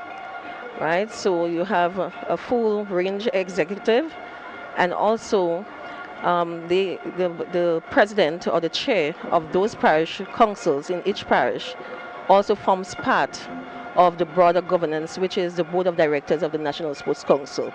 So you have all parishes being represented, as well as you have a chair who is no other than our esteemed chairman, Mr. Patrick Simmons, myself as a deputy chairperson. We also have representation from the Ministry of Sports as well as the Ministry of Education through our CEO, Chief Education Officer. All right. So can you just give us an idea of what the Sports Council has achieved thus far within its existence? We have achieved quite a lot, but I need to ensure that I let it be clear that we are in our embryonic stage. We have just started, but for the short time, I am of the firm opinion that we've done quite a lot. There are a number of achievements that I would like to highlight. We have what we call the Holiday Recreation Program. So that was a major flagship program which occurred in 2025, July to August of 2025. And there we worked hand in hand in partnership with the Ministry of Youth and Sports to design a program which allowed for sporting activities and holistic development of opportunities for all youth in Grenada in every respective parish. And this was quite a successful program in my opinion. We saw an increased turnout. Persons at no cost were given the opportunity, young people that is, to ensure that they participate in sporting activity. And what we saw coming out of that program was a passion exhibited by young people to be involved in sports, and not just sports, as I said, because we did work hand in hand with the Ministry of Youth to also have some of more holistic programs ranging from boxing right down to art and craft. All right. However, that's just one of the accomplishments. We are now somewhat cementing our own accounting system in our early stages. We were being somewhat administratively run by the Ministry of Youth and Sports, but now we have everything in place, so we have our own, we have some autonomy in terms of our administrative structure. There are a number of things that we have in store, and if you allow me the opportunity, I can somewhat expand on them. Sure. For instance, we have a capacity building program, and this is a program that we're somewhat trying to push, because we firmly believe that if administered effectively, that would lead to, quite a significant growth and development in the sporting industry. And the capacity building program is where it's a somewhat grassroots level program. It's a 2-week initiative where we aim to build capacity among the groups and clubs throughout Grenada. We'll be focusing a lot on several things, including governance, ensuring that our clubs are sustainable, that they are inclusive, and they are totally well governed. All right, well, I like to hear the sound of that because I do believe that the clubs and the club structure is something that we really need to revisit and try to revamp.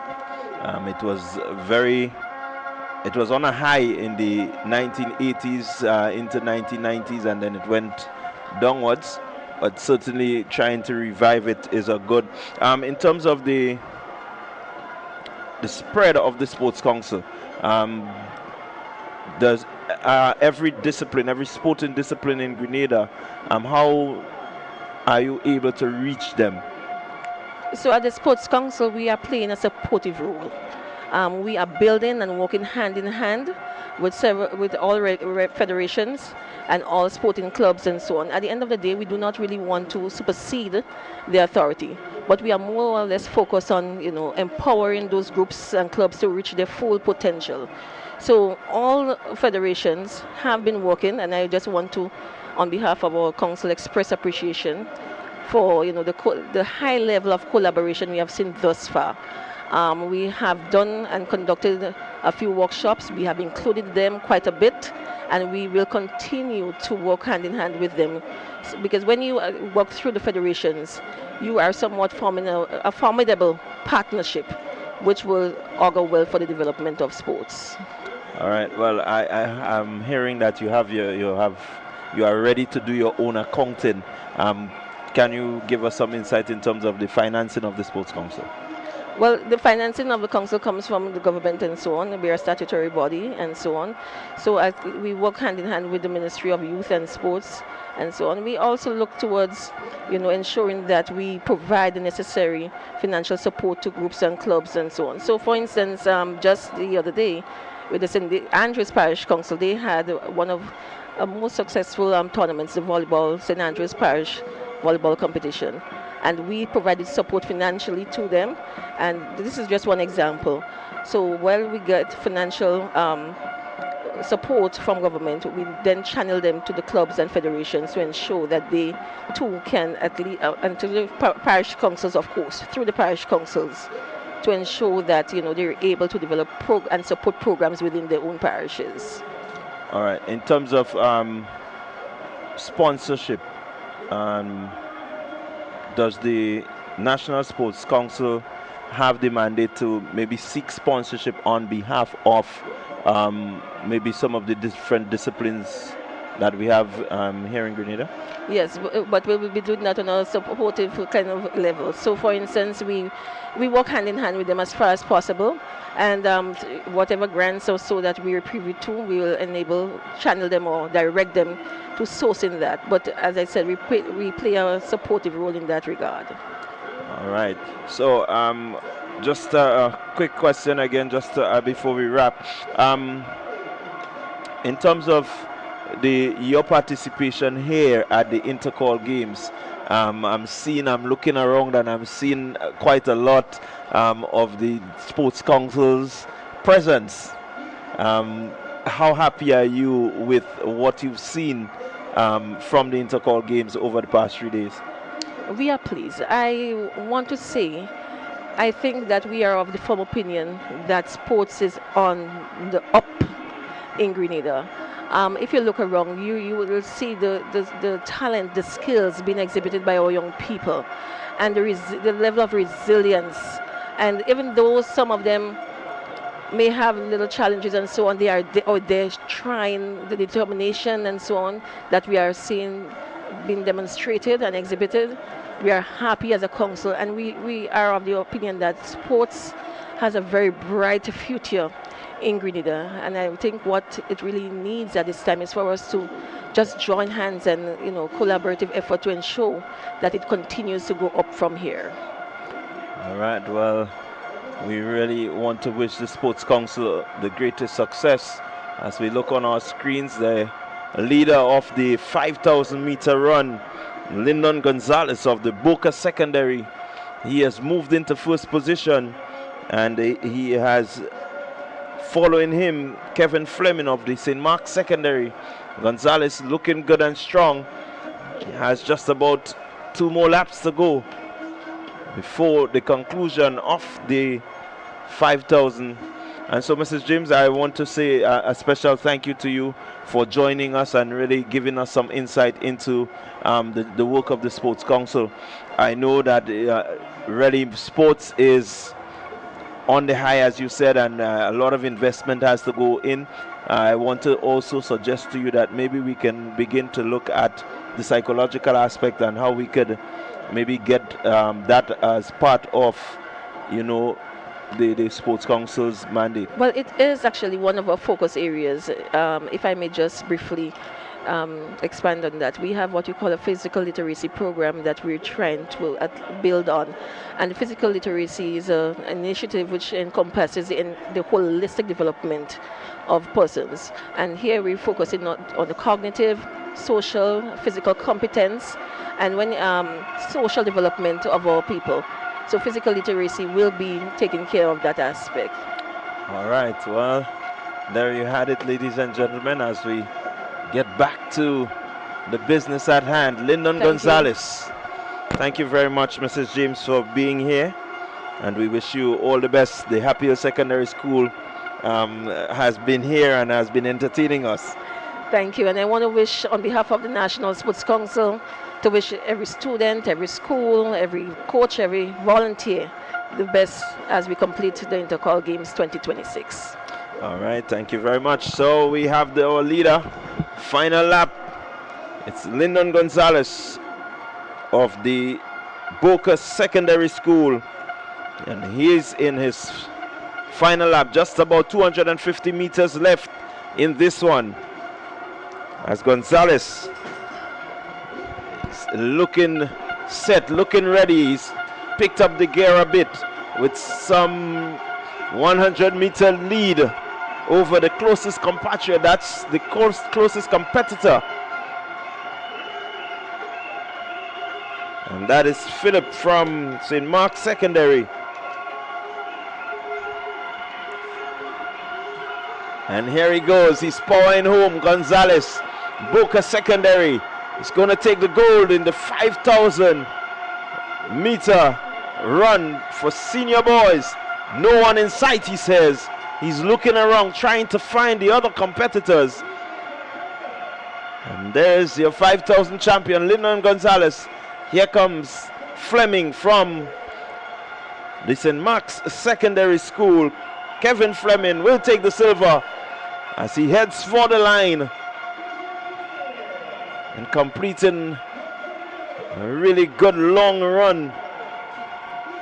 It's good to see that they're on their feet. Here comes Keith Charles. Keith Charles will take the third position.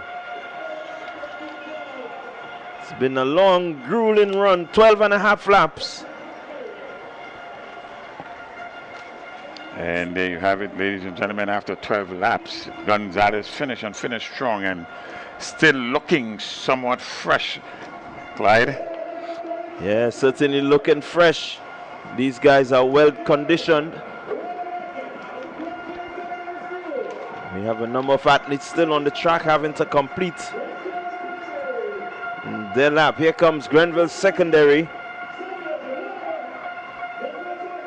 And he's going to complete his race now. It's a real Ironman event. So congratulations, Samuel George of the GSS, on completing 5,000 meters. 5,000 meters, not for the weak of mind or the faint of heart. And Gonzalez there, turning out to be the winner and winning a good race, well judged. So we're gonna bring them home, just a few more athletes on track. It's not the easiest of events. We saw Michael Moses in the 3,000, and imagine you're going up 2,000 more. And that should tell you the sort of strength that is needed. So we have some action on the track there. Boys competing all the way through. We still have a couple athletes on the track as we get ready to bring them home. Certainly long distance runners, they're in a category by themselves. Very close-knit community. So Carlos Whiteman of the GBSS coming home.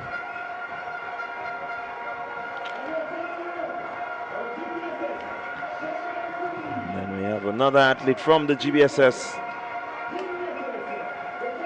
Shondell Finley.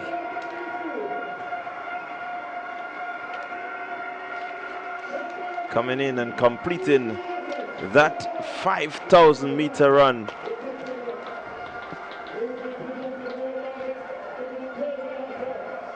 So we're getting down to the business end.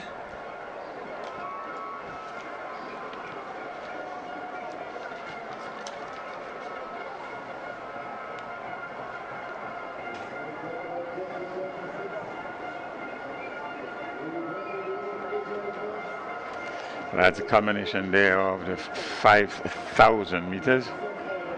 And Gonzalez, your winner. Good win by Gonzalez there.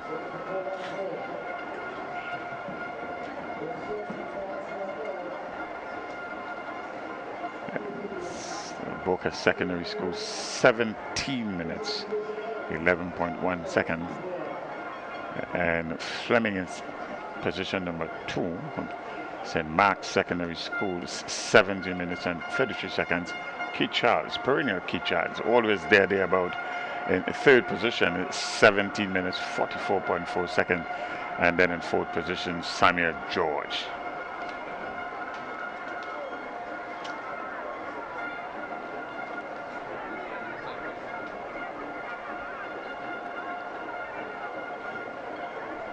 All right, so we're gonna take an interview. Sherian should be down on the ground. Let's go to Sherian. With me now are the fastest set of senior boys in the 200 meters here in Grenada. We have Ian George from the St. John's Christian Secondary School and Darrell Daniel from the St. Andrews Anglican Secondary School. That was a nail-biting finish, Ian. 20.91 seconds, 20.92 seconds. Speak to us about coming up, but maybe the last 10 seconds of the race. From since the starting of the 200 meter, I know that he's the person I have to watch, and he had lane 5, I had lane 4. So my mindset in the finals was just to get out, pass him early, and just bring it home. Late in the 50 meters more to the finish line, I kind of died on because I was focusing on the clock on the TV, and I kind of died on, and I just had to just fight through the end, and I did, and I won it, and he came second. So both of us should be happy. Well, we had, as I mentioned, a nail-biting finish. Speak to us about that race and how challenging was it for you coming down neck to neck with Ian? Well, knowing that I have the 400 meter pace in me, the strength, I just knew that even though he got me on the curve, I had to come on very hard in order to try and get the goal. You would have placed second to him in the 100 meters, second to him again in the 200 meters. This is undoubtedly both of you final year in school. Yeah. So what's next? Well, I pray to God that hopefully we get scholarships this year and go out in the big world in track and field and make Grenada proud. And how happy are you with SAS performance in 26, your final year? Well, that's been very good. I hope that we will be able to bring home the both championships, boys and girls. Well, congratulations to you both. That is the Winners, first Eon George, second Dara Daniel, St. John's Christian Secondary School and the St. Andrews Anglican Secondary School. And as I said, two of the fastest senior men in the 200 meters right here at Intercol 2026. All right, thank you very much, Sherry Ann, and certainly we are proud of these boys. They've both qualified for World Juniors, and so you heard it from them how they felt, and I could imagine knowing that you have a competitor on your outside and know you in the outer lane, knowing you have a competitor on the inside and bringing it down to the line. It says that you both worked hard. Yes, certainly did. A good confession there by George that he was concentrating on the TV and the TV board rather than running his race right to the end. But in the end, he was strong enough to complete it. There's a special event on the track now.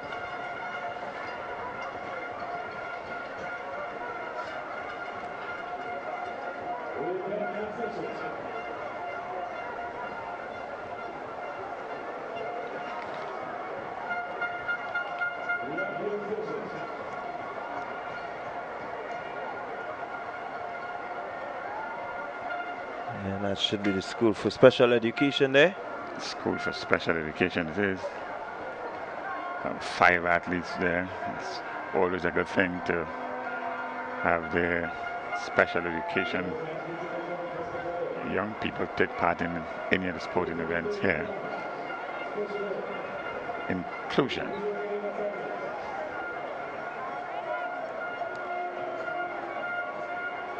You can see them there in the spotlight and they're getting their moment. Athlete there in lane 2, just excited, can't wait to get going. These are the female.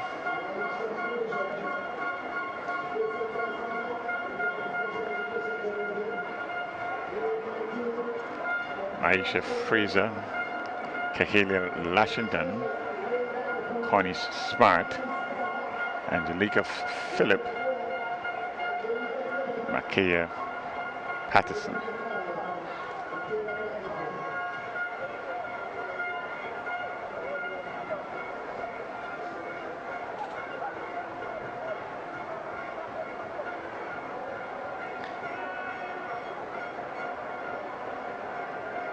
Washington there not really wanting to hear the sound of the guns, so she seemed to be blocking her ears.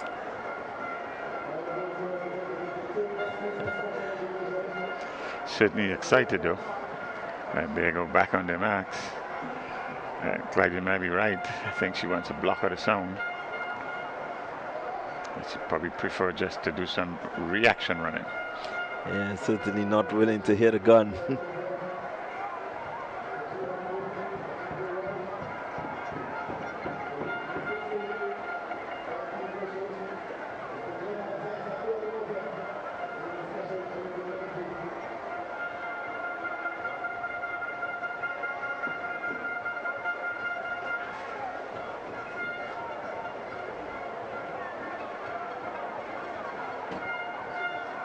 Here they go. Special ed, 100 meters. Lane number 6. She's moving pretty briskly. And that is a really good, strong run. And it will be interesting to see her timing. Well, certainly looked the part. Winning rather easily. Separated herself early, very early in fact. And just continue motoring to the finish line. Good run there, the athlete in lane number 5. So we will get her name shortly when it comes up. But that was a very, very impressive run. That's Makaya Patterson, 12.40, and it was 80 meters. 12.40 seconds. Good run there from Patterson.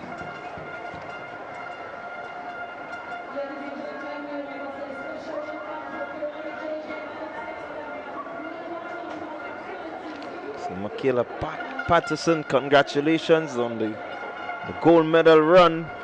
Angelica Phillip 14.07 in second, and Connie Smart 14.27 with the bronze. Fraser there in fourth and Lashington in fifth. From what I know, they all will be given medals, so it's a good for them to just participate.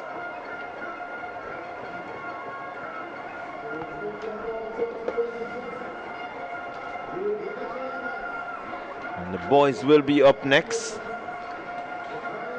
Boys, they're going to run 100 meters. So a little bit longer for the boys. Well, I see Filton Joseph there in lane 1. Filton is a very energetic young man, a busybody in everything that he does. And so one will expect that he will come out here and look to run very, very fast.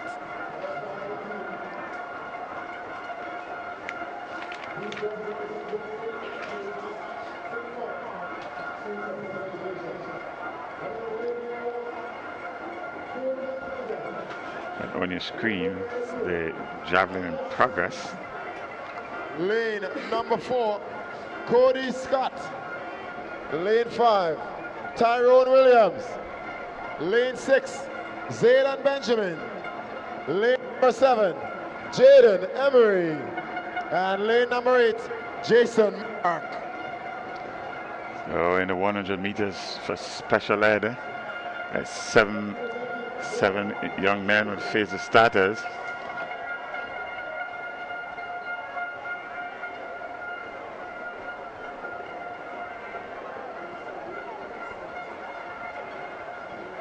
So it's Joseph in lane number 1, Caliste in 2, Scott, that's Cody Scott, in lane number 4.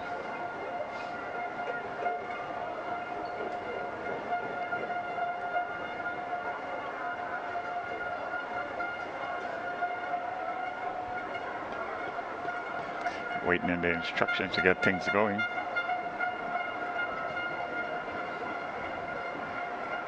100 meters of special education.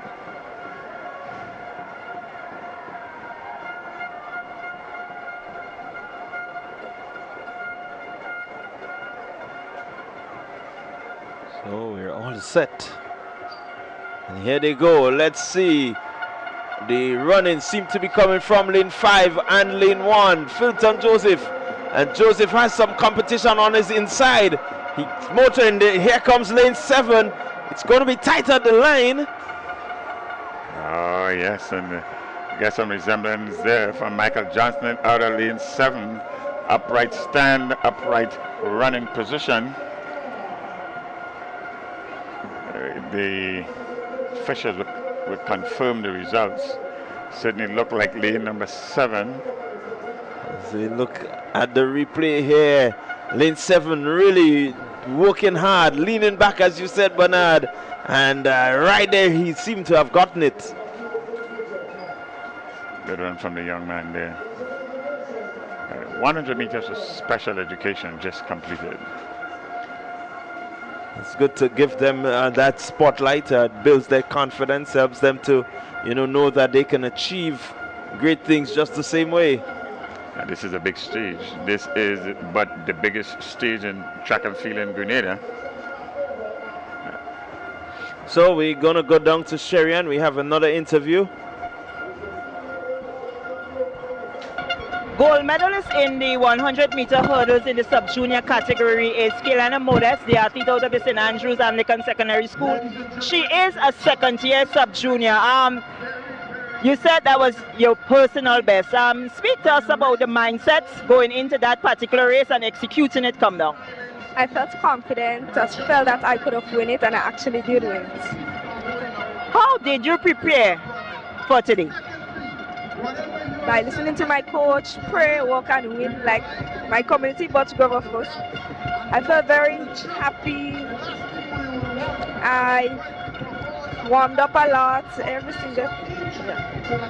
Will the hurdles become that event that Kaylana says she would like to master in the future? Of course, yes, this will be my master. All right, congratulations to you. That was the Keliana Modest. She is the 100-meter hurdles winner in the girls division sub-junior. All right, thank you very much, Sherry-Ann. We're going to have a points update.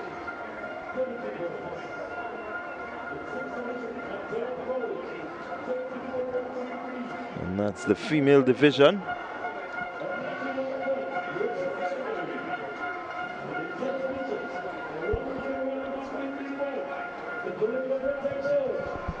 So you look at the VIP section there, and points update. St. Andrew's Anglican 178, St. David Catholic Secondary 168.5. So just about 9.5 the difference between first and second. Anglican High School, they are on 104. St. Joseph Convent, they have gotten into the hundreds, and they are on 101.33. Yeah, what a remarkable comeback or performance in day 3 from the Anglican High School to leapfrog into position number 3. Albeit a mere few points difference. St. Joseph's Convent and St. George.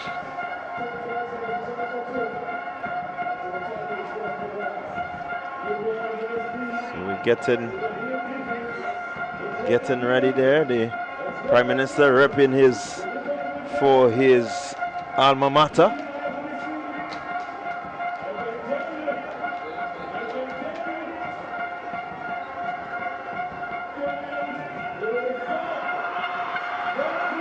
Here we go, the boys, the male division, 271, the St. Andrew's Anglican, 229.5, the Grenada Boys Secondary,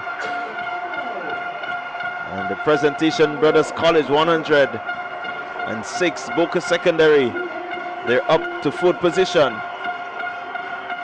Yeah. From all indication there, still can have some movements because it really is a big point races. So you got to keep the hope alive, Smithy. Big. With 2 events remaining in the boys category, the most you can make here now is 26 points. The lead is much more than 26 points. I think we can already declare now a new champion in the boys category. Oh, it's never over until it's over, until the fat lady sings. One of the math can be wrong. If you can only make 36 points, how can you amass or how can you cover up a lead that currently exists? So there is no fat lady singing anymore. She has sung. New champions are crowned, and that's why the SAS spectators are jumping that much. They recognize that they have an unassailable amount of points in the boys category, and the celebrations have started. From day 1 to day 3, you're really competitive. Just about every event, it's something to really talk about. And 2026 will go down as one of the most competitive intercollegiate games in Grenada. Well, the supporters of SAS are jumping for joy. They recognize now that they have an unassailable amount of points, and they will be crowned the new champions of Intercol in the boys category 2026. It is still open in the girls category. SAS leads, I think, by 10 points. There are 2 events remaining. SAS is expected to win the sub-junior girls with the Haley Tyrrell and others. St. David's Catholic is also in there, and then they have the 4x400 meter events. And we're saying that on the assumption that all of the other points have been added. We are not aware of how many points are outstanding, but on the assumption that all of the points are already added, with those 2 events remaining, it still can go either way, anyway, in the girls category. Or you can take a cross section of the crowd there, and there must be a lot of calculators out to decide what the possibilities are. If in fact some rabbit can be pulled out of some hat from somewhere. Well, we did hear that from the Honorable Minister that there are some early preparations happening for the celebrations in Grenville tomorrow. And so the boys would feel very assured of their championship.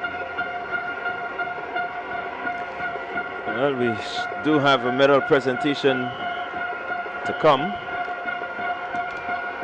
But the celebration continues. So we're going to take the medal presentation and then come right back with the final events and our own summary and analysis of Intercol 2026. From the Presentation Brothers College, Joshua Telesford.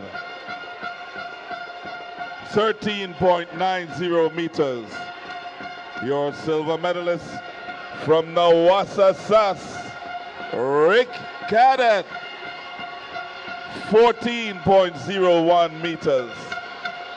And your gold medalist from Nawassa Sas, Christophe Caliste. 15.10 meters. Your medalist for event number 63, the boys triple jump senior.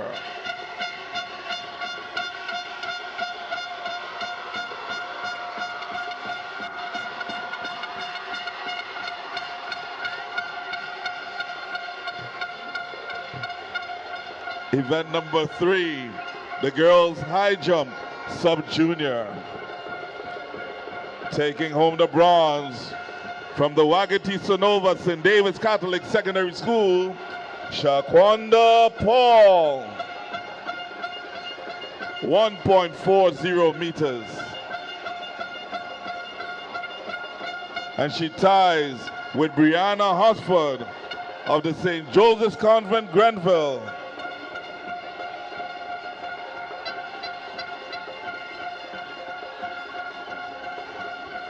Taking home the silver from Nawassa Sas, breaking the old record of 1.56 meters.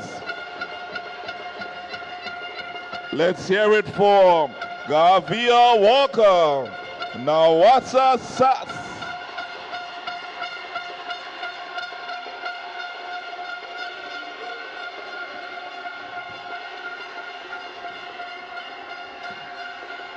And your gold medalist establishing a new record of 1.61 meters from Westmoreland United, Dominique Joseph.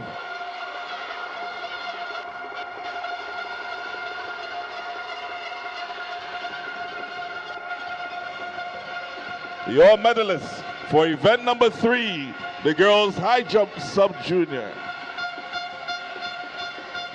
Event number 57, the girls javelin throw senior. Your bronze medalist from the Grenville Secondary School, Shamaya Batiste, 27.81 meters.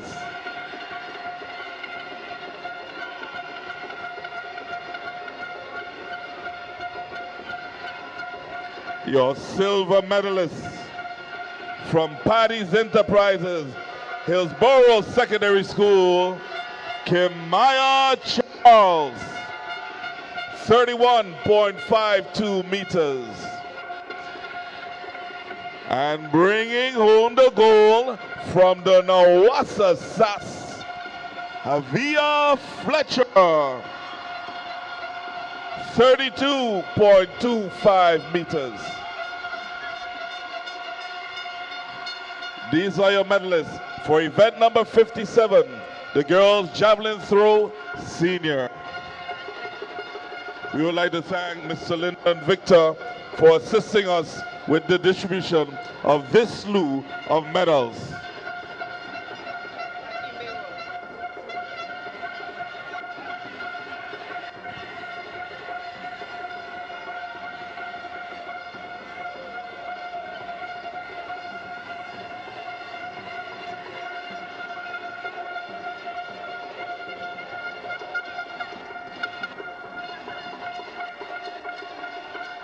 So I am here now with Deshaun Oliver. This is day 3, the third and final day of Intercol 2026. Deshaun is undoubtedly one of the most decorated athletes in the sub-junior division here at the Intercol. Earlier on in the day, you broke the record in the sub-junior boys high jump with 1.78 meters. First, let's speak to that accomplishment. Well, that accomplishment means a lot to me because last year I had to break it and I didn't break it, but this year I come back stronger and better. I could have go higher, but we decided to pull it because I have a lot to do. You also threw the discus. You made it to the top 8 and then you retired. Yeah, well, you have to pull out a lot because you have to stick to the 110 meter hurdles because you try to ram me in the 400, so I had to continue with the 110 and try to break the record again, but unfortunately I never did. Running that 110 meter hurdles. Let's talk to that now. Well, running the 110 meter hurdle, you have to get 7 steps to the first hurdle, and then after that, just read them and you go through with a flying motion. You still have the 4x1. I think that is your final event of the day. Your overall impressions on your performance and the performance of the SAS boys over the past 3 days. Well, yeah, in that 4x1, well, we're looking to break the record, get a bomb start, and then after we're just flying, new record. Thank you very much. That was Deshaun Oliver, the sub-junior who has been creating miracles here at the Intercol 2026.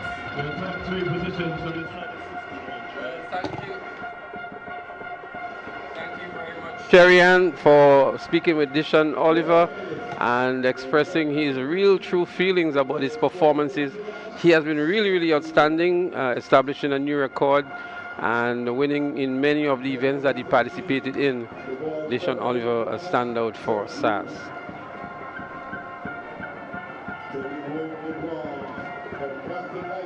We still have 4 relays to go. That's the 4x100 meters in the sub-junior category, and then the 2 4x400 meters open, as we'll bring the curtains down. But what we're going to do, we're going to go to the house microphone for the medal presentation that is currently in progress. T-Sean Lambert, 54.87 seconds.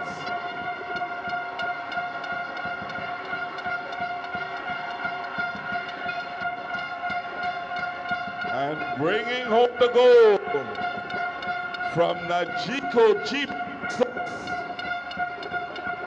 Levi Riche, 4.39 seconds. Your medalist for event number 16, the boys 400 meter dash sub-junior.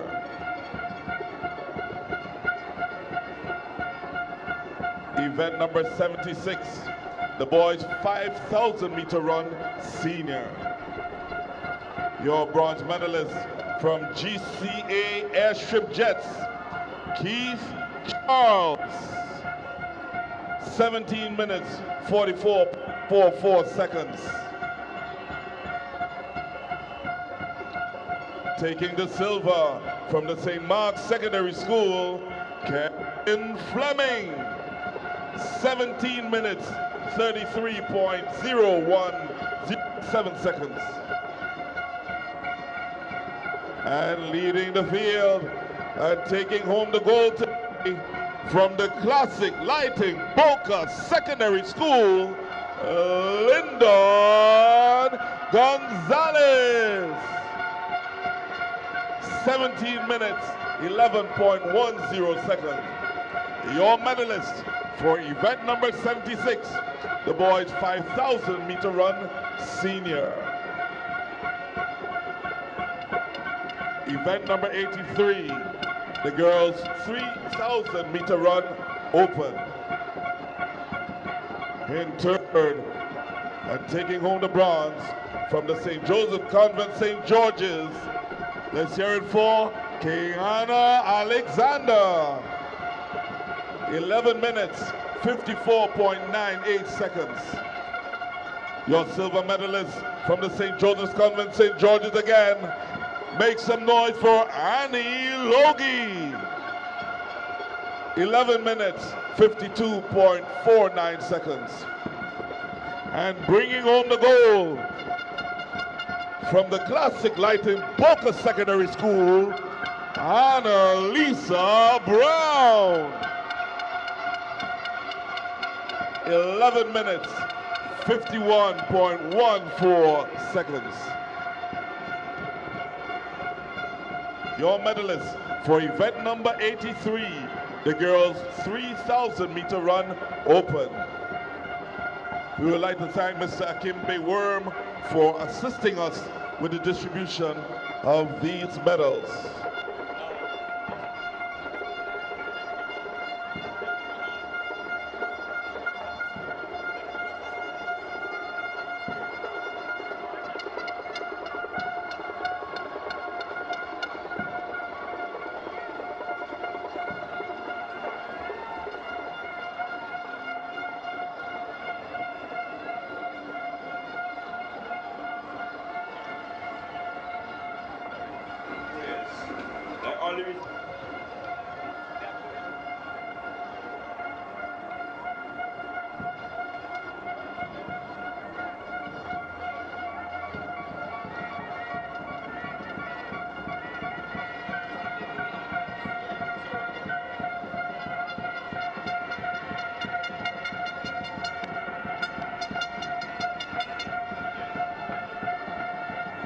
We are extremely pleased here today to have with us Mr. Jude, President General of the Grenada Union of Teachers, with the distribution of these medals.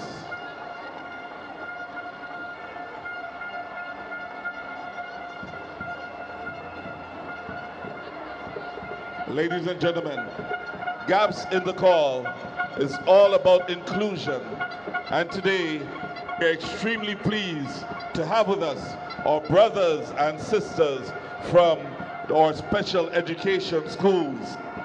They participated and represented well, and we're here to show them some love. Today, the top 3 performers will be receiving medals, but there will be gifts for each and every one of them. We will call the medalists first. Taking home the bronze, Connie Smart for the girls 80-meter dash special ed.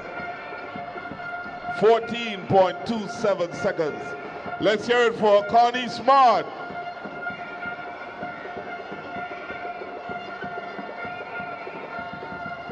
Your silver medalist, Angelica Phillip, 14.07 seconds.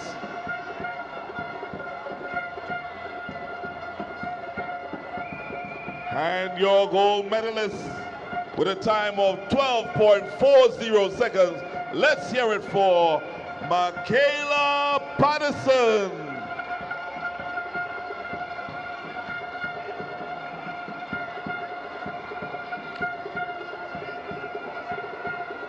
Your medalist for event number 86, the girls 80-meter dash special ed.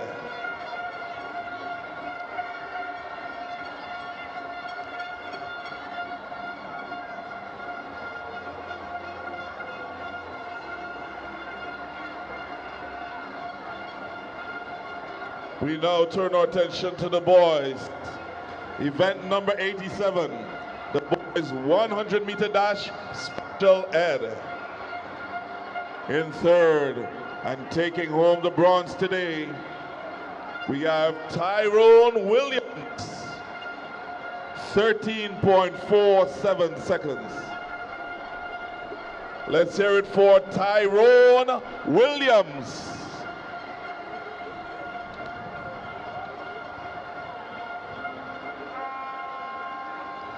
Your silver medalist with a time of 12.97 seconds, Filton Joseph.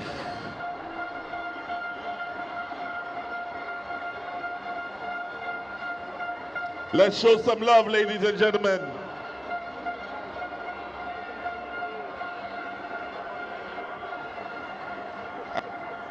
And your gold medalist with a time of 12.93 seconds and establishing a new record, Jaden Emery. The old record set in 2025 by LeBron John of Victoria School. He had a time of 13.21 seconds, and Emery did it in 12.93. Let's show some love for our medalists for event number 87, the boys 100-meter dash special ed. And now there'll be a special presentation of a gift bag for all our special ed students.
We'd like to thank Mr. Jude Bartholomew, President General of the Grenada Union of Teachers, for assisting us with the distribution of the medals.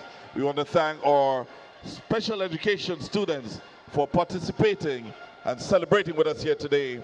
And of course, we congratulate all our medalists for these events, for your stellar performances. We look forward to more action from the track as I turn back over to the announcers.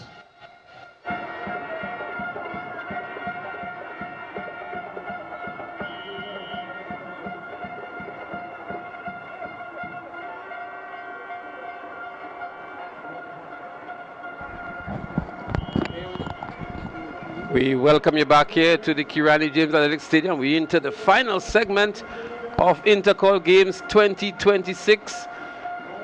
An Intercol Games that has been very, very exciting and competitive. Competitive to this point that with 2 events remaining in the girls category, we still cannot determine who the eventual winners would be, unfortunately. Or, however, in the boys category, we can confirm that the St. Andrews Anglican Secondary has an unassailable amount of points and are declared early winners in the boys category. If we focus a little bit on the girls category, because that's where the real competition is now, the last scores that we had, Bernard, indicated that SAS was 10 points ahead of the St. David's Catholic Secondary School. There are 2 events remaining, the 4x100 meters sub-juniors and the 4x4. St. David's was disqualified in the 4x100 meters sub-junior, and SAS comes in with the fastest time going into the finals. So what has to happen, in my opinion, that SAS has to just make sure that they complete this race fairly, no false start, no batter dropping or lane infringements, and they would gain some points that would make it almost impossible for St. David's Catholic to catch them, even if they win the last event. If SAS goes on to win and get the 13 points, they can be declared winner after that 4x100 meters sub-junior girls. I think you're correct there. The thing about athletes is that they are rarely conservative, and sometimes when they try to be conservative, that's when mistakes occur. So one would expect them to compete as they normally do, even though they the consensus in terms of conservation to walk away with the crown would be just to get a battle around, just to get it around, because their closest rival, St. David's Catholic Secondary School, is not in this chase, this first relay. So it's very important that SAS ensures that they place in the first three to make sure that the points would be unassailable if any mishaps happens in the 4x4 100 meters for the girls. But time is going to be the judge of that as they get ready for that event. We see the athletes already on the track and have taken up their positions. The 4x100 meters for sub-junior girls. We're going to go track side for the lane assignments, and then we're going to give you an insight as to the combination of the teams.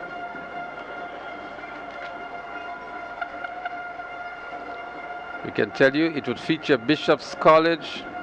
Sorry, it will feature the St. George's Institute, Boca Secondary, Anglican High School, St. Andrew's Anglican Secondary, St. Joseph's Convent, St. George's, MacDonald College, Happy Hills Secondary, and Hillsborough Secondary. St. George's Institute, we will see Kiara Walters, Ziva Charles. We don't have the full lineup for them, but we have Amaria Henry of Boca Secondary, and Aquinda Lawrence. So we've only been provided, yes, we have the full lineup. La Batista would also join the St. George's Institute, and Horsford Flavini, Amaria Henry, Aquinda Lawrence, Destiny Batiste, and Teresa Moore would be the quartet for the Boca Secondary. Anglican High School would have Aliyah Samuel, Connor Marie Monroe, Carla Abraham, and Ava Plenty. SAS would have Kelina Modest, Denise Mitchell, Gavia Walker, and Tyrell Haley. That's a formidable quartet. St. Joseph Convent, St. George's, Anaya Chetram, Kaya Harris, Ariel Edwards, and Jemiah John. MacDonald College, Deja Williams, Ashel Romaine, Amiria Cato, and the record-breaking performer Emma Frederick. Happy Hills Secondary would have Nikonda Ned, Rena Horsford, Kiara Abraham, and Micaiah George. And Hillsborough Secondary would have Deshane Augustine, Amoni Patrice, Olivia Coy, and Ikuna Francis. We're going to go lane assignments now.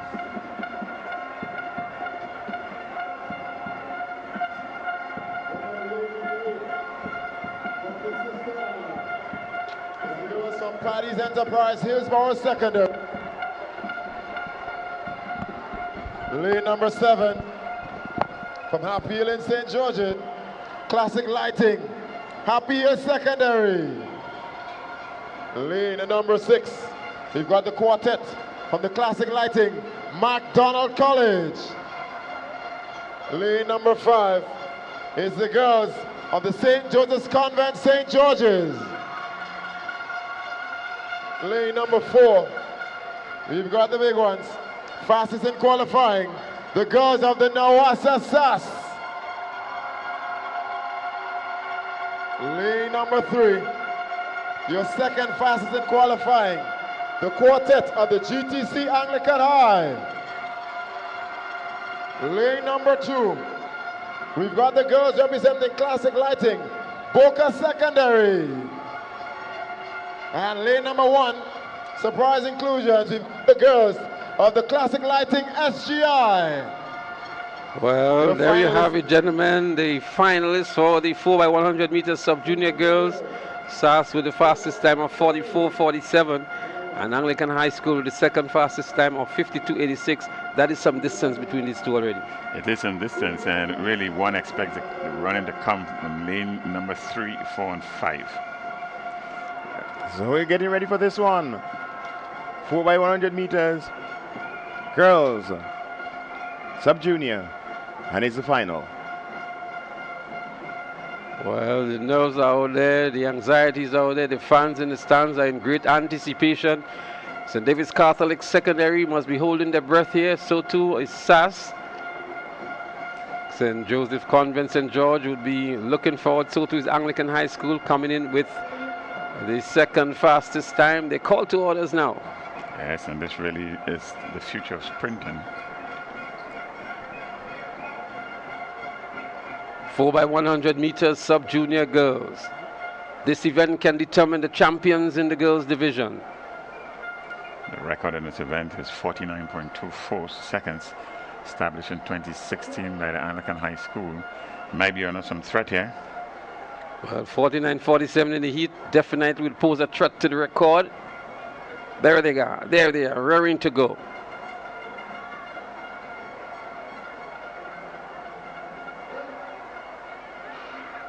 They're up and running, the finals of the 4x100 meters sub-junior girls. And SAS already making up the stagger on the right of St. Joseph Convent, St. George's. SAS comes out nice and remains in lane here. SAS moving into the ascendancy very early here. McDonald College is making a good run as well. So too is St. Joseph Convent, St. George's. The handover is clean by SAS here. Gavia Walker, it is on the third leg. She has good competition on the outside. Gavia Walker of SAS is going to deliver first to Haley Tyrrell. Haley Tyrrell gets it now and moves off ahead of McDonald College and Anglican High School and St. Joseph Convent, St. George's. Look at lead that Haley Tyrrell is putting down here. A championship run by Haley Tyrrell. SAS, winners of Intercol 2026 in the girls category by virtue of winning this 4x100 meters sub-junior girls. It's Cutting's call for SAS. Come to the front of the class, St. Andrew's Anglican Secondary School. You've done it. Champion in the girls. Haley Tyrrell celebrating and pointing to our fans in the stands. It looks like we're trying to get the time for you. But a very good performance from SAS. Clinical batter passing and good execution. What a run. What we see here in the replay here, it must be re-emphasized. The batter passing was rather flawless from SAS. And so too was McDonald College, actually, posting a really good challenge earlier, but with a little bubble at the last handover. McDonald College stayed behind and didn't stand a chance afterwards. Well, it seems to be just outside of the record, but what that means is that SAS would now win 26 championships altogether. 22 in the boys category, 4 in the female category. They move ahead of GBSS, so overall number of champions in the boys category. They were locked on 21. SAS now moves to 22, and this is their 4th championship in the girls category. An unprecedented occurrence here. It is the first time that any school in Grenada has won both the boys and girls championship, and extended congratulations to SAS. We say congratulations to SAS. 49.60 seconds for SAS. McDonald College in second position, 51.75, and St. Joseph's Convent in St. George, 52.59. History in the making.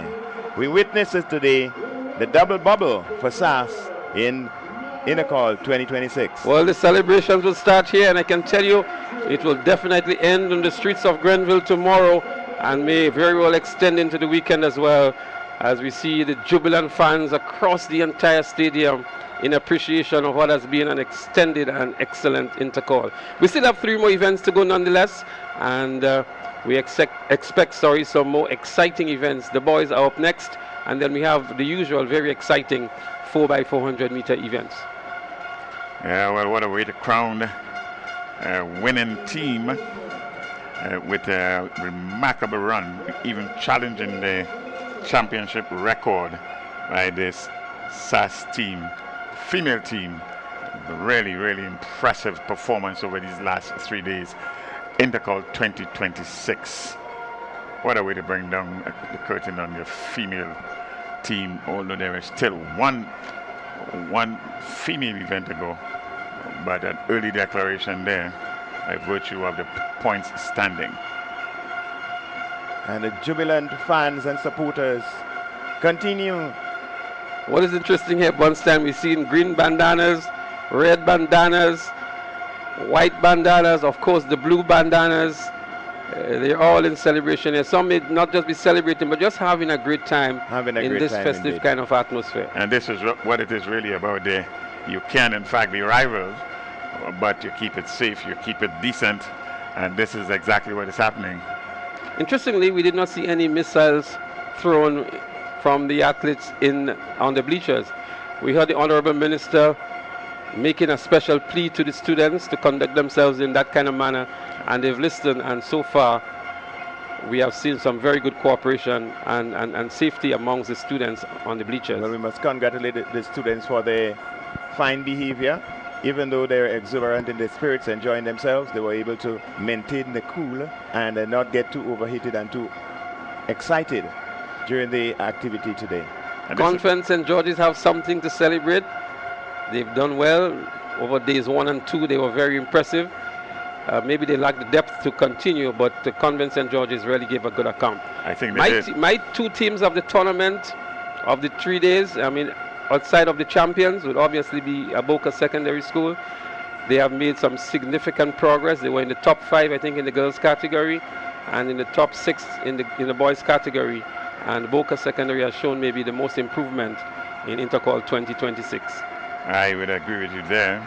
And there are also some small schools and wonderful performance from the young athlete there from the Westmoreland Combined, as they are called, in the high jump. Really, really good performance there. We must recognize these smaller schools. And we just learned that there has been a disqualification in this first relay 4x100 meter sub-junior girls. A disqualification there for McDonald College. So the silver medal will go to the St. Joseph's Convent St. George, and Anglican High School will move into bronze position. Well, we will try to get the exact infringement that occurred for McDonald College, but it does not affect what happens at the top. McDonald College would have really liked to go home with that medal in the sub-junior girls category. McDonald College too has been rather impressive. Yes, we're seeing one of our girls on the screen. Kim, I'll tell you that tomorrow that I saw you. I hope that you got permission to come down here today. Well, that's the kind of excitement. It brings out your full character. As we look back here and see that SAS McKinney and McDonald College actually on the line, on the inside there. Yes, they have stepped on the line several times as the athlete handing over the baton, and that resulted in the disqualification. She had several steps on that inside lane, and a justifiable call here against McDonald College. Yeah, it's an indication there for clear infringement according to the rules, resulting in a disqualification. You really have to feel for the relay runners, but that's the rules of the game. Oh yes, it is. Sometimes it hurts when things like that happen, especially when the rest of the team would have run their hearts out and then someone just had an infringement. But it's a team sport, well, it's a team event, so everyone will just have to suck it up at the end of the day. Well, what it has done certainly is to highlight the good performance of Anglican High School in day number 3. And even though McDonald College was disqualified, they could tap themselves on the back for a pretty good performance over the 3 days. Absolutely so. There are several schools that have done exceptionally well, even though they're not maybe in the top 3 or the top 5. But they came and they gave up their best. St. John's Christian Secondary, a small school, just over 100 and something students. The Grenada Christian Academy, likewise, very small school, and they've been featured in several races. Keith Charles has done yeoman service for them over the years, and we saw one of the senior girls who were very impressive as well. Wesley College had an athlete in the finals of the 100 meters. We must recognize that as well. Oh, and remember the days of Chelsea Mitchell from Wesley College. Qualifying from Old Fort representing Nexa PBC. Lane number 3 is the boys of the T. Sanover St. David's Catholic Secondary. Lane number 2, Classic Lighting Boca Secondary. And running out of lane number 1, the boys of the Classic Lighting, Grenada SDA Comprehensive. Well, there you have it. We heard Dishon Oliver in an interview a moment ago saying that his team is going for the record in the 4x100 meters sub-junior boys. The record stands at 45.02, held by the Grenada Boys Secondary School, established last year. Let's see what happens. Well, let's see what happens in this one. It's going to be a quick one. Coming into these finals here, the best time on paper, 47.68 by Presentation College. The boys 4x100 meters sub-junior.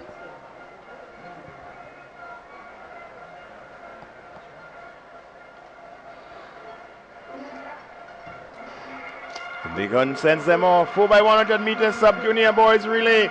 BBC is making a move there. SAS is motoring. St. John's Christian also in the act. As we get to the first handover, it's SAS. A little bubble there from St. John's Christian. SAS is there. Western Hall on the outside. Happy Hill is making a good one, but it's SAS. BBC is trying to catch up. We get into the next handover. It's SAS. BBC just fumbling a little bit there, but SAS is motoring across the field.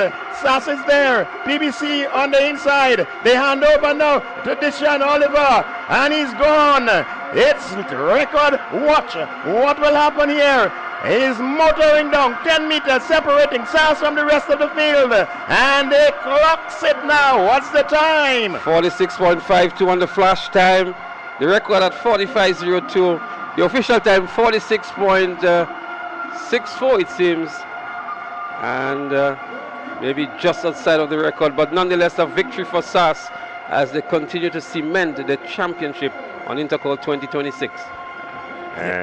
Good run there. Looking at the playback here, for a short time the St. John's Christian Secondary School was in the lead until the SAS team just bossed the race after the first handover, and quite easily in the end. Coming here in the last handover, easily in the lead, and we see the SAS team here finishing strong. A good second position there by the Presentation Brothers College. So an emphatic win for SAS, stamping the authorities, saying we're champions and we're going to go down in a big way, making a splash. That's Jamila Lewis there representing the sponsors of SAS, Nawasa. 46.54, that's the winning team. 47.83, second place finisher, Presentation Brothers College, and a good comeback in the end by St. John's Christian Secondary School. 48.01 for the bronze position. So the record stands the test of time in this event, 45.02, as we get ready for the final two events, the 4x400 meters open for boys and girls.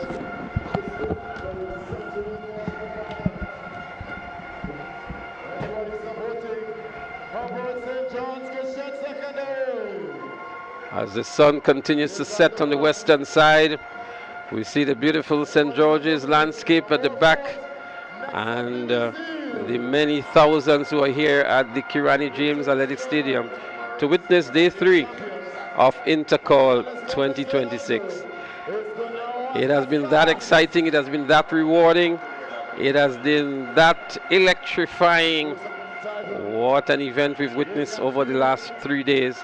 Certainly living up to all expectations, and there is victory, there is defeat, there is promise, there is hope, and there is a lot of lessons we can learn from Intercol 2026.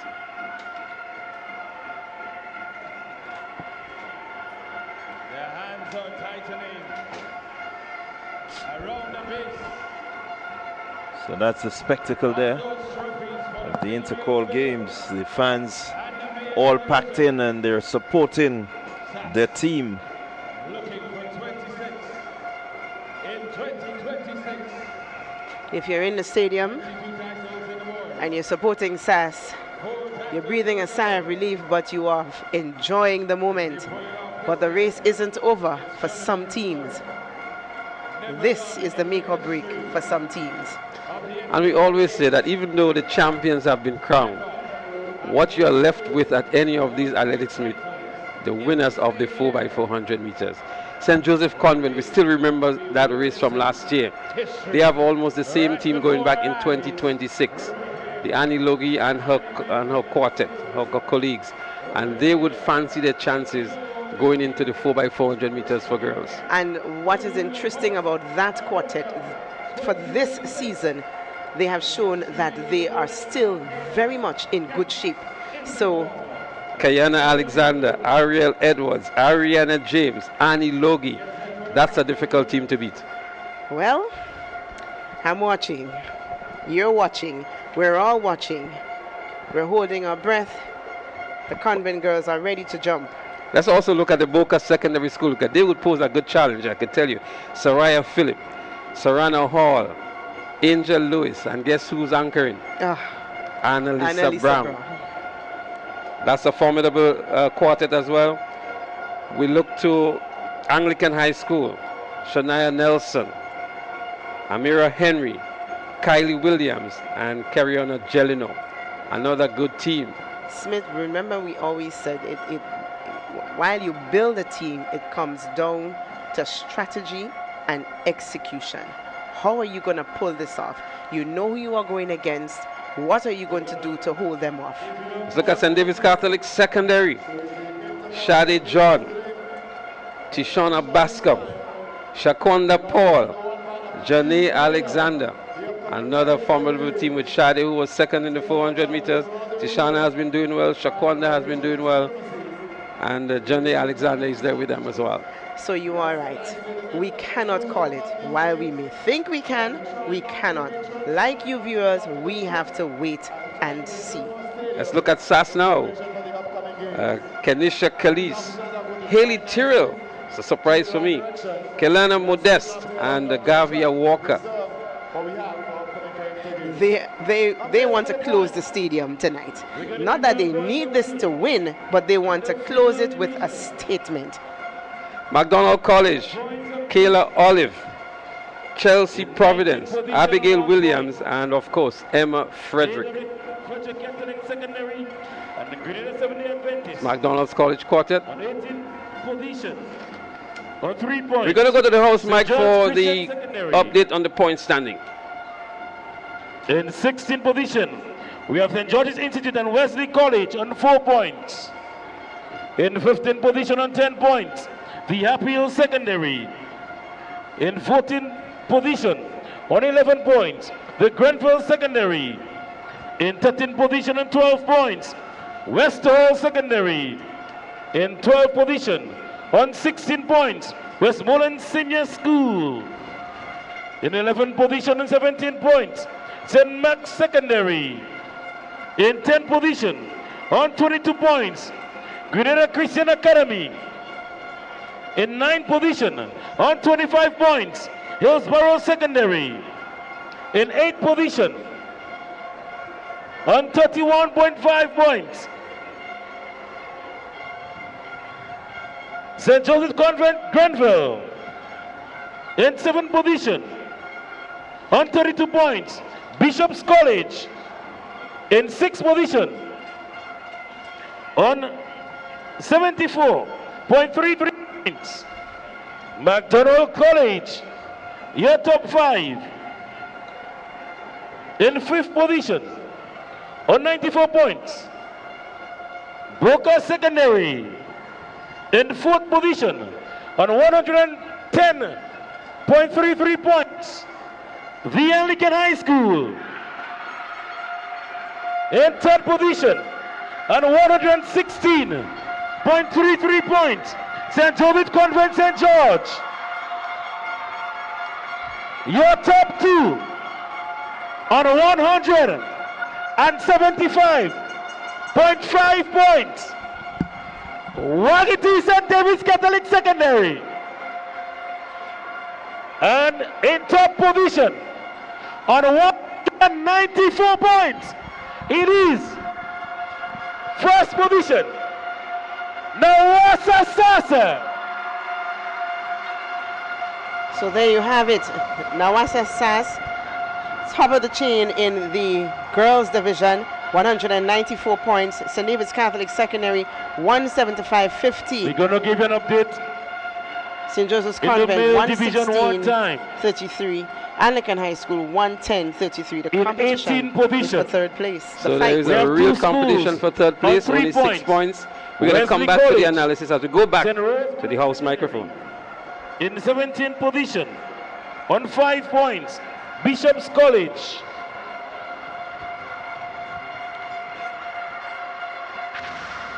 In 16th position, on 6 points, JW Catholic Secondary. In 15th position, St. George's Institute, on 7 points. In 14th position, Grenada Seventh-day Adventist, 8 points. In 13th position, Grenville Secondary School, 11 points. We have 3 schools on 13 points.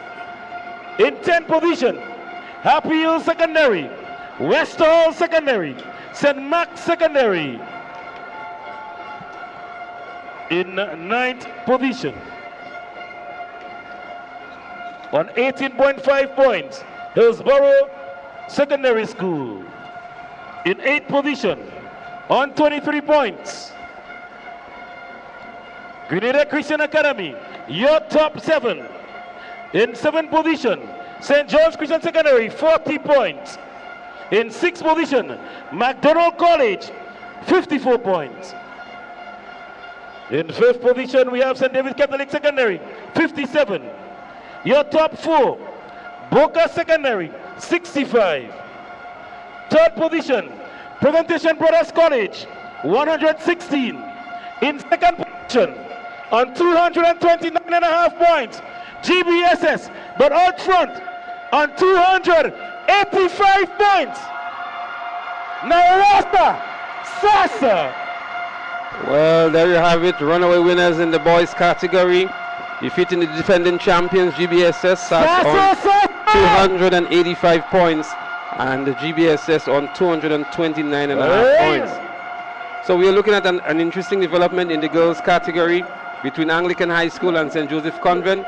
Convent at the moment, that's St. George's. Convent St. George's at the moment in 3rd position on 116 and a third points. Anglican High School 6 points behind them on 110 and a third points. So that last race here can very well determine who gets the 3rd position between Convent St. George's and Anglican High School. It will mean that St. Joseph's Convent St. George's must come in before Anglican High School in order to maintain that position.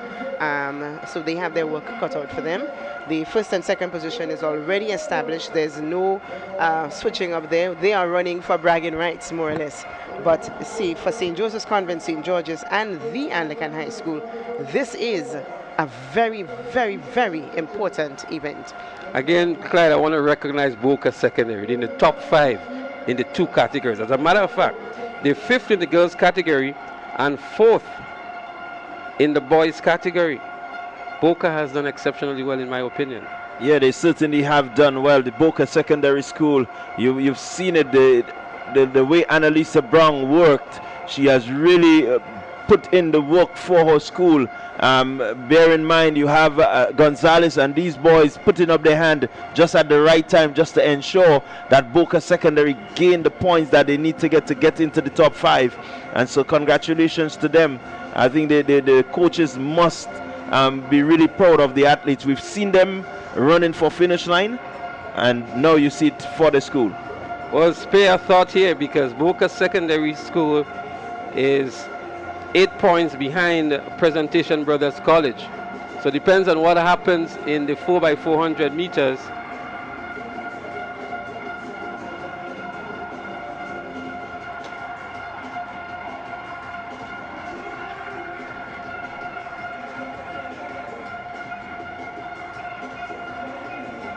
Sorry, that was my mistake there. I was looking at Boca and St. David's Catholic Secondary in the boys category. Boca being 8 points ahead of St. David's Catholic Secondary, and so to cement their position in the 4th position, they would have to make sure that they beat St. David's Catholic Secondary in the final event. But we want to spare people heart attack. we want to spare a thought here for one of the schools who have not really troubled the scoreboard. but we also want to offer some encouragement to them. They've been here, they've been competing. It's one of the very, very small schools as well, and that's the Beacon High School that have not registered a point in these games in both the male and female categories. They did register a small team. I think the number was only 5 members, but of course they didn't get off the mark. But it's not a daunting point. What it is, it's a starting point. There was a time when Beacon actually showed their face a bit. So let's hope the tide will change. Let's hope something will happen, an injection will happen, and we would see them here like their other private school compatriots. That's the SGI and the Westmoreland Secondary actually holding their own soon. So we're not going to throw in anything on them, and instead we are going to encourage them. Keep faith, keep pushing. We may see you one day. Never give up. Westmoreland boys, did we see any boys from Westmoreland competing over the 3 days? Yes, we saw a few. I think one is Max Richards, and of course, yes. the other name slips me a bit, but their presence was on the track in both the male and female category. And don't forget, they had a finalist in the 100, I believe, Oluwashinayo Abe. He was in the 1 and the 2, and that's SGI. And that's SGI, and then of course Westmoreland, they had their presence as well, and of course SGI also had its presence. So Beacon, keep the faith. Yeah, so so 3 schools did not trouble the scorers. 2 schools in the boys category, that's Westmoreland and Beacon, but SGI certainly did. They have 6 points in the boys category and 4 in the girls category. And while we wait, let's not fail to highlight the efforts of our sister Isle schools. We had Montisha doing extremely well in this one is a tongue twister for me, heptathlon. Heptathlon, yes. She did really well. They also had a good athlete in the hurdles. Her name again slips me, but their presence was also felt here in among the 3 days. So Sister Isle of Carriacou held its own with Hillsborough Secondary, currently sitting in the 9th position for the girls, and Bishop's College in the 7th position for the girls, and in the boys,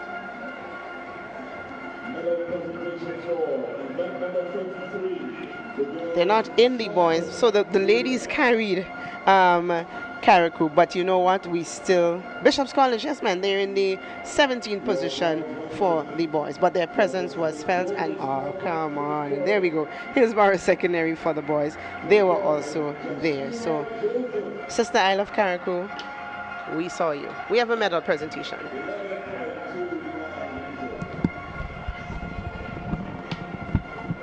They just finished jumping.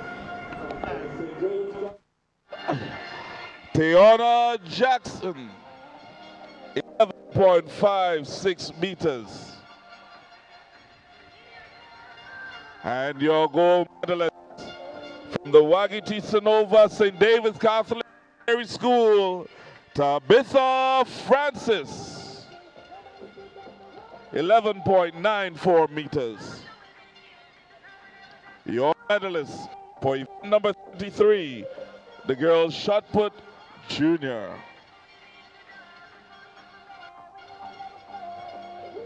Event number 88, the girls 4x100 meter relay sub-junior.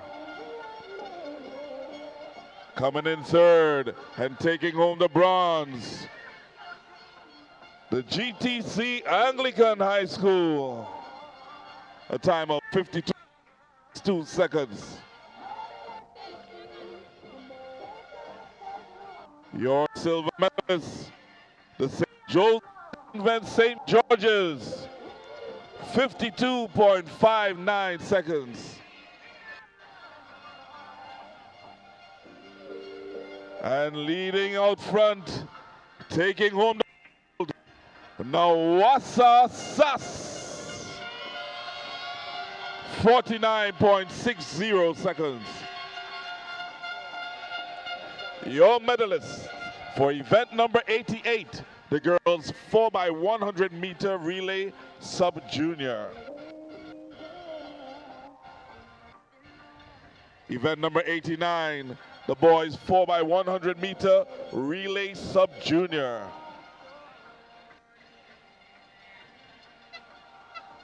Your bronze medalists. St. John's Christian Secondary School.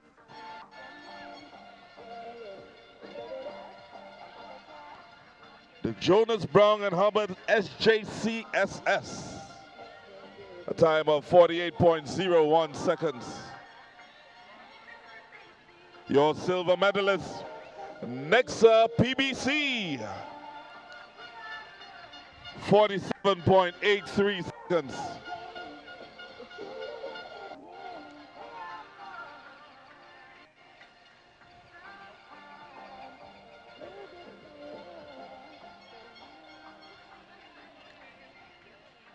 And the gold medal goes to Nawasa Sachs. 46.54 seconds.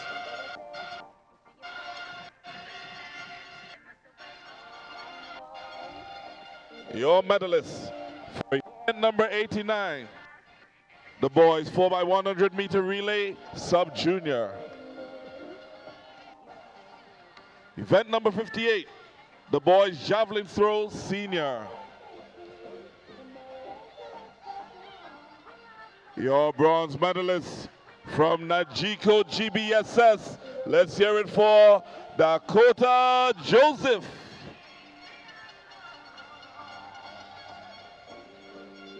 Your silver medalist hails from the T. Sonova St. David Catholic Secondary School, Kate Francis.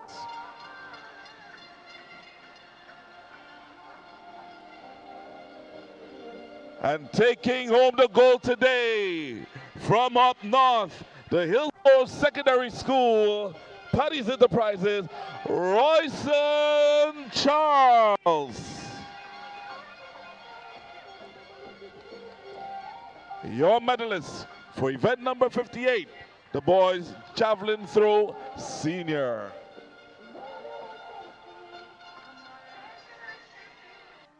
We would like to congratulate all athletes for their performances here today. And of course, we thank Mr. Anderson Peters, our Olympic medalist.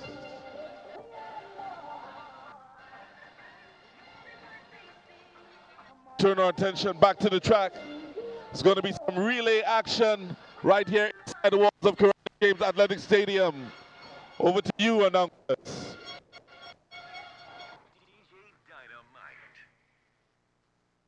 Of our medal presentations, as we see a very strong presence of the Royal Grenada Police Force, keeping the law and order, keeping peace, no major incidents, as we were told by the ASP in charge that everything went very smoothly for the first 2 days, and I'm sure there must have been some minor incidents, but nothing major, and they're keeping a very good law and order here at the National Stadium. Well, you expect some little something somewhere with so much personality, some amount of personalities in one space. You will expect a little bump or two here, but you are right, Leslie. There has been nothing to cause any sort of upset. So we are thankful to the men and women of the RGPF for being with us on this one. Before, Leslie, we mentioned the presence of carriacou, and John, you tell us how well they just did in the final event. Yeah, Hillsborough Secondary School, they have picked up the gold medal in the javelin throw for seniors, and Rishon Charles of Hillsborough Secondary School won with a throw of 54.53 meters, and certainly carriacou and doing their bit. Kate Francis of the St. David's Catholic, he was in second, and Dakota Joseph. I think the medals being presented by Anderson Peters, a fitting way to really celebrate carriacou's victory. What a beautiful sight on screen here now as the athletes in the final event for the girls make their way onto the track, the 4x400 meters. Large team here from all of the schools. They're making their way onto the track for the final time in 2026 at Intercol Games. Look out for Grenada Christian Academy, Look out for St. David's Catholic. Look out for Hillsborough Secondary. St. Joseph Convent. SAS is there. Boca Secondary. St. Joseph Convent, Grenville. And the students are enjoying the music coming through the speakers here. They are enjoying the music, but the athletes are not hearing all of this. They are in their own zone. They just flashed across your screen, and there is not a smile on their faces. They are on a mission. They have something to prove. Winning the 4x4 makes you almost feel like you won the entire event. It's a different kind of feeling. I know how I felt last year when St. Joseph's Convent, St. George's won it. I'm telling you, it's like the other 2 days didn't matter at all. So this is a big deal. So the girls are not smiling. They are on the battlefield. They know what is at stake, and the noise is not distracting them. Well, a lot of excitement and jumping and cheering going on there. The music is pumping. Some popular local soca music, and the students are having their time out on the bleachers. The students, the adults as well, they are in a euphoric state. Well, this is what the Intercol Games presents to us. It's all about the excitement. It's about cheering, shouting, jumping, chanting. Have it all. It's already written in the stars.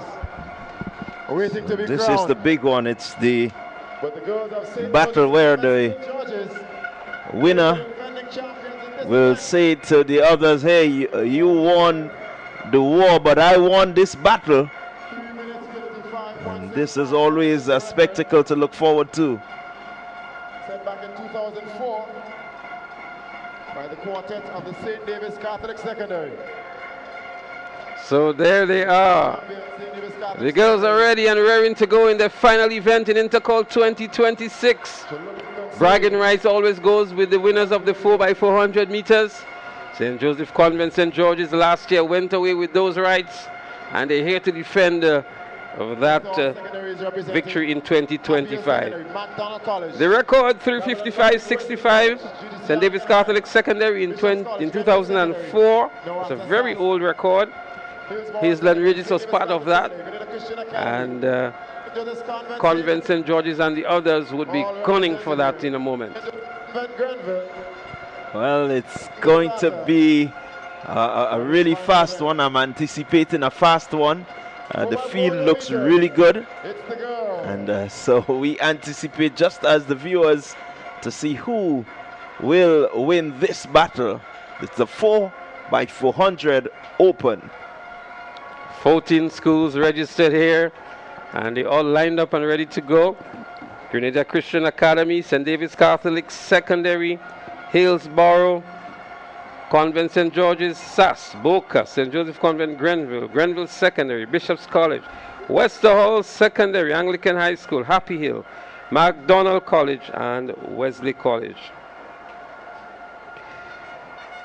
So there's going to be a massive celebration, as just been informed, in St. Andrews tomorrow. We're going to hear more about that right after the event. 4x400 meters open for girls. The event about to be started. And there they go to bring an end to the girls division in the Intercol 2026. 4x400 meters open. St. Joseph Convent, St. George, Boca Secondary, two of the challengers here, making the early running here. MacDonald College is also there. Going down the back straight, St. Joseph Convent, St. George, Boca Secondary, MacDonald College, Anglican High School. Convent would want to finish ahead of Anglican High School. There's a battle there going on between them for the third and fourth position. Convent St. George's, MacDonald College, Anglican High School, Boca Secondary, SAS, Convent Grenville, Wesley College. As the lineup continues, Wester Hall Secondary is there. St. David's is trailing behind at the moment. The first handover is made now. MacDonald College in the lead. It's MacDonald College running away just about 8 meters. Boca Secondary in hot pursuit. Convent St. George is there. Anglican High School looking to respond. And here we go. Just about 300 remaining in this lap. It's the Anglican High School. That's Kylie Williams of the Anglican High School. She has taken the front running. It followed there by McDonald College, Boca Secondary, St. Joseph Convent St. George, Anglican High School. They want to prove that they can win this. It's going to be important for them. Here comes Kylie Williams as they head around the bend and into the straightaway. It's Anglican High School, Kylie Williams. Here comes the Boca Secondary. She's going to put in a challenge. McDonald College also looking to make a run for it. Williams just opening a slight lead. McDonald College looking to go past the Boca Secondary. But still, it's Anglican High School making the handover. Well, the second handover is made. It's McDonald College, Anglican High School, Boca Secondary. I can tell you, Annalisa Brown and Annie Logie will battle on that final leg. It depends on how the baton comes in, but Anglican High School is in the lead at the moment. A very strong run we saw a while ago from Kylie Williams. Anglican High School it is. Here comes McDonald College. McDonald College, that looks like Emma Frederick here, running a blistering leg for McDonald College. Is it a McDonald College of yesteryear? But Boca is in good position here because they still have Annalisa Brown on the anchor. So too is St. Joseph Convent St. George's. Boca is struggling, but McDonald College is looking good. But here comes St. Joseph Convent St. George. They want to defend this championship. McDonald College with a 5-meter lead over St. Joseph Convent St. George. The final handover.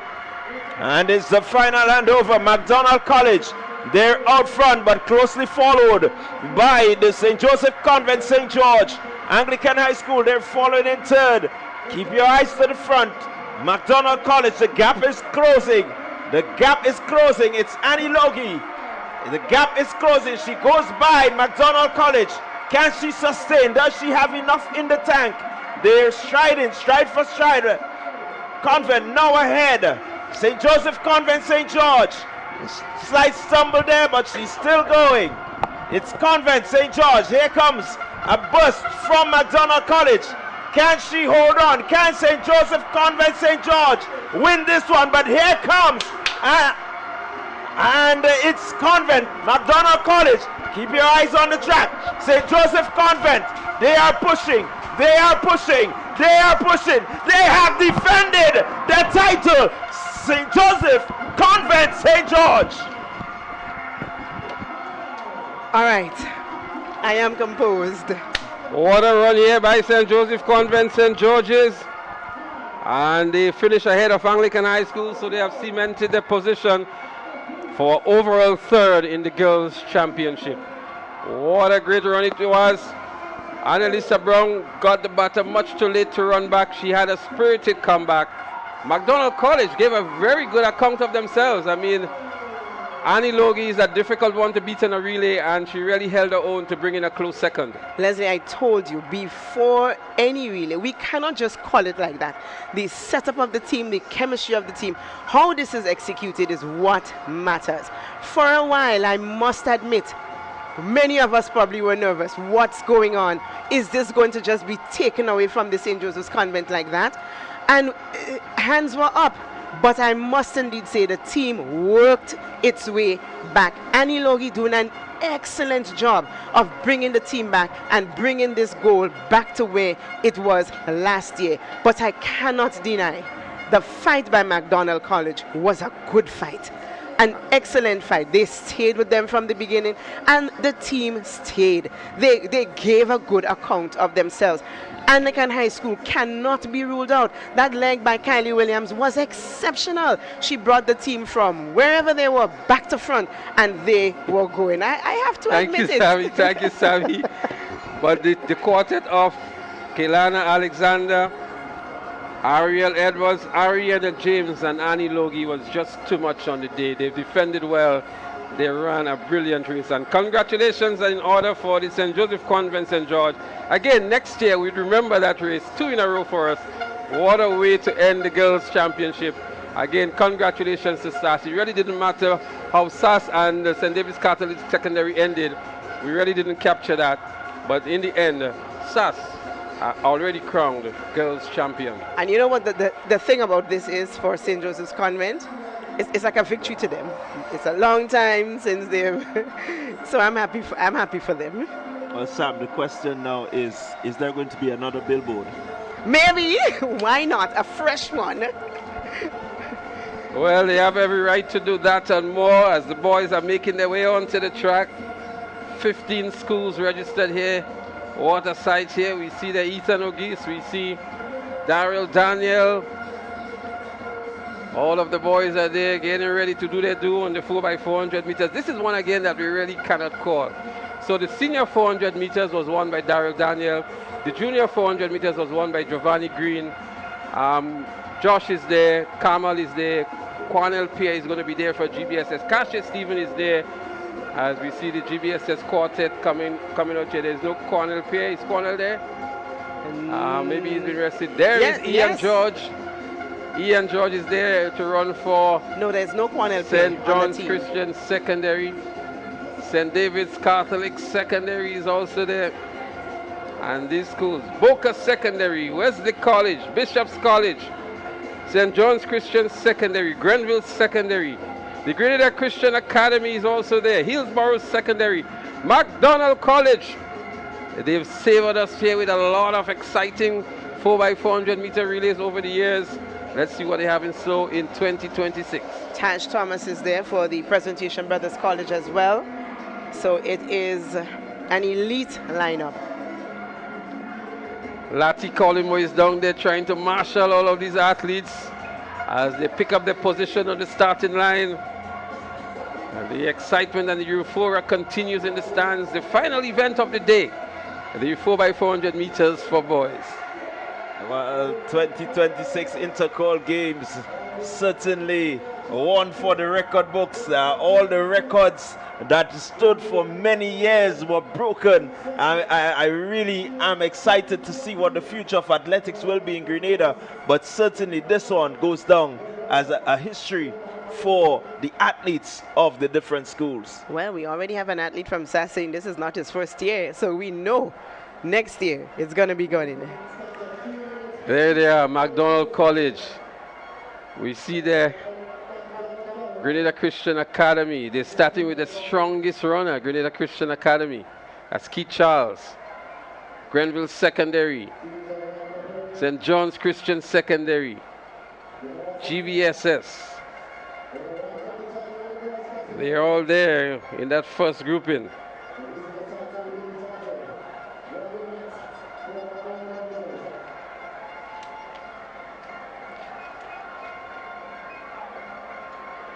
What a spectacle we're expecting here. Yeah, we expect this one to be a quick one. And these boys have been running the distance events really well. There has been competition all the way through, whether it's 15, whether it's 8, whether it's 400. There has been competition, and so the 4x4, what a way to bring the curtains down on what has been a really, really epic 2026 Intercol Games. Well, Quanel Pay was listed here to participate for GBSS. He's not there.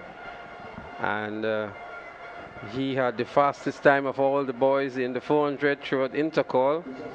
It's been good to see him here on the ankle leg or something for GBSS. And over generally, you know him as a powerhouse on that 400 meter lap. So not seeing him here takes away a little bit of the entertainment that we are looking forward to. But nonetheless, all schools are lined up.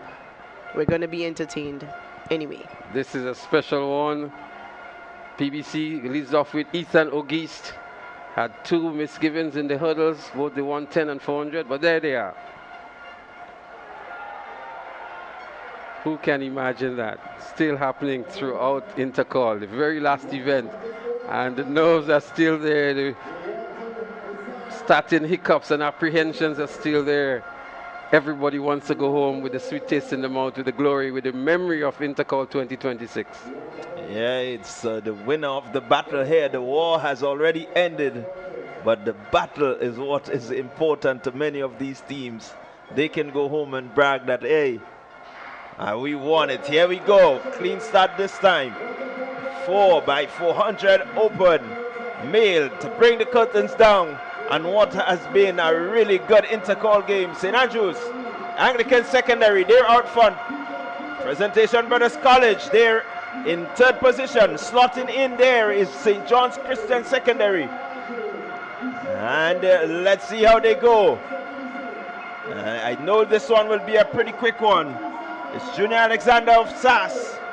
He's leading this one. Here comes St. John's Christian. A good run from him. McDonald College is there. Presentation Brothers College. But the competition right at the front. Right at the front. It's St. John's Christian Secondary handing over first. Well, a good run by St. John's Christian Secondary to beat Junior Charles, who was third in the 400 meters. But there they go down the back straight. St. John's Christian Secondary, the surprise in the park here, if you want to call it that. Over SAS by maybe 10 or so meters. Let's see what happens. It looks as Tevon Hall here for SAS in the 4x400 meters. Going wrong for the 200 meter mark. It is still St. John's Christian Secondary.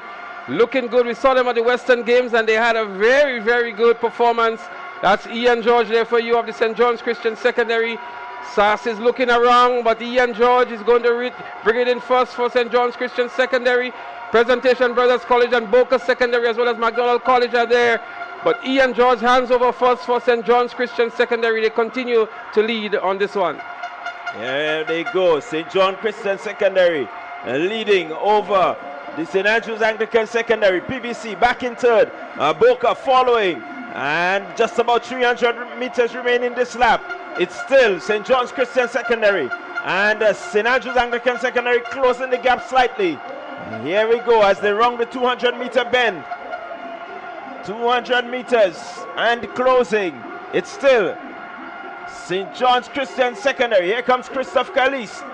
And he's putting in some work. But St. John's Christian Secondary, they're still at the front. Here goes Calise. He's looking to close the gap.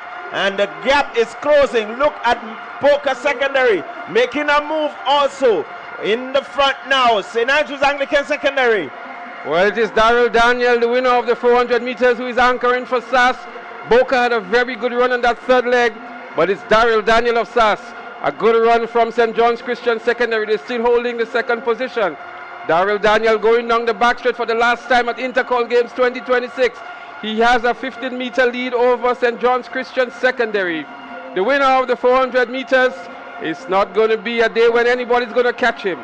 SAS cementing their position as champions of Intercol 2026 and taking it home in style as well, as they're going to win this 4x400 meters in fine style. St. John's Christian Secondary really want to push them hard for the silver, but there goes Daryl Daniel. Daryl Daniel powers home to win in an impressive time. SAS cements the championship honors. In second position, St. John's Christian Secondary with a masterful run. GBSS's Josh Thomas running back to take the bronze, but a day that truly belongs to SAS.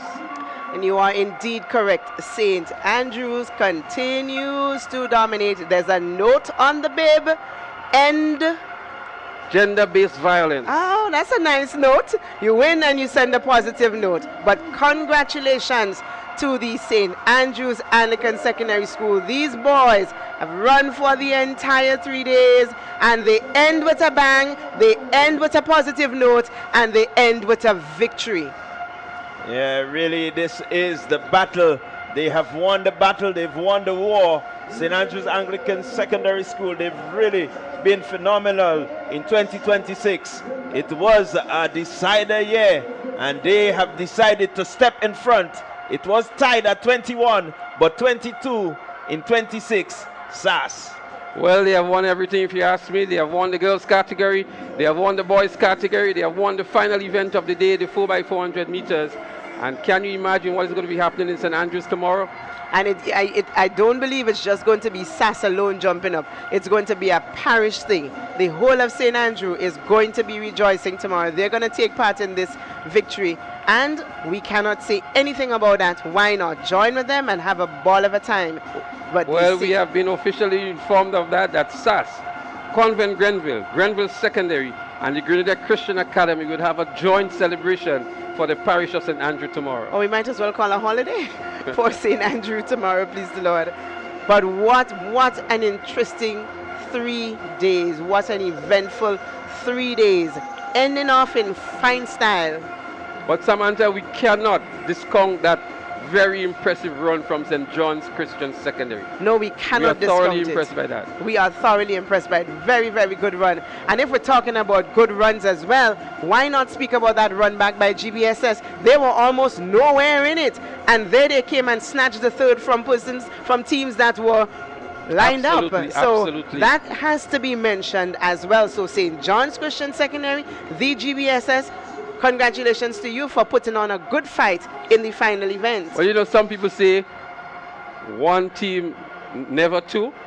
In Grenville, you know what they're saying? Two SAS, never one. I'm going to leave you with that. I'm not even going to fight it. Anyways, ladies and gentlemen, viewers out there, we hope that you thoroughly enjoyed the broadcast. We're not yet finished. We're going to have the highlights show for you, the highlights package, and put a summary on today's activity. But we cannot go short of basking in the glory and the excitement and the great performances that these athletes have given us over the 3 days. Kudos to the organizers. If you look around the field here, you see the Royal Grenada Police Force in huge numbers, and they've done a tremendously good job in maintaining the law and order here. As we look back to that 4x400 meters for the boys again, Shaper doing really good here. Christophe Callis also had a very good leg, the third leg for SAS, to come back to catch Shaper here. And then by the time Darrell Daniel got it, the winner of the 400 meters, it was going to take too much to catch him. GBSS just about making the batter pass here for Josh. So Josh must have gotten it in the 4th or 5th position. And to run back and come third, I quite agree with you that it was also a phenomenal performance from Josh Thomas. Oh yes, if you look at the screen, he's actually in 5th position at this time. So that young man left it all on the track for his team. He ran his heart out, and while St. Andrews Anglican took it, it was theirs. It's signed, sealed and delivered. Look at that GBSS athlete deciding, I'm not just going out like that today. And we have to speak of his run back. Well, if you find me talking a lot about SAS, we always say the spoils are for the winners. There was a soaker that was dropped. Bring your big bag. SAS bagging everything. We're looking for those bags in the stands. We have not seen them though.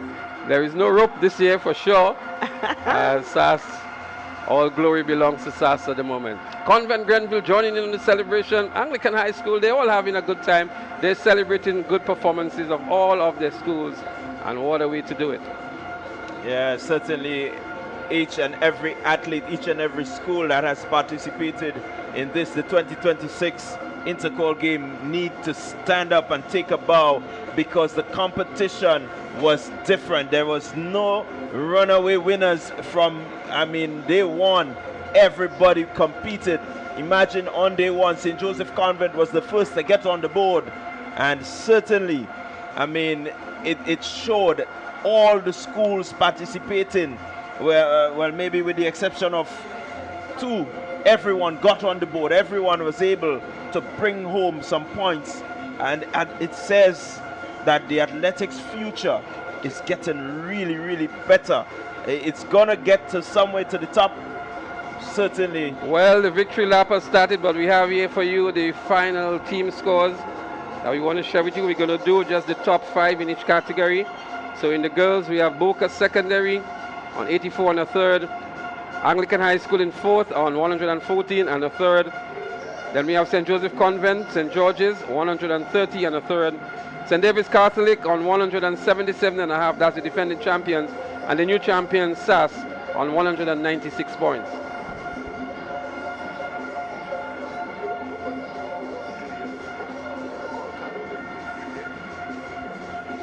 In the boys category, the top 5, St. David's Catholic Secondary, 63. Boca Secondary in 4th on 69. Presentation Brothers College in 3rd on 118. The defending champions, or former defending champions, Grenada Boys Secondary, 240 and a half points. And your new champions, just 1 point short of 300, SAS on 299.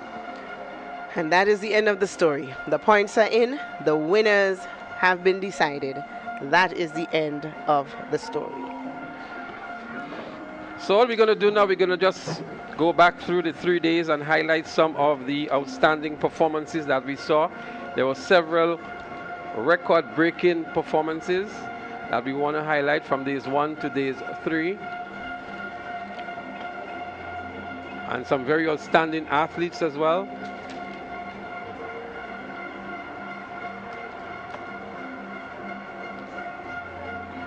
So what we're going to do, we're going to enjoy some of the sights and sounds at the National Stadium. We're still putting together for you the wrap-up section, and we're going to team up also with the GBN crew to bring a summary of the 3 days of Intercol 2026. It's like a carnival. The drums are out, the shells are out, the horns are out, the chants are there. That's a section of the SAS supporters. They're doing their selfies. The athletes are on the track. What a moment it is for them. Wow, they've celebrated in all forms and fashion. They're pulling out everything here this evening. Yeah, certainly they've worked hard. This St. Andrews Anglican Secondary School, and to win both boys and girls, it's a big celebration for them. I think this is the first time that it has been accomplished, and so they again put themselves into the history books. And overall 26 champions between the boys and girls for SAS, 22 in the boys category, 4 in the girls category, and they have gone past GBSS by 1. They both shared 21 championships in the boys category. Now SAS goes by 1 to 22. Well, there's nothing you can say about this, but know that they have worked hard for this, and they deserve the right to enjoy themselves, to celebrate, and that is what they will continue to do. We cannot feel any way about it. They worked hard from day one, both the males and the females. The females had a tougher fight, but in the end, they were able to pull it off. We cannot take anything from them. So Samantha and John, we looked at all of the events that happened before Intercol. The GAA development meets, the relay meets, the national champions. And people who really follow sports seriously were already indicating that SAS is going to be a force to be reckoned with. And it panned out to be true to form, because the optics don't lie too. If you've seen a particular athlete or school emerging on the podium all the time, it gives a clear indication as to what can happen. And Intercol was the crowning and defining moment for all that we saw throughout the season. And Leslie, I'm not one to predict the future, but if you are really sitting down and looking at the mathematics in front of you, the quality of the field and where the athletes are placed in the divisions, sub-juniors, juniors, one can say that you need to look out for SAS for at least another 2 cycles, and that's being fair. Unless the other schools come with something else, dig up something, fix the mistakes, fix everything, SAS is going to be there at least. And don't throw anything at me. I'm just looking at what is in front of me. But you're making a good point, Sammy, and sorry to cut you in here. So let me put it into real perspective. If you look at GBSS, for example, they basically had 4 athletes in the seniors. The 3 sprinters. So they had the Josh, they had Cornell, they had Kamal, and they had the discus thrower. I mean, for a school of that size, to have 4 boys to carry through in the seniors is really not enough. In the juniors, it was a split between a number of schools. So they had the Cache Stephen, they had the, they had a couple others. They have the Michael Moses and so on in there. But they were extremely weak, except for the sprinter who came 3rd. They were extremely weak in the sub-junior. And so they lost a lot of points there. But if you look forward to 2026 for GBSS, you'll be very concerned as well. A number of the athletes are leaving. I mean, last year was just really bad. They lost a lot of the top athletes, the Ethan Sam, the Emilio Bishop, and several others that they lost. And there was this void for them. So they obviously have to go back. I mean, I don't want to see what they have to do, but they have to do some introspection and really come up with a different formula for next year. And John, I don't know if you can chime in on this. If you look at the 3rd place finisher in the boys, that is the Presentation Brothers College, had they not have so many unforced errors, maybe even they could have given GBSS a run for their money. If you honestly look back at the mishaps that team would have had, they really pull themselves out.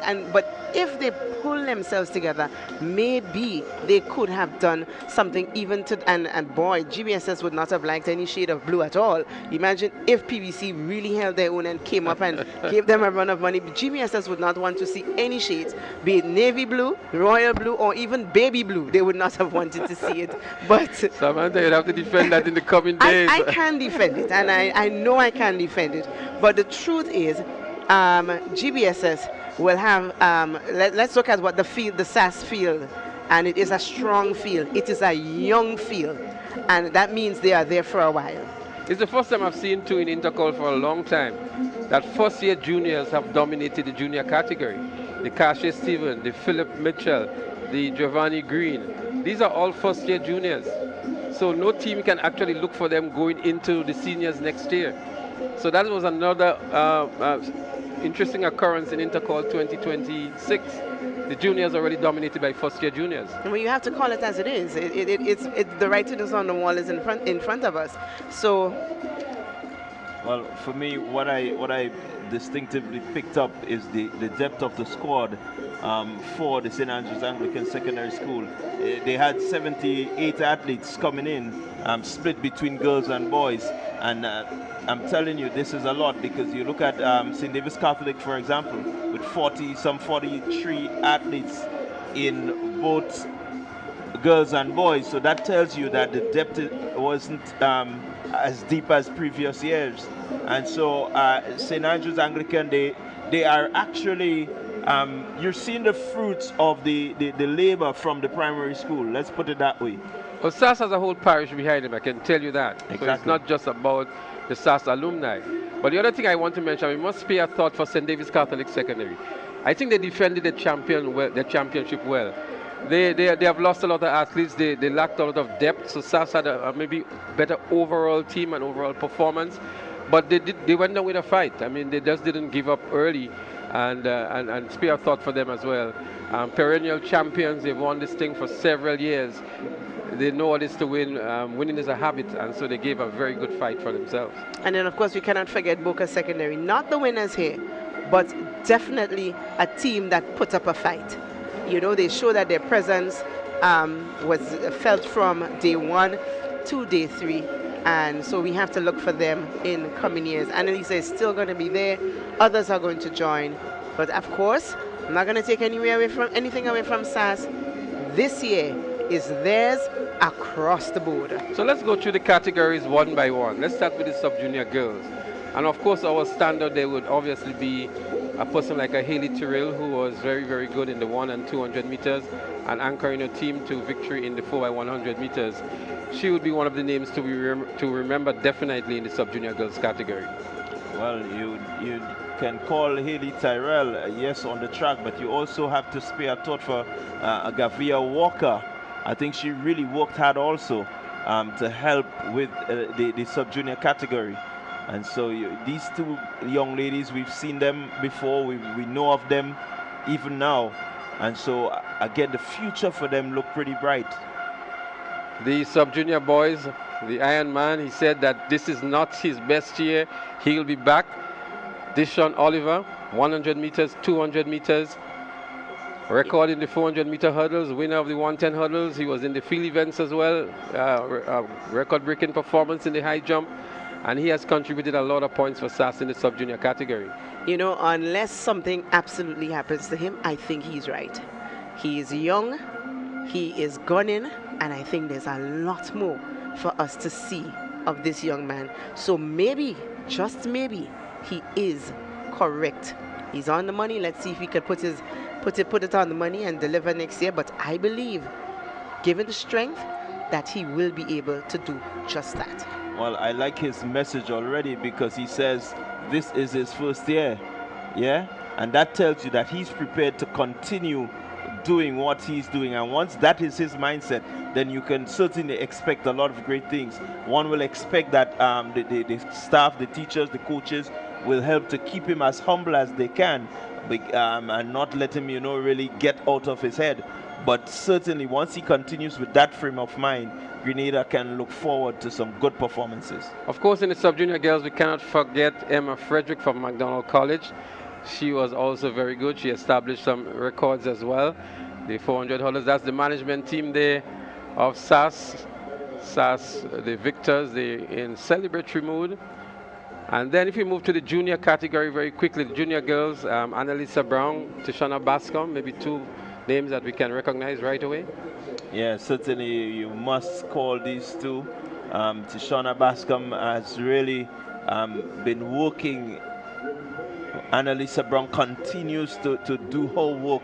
And I just want to make sure, for me, with Annalisa Brown, I think we need to really look at her, try to get her to be a bit more specific in terms of what she does so that the workload does not get too much. And I think she has the makings to be a really phenomenal athlete for Grenada.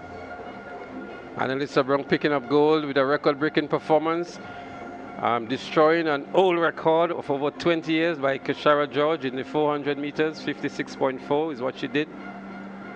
She came back to win the 800 meters and the 1500 meters in the junior category, and she has been that standout athlete in the juniors. The junior boys was a mixed bag. Giovanni Green was very good. Disqualified in the 100, maybe a little bit disappointed, but winner of the 400, and I think he was second place in the 200. Philip Mitchell, another one, he was the winner in the 100 meters and the 200 meters. Cache Stephen, some signs of brilliance as well. Those three would be the standout in the junior category. But we also have Dishan Smart in the javelin, who is another phenomenal athlete that was on show here at Intercol. Yeah, you also want to spare a thought for the young man from PTC. Telesford also in the discus and shot put, making the character standard in both events. He broke the record, I think, in the discus on his very last throw, Kazim Telesford, so he's another one that did well in the junior category. So if we move to, sorry John? No, go ahead. If we move to the senior very quickly, senior girls, Shade John would be a standout, first in the 1 and 200. I think she was second in the 400, and she did a couple of the field events as well, second in the long jump. Her name would be etched in our memory. Christina Charles, first in the long jump and the triple jump. And on the track as well, she did well behind Shade John. Those two stand out. Annie Logie, of course, would be another name that we want to remember. Montisha Sen Bernard of Carriacou and PT Martinique in the heptathlon. And so they were some of the standout athletes in the senior girls category. You want to also remember Kayla Christopher. I think this year has been a year where she has really seek to revive some of the performances that we've known her to put out. She's really been right behind Shade John, you know, in terms of the sprinting, and one will hope that she will continue. I've seen her in the field. She's done some good work also in the field. We want to go back to the 3,000 meters junior boys. We left out Mikel Moses, that youngster who was excellent in that 300 meters, setting a new record in that as well. Mikel Moses of GBSS. I think he was the darling of many of the fans. Very diminutive figure, but very strong, very endured. Mikel Moses. Yeah, certainly a good find for Grenada there for the GBSS. They will be proud of Moses, and I mean, really an awesome picture when you look at how calm he was running this 3,000 meters. So we're going to come back to wrap up the senior boys, but we want to go down track side for the final sets of presentation before we come back to put a wrap on things. Let's hear it for them one more time. Your medalists, event 81. Medal presentation for event number 82, the boys 4x400 meter relay open. The school that takes home the bronze comes from Tantine. Let's hear it for Najiko GBSS. 3 minutes, 24.33 seconds. Your silver medalist is none other Then the Jonas Brown and Hubbard St. John's Christian Secondary School. 3 minutes, 22.43 seconds. And your gold medalist hails from the big parish, Nawassa Sas. 3 minutes, 16.57 seconds. They too are being presented gifts from the Grenada Track and Field Support Group based in the USA, presented by Ms. Debian Roger. We want to congratulate all athletes for their performances and Ms. Debian for her contribution. And now, we would like to thank everyone for their participation in this segment. And now, I now invite Miss Neela Atian as we commence the closing ceremony for GAPS Intercol Championships 2026. Ladies and gentlemen, we want to present to you the individual awards. We invite Miss Curleen Purcell from Investment Migration Agency, Grenada. We now invite Miss Curleen Purcell from the Investment Migration Agency to present individual awards.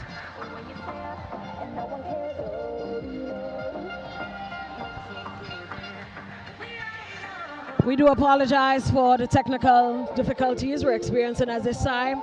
But ladies and gentlemen, I now invite Ms. Curleen Purcell from the Investment Migration Agency to present the first set of awards.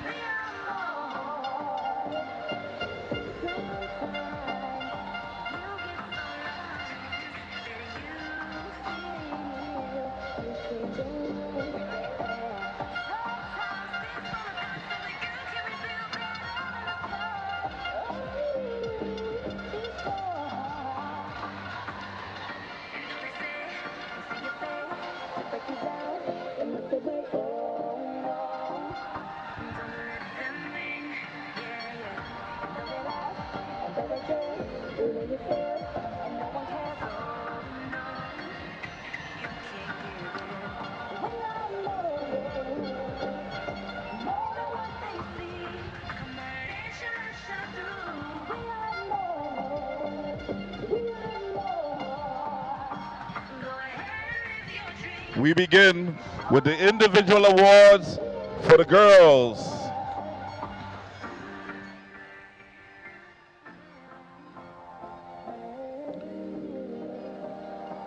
In our sub-junior division, or female individual scores, we have Emma Fredericks scoring a total of 26 points from McDonald College.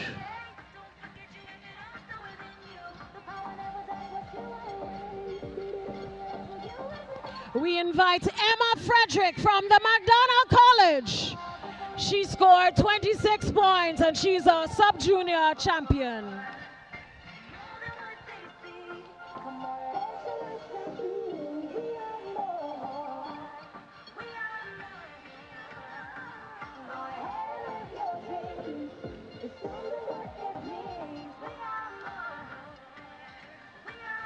Sub-junior division male, scoring a total of 36 points from Nawassa Sas, Deshaun Oliver.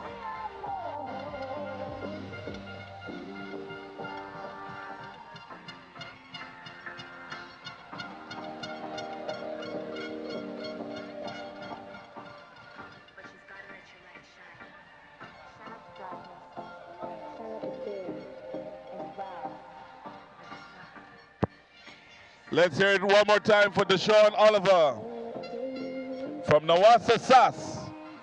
36 points. Your sub-junior division male.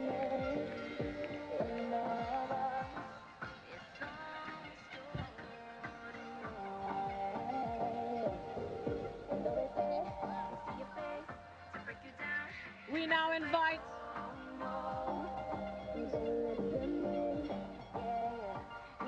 invite Senator the Honorable Roderick St. Clair to present the next set of awards. We're asking the audio team to assist by assisting with the mic and volume of the speakers. We're unable to hear from the outside.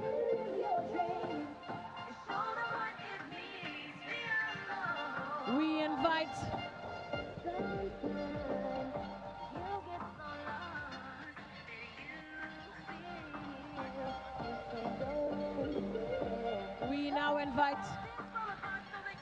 We now invite Senator Roderick St. Clair.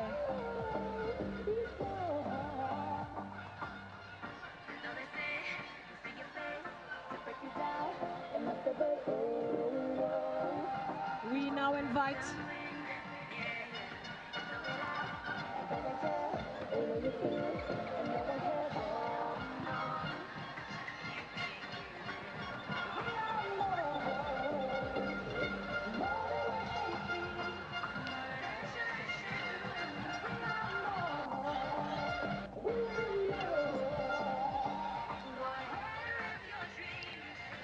or junior divisional champ, or female junior divisional champ. Let's hear it for Miss Annalisa Brown from the Boca Secondary. 28 points.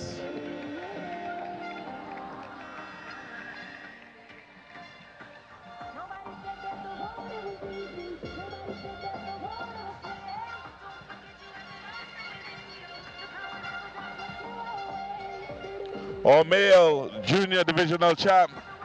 Let's hear it for Philip Mitchell from Nawasa SAS. 19 points.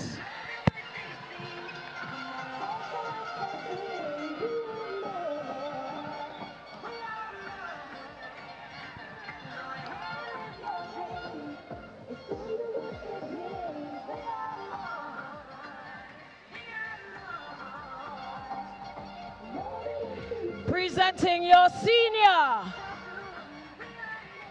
senior champ, female, from the Nawasa SAS, Christiana Charles. 25 points.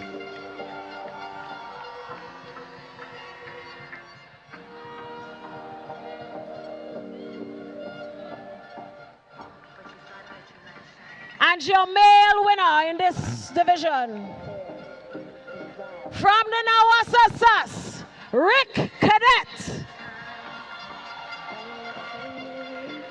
He brought in 18 points.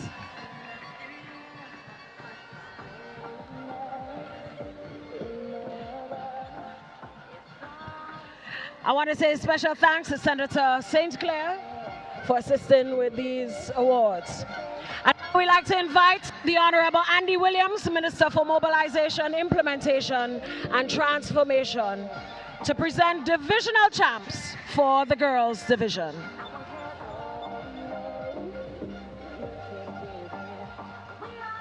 The female divisional team scores, sub-junior division. Out in front, we have Nawasa SAS. 106 points. Congratulations to the SAS team.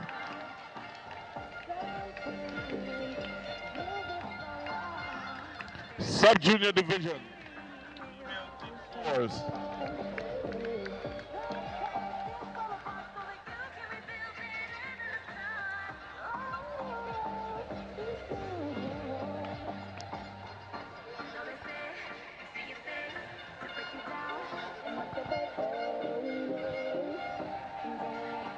In the junior division, your winners, Wagiti Senova St. David's Catholic Secondary School, 47 points.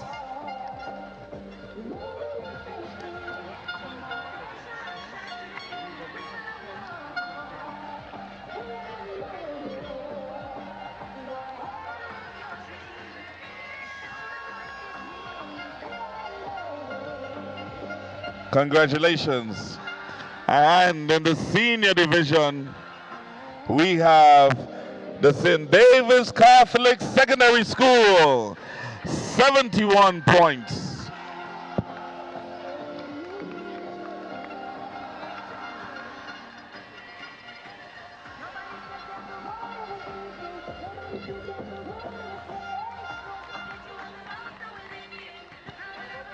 We say to the Honorable Andy Williams, Minister for Mobilization, Implementation and Transformation. And now we invite the Honorable Lennox Andrews, Minister for the Blue Economy and Marine Affairs, to assist with the presentation of the next set of awards.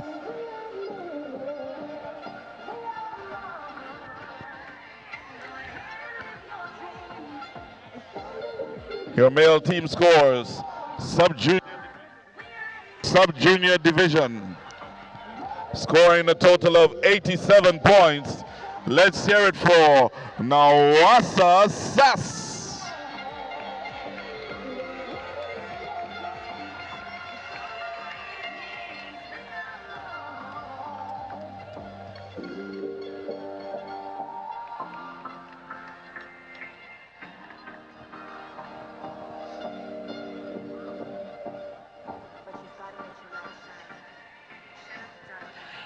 In the junior division, let's hear it for Nawasa Sass, 97 points.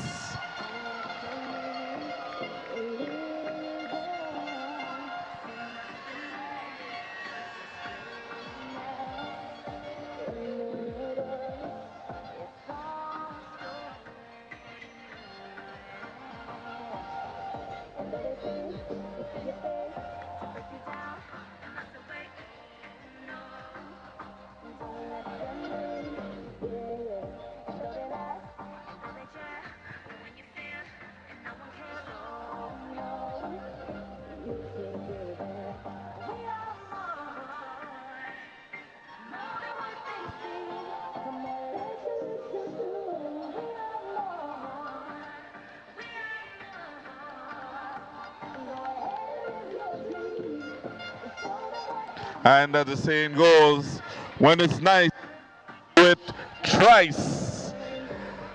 For the senior division, let's welcome one more time, scoring a total of 89 points, Nawasa Sass.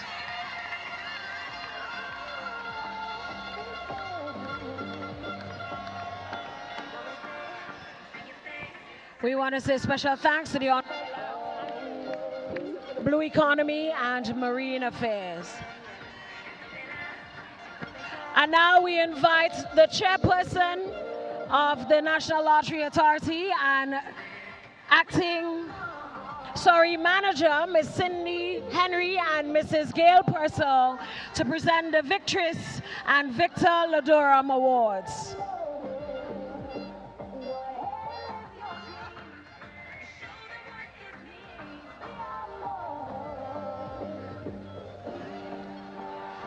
Your Victress Ladorum is none other than, you can guess it, Lisa Brown from the Boca Secondary School.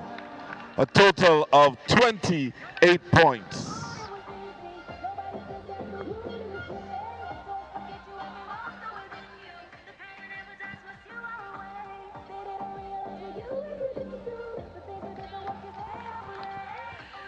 We invite you to remain.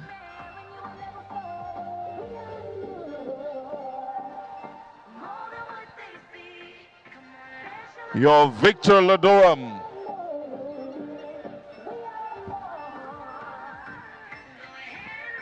Annalisa Brown will also be presented a gift from Blue Bubbles.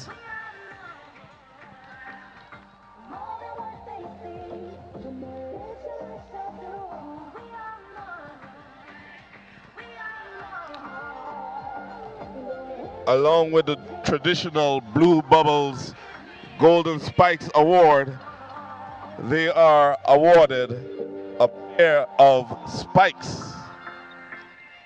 Ladies and gentlemen, your Victor Ladoram Award. He comes from Nawasa Sas, Deshaun Oliver. 36 points.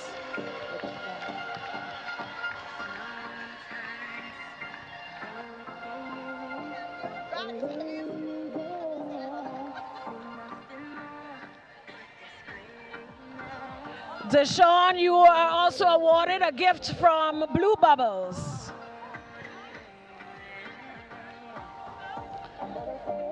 This gift is presented by Ms. Renee Goodwin from the True Blue Bay Resort.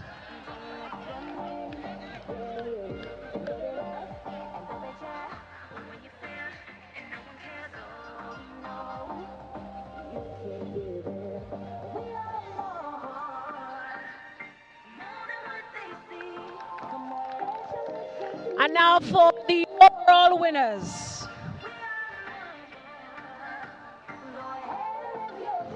We invite President of GAPS, Mr. Carl Andel, to present the third place trophy.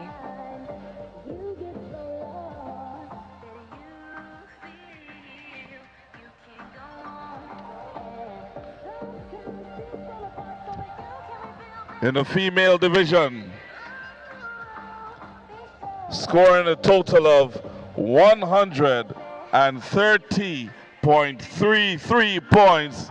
Let's hear it for the St. Joseph's Convent, St. George's.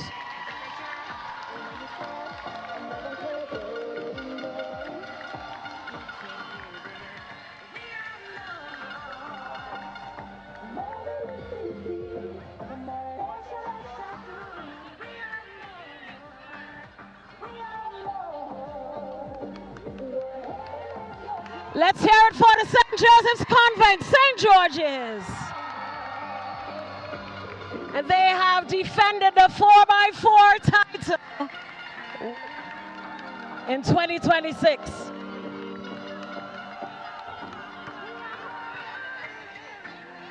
Scoring 177.5 points.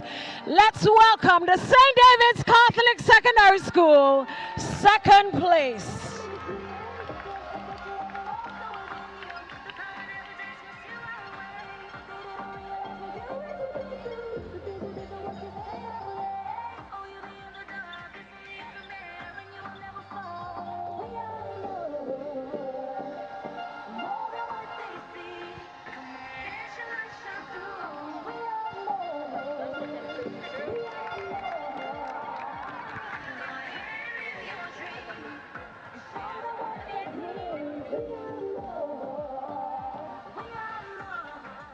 I'd like to invite Mrs. Ratisha Boyd-Smith to assist in this presentation. With this presentation, sorry.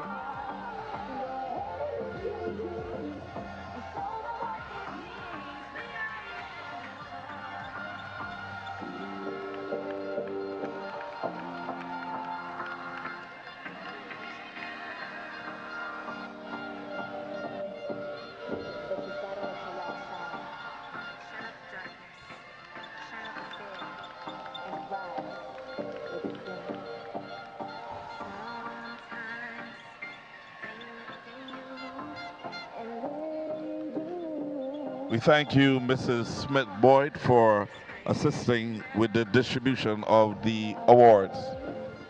And now we invite the Senator, the Honorable David Andrew, Minister for Education, to present the winning trophy.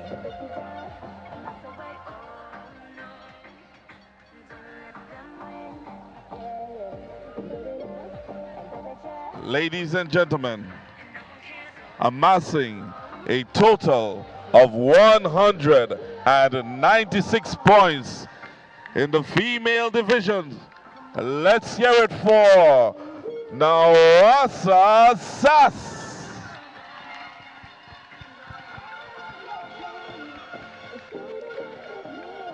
They walk home with the trophy. They walk home with bragging rights into the next year. Let's hear it one more time for Nawasa Sas. They also walk home with $10,000. And that will go towards the development of more sporting activities and, of course, building up the athletic program. We'd like to thank Honorable David Andrew for assisting us with the distribution. And now we invite Mr. Akim Thomas, Director on the Board of Management of the National Sports Council, to assist with the presentation of the third place trophy.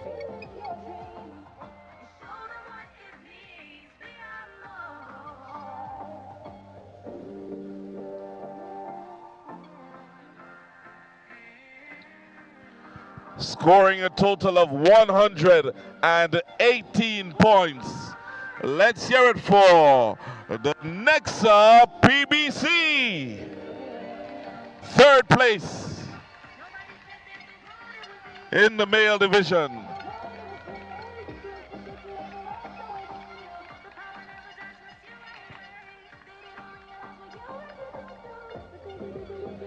Next, the PBC will also take home a cash prize of $7,000.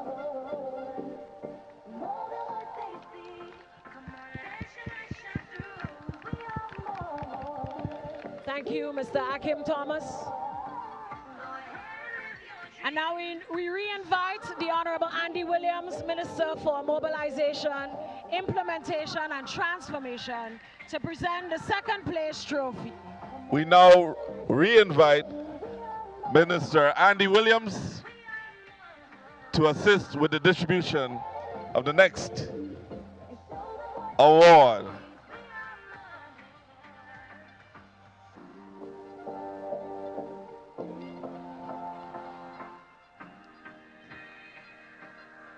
Mr. Williams is going to be awarding the second place in the male category. First place scores a total of 299 points.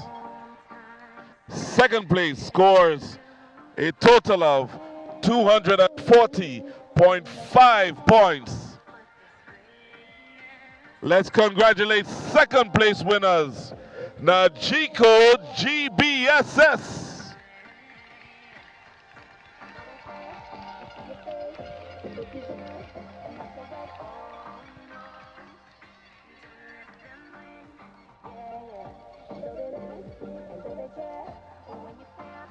Najiko GBSS takes home $8,000.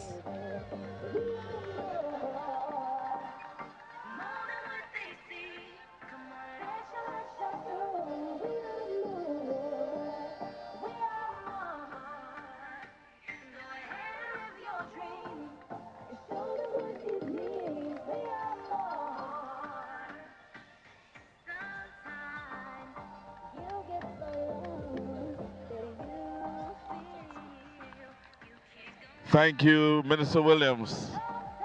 We now invite Minister for Youth and Sports and Mental Health, Honorable Delma Thomas, to assist with the distribution of the award for the overall winner of the boys category.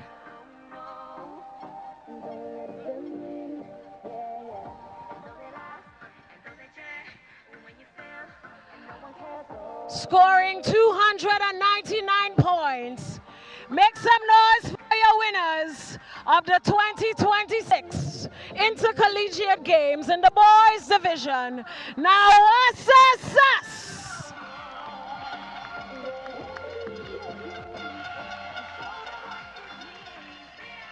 They did it to the girls. And now they have taken the boys category. They're also awarded a cash prize of $10,000.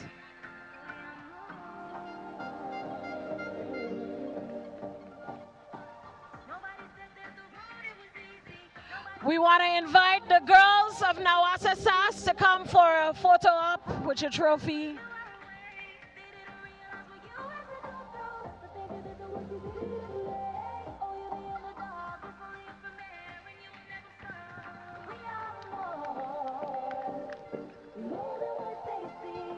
And we want to say thank you to the Honorable Delma Thomas, Minister for Youth, Sports and Mental Health. Ladies and gentlemen, we have come to the end of our award ceremony. I want to say special thanks to the GAPs. Let's make some noise for the principals of the secondary schools.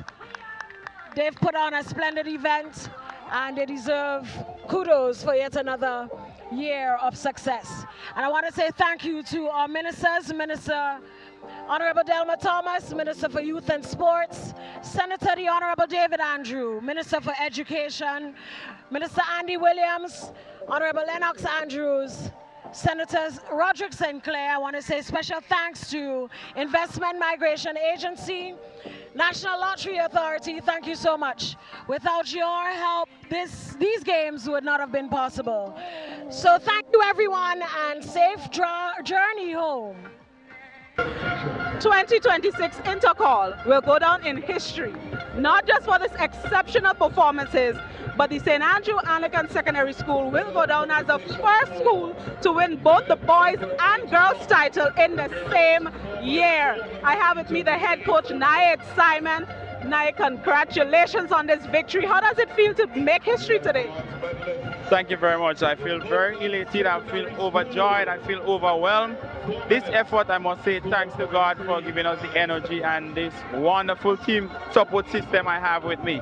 A special thanks to Davin Bowen, wherever you are right now. Thank you very much, Davin, for all the support you have been giving to me. SAS came down with one of the biggest teams this year. How many athletes did you have in your contingent in 2026 We had a total of 78 teams combined, persons combined. And what would you say was the strategy for SAS in 2026? Personnel. All the preparation is key. To the fourth floor. Nice. Well, congratulations. I know you want to get back to celebrating. High five. Next step, please, a lot same thing. To all of our media personnel. All right, good job. That was Nayed Simon, head coach for the Nawasa SAS, winners of both boys and girls division of the GAPS Intercol 2026. Thank you very much, Blossom, for an outstanding job there interviewing Nayed Simon of SAS. Viewers, we're going to put a wrap on things and we have a nice highlight package. We also want to welcome now the Grenada Broadcasting Network, the GBN, who are joining us for this wrap-up session of Intercol Games 2026. It was an event that we saw a lot of brilliance, a lot of exceptional performances. There were some disappointments. Here is Dishon Oliver, the Victor Lodorum, attempting a record-breaking performance in the high jump for sub-junior boys, clearing here by a shave and establishing a new record. Yeah, really outstanding athlete there. And then we had a very good run in this, that was the 5,000 meters for the boys open. That was in the early days of this event.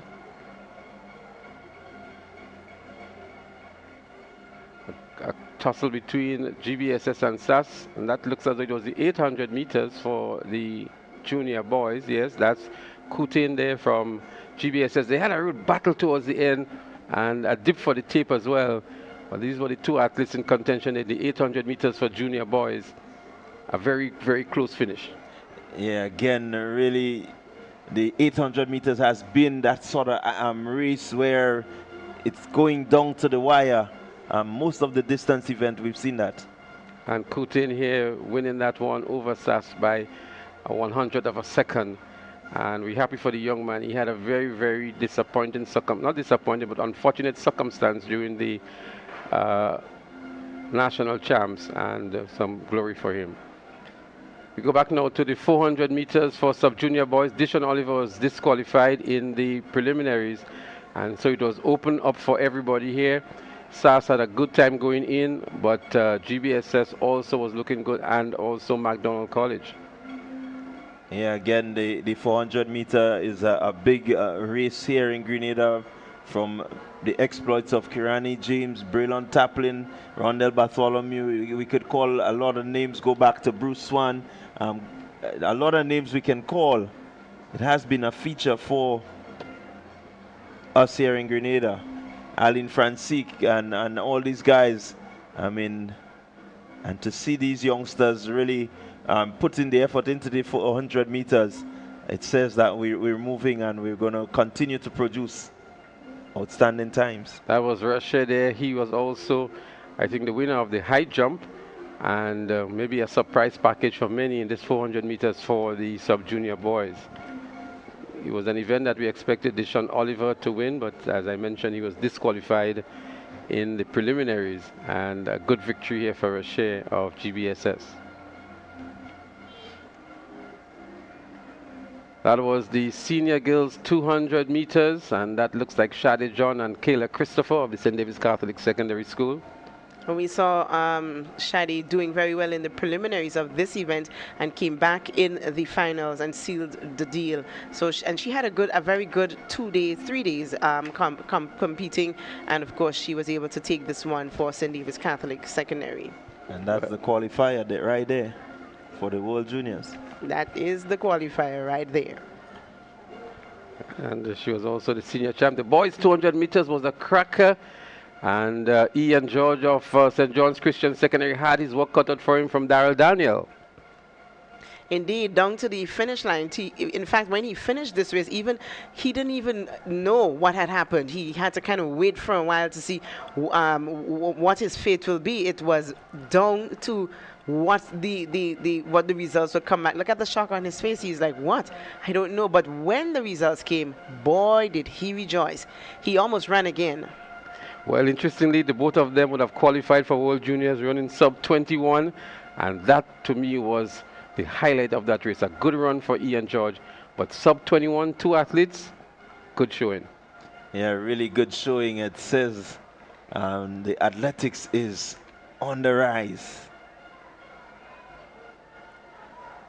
And that's when he recognized he was the winner. He had a lot of antics to go with it. He was running in glory, running in joy. And a good run by Ian George. I'm sure you must have been thinking about the record, but it was difficult to beat Ian George in ripping form. And then the junior boys 100 meters, Philip Mitchell of SAS. Yeah, really running a good race there. Mitchell being pushed there. And then we had the 100 meters for junior girls. We see Tishana Bascom, among others there, really running hard. And a good victory for Tishana Bascom of St. David's Catholic Secondary. And then we went to the sub-junior boys hurdles. Again, Deshaun Oliver setting a new record in this one here, technically sound, beating the record of Anthony Phillip that was established last year. The Victor Lodorum in the end at Intercol Games. And then he had a message here saying that this is not my year. There is more to come. Yeah, technically sound as you said it. I really love to see the foot snap on the down swing as he gets over the hurdle. It says that he's really tried to perfect this technique.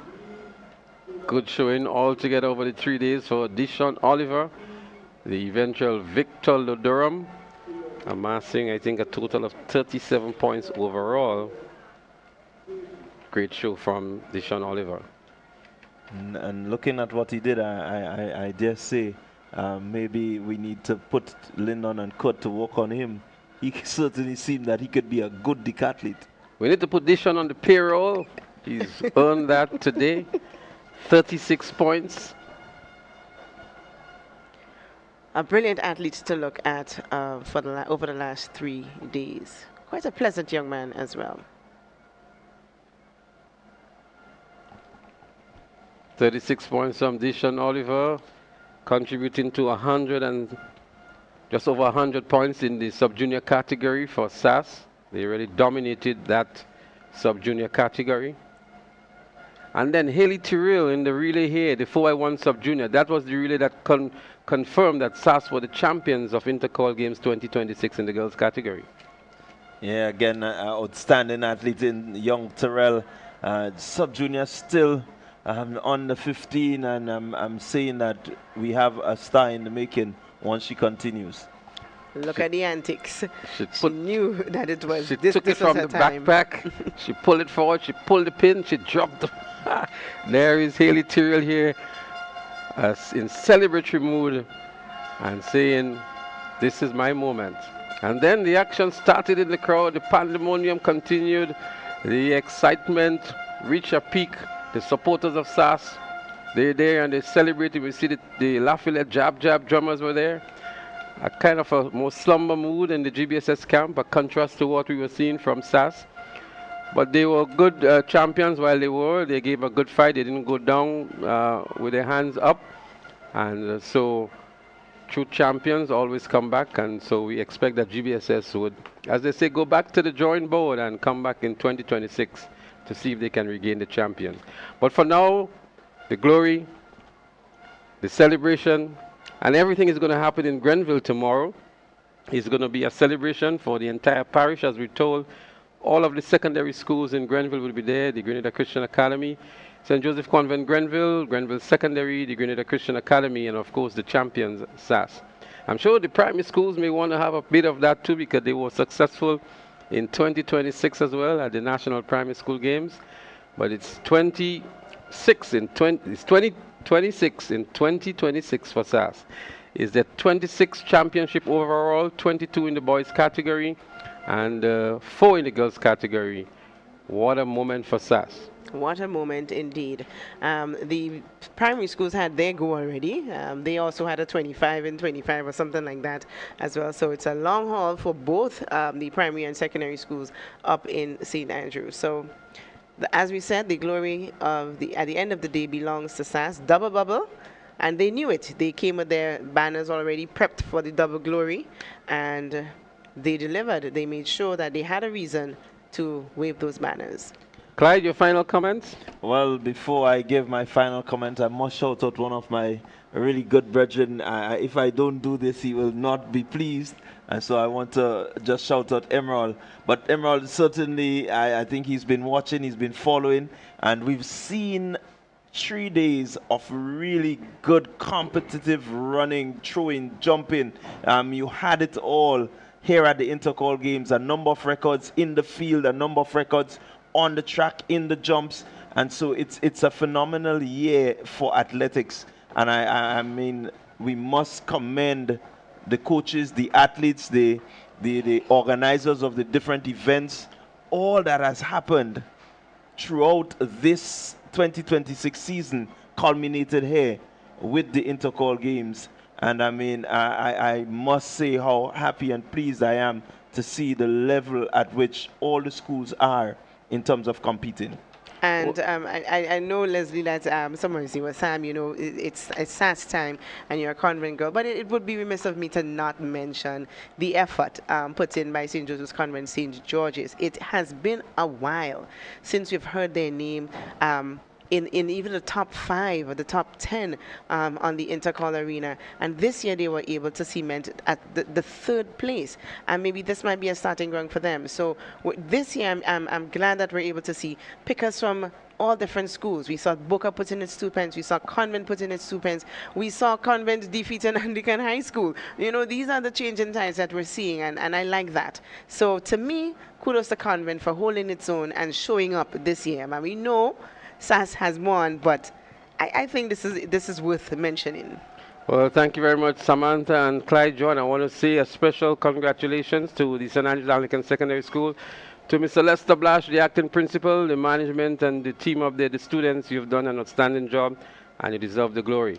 Commensurations are also in place for the GBSS, the St. David's Catholic Secondary School. These are the schools that were dethroned in 2026. You've put up a good fight. To all of the other schools that have contributed towards the success of these games in terms of the performances, the Boca Secondaries and the St. John's Christian Secondaries, the McDonald College, and all of the schools, you were good champions or good competitors. And so we also want to say a special thank you to the entire staff and the entire crew of the TNR Communications for bringing it to you wherever you are on your mobile devices, in your offices, your workplaces.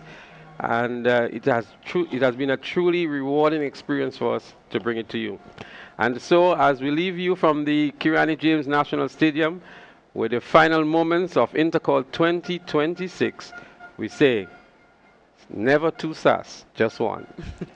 Well, again, Colin, Dragon, big up yourself. The man at the end of these races, he totally enjoyed himself. Until next year, we say goodbye and join us again for more Intercol action.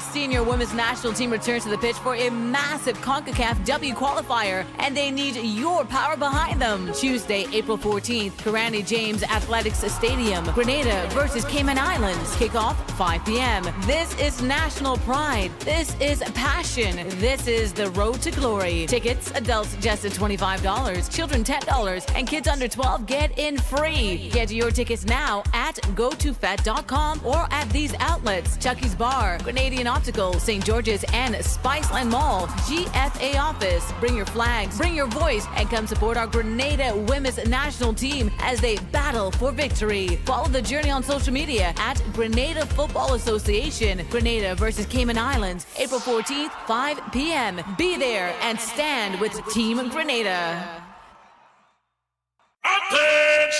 Attention Grenada! Get ready for the Clash of the Champions! The Classic Lighting Communal Credit Union Invitational Game is coming to the Carriacou James Athletic Stadium April 25th and 26th. Watch the intense rivalry as the GUT Primary School goes head-to-head with Huggins Private Schools in a battle for speed, pride, and bragging rights. This is not just about style, it's about the fastest time. It's about power on the track. It's about glory, honor, and fame. Who will rise? Who will dominate? Who will take home the golden stake of the CLCCU Invitational Games? Don't miss the action. April 25th and 26th at the Carriacou James Athletic Stadium. Classic Lighting Communal Credit Union Invitational Game, where champions are made. Every generation has its moment. A moment when a nation decides to build something greater for its people, for its future. For Grenada, that moment is now. The government of Grenada invites the entire nation to witness the groundbreaking ceremony for the new General Hospital under Project Polaris. Be there as we break ground on a future where every Grenadian has access to modern, world-class healthcare.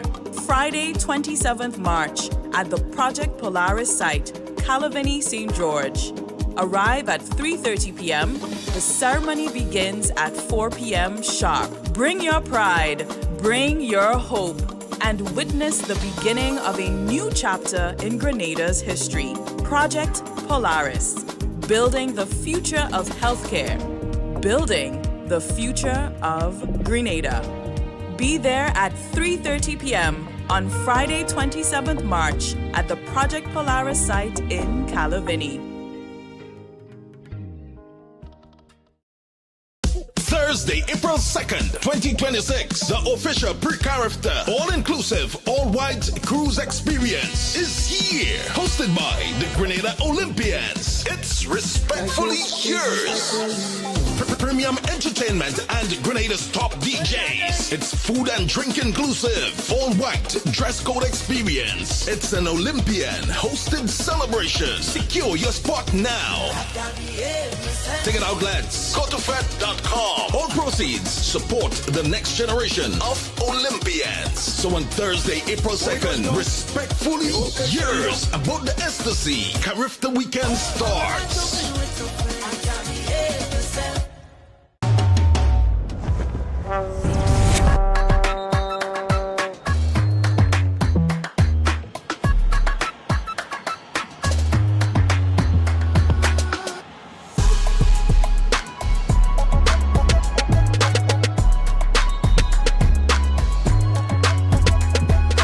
Welcome to my city.